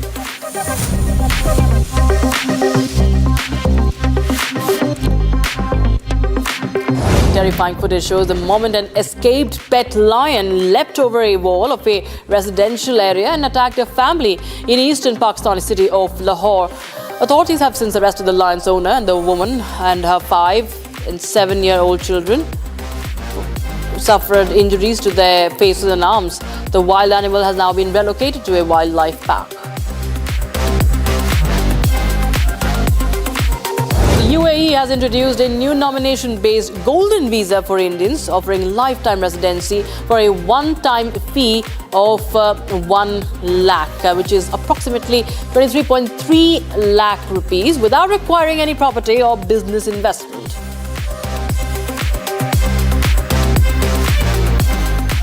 Pakistani spy YouTuber Jyoti Malhotra, who has been arrested on the espionage charges, was hosted by Kerala government during a tourism campaign.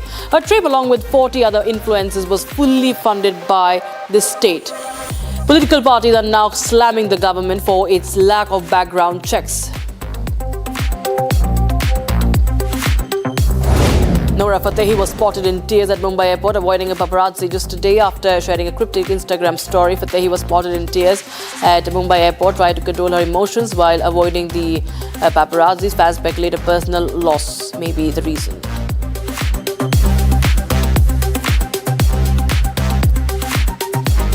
Former CJI of India, Justice D.Y. Chandrachud, has responded to criticism over his continued stay in the official residence, explaining that his foster daughters suffer from a rare genetic disorder requiring 24/7 care in a specially modified home. He said the family is ready to move once the allotted alternative is ready.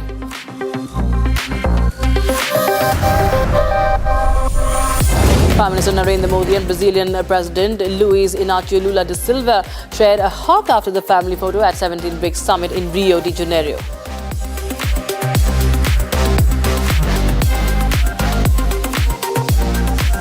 Indian Army's Major Rohit Bachwala delivered a baby on a footover bridge, at Jhansi railway station using just a pocket knife and cloth. Off duty and travelling home, he stepped in when a woman went into premature labour, showcasing true military valour and compassion.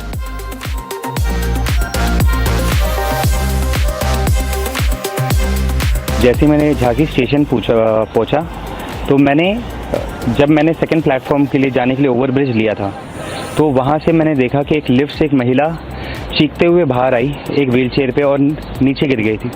बिना कुछ सोचे समझे, बिना एक second waste करे, मैंने पहले उसके पास गया और ये देखने की कोशिश की कि उसका दर्द क्यों हो रहा है। फिर मुझे पता चला कि वो एक्टिव लेबर में थी, तो मैंने आसपास से कुछ हेल्प मांगने की कोशिश की थी, जिसमें मैं कुछ सामान कलेक्ट कर पाया, जैसे एक पॉकेट नाइफ होता है, कुछ क्लिप्स होते हैं और कुछ धोती, कुछ कपड़ा।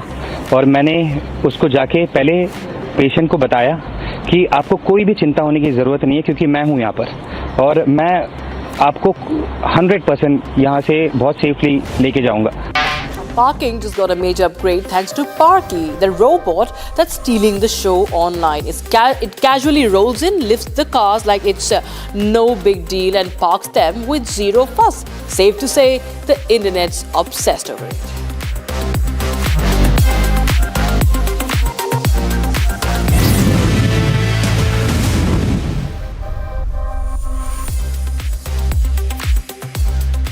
Now, amid the ever-escalating cases of VVIP brats throwing their weight around, and not just that, the assault happening in the name of Marathi pride in Maharashtra. This is now another case in point. It's a drunk, half-naked son of an MNS leader, Javed Sheikh. There you have this video, Rahil Sheikh. The video shows the accused drunk and sitting half-naked inside a car, abusing a Marathi-speaking woman. Remember, it's a Marathi woman, a Marathi-speaking woman, Rajshri More in Mumbai. The man, later identified as Rahil Sheikh, son of MNS's State Vice President Javed Sheikh, is also seen flaunting his father's position. He offers money to the woman after he crashes her car. And Rajshri was also an influencer. She spoke to the media. In fact, she spoke to Republic TV as well. Take a listen in. एक महाराष्ट्रियन लड़की होने के बावजूद जो हमारे मुंबई में हो रहा है, हमारी मुंबई हमारी माँ है, वो हमें ऐसे समेटती है। यहाँ भिन्न भिन्न जाति के लोग हैं, यहाँ मेहनत करने के लिए आते हैं। तो मैंने उनके लिए आवाज़ उठाई थी कि प्लीज़ आप लोग उनको ना सताएं। तब वो मुझे बोलता है कि तुझे पता है मैं कौन हूँ, मेरा बाप कौन है, मैं मनसे से हूँ।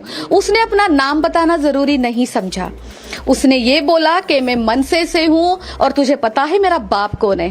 पुलिस वालों ने बहुत अच्छे से सपोर्ट किया। उन्होंने उसको, जब वो मुझे गालियाँ दे रहा था, इतनी गंदी गालियाँ दे रहा था जो मैं अभी यहाँ पे बोल भी नहीं सकती, वो मुझे पुलिस वालों के सामने गालियाँ दे रहा था।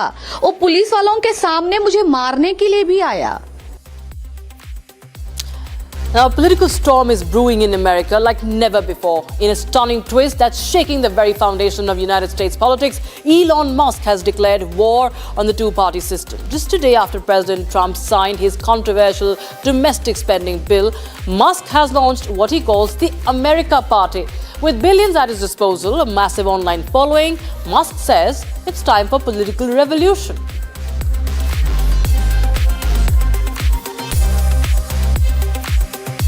Reacting to Elon Musk's launch of a new party, former President Trump dismissed the move as ridiculous. Once considered a close ally and supporter, Musk has now turned into a rival and adversary in Trump's eyes.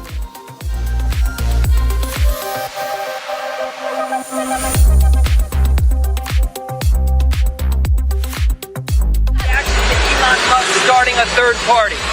I think it's ridiculous to start a third party. We have a tremendous success with the Republican Party. The Democrats have lost their way, but it's always been a two-party system. And I think starting a third party just adds to confusion. It really seems to have been developed for two parties. Third parties have never worked. So he can have fun with it, but I think it's ridiculous.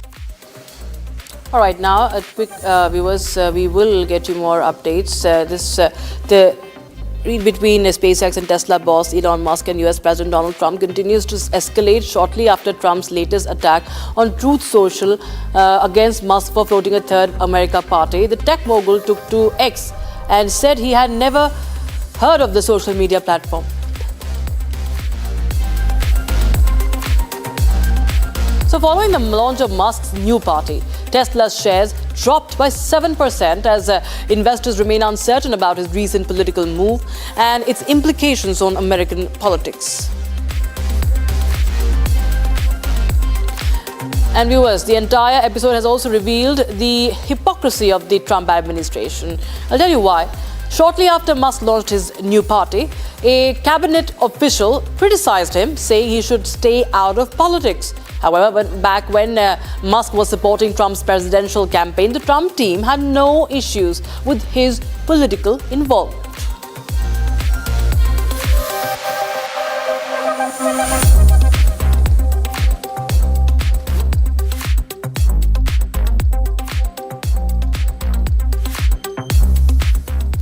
All right, viewers, that's all we could pack in this edition of Trending. We'll be right back with more. Stay tuned.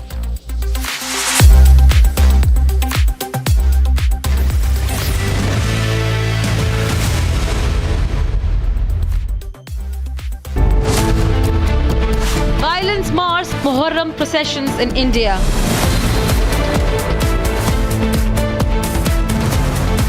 Temples attacked, Hezbollah flags raised.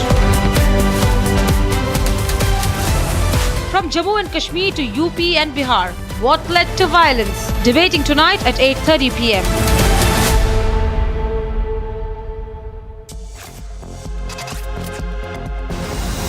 Pakistan is open to handing over wanted terrorists to India. That's the sensational claim made by Pakistan's former foreign minister, Bilawal Bhutto Zardari.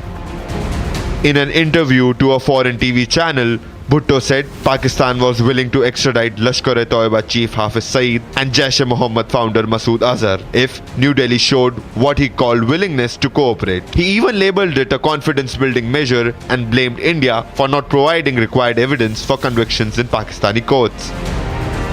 But the so-called gesture sparked outrage back home.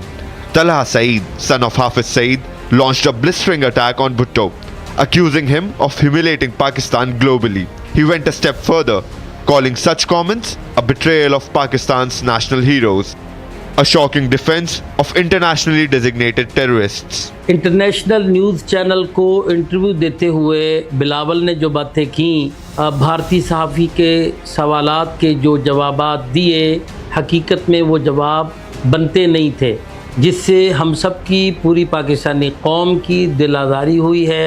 इस पर हम उसके इस बयानात की भरपूर मदम्मत करते हैं। The backlash didn't end there. Former PM Imran Khan's party, Pakistan Tehreek-e-Insaf, slammed Bhutto too, calling him a symbol of political confusion with no authority to make such statements. While Bhutto talks cooperation, India has walked that path for years. New Delhi has submitted extensive dossiers detailing the involvement of Hafiz Saeed and Azhar in attacks like 26/11, the 2001 Parliament attack and Pulwama. From satellite intel to bank records, the evidence is compelling. Yet, Pakistan routinely rejects it, citing technicalities or outright denial. Experts call Bhutto's offer a desperate bluff, with no military or political consensus backing him. The statement holds no weight for India. It is clear, unless Pakistan backs words with actions, such peace gestures will continue to ring hollow. Bilawal Bhutto says will extradite Hafiz Saeed if evidence given. Tahawwur Rana sings ISI PAK army plot in custody. Will Bilawal walk the talk? Will PAK extradite? Debating tonight at 9 p.m.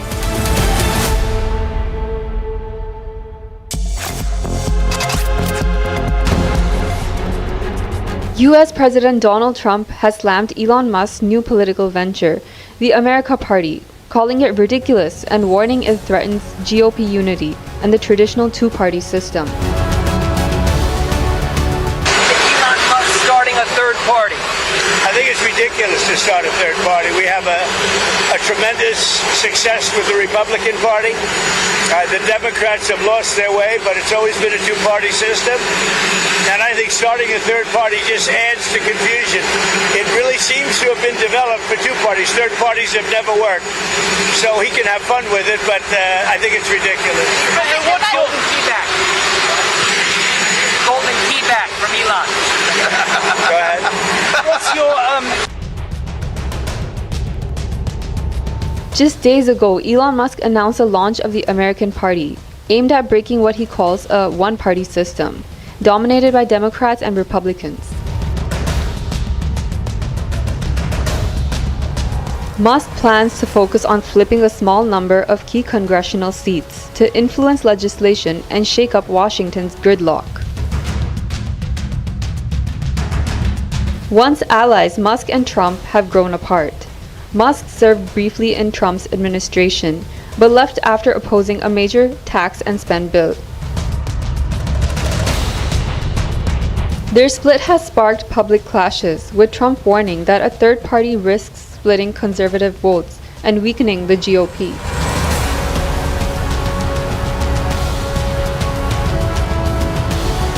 The big question now, can Musk's America Party disrupt the entrenched two-party system, or will it further divide an already fractured political landscape?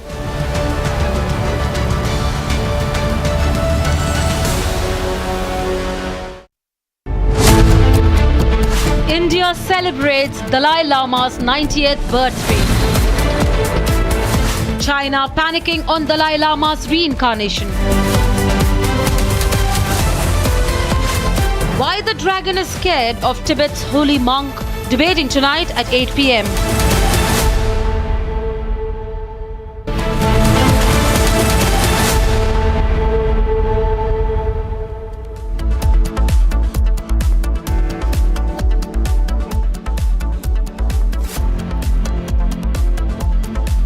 Co-powered by Century Ply Club Prime. Raho befikar. Hi, this is Chef Ranveer Brar. Guarantee you brilliance on behalf of IIHM. पैसा लगाना है तो century ply club prime पे लगाओ, डूबेगा नहीं, जलेगा भी नहीं, कोई खा नहीं जाएगा, धोखा नहीं देगा, ऊपर नीचे भी नहीं होगा, सेफ रहेगा, सिक्योर्ड भी, मिनिमम 30 साल का रिटर्न देगा। अब इससे बेटर इन्वेस्टमेंट है तो बताओ। सेंचुरी प्लाई क्लब प्राइम, रहो बेफिक्र। ये है सीक्रेट रेसिपी MDH का जीरा सिप जल जीरा मसाला।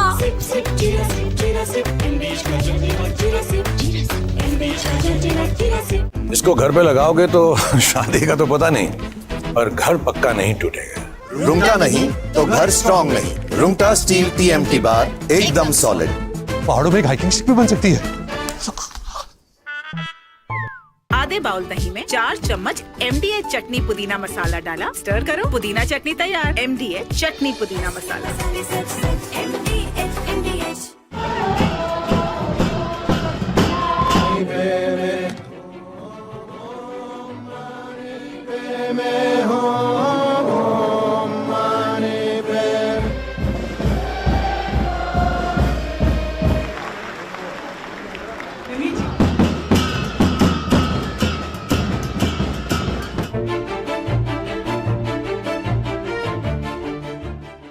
中国政府实行宗教信仰自由政策，颁有宗教事务条例和藏传佛教活佛转世管理办法，依法保护活佛转世这一传承方式。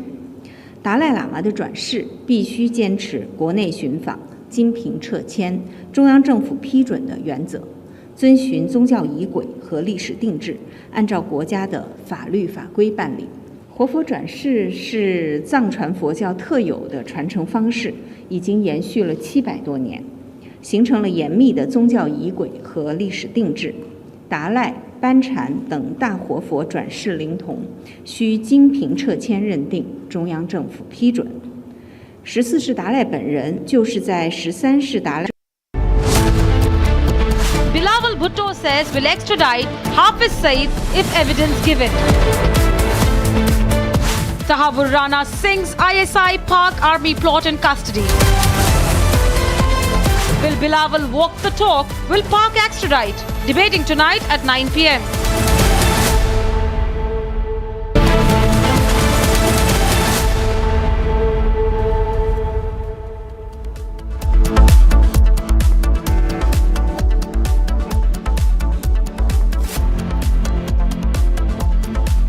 Co-powered by Century Ply Club Prime. Raho befikar.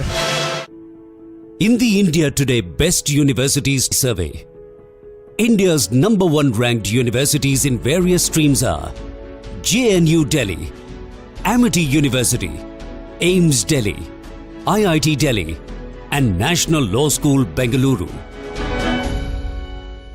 पैसा लगाना है तो सेंचुरी प्लाई क्लब प्राइम पे लगाओ, डूबेगा नहीं, जलेगा भी नहीं, कोई खा नहीं जाएगा, धोखा नहीं देगा, ऊपर नीचे भी नहीं होगा, सेफ रहेगा, सिक्योर्ड भी, मिनिमम 30 साल का रिटर्न देगा।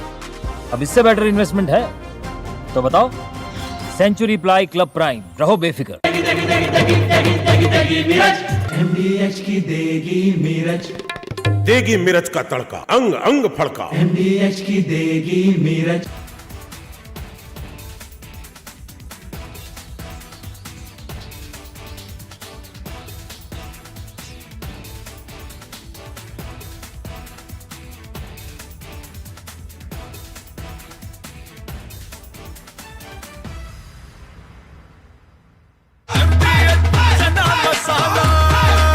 अब छोलिया हो या लोबिया, सफेद चने या काले चने, सब कुछ मजेदार बने। Donald Trump, in first attempt, when the first part of his presidency in 2017, he has come out with the tax breaks, and he has announced that he wants to boost American economy, and he has given tax break which were going to expire in 2025. So there was an obligation when the second term that he will extend the tax break which he has promised in 2017 to continue permanently. And that's the big beautiful bill, is a drastic reduction in the tax liability of the US taxpayers. So that's why it's a big bill, a big beautiful bill. And at the same time, it marks a lot of expenditure for defense, etc. So that's why Mr. Donald Trump is saying, it's a big, it's a beautiful, and it's a bill so that all America will become great again. So that's the idea and that's the objective. So reduction in taxes is a welcome measure, which all, by and large, everyone taxpayer loves. And that's why people are happy, should be happy, taxpayer in US would be happy. And there is... VVIP shocker caught on camera. MNS leader's son harasses woman in Mumbai. Big revelation by Tahawwur Rana. Sources say he admits that he was a trusted agent of the Pakistan army. Clashes reported during religious procession in several states yesterday. In Lakhimpur, stones allegedly pelted on Hindu homes.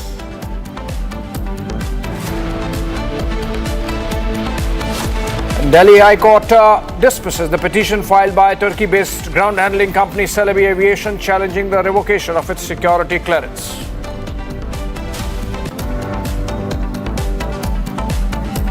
France calls out Chinese disinformation campaign against Rafale.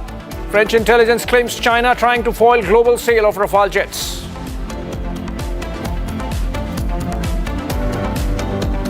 China upping the ante on Tibetan Buddhists worldwide, says reincarnation of Dalai Lama inherently an internal affair. Co-powered by Century Ply Club Prime. Raho befikar. पैसा लगाना है तो century ply club prime पे लगाओ, डूबेगा नहीं, जलेगा भी नहीं, कोई खा नहीं जाएगा, धोखा नहीं देगा, ऊपर नीचे भी नहीं होगा, सेफ रहेगा, सिक्योर्ड भी, मिनिमम 30 साल का रिटर्न देगा। अब इससे बेटर इन्वेस्टमेंट है तो बताओ। सेंचुरी प्लाई क्लब प्राइम, रहो बेफिक्र। Hi, this is Chef Ranveer Brar. Guarantee you brilliance on behalf of IIHM. MDH की हल्दी मिर्ची धनिया करे कमाल, ये रंग दे, ये खुशबू दे, ये तीखा, ये कम पड़े, क्या निराला MDH मसाला। केसरिया से मन जोगी हुआ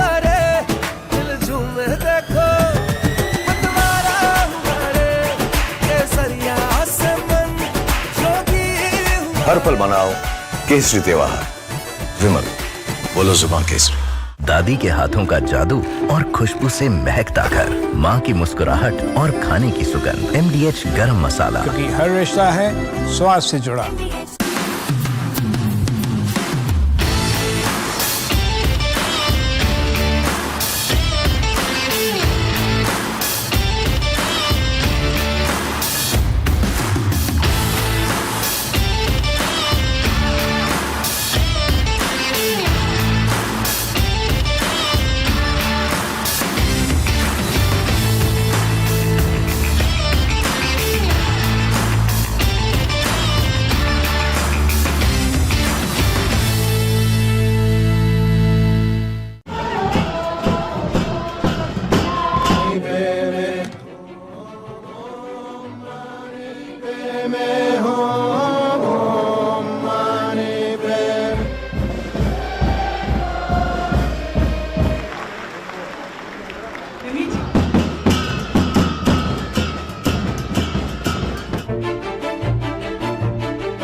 中国政府实行宗教信仰自由政策，颁有宗教事务条例和藏传佛教活佛转世管理办法，依法保护活佛转世。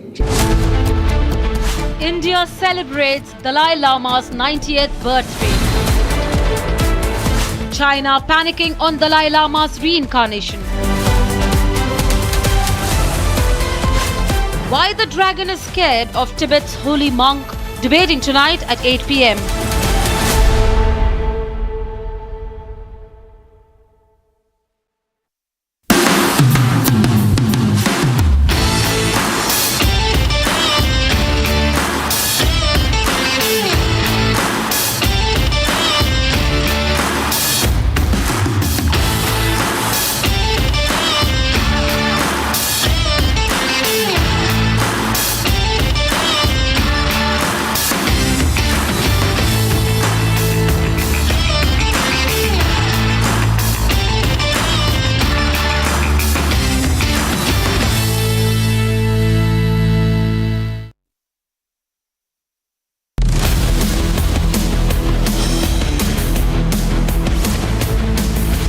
Republic Jack Volleyball Studio. Stay tuned for all the breaking news and updates. I'm Akanksha Khajuria. Let's get started.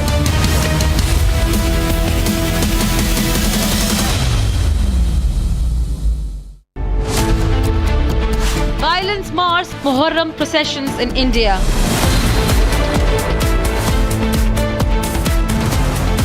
Temples attacked, Hezbollah flags raised.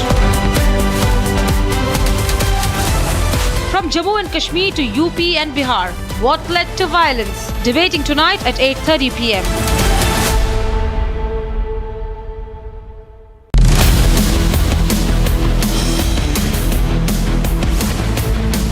This is Republic Jack Volleyball Studio. Stay tuned for all the breaking news and updates. I am Tanisha Avasthi. Let's get started.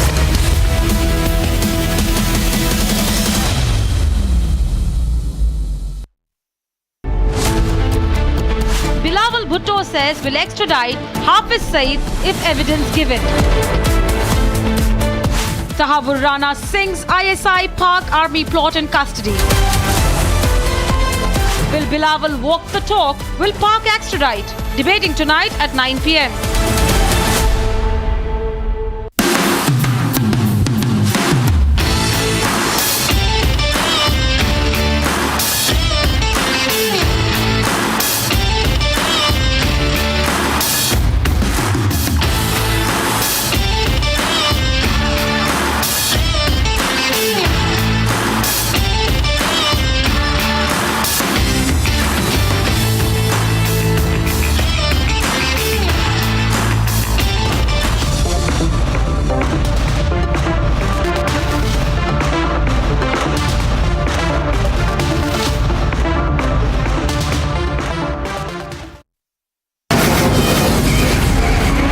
From the Republic Media Network headquarters, it's time for Arnab Goswami on the debate.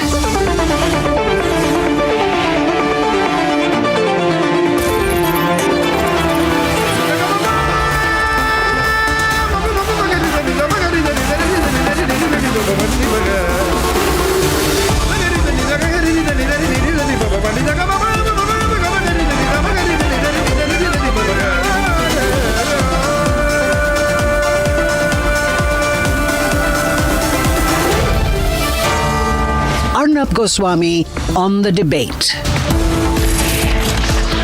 On the show tonight, why China has double standards and why Xi Jinping must first declare who was Mao's reincarnation before claiming that he will decide who the Dalai Lama's reincarnation will be. At 8:30 tonight, why there is violence once again during Muharram processions and why this was completely avoidable and the secularati won't talk about it. At 9 o'clock tonight, Bilawal Bhutto in big trouble after he says that Hafiz Saeed should be handed over to India.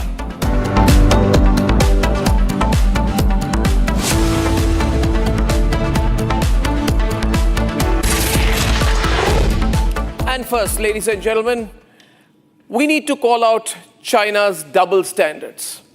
China is being extremely hypocritical. It has double standards. It's a country that does not believe in religion. And yet it is getting hyper and going ahead saying that it is going to decide who the Dalai Lama's reincarnation is going to be. Now, they've been getting very, very hot under the collar and trying to threaten people and saying that if India tries to interfere in the process of the reincarnation of the Dalai Lama, it's not going to be good, blah, blah, blah, blah, blah. Now, the point is this, and I'm addressing the Chinese. How can anyone decide where the Dalai Lama is going to be reborn apart from the Dalai Lama himself? And if they're so interested in deciding everyone's reincarnation, then maybe Xi Jinping should start, and I mean it, I address every person in China. Every citizen in China should rise up in revolt against Xi Jinping unless Xi Jinping declares who Mao's reincarnation is. And whether it is the Chinese Communist Party that has been suppressing who Mao's reincarnation is. Because every Chinese premier is worried that Mao's reincarnation will take over their job. For that matter, maybe Xi Jinping should also announce who Deng Xiaoping's reincarnation is. If they're so interested in deciding who Dalai Lama's reincarnation is, then they should begin with Mao. Now, does Xi Jinping have the courage to do that? He does not. My second point tonight is this: there's no point trying to interfere in matters that are not your business. And this is to the Chinese. I would say keep your self-respect and go home. You're going to be embarrassing yourself. And I hope this video reaches the Chinese, despite all the attempts of the Chinese government to suppress information that may awaken their people. I would like to tell the Chinese people, please tell your government to stop embarrassing itself like it had done when it tried to interfere in the abrogation of an Article 370, which we did to fully integrate Kashmir with India. That's none of your business, Xi Jinping. And in 2019, when our Prime Minister visits Arunachal Pradesh, they have problems. It's no problem. I don't understand. We don't talk to and tell Xi Jinping when he has to go to Shanghai or not. Arunachal Pradesh is as much a part of India as Shanghai is a part of China. But a broader message needs to go to the Chinese. This is a new India. Don't try and talk down to us. Don't try and create trouble with us, because you're going to be creating trouble for yourself. The second point is, and logically speaking, the Chinese government is anti-religion. It does not believe in religion. It imposes restrictions on religion. Religion is tightly controlled. Religious groups are closely under a watch. That is the ideology of the Chinese Communist Party. It is officially an atheist nation. How does an atheist nation want to decide what is a purely, innately religious process, such as the reincarnation of the Dalai Lama? That's so hypocritical. That's so wrong. I think unless Xi Jinping says that Buddhism is going to be the state religion of China and we are not going to be an atheist country, a communist country, he should not talk. Secondly, even within the restricted framework of religion within China, the bottom line is the Chinese branch of Buddhism does not believe in reincarnation. Chinese Buddhism is very different from Tibetan Buddhism. Chinese Buddhism is called Han Buddhism. It does not include a reincarnation system. Now, unless Xi Jinping wants to change the essentials of Han Buddhism, he cannot do something which says, my government, which does not believe in reincarnation, Chinese Buddhism, which does not believe in reincarnation, now wants to have IP rights and a patent over the process of reincarnation. That's unacceptable. As I said, first, Xi Jinping should declare who the reincarnation is of Deng Xiaoping, who died in 1997, and why Xi Jinping has suppressed that information, or for that matter, who the reincarnation of Mao is, who died in 1976. Now, why the Chinese are getting so worked up is because China invaded Tibet in 1950. This is 2025. At that time, the Dalai Lama was 15 years old. Today, he's 90 years old. And he's saying, I'm going to decide where I'm going to be reincarnated. This entire controversy is actually, I would say,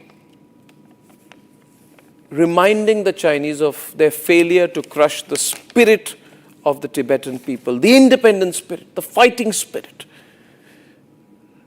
the ideologically unswerving spirit of the Tibetan people, which generations before and generations after Xi Jinping will continue to try to crush, and they will fail. So Xi Jinping knows that he's been an utter failure. He can't do anything on Taiwan. He cannot do anything on Tibet. His time is running out. His economy is falling. He's fighting with the Americans. He's fighting with everyone. He's unpopular even in the global south. And India has always stood by Tibet, and all the suppression of the Tibetans has failed. So, ladies and gentlemen, these are a few straight questions to the Chinese. Don't poke your business in other people's affairs. And Tibet is not your business. Not your business. This message is to the Chinese. Please spread it so it reaches the Chinese Communist Party and they understand where not to cross the line.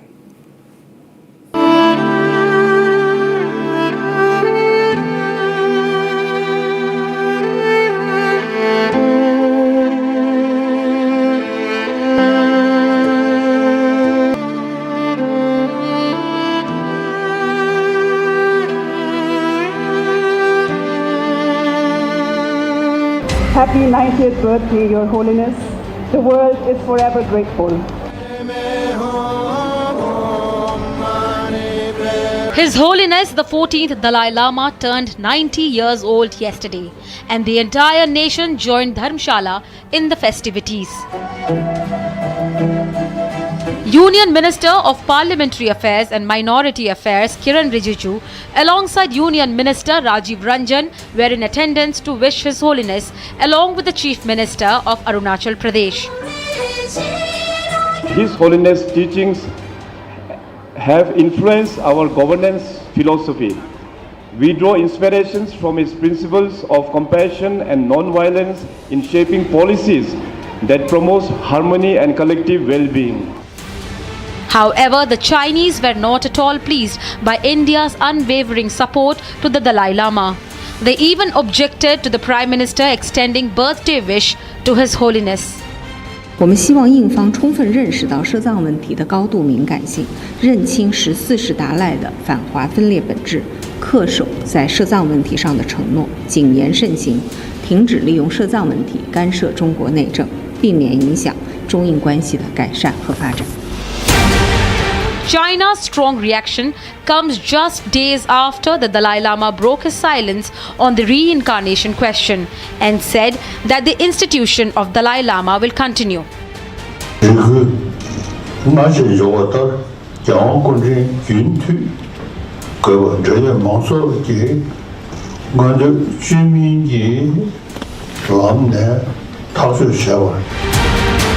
India's position on the matter is very clear.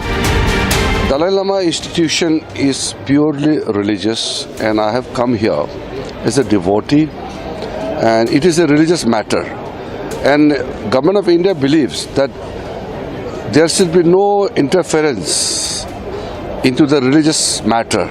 I don't want to react on the Chinese statement, but my position is very clear that we leave everything to His Holiness Dalai Lama for his guidance. But China is up in arms, especially against the Tibetan government in exile. 所谓西藏流亡政府是一个分裂主义的政治集团，惯于编造涉藏的谣言谎言，没有任何公信力可言。活佛转世是藏传佛教特有的传承方式，达赖、班禅等大活佛转世都是按照严密的宗教仪轨和历史定制，根据国内寻访、经评撤迁、中央政府批准的原则开展的。With the dragon fearing of losing its control over the Tibetan narrative, with the Dalai Lama choosing his reincarnation to be born outside Tibet, the Dalai Lama has put China in a tough spot. The only question remains, with China repeatedly interfering in India's internal matters and violating territorial sovereignty of India with CPEC, illegal occupation of Shaksham Valley and Aksai Chin, and illegal renaming in Arunachal Pradesh, why is the dragon so scared of the sacred Buddhist monk?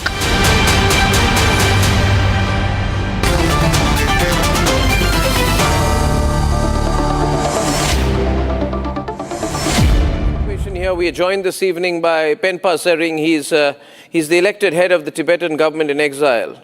Ladies and gentlemen, the Honorable Sik Kyong of the Central Tibetan Administration. Mr. Sering, thank you very much. Thank you. You hold immense power. Thank you for having me. And you are truly the representative of the Tibetan people. How do you view China's nervousness about the reincarnation of His Holiness the Dalai Lama? I think that is the power of nonviolence and truth combined together, and with persistence. The nonviolence is a means to resolve all kind of conflicts. If you look at the violent conflicts that are going on around the world today, you don't know whether you are really resolving one problem or you are creating more problems for future. So nonviolence as a means is very powerful, and when you have truth on your side, historical truth on your side, then it really jitters the Chinese, because they are on very thin ground when it comes to the historical status of Tibet, the continued repression of the Tibetans inside Tibet, destruction of the Tibetan people's identity, the language that came from India, the Tibetan language came from India, Devanagari script in 7th century, and we transliterated almost every available Sanskrit and Pali Buddhist text from 8th to 13th century before Buddhism almost vanished out of India. So we are proud to be one part of ancient Indian wisdom, and that even that China claims that it came from China, which is totally false claim of the origin of Tibetan Buddhism, even though Buddhism did spread to China much before it spread to India some 3-4 centuries before. But the Tibetan Buddhism that we practice in Tibet is the Nalanda tradition of Buddhism here in India. So we are proud to be a repository of one part of ancient Indian wisdom, and all these, I think, angles of... they're issuing threats, Mr. Sering. They're almost sounding violent in their language. You talk about non-violence. However, they say their argument is that the Chinese Communist Party will decide the reincarnation as per Chinese law. Now, there was no Chinese Communist Party in ancient Buddhist tradition. So I don't know where the logic is. But they claim that only the Chinese premier has the right to decide the next Dalai Lama. Is there anything historical or by precedent which can, sort of strengthen their claim? I find none. Yeah, there are three claims that China is making. One, that they will look for His Holiness reincarnation within China or within Tibet. And there you already have cases of the third Dalai Lama being born in Mongolia. You have the sixth Dalai Lama born in India, in Tawang. So you have earlier Dalai Lamas who have been born outside Tibet. So that is, again, a false claim that they should look for only. That is why the response from His Holiness is that he will be born in a free world. The second thing the Chinese government says is that they should use the golden urn Now, Golden Urn was introduced only in 1793 when there was some influence of the Manchus over the Tibetans way back in 1793. But there were 8 Dalai Lamas before 1793, and there were Dalai Lamas up to the 14th. So does the Chinese government to say that the 8 Dalai Lamas before 1793 were not Dalai Lamas? In that case, that was the real tradition of how we select the Dalai Lamas. Chinese interfered, but even then it was a Qing dynasty and they were Buddhists. But right now, the government that wants to interfere in the selection of what they call as living Buddhas or reincarnated Lamas in our case is completely absurd. Do you think the Tibetans, will face more repression, more violence from the Chinese? I mean, those who are there under Chinese occupation, Chinese after the invasion. Do you think the Tibetans there will face more repression? Because the Chinese have killed so many Tibetans over the years. All those who resist them have been killed and imprisoned, and they've been, estimates are up to 100,000 Tibetans killed. Lhasa is under curfew. Do you think things will get worse going forward with the Tibetans who are under Chinese occupation? So far, the Tibetans have remained non-violent. It's mainly because His Holiness restrains them from taking up violence, because His Holiness says that if you take up violence, then I will no more be responsible for... we often get asked question whether Tibetans will get radicalized because of too much repression from the Chinese side. That's very much possible. If this 14th Dalai Lama has to die in exile, I think that will strike a lot of emotions within Tibet, and there will be nobody else to control the Tibetans inside Tibet as much as His Holiness used to do so. So we are afraid of what could be the consequences if His Holiness the 14th Dalai Lama has to die in exile. Well, we wish him a long life. And we wish an end to Chinese repression. His Holiness is committed to living long. He keeps reassuring us that he will live for 2 decades and more. And in the last 1-2 months, he has been saying, I'll live up to 130. So I keep telling the Chinese, this message is for you. You are waiting for this Dalai Lama to die. It's so terrible to behave like this, Very long. Wish him a long life. We have to decide now. They should wish him a long life, but they're so insecure. Whether communism outlives His Holiness or His Holiness outlives His Holiness, that is something we have to watch out. Well said. Thank you, Mr. Sering. Thank you very much. That's the President of the Tibetan government in exile, Penpa Sering, joining us this evening. We have Einar Tangen from Beijing. He's a senior fellow at the Taipei Institute. We have Yeshi Dawa. He's joining us from McLeodganj, which is the center of the Tibetan government in exile. And we have General Sudhakarji, who is a very well-known defense expert, joining us from Jaipur. To start with you, Einar, China does not believe in religion, and there are many restrictions on religion, and it's oxymoronic, therefore, to interfere in a process which is religious, and therefore I don't understand how this interference can happen. I mean, you don't believe in religion, why get into a religious process which you discount? Well, I think that Beijing sees this as political. I mean, let's take a look at... Then why get into a religious process? Excuse me? You said you see it as political, but the reincarnation process is not a political process. Oh, really? Okay, well, let's talk a little bit about Buddhism today. It dropped 19 million between 2010 and 20, resulting in 324 million followers. China has the largest number of Buddhists. Within China, 4% identify formally as Buddhists. They put that down on paper and have not been arrested. But a much larger percentage, up to 16%, believe in Buddha. There are 3 main existing branches of Buddhism, as you know: Theravada, Vajrayana, and Mahayana. Mahayana, which is the one that the Dalai Lama belongs to, has 185 million followers out of that larger number. But because of splits and geographical differences, even within Tibet, which has only 2.2 million Tibetans, it's much, much less, because there are 5 different colors of Buddhism, and there are very, very different beliefs, although he is definitely recognized as one of the most influential leaders in Buddhism itself. he was chosen by the Golden Urn process. So if you say it's not a legitimate process, well, then you can say that he's not legitimate. In terms of, the overall tone, if I had said what you said about Xi Jinping, about Narendra Modi, you would say you're off the line, that you're being disrespectful. And I think that's something that we think. If don't call other people out in ways that are so nasty, if you don't want the same thing for your own leaders. And I don't think it helps. I understand your point. You wanted to make it clear that you don't think that China should be involved in religious doctrines. Well, the fact is that the Dalai Lama, the search for the next Dalai Lama, is generally conducted by the Panchen Lama, and that's history.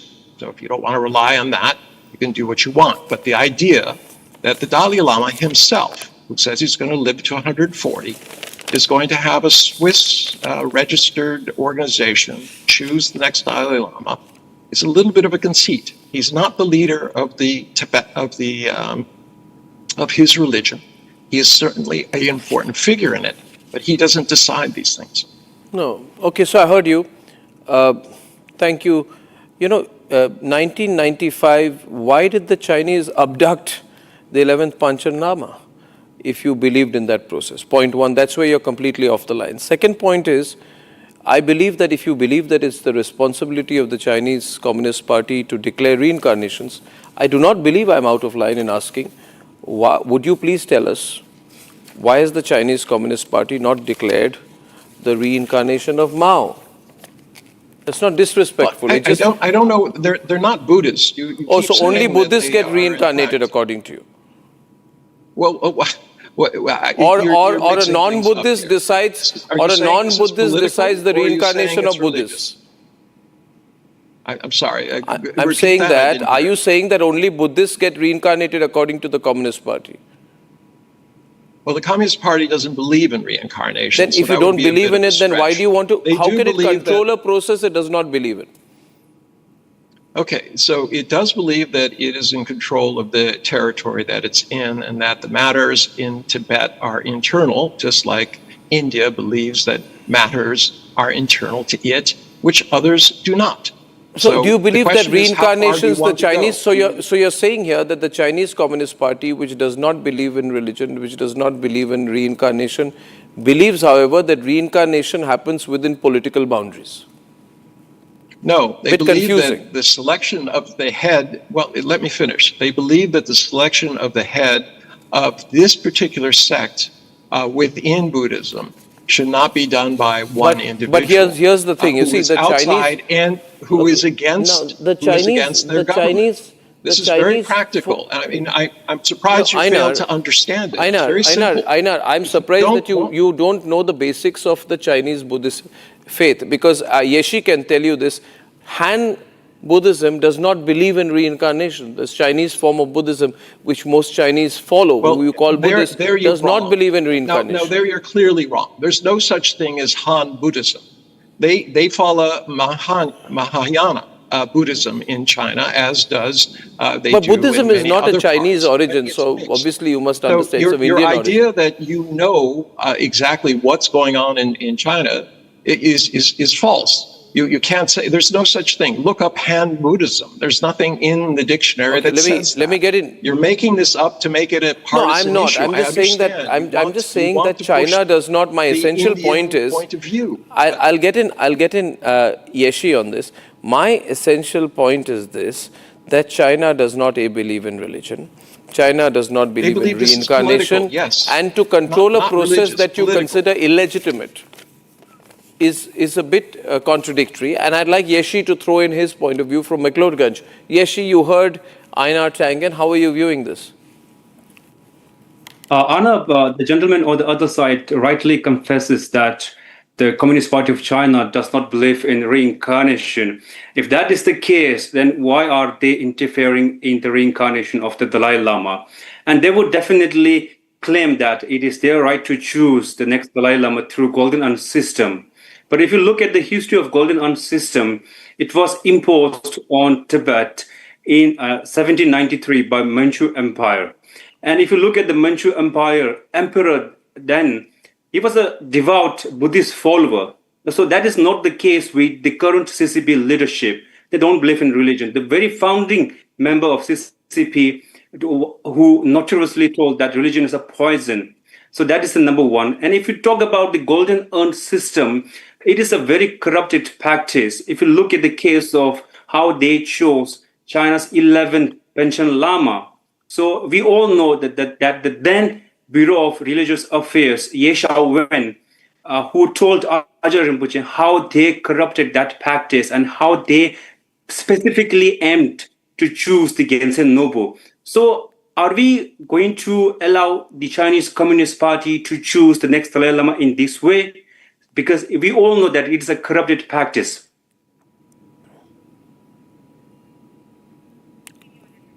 Einar, that's Yeshi Dewa. He's a fantastic researcher, understands the religion. I'm sure he is. But the fact is, he throws a question at you. As religion and hypocritical. I think from the Beijing side, they see this as purely political. No, right? that is a wrong thing. You're arguing apples. They're arguing oranges. No. We're not arguing. We're not. See. This is where I feel. If you don't mind, Einar, sorry to interrupt you again. I think the problem here is that China has a condescending approach towards religion. It calls religion apples and oranges. Religion is deep. You may not be religious, the Chinese may not be religious, but the 14th Dalai Lama, who you have been unable to crush, right, was identified as a reincarnation when he was 2 years old. That search was made after a vision by a monk. That search, that vision of the monk, that monk was not a member of the Chinese Communist Party. He had nothing to do with the Chinese leadership. He was not political. You see, I believe that there are some areas where we must leave it to higher purpose. And I appeal to the Chinese not to disrespect the Buddhist faith, the Buddhist way of life by doing this. And also, if you're calling it political, General Sudhakarji would like to give you a counter perspective from Jaipur. General Sudhakarji, your response to Einar, please. Well, Arnav, good evening. Thank you for getting me to your show, and compliments to very distinguished panelists. Allow me to talk rather very frankly. Let me start by saying, as a student of geopolitics, strategy and security, I'm more than convinced that Tibet was never part of the People's Republic of China. It was invaded in the year 50. And let me take the mind of our viewers back to a date, 23rd May 1951. A 17-point agreement was signed. Suffice to say, keeping in view the time restrictions in your channel, I must compliment you, Arnav, for highlighting that aspect of 1995, Dalai Lama named Gedun Choki Niva as the Panchen Lama, 11th Panchen Lama. He was rejected by China and they replaced him. He was abducted. He's still missing. They replaced him with a person whom they wanted. Basically, what does it highlight? It highlights that China does not believe in any religion. China does not have a system of considering any belief system. It's an atheist state. Cynicism, when we talk about cynicism, what does it mean? It means that China would prefer to convert all religions into Chinese religion. So the Chinese religion, talk about Xinjiang province or Tibet, these are the two areas which are surfacing or facing dissent. The biggest threat for China today, when you talk in terms of political realm, is the dissent within China itself. It's not the external threat. It is not the threat from USA. China would do well as a rising global power by 2049, rejuvenate the Middle Kingdom by the timeline or before that, provided it holds together. I am fearing that there is going to be a collapse of the internal system at the administration if they do not respect and accept the belief system based on which a Tibetan religion has actually grown. They invaded, they captured Tibet. Tibet was never part, we never had a border with China. We had a border with the Tibet to the east. And to the west, we had border with the East Turkestan. And last but not the least, if you allow me, is that when you talk about the religion, the incarnation is a process of, it's a religious process. That religious process, the 14th Dalai Lama, I was reading a book today written by some Chinese research scholar. They claim that the 14th Dalai Lama has been actually selected purely out of the golden urn process. No. I'm a student of geopolitics. I'm also a historian. I am convinced that he has gone through the process of reincarnation. My friend from Dharamshala, he will bear me out, who represents the Tibetan philosophy. Golden urn is a narrative which has been built by China by and by, taking advantage of the history. This has to be understood by our viewers. Then only you'll get the right perspective. So therefore, suffice to say, why only us? US has gone in for making a policy. A legislature has been actually formulated way back in 2020, wherein they have said that it's a process. Reincarnation is the process of religious practice of this belief system. So actually, it's interesting. Yeah, China is just saying we have the right, but they have nothing to prove they ever have the right. Buddhism predates the People's Republic of China or the Chinese Communist Party. So, chronologically, it's not making any sense here, Einar, and people are getting upset. They believe that you're getting involved in a process that is beyond the realm of the Communist Party.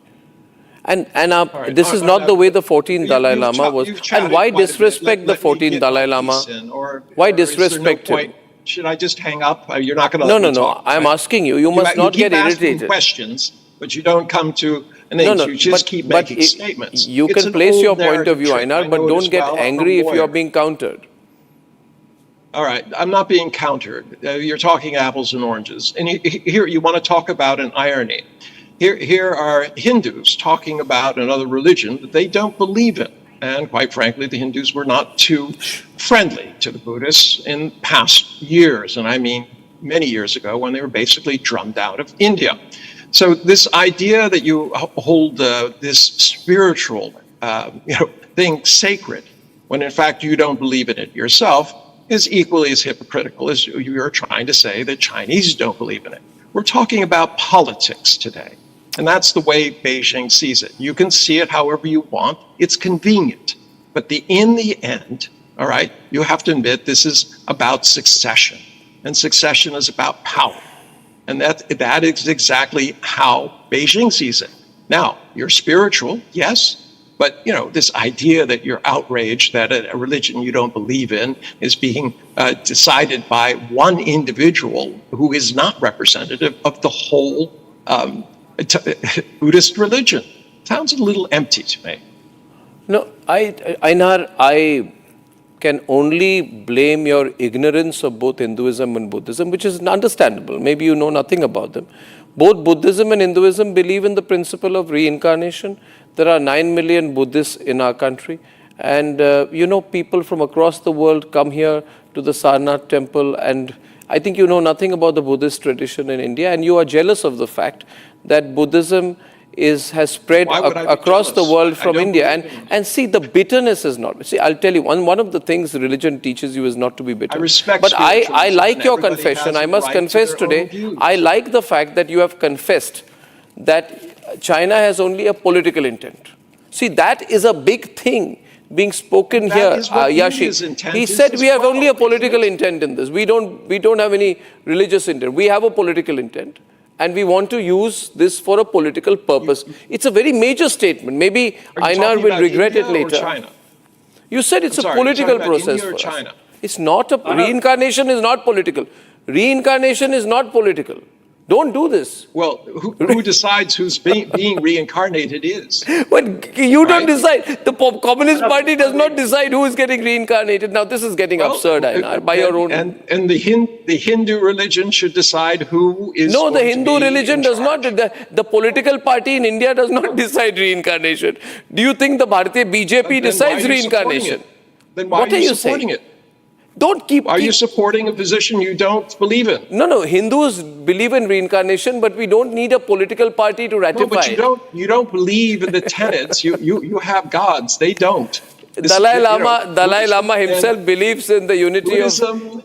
You are making a big mistake here. You have just 1 minute. 1 minute. Einar, see. Why did you get yourself in a fix tonight? Because you began with a confession that for you, this is all about achieving a political purpose. I appreciate the confession. This will go viral, this statement across the world. That you came and you said, see, we are only interested in politics. We are not interested in religion. For us, this is a political move by us. India is interested in the politics as well. Otherwise, it wouldn't be supporting a position of a. The Tibetans are so happy in India. You know, so happy, so wonderful. I mean, ask Having 9 million Buddhists in India does not equal the same amount as hundreds of billions in China. Einar says this is political, purely political for them. Yes, it is political. China is so much. Yes. Since China is so much obsessed with the power. If you look at the history, if we can combine Mao Zedong, Deng Xiaoping, Hu Jintao, Jiang Zemin, Xi Jinping, if we combine them together, still they couldn't overshadow the power of His Holiness the 14th Dalai Lama in Tibet and around the world. So that's why they are so much obsessed about the power. And since the gentleman on the other side mentioned about Hindus, I would like to make a very important point here. China snatched Mount Kailash from Tibet. Now, if you look at what is happening with Kailash Yatra, whenever border incursions happen, then they would politicize it. And they would just stop the Kailash Yatra. They do that. And they would say, let's resume it. Now, are we also going to allow to politicize the institution of Dalai Lama by the Chinese government? So this is a big question that we all have to think. Yeshi, but we wish him a long life. And I know that will be true. Contrary views tonight, but very interesting. Einar, Yeshi, and Gerald Sudhakar, thank you very much. Ladies and gentlemen, on Sunday, the nation unfortunately witnessed multiple incidents of violence, vandalism, and chaos. Now, on Muharram, stones were pelted, temples targeted, and properties violated in Uttar Pradesh, Madhya Pradesh, Bihar, Jharkhand, respectively.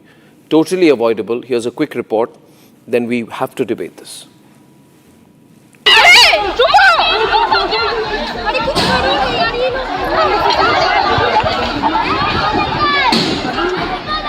प्रशासन अब दोहरा रहा है यहाँ पर गाड़ी था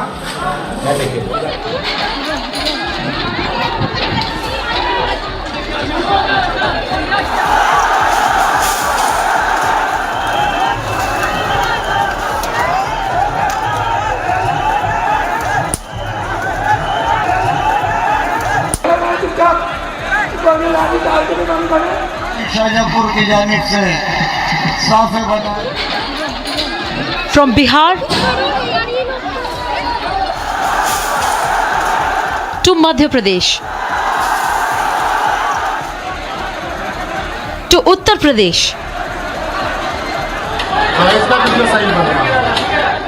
Stones were pelted.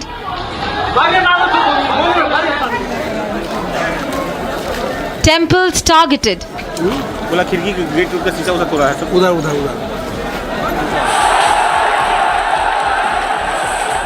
Barricades broken and houses attacked.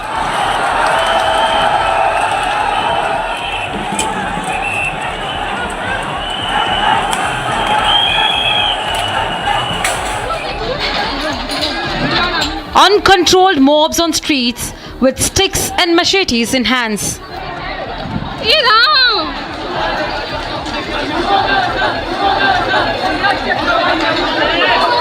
Police forced to lathi charge.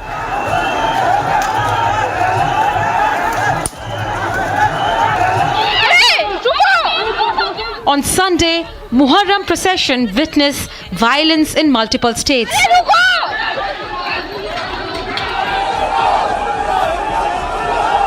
Not just that, terror outfit Hezbollah flags were raised during one such procession in Srinagar. On the other hand, temples were targeted in Bihar's Katihar and Hindu Rashtra banner were set ablaze during Muharram procession in Ratlam. Sympathy for terrorists and hatred for Sanatan and Hindus? It's a template of politicians. Can this Sunday violence be passed off as sporadic incidents? Should we not ask who is stoking this violence?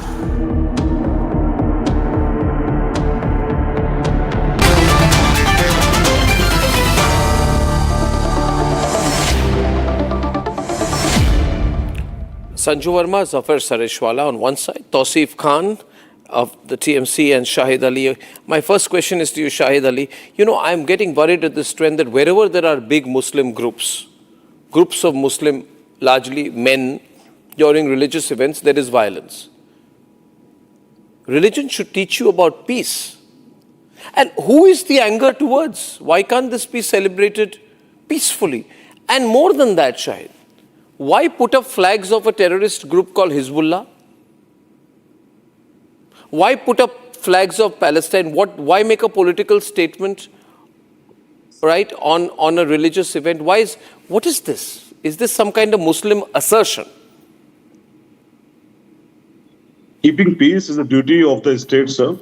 And the state, I think, has failed in discharging its duty to keep peace.